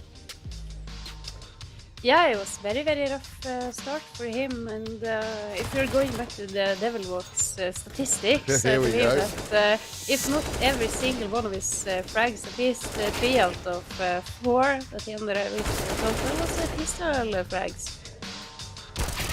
Yeah, that's a rough game. That was a very rough game for him. He went 1 for 8 in opening duels as well, and just couldn't find any impact at all, unfortunately. I agree with you though, James. I think the beginning of the game was actually looking quite solid for Falcons. The round we see on the screen right here was also a 4v4 that they could have won, and that's, I guess, my main takeaway right here, that Mouz were the better team, but there were like 3 or 4 rounds where I thought to myself, okay, if you were a little bit more difficult, if you had a bit more experience and maybe a bit more skill, you would have won these rounds, and then Mouz would have been in deep trouble in terms of the economy. So yeah, we look at the scoreline 16-8. Obviously, Mouz Sports dominating, but I'm pretty sure if you're Falcons right now, you're thinking to yourself, okay, we should have had at least 12, 11, maybe 13 rounds and made the game more competitive than what we saw. Oh yeah, that was the thing. You've got to say, right, when it comes to actually looking at the scoreline that we had there, I would say that like we touched on it, had there been a couple of rounds that did go the way of Falcons, would have got somewhat close, could have broken the economy more, we could have actually had a game on our hands. Yeah, definitely. And touching back into Chaos as well, he had this round where he was just had a phenomenal timing coming into May, and just to like, okay, no, this is it, this is it. And when you're sitting at 0 frags, that extra pressure that you're putting on to yourself, especially if you're kind of an experienced player at this level, then it's so difficult, to get that first one on the board. Oh yes, it really is. Now, I'll also touch on the fact that when we look at what Mouz Sports were able to do here, Hadji was the man that stood out at least on Falcons, right? He is a player that at least put up the biggest fight, especially in the first half. He was the only one really doing any damage to him. He just needed a bit more backup across the rest of his teammates there. Sadly, it wasn't going to be the case for him, but maybe on Mirage being a bit more pugging map, going on to that second map, there may be a bit of a chance from here. But should we be looking at this now as just Mouz Sports should be closing this out convincingly? Because Pimp, you mentioned it in the pre-game, right? If we want to see a Mouz that we can believe in and have some hope in to do well here, then this should be where they get a not easy win, but a win that looks convincing because of the difference in caliber. Well, you don't want to say easy. I do. I need Mouz to get an easy win right here. With all due respect to Falcons, we're talking about a team who have 2 players in Frozen and Bimas, even Dexter for that matter as well, with an awful lot of experience in top tier Counter-Strike. Players that has won tournaments, players that has been in top 3, even top 1 when Kerrigan was still around the Mouz. So it's not good enough if they're not winning easily right here. And I think, they did the job here. And I expect to see the same on Mirage, to be completely honest. One of the things that I didn't notice in this game was Torsi as well. We watched him an awful lot in the We Play Academy League, and he thrives in these games when he's playing against tier 2, tier 3 opposition. He plays with so much confidence, going for so many peaks, and you could see, given he's an AWP player, his style is somewhat unique. He almost plays it as a rifle, and if he can continue down that path, against these guys in Falcons, then I don't see Mouz losing Mirage either. Wow. Yeah, I do agree with you on that, Pimp. But I think especially the round that comes to my mind is the one where he's peeking a door early, and then instead of pulling back, the casters also mentioned it. they go for this cheeky boost to peek above the smoke, and he gets the second frag on the board. The way he was locking down that door area for his team, and also on yard, on T-Red, alongside Frozen, it was just oozing confidence from the two most players. Definitely was. Now, if it comes to looking at Mirage next, before that we need to make sure we talk about our lovely partners in CS Money. You can make your CS go great again with CS Money and bring your emotions with new skins and be the game changer, because we know good skins equals good skills. That's why Pimp is still rocking on his stream non-stop 24/7 and looking That's the way it is. This man's inventory is out of this world. But also, if you want to be taking a visit over to Ras Al Khaimah, you can discover Ras Al Khaimah by going to the website visitrasalkhaimah.com and learn all about what you can do. Enjoy the nature, enjoy the culture, check everything out around it, and maybe come over and see the event if you're going to go in the next couple of days. Maybe you've got a bunch of money to throw around and just be like, quick, I'm going to go now. Pimp, we'll send you. Let's go. I'm down. Just send me. Send him straight out for it. But let's start discussing Mirage. So in Mirage, it may be Mouz Sports' pick, right? But because we were touching on this, is the fact that Mouz Sports do play every single map, which means they can ban out their opponent's best maps. You know, they can force a veto in a way that's good for them. But like on Mirage, I would say there's still a chance if we see the individuals really light up and no one drops behind on Falcons, where they can at least make this more competitive. I think for my money, that's the problem with Falcons right here. On Nuke, they had 3 players on 50 ADR or below. Like, simply not enough firepower. Simply not enough, damage dealt on the server for Haji or any of the other guys in order to actually close out the rounds.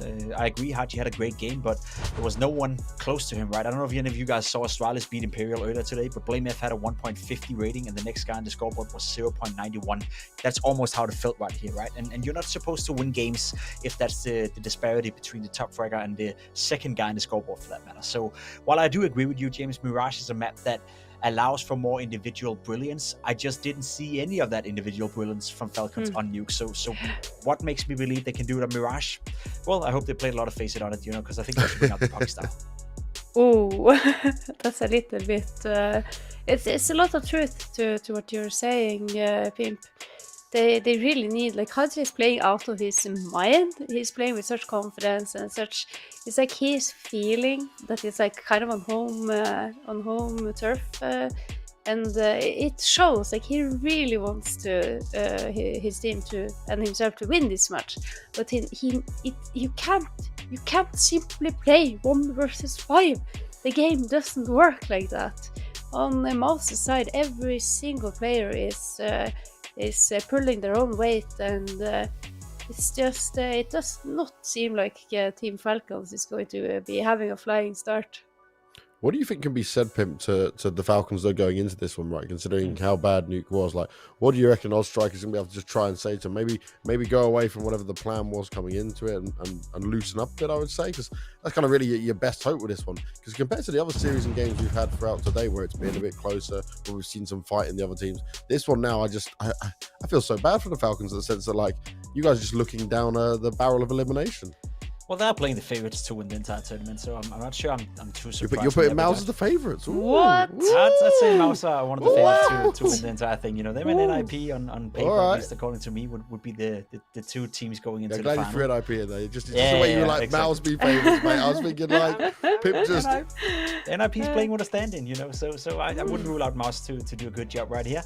I think if you're a striker, if you're the coach of Falcons right now, I hope the game plan from the beginning was designed in a little bit more loosey-goosey style, where you can try to elevate your individuals on the lineup and try to free up some space, and then hopefully they can forget about Nuke. Because as I said, when you leave a map like Nuke, if you're Falcons, and 3 of the players is at 50 ADR below, they never had a feeling that they were in the game, right? So they need to get into Mirage, get off to a good start.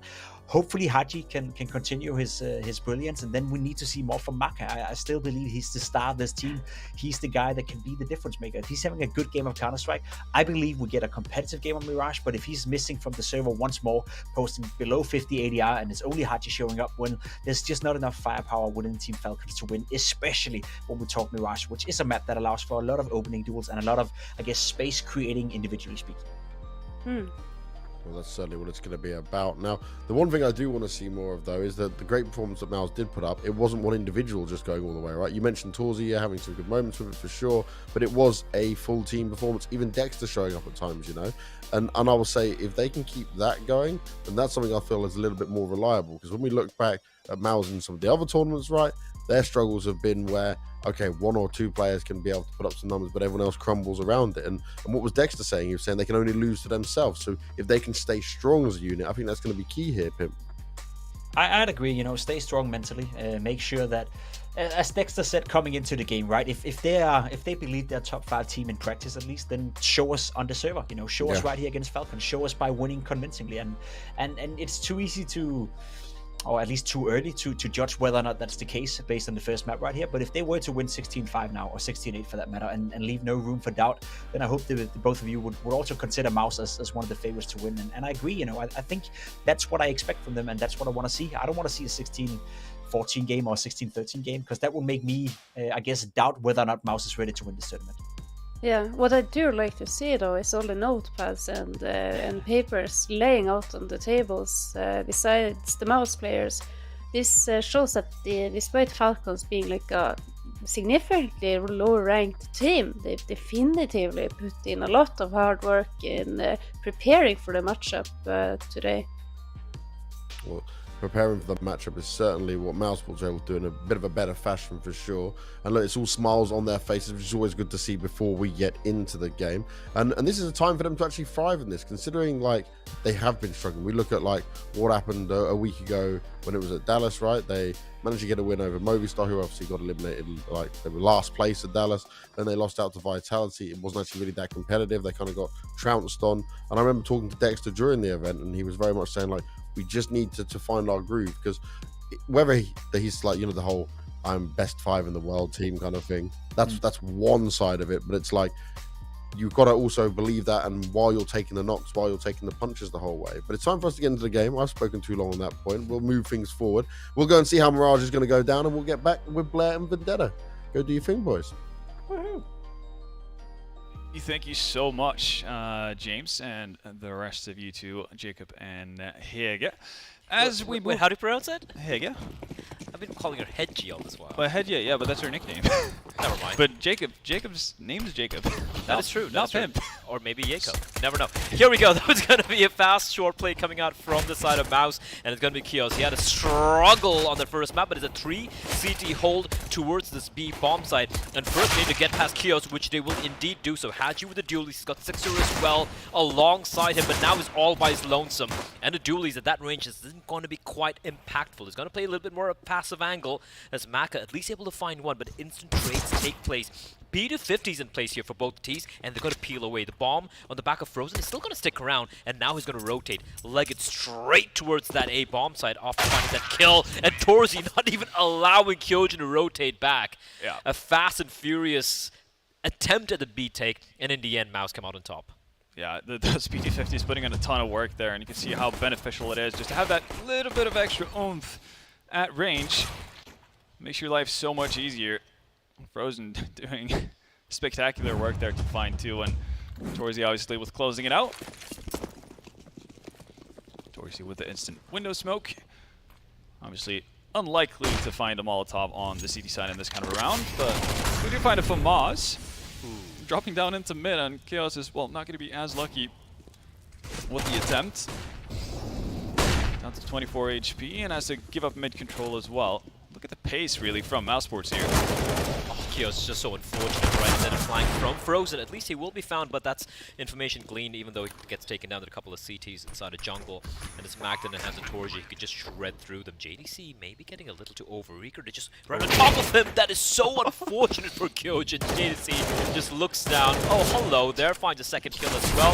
The Glock even coming into play. Bear in mind, this is a force buy from the side of Falcons, and JDC is already found for Maka left alone. And he was the guy who donated that FAMAS to Kyojin. Unfortunately, nothing coming out of it. Yeah, no, basically before Kios even got to, well, he didn't even see anyone before he was down to 24 HP, it felt like. Wasn't really in a position, I mean, the FAMAS is already a challenge enough in itself when you have 100 HP, so Definitely would have hoped to see a little bit more come out of that on their end, but not to be the case. Unfortunately for Kyojin as well, that JDC just keeps climbing up instead of actually ever moving forward. And that's why he doesn't get caught out by Kyojin. See, yeah, JDC does a bit of a double take before he realizes what's going on. Follows up another two. He's having a good time. Yeah, you know exactly what I was talking about. Oh, yeah. I had no idea he was right below me. All of a sudden, he's just right below me. I had no idea. Well, at least the Deagle will be safe in the previous round. They, of course, have a few upgraded pistols coming out into one smoke for Kios. But for Mouz, you have that MAC-10, you have Torji sticking around just with the Deagle, so they can go on a fact-finding mission. Instead, it's going to be just this very simple textbook A play coming out. They will avoid the stack. It's going to be the MAC-10 just running around. Kios is being a bit of a snake, trying to be cheeky. The JDC and Bemis will find him before he can get up to any shenanigans. And that is going to be... should be round number 3 here for Mouz, looking very clean and convincing. Not overthinking things, right? And you see this happen a lot as well, where teams are like, oh, they just have the pistol, then you take things a little too slow, allow the CTs to maybe get in some uncomfortable positions for you and catch you off guard. Yeah. This is like simple, convincing, just all out, you know, guns blazing. Yeah, it's very much the mentality like, we have better weapons, so it shouldn't matter. Like, if they're 5 there, sure, we're 5 here, so let's have at it. Let's have a battle. And it's been doing Mouz good. Torchi's even going to do some extra damage. Net $300 extra through his bank account as well with that frag onto Haji. Sixer. All right, hoping to find something at the very tail end, but not capable to do it at the very end of it. And then, a bit of a reminder once again about CS.money. One of the great sponsors of this event that makes it happen. So you can make your CSGO inventory great again with CS.money. Bring emotions with new skins and be the game changer. Update, upgrade, enjoy. Well, they have upgraded though, have Team Falcons. We have the big guns come out to play for the CT side. The open hands of Maka, and that's something which the desk spoke about. They're like, Maka is supposed to be the star of this team. Yeah. And he had a quiet game when Duke is actually the stand-in and Haji really delivering from Sixer as well. Flashbang is good though, but the trade is immediate from Frozen. Yeah, not a whole lot of ground game really for Falcons, or not, not pushed back. Maka does have an angle in towards Apps, but drops down from the boost into the connector, and that leaves Kiaz in a bit of an awkward spot. Trapped by the Molotov, and somehow JDC has X-Ray's eyes, spots Maka as well, so he didn't even get to fire a shot with that op. Sixer, well, okay, he's going to do his damnedest. Finds 2. This is doable, but considering how low he is on 6 HP, are they still going to commit to this is a question? Because it looked like Hachi was really out of position, and now that 2 kills were caught, they will maybe for a second thought about going for this retake, but no kits in place, bomb ticking away. They should be saving. Yeah, there we go. Maybe you can pick up the op, double op setup right off the bat. Maybe. Yeah, you're just waiting for the bomb to get detonate. Yeah. Wants to make sure that none of the Mouse players actually rotate towards him. So he can pick up that up and be safe. Okay, oh no, decides against it, so I guess Sixer is going to have to give that up to Maka. But JDC, yet again, just full force, no fear, clear hearts, all that good stuff, can't lose. And just Galil as well. This is the bonus round, right? And they stuck with the Galils they've had from round number 2. It's still been in play, and they've just gone for sure. They lose a few players there, but they're still going to be in a very, very comfortable position. Oh yeah, and it's such a money generator for them as well, right? Like just winning bonus round after bonus round kind of thing. That's it's going to skyrocket you to above 10K pretty damn quickly. And Falcons feeling the need to already talk things through, and obviously like going into this second map, looking at the map statistics and so on, it's not, you know, pleasant reading if you're a Falcons fan in that sense. Obviously, there's a reason why Mouz opted for Mirage, which is not necessarily a mainstay map for them. It's not one of their strongest in that sense. That's more likely to be, you know, close to Vertigo or something to that effect. But it is simply because Falcons haven't had the best of times. They have 1 recorded win in the last 3 months. That's against another French team, Ambush. And then they have a loss versus Wisla Krakow. So Mouz probably feeling confident about their ability to be able to handle this. Bemis trying to jiggle out a shot from Sixer, and they did save the secondary AWP, right? So you have it in hands of Sixer and Maka. Yeah, so did he just have to buy that instead of No, I think they picked it up after the bomb exploded, right? He made sure there was no one nearby, so I think he did manage to retrieve it. Patience from Sixer, the Beamus. He tried his best to kind of jiggle out the shot, but not quite able to bait Sixer out. Sixer's going to stick around inside the apartments. That's something that might not be expecting, but he's in an uncomfortable spot here. The smokes are going to be deployed, and Kyojin and Sixer are having to deliver here. There's another player pushing on in. Kyo's being very brave. The trade will take place. I think they're caught out as well, but Kyojin will make the FAMAS thing in the meantime, though. Frozen's going to try and catch the window, which he has indeed. The rotation has been drawn, and even though it's a 2 versus 4, if Frozen can push in deep inside a market, that's so much control being exerted by Mouz in a post plant. Yeah, and well, Falcons seem pretty oblivious to this. It seems like they almost assumed that the bomb was dropped somewhere, but now they have to make a forced rotation over towards the B bomb site. Smoke down. Frozen might be able to play around with this a little bit. Molotov is going to be late. Okay, still has the angle for Haji through the smoke. Just such a good read, right? He saw the Molotov being the smoke being deployed to extinguish the flames, and he knew there had to be a player tucked on in. Goes for free fire shot from the op towards short. Won't quite find its mark. It's a double op retake here. It's not going to be easy, and the bomb's sticking away. That should be the call for the save here. And Mouz, round number 5, flawless thus far. Sixer even being found out by Torshi. Sure, he saved the double op, but getting nothing done. And what a perfectly timed rotate back towards B. As you pointed out, right? They had Mako towards top of mid, but they were so quick in the rotation, he didn't even see them cross on through. It's it's completely insane, honestly. It's they went out of 2v4 without necessarily having to frag people. It's this only frag, and again, the delay in itself with the Molotov and so on, and then being stuck behind the smoke in the first place. It just becomes dicey. Like, Mouz gets all of that due to positioning. And obviously the quick-mindedness to go for it. We're seeing a bit of a classic, smoking off the T side of underpass. Mouz not really going for any default here. It's going to be the fast B. Take the flash is good, but they don't check him. And JD's still able to find one. Haji needs at least a double from this position. The smoke's going to keep the remaining CTs, the T's at bay, and it's looking for more. 3K for Haji. Finally will be caught by Frozen, but brilliant hold coming out from him. And the 2v3 runs out of bullets, Will Frozen, and it's all on Torshi. What a play from Haji. Yeah, it really was, and I can understand JDC's worry about potentially rotations coming in through kitchen and whatnot, but a little bit surprised to see how easily got caught out by Torshi. Well, he does find Kyojin. Kyos is there to net himself a double and get Falcons on the board. Well, for those of you looking to upgrade your weapons, you can obviously get all your favorite skins in one place. You just use the promo code GETTOBUY from Hellcase. Oh, for a little bit of extra cash on your account, and also a 10% refill bonus. Get the skin of your dreams, not just memes. Yeah, don't let the dreams be memes. Exactly. That's the important thing, man. It's a life motto to live by. Even for people over 30. There you go. So just as boomers then. You know what? There are a couple of boomers in the server as well. We have someone like Sixer. He's been around for so long, even from back in 1.6, right? And yeah. It is just like the longevity. Yeah. And again, the funny part, like if you see a picture of Sixer from what 2007 or whatever it may be. Yeah, the late 2010s, right? Yeah. Like he looks the same. It's insane. And look man at us, doesn't age. We were just like wrinkled, shriveled old men here. Yeah. He's found the fountain of youth. Being Counter-Strike, there we go. Maybe that's it. Yeah, maybe because our hours, lowered it themselves. We've gradually aged quicker. I guess it depends on it depends on the genes, right? And then you have someone like, for example, Forrest, right, coming back to Fnatic after 12 years and still kicking ass. That's a fun story to watch for sure. And speaking of people that've been around forever and seemingly doesn't age, Frozen as well. I mean, he's everybody's known about Frozen since he was 13. So he was so young. I remember meeting Frozen when it was Carrigan leaving FaZe and coming back to Mouz. Yeah.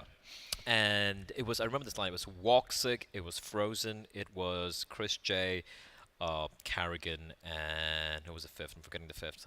Sticko?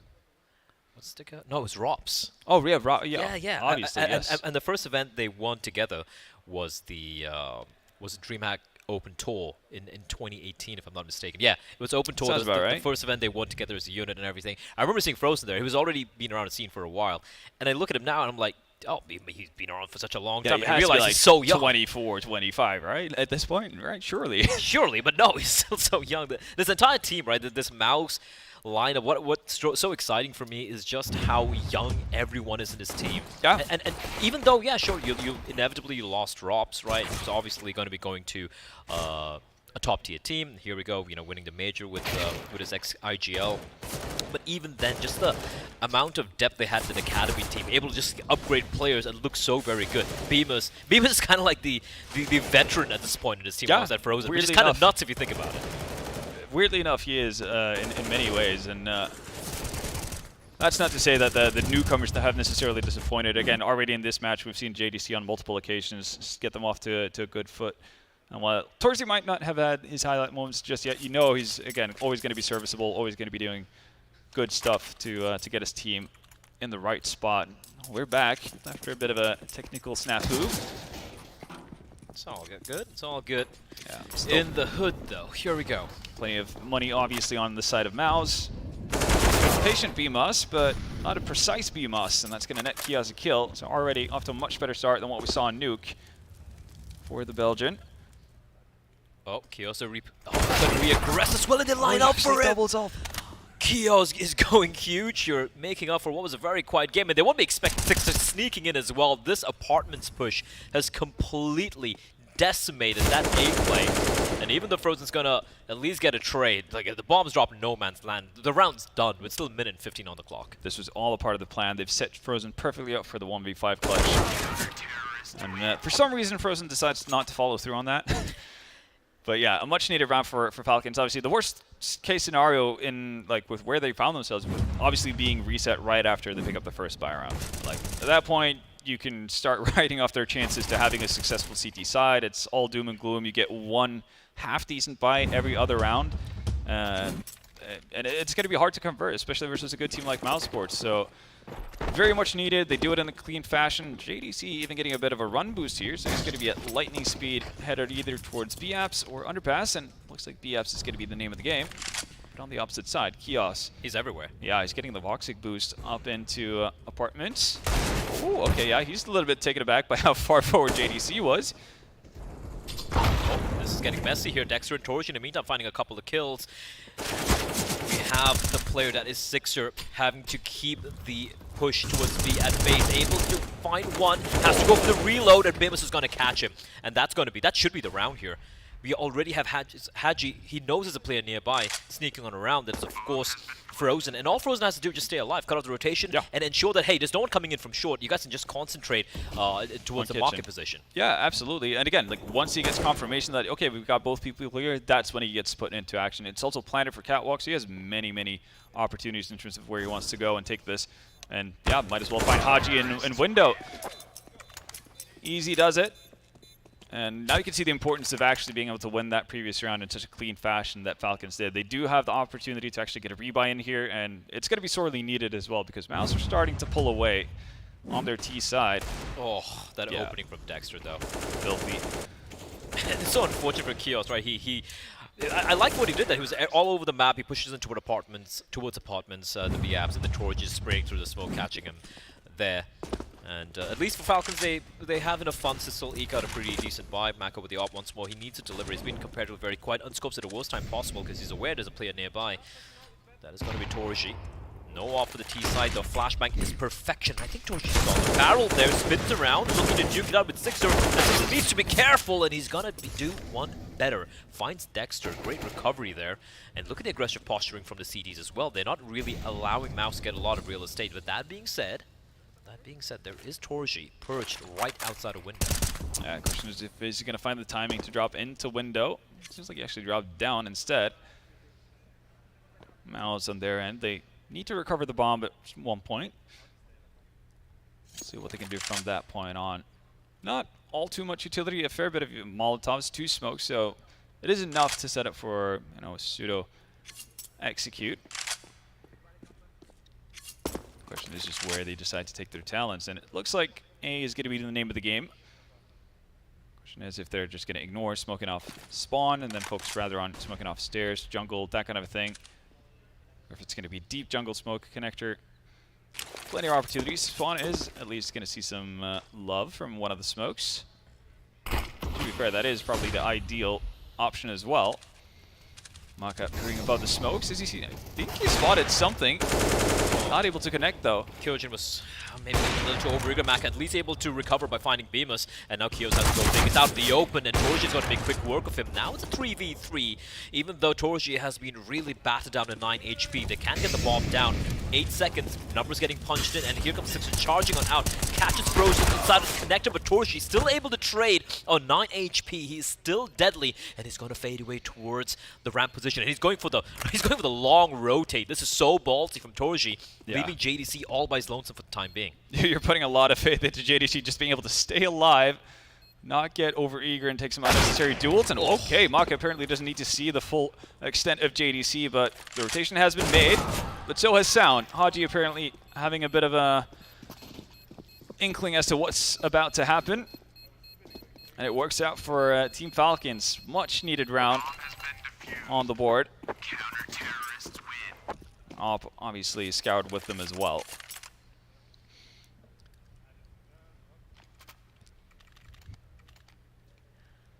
Well, right now, have you ever heard about NFTs, man? Yeah, I have. Yeah. Yeah, Well, in that case, but it's kind of hard to get a grasp of all of it. Oh, but in that case, it's just a new animation series. Take My Muffin. Take My Muffin. I know you don't watch much of anime and animation, Vendetta, but this is something you should really check out. Take My Muffin. Reminds me of Take My Energy. Take My Muffin. I can get a bar with that. I like muffins. Yeah. Want to understand? Can buy a digital image or an action figure. I'll definitely go check that out. As Team Falcons having a bit of a talk through.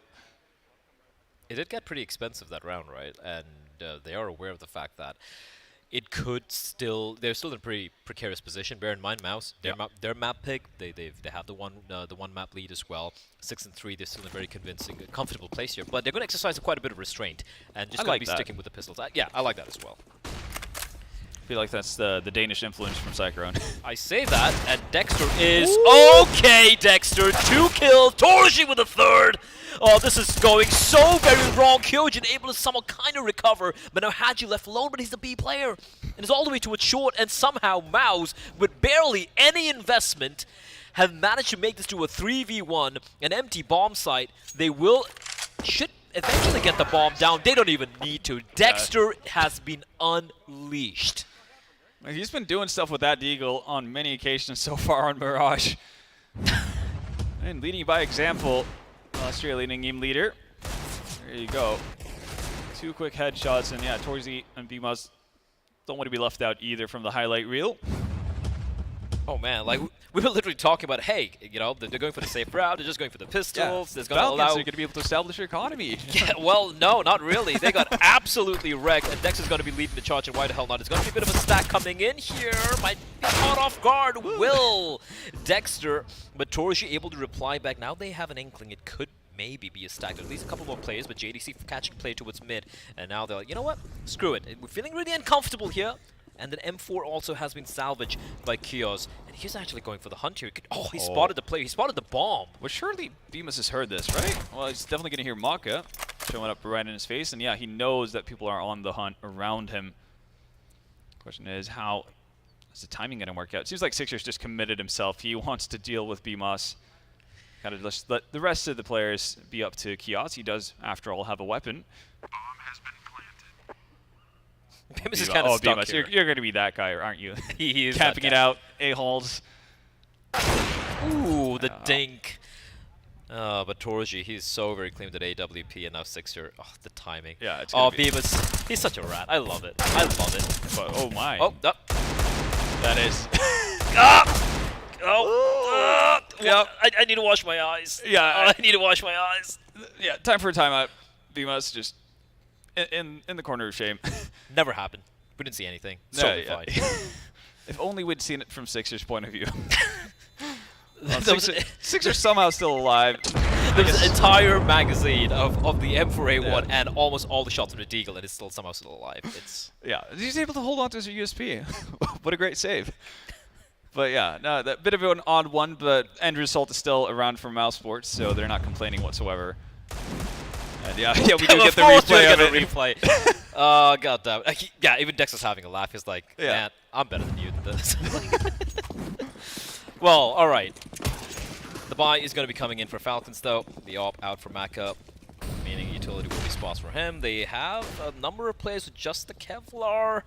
Okay. Especially at A1 hands of Beamus, that could be problematic.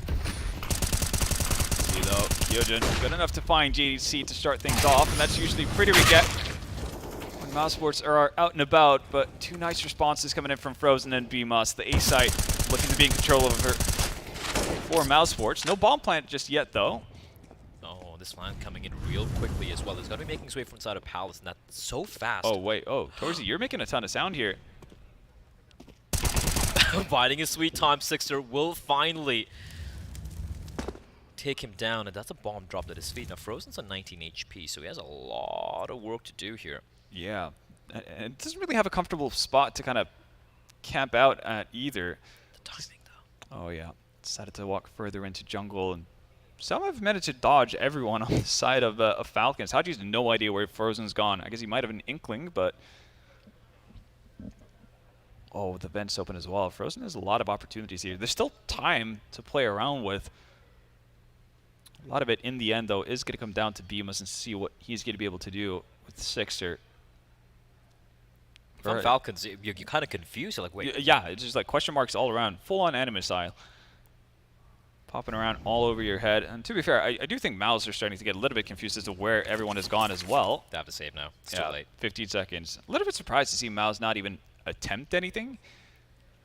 Just like giving up the round off of the back of that one fraction from Sixer. And yet again, Sixer having impact. At a much needed time as well for Falcons. Oh, are you going to get greedy and try to get the op here, Sixer? It's probably looking for it. Yeah. Oh, he definitely had that in mind, but little did he know, Beamus had already gotten his fingers on that. Yeah, well, he didn't get the op, but you can definitely get that op containment breach. All you have to do is, go to Hellcase. It's a giveaway for Get to Buy 2022. Don't waste a chance. Cool skins. I don't have cool skins. You can get cool skins, though. Yeah, just follow the link in the description, and you'll have a chance to get your hands on one of them at the very least. So 4-8, Mouz still very much in control. Oh, that's a head spotted. That tower works out so nicely for seemingly every team that does it. Maka's going to be rather upset about how that all played out. Yeah, he's been having a quiet series thus far, right? He's someone like, even Pimp and Hedia, they brought him up saying he is the one who needs to be really stepping on up here. Sixers had the impact. We saw Haji getting so many opening kills as well on the first map, but if he doesn't quite wake up, especially on a map like Mirage, it does look grim here for the side of Falcons. So yeah, opening kill going the way of Mouz, and to slow things down a bit. Still a lot of time to work with, and again, they have Beamus looking towards A-ramp position, so they have a lot of options available to them. They do. Seemingly they want to boost up, and again, this light is going to be, or has very often been, the bane of many a mid-player. Because though, still hasn't seen anything happen to it. Oh, he needs to find one there. He really needs to find one, and then it's going to be Kyojin Sixer to reply back. Kyojin finally manages to deal with Torji, but now it's a 2v2. Dexter at 2 points of health, bleeding out. And he's taking a dangerous duel. He will be found by Sixer, and it's down to Beamus in a 1 versus 2. Into the smoke, will fade away. Sixer going for the wide swing, hoping to catch Beamus off guard. Beamus, 48 seconds, still has 25 seconds to work with here. 48 HP out in the open. Haji will take him down. A much-needed clutch going their way. And some signs of life coming out from the French side. 2 in a row now. It's labored, but they're at least getting it done. Absolutely. And again, if they're able to bring Mouz to their knees in this round as well, might be hopes of getting 7. I mean, considering how things started, you'll have to be okay with that kind of a halftime result. Still plenty of options and plenty you can do once you get over on the T side as well. It remains to be seen, though. Not going to be an easy task, as you can see. Rather healthy buy on the side of Mouz. Not necessarily all the utility in the world, but enough to get around on the map. Frozen parked behind top mid boxes. Mouz have been actually getting so many opening duels early on, and here we go, another cheeky little boost coming out the edge of the smoke, and Kyojin. Oh. I don't think he's seen him. Maka as well, and Torji. The footsteps been heard, and immediately fade away. The smoke will prevent them for getting up to any further shenanigans, but they have a lot of map control here, right? JDC walking up towards B apartments, he has control of underpass if the CDs want to get cheeky. And right now, Falcons, they're feeling a little uneasy. They have no information as to where any of the Ts are. They did probably hear one of the footsteps from one of the players towards ramp, but that's about it. And here comes the smokes getting deployed. One for jungle, one for the top of cons. And you can see Mouz slowly gravitating back towards B bomb site. Malta goes out to deny any sort of early con entrance. And it's just kind of delaying the inevitable. Frozen still going to make his way through there. There are 2 players from Falcons on the B bomb site. Oh, Haji with a check though, and it's gonna be to the detriment of Mouz. Torji getting hunted down. Haji not even allowing him the opportunity to rattle off a single shot. That is a clean hold coming out from the side of Falcons. And even though they were totaled up on the bomb sites, they were able to hold their ground. Great stuff from the French side here. So yeah, despite looking like Mouz are kind of running away with it, again, remember this is, I think, a 5-0 start for the side of Mouz. Yeah. But now heading into the final couple of rounds here of the first half, it's looking way more competitive right now. Absolutely. I mean, likelihood of getting a 7 to 8 in favor of Mouz is very possible, and that's not how you thought the game would progress, given how Mouz, just a couple of minutes ago, we're sitting at 8 to 3. And the bye coming in for the last round of the half isn't looking that promising either. Flash comes out with the execute, and it seems like there's a lot of, well, flashed Frenchies, and no. look at that. That's a high octane Mac 10 from Frozen. Switches out for the off, pushes the envelope further as well. Not going to react to the off angle from Maka though. So Falcons bring it back. Lovely stuff from Maka, right? Finding 2, the great repositioning as well. And now Torji having to get some room, but that is a great retake coming in, considering they lost those 2 defenders so early on. Yeah. And that is going to be Falcons bringing this one back 8 to 7. Pretty competitive, considering how it looked like Mouz was just going to be running away with it and looking like a 2-0 on the cards. Falcons definitely showing that they still have what it takes to make things look pretty interesting. This is a great opening from Frozen, but then maybe a little bit too much of an overextension coming out from the Ts and getting punished there. I will excuse Frozen for not expecting the angle coming out from Maka though. It's not exactly the typical way of trying to peek from door. And even if he hits that shot, look, I think there may be 2 or 3 players on the planet who could hit that reaction. Yeah. Maybe Monacy, yeah. maybe Simple, but that's about it. Exactly. So a bit of a wild one, but I mean, cool approach from Maka. Obviously works. So has some experience with it, and that does salvage the first half for Team Falcons in a big way. A much more fighting chance here now. It's not necessarily going to be the end of the world if they lose the pistol and so on. They're still going to have enough of a cushion to fight back on in actual buy rounds. We'll see what Ostriker might have come up with during all of this. And also going to be equally interesting to see how the CT side of Mouz Sports looks once we get into the thick of things. But first off, pistol round. I think obviously both teams will be very happy to get off to a solid start here. We can see a fair bit of utility being bought up on Kiaz. Smoke, flash, flash. And again, just full USP Kevlar on the side of Mouz Sports for the CT side.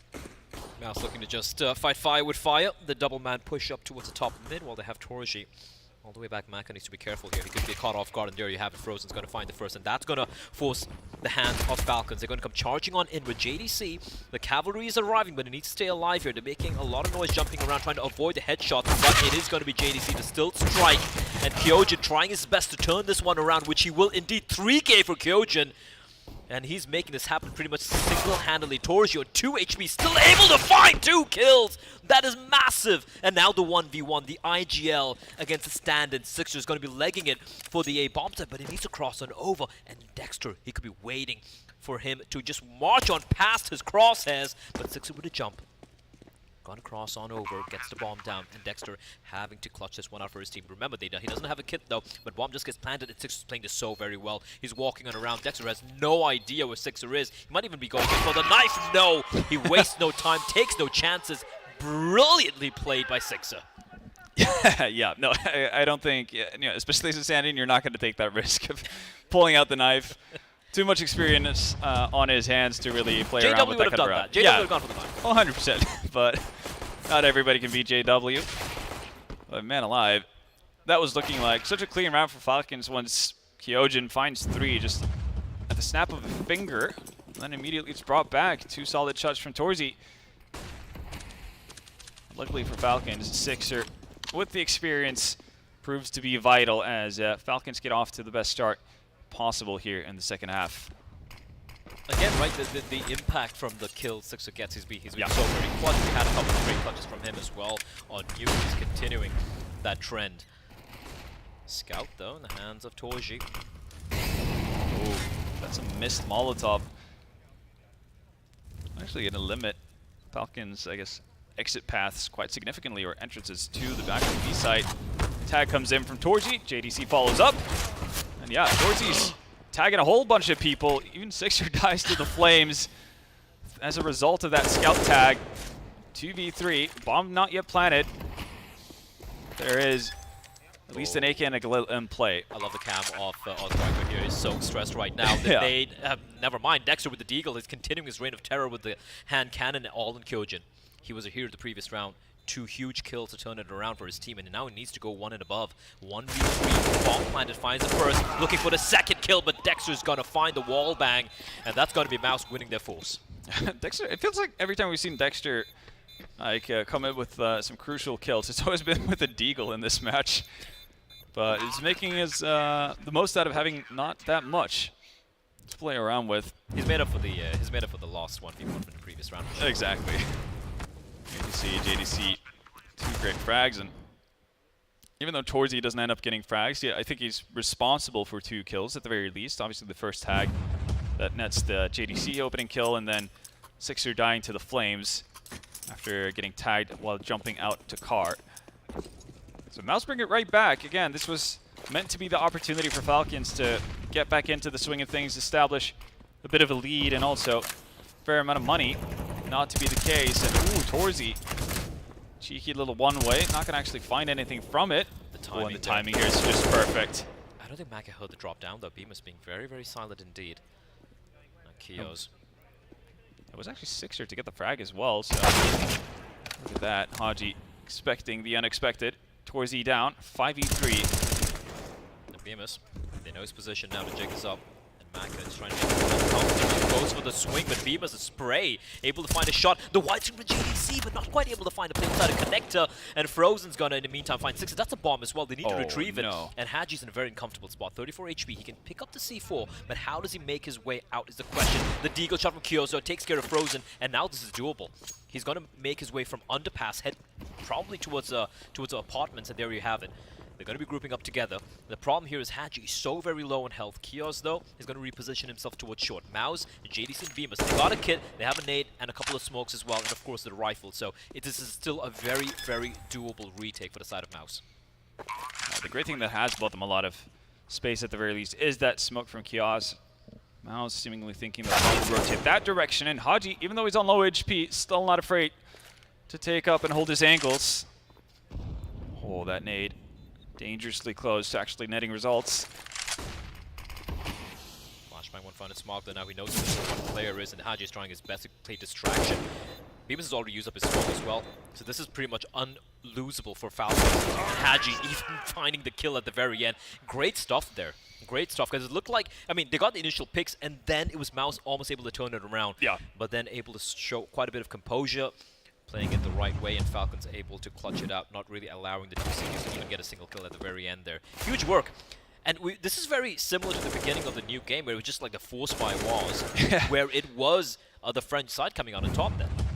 That's very true, and obviously massive for them to be able to bounce back. Again, much tougher to get a rebuy that's going to be as effective for the CTs. Look at the tempo here. Oh, not again. Dexter with the Deagle. It's happening all over again. Torzy as well is playing and flirting with danger, but they've done the job. 2 kills already. And Bemis with the M4A1 retrieved. They have so much control towards A, and that's going to funnel the remaining members of Falcons probably towards the B bomb side, where there is still JDC with the Deagle inside of B apartments. Yeah, you do have a rotation coming in, though, from Dexter. Torzy's going to, well, live to tell the tale about what happened in mid, so that's more information gained. Oh, and this is so hard to actually get in towards Only Molotov is on Haji. That he expected. JDC able to easily find Sixer, and now the 2 versus 4. They know there are 2 CTs inside of the B bomb site, but where do they go? As the push comes in from Frozen with the FAMAS, a belabored spray. But that's a bomb drop as well. It's all on Haji. 1 versus 3. And Mouz with their own force buy. They're going to bring this one back again. The force buy wars, Vendetta. Yeah. It just never ending. Never ending indeed, and I mean Haji, I guess he's kind of set his mind that he needs to save this in some way, shape, or form because he doesn't have time to hang around on the B site when the bomb's dropped in T-spawn. But I guess now it's just a matter of staying alive. Can obviously do a whole lot with the saved AK.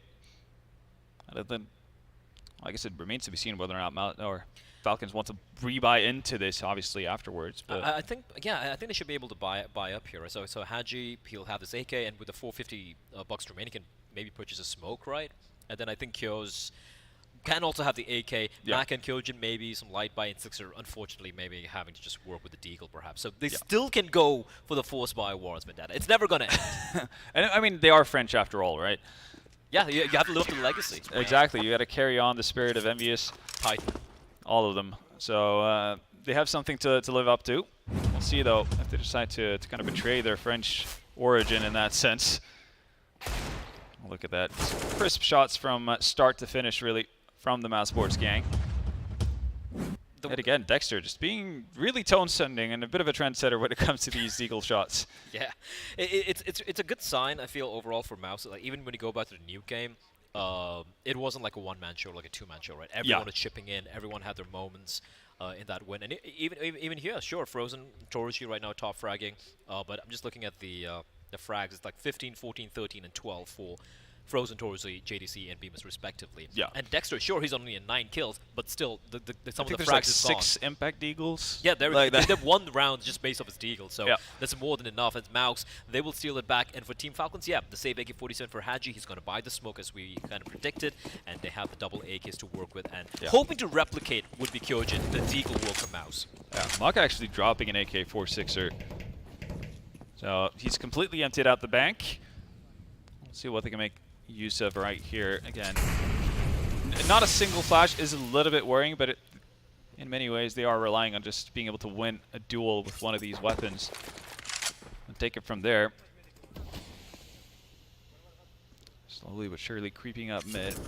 Mouz haven't really been that interested in fighting for it either. I think that definitely would have been possible considering the util advantage that they would have had. But regardless, Mouz deciding to basically be the recipient of an execute or push, rather than meeting them halfway there. And ooh, okay, Dexter lucky to stay alive, taking that to half HP in jungle. Sixer lurking about in the windows, and when he goes back for more, surprise, surprise, still more Frenchmen to be found. So without really necessarily doing all that much on the side of Falcons, haven't necessarily pushed that far forward, still a man up with 45 seconds left to go. Kios having made his way up to Tetris. This is huge from Torushi. The timing, he finds both of them. Kios, he snuck on in, unchecked, unknown, and someone Torushi finds it. Haji, even though he jumps on across, information clean, and Bemis finally is going to strike. He makes the Galil look so very good. And once more, it's going to come down to Haji, 1v4, 23 seconds on the clock. Bomb drop, no man's land, able to at least tap away to Torushi, but JDC will finish him off. Great work there coming in from Torushi. Just the timing he finds to get 2 kills is just incredible. Seemed like he managed to spot out the jump up to Tetris as well. Thought that would have gone unseen really by the Mouz Sports side, but Torushi doing a fantastic job. But it's kind of similar to what we saw in the 5v3 that Falcons had, right? They have similar positions. One guy dies by stairs. Maka died in apps. Instead, you could have traded that out for Kios now by Tetris, and Mouz Sports are just immediately back into the round. It's going to be the full eco finally. The force buy wars have been won. It has ended. It has come to an end, Vendetta. And Mouz have come out on top. It's just going to be the Glocks and a couple of P250s in play, and it is going to be Farm City here for Frozen and JDC.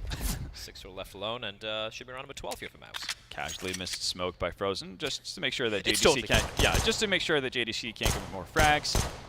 He's feasting on them over towards that B apartments. And Sixer, yeah, you're gonna have a rough time. Mouz Sports players all around you. And 26 HP and a P250 is not going to be enough to do anything about it. Cyclone looking more and more comfortable and satisfied with what's going on his team's end. I love how Cyclone always seems to have a smile on his face. Yeah, happy-go-lucky guy.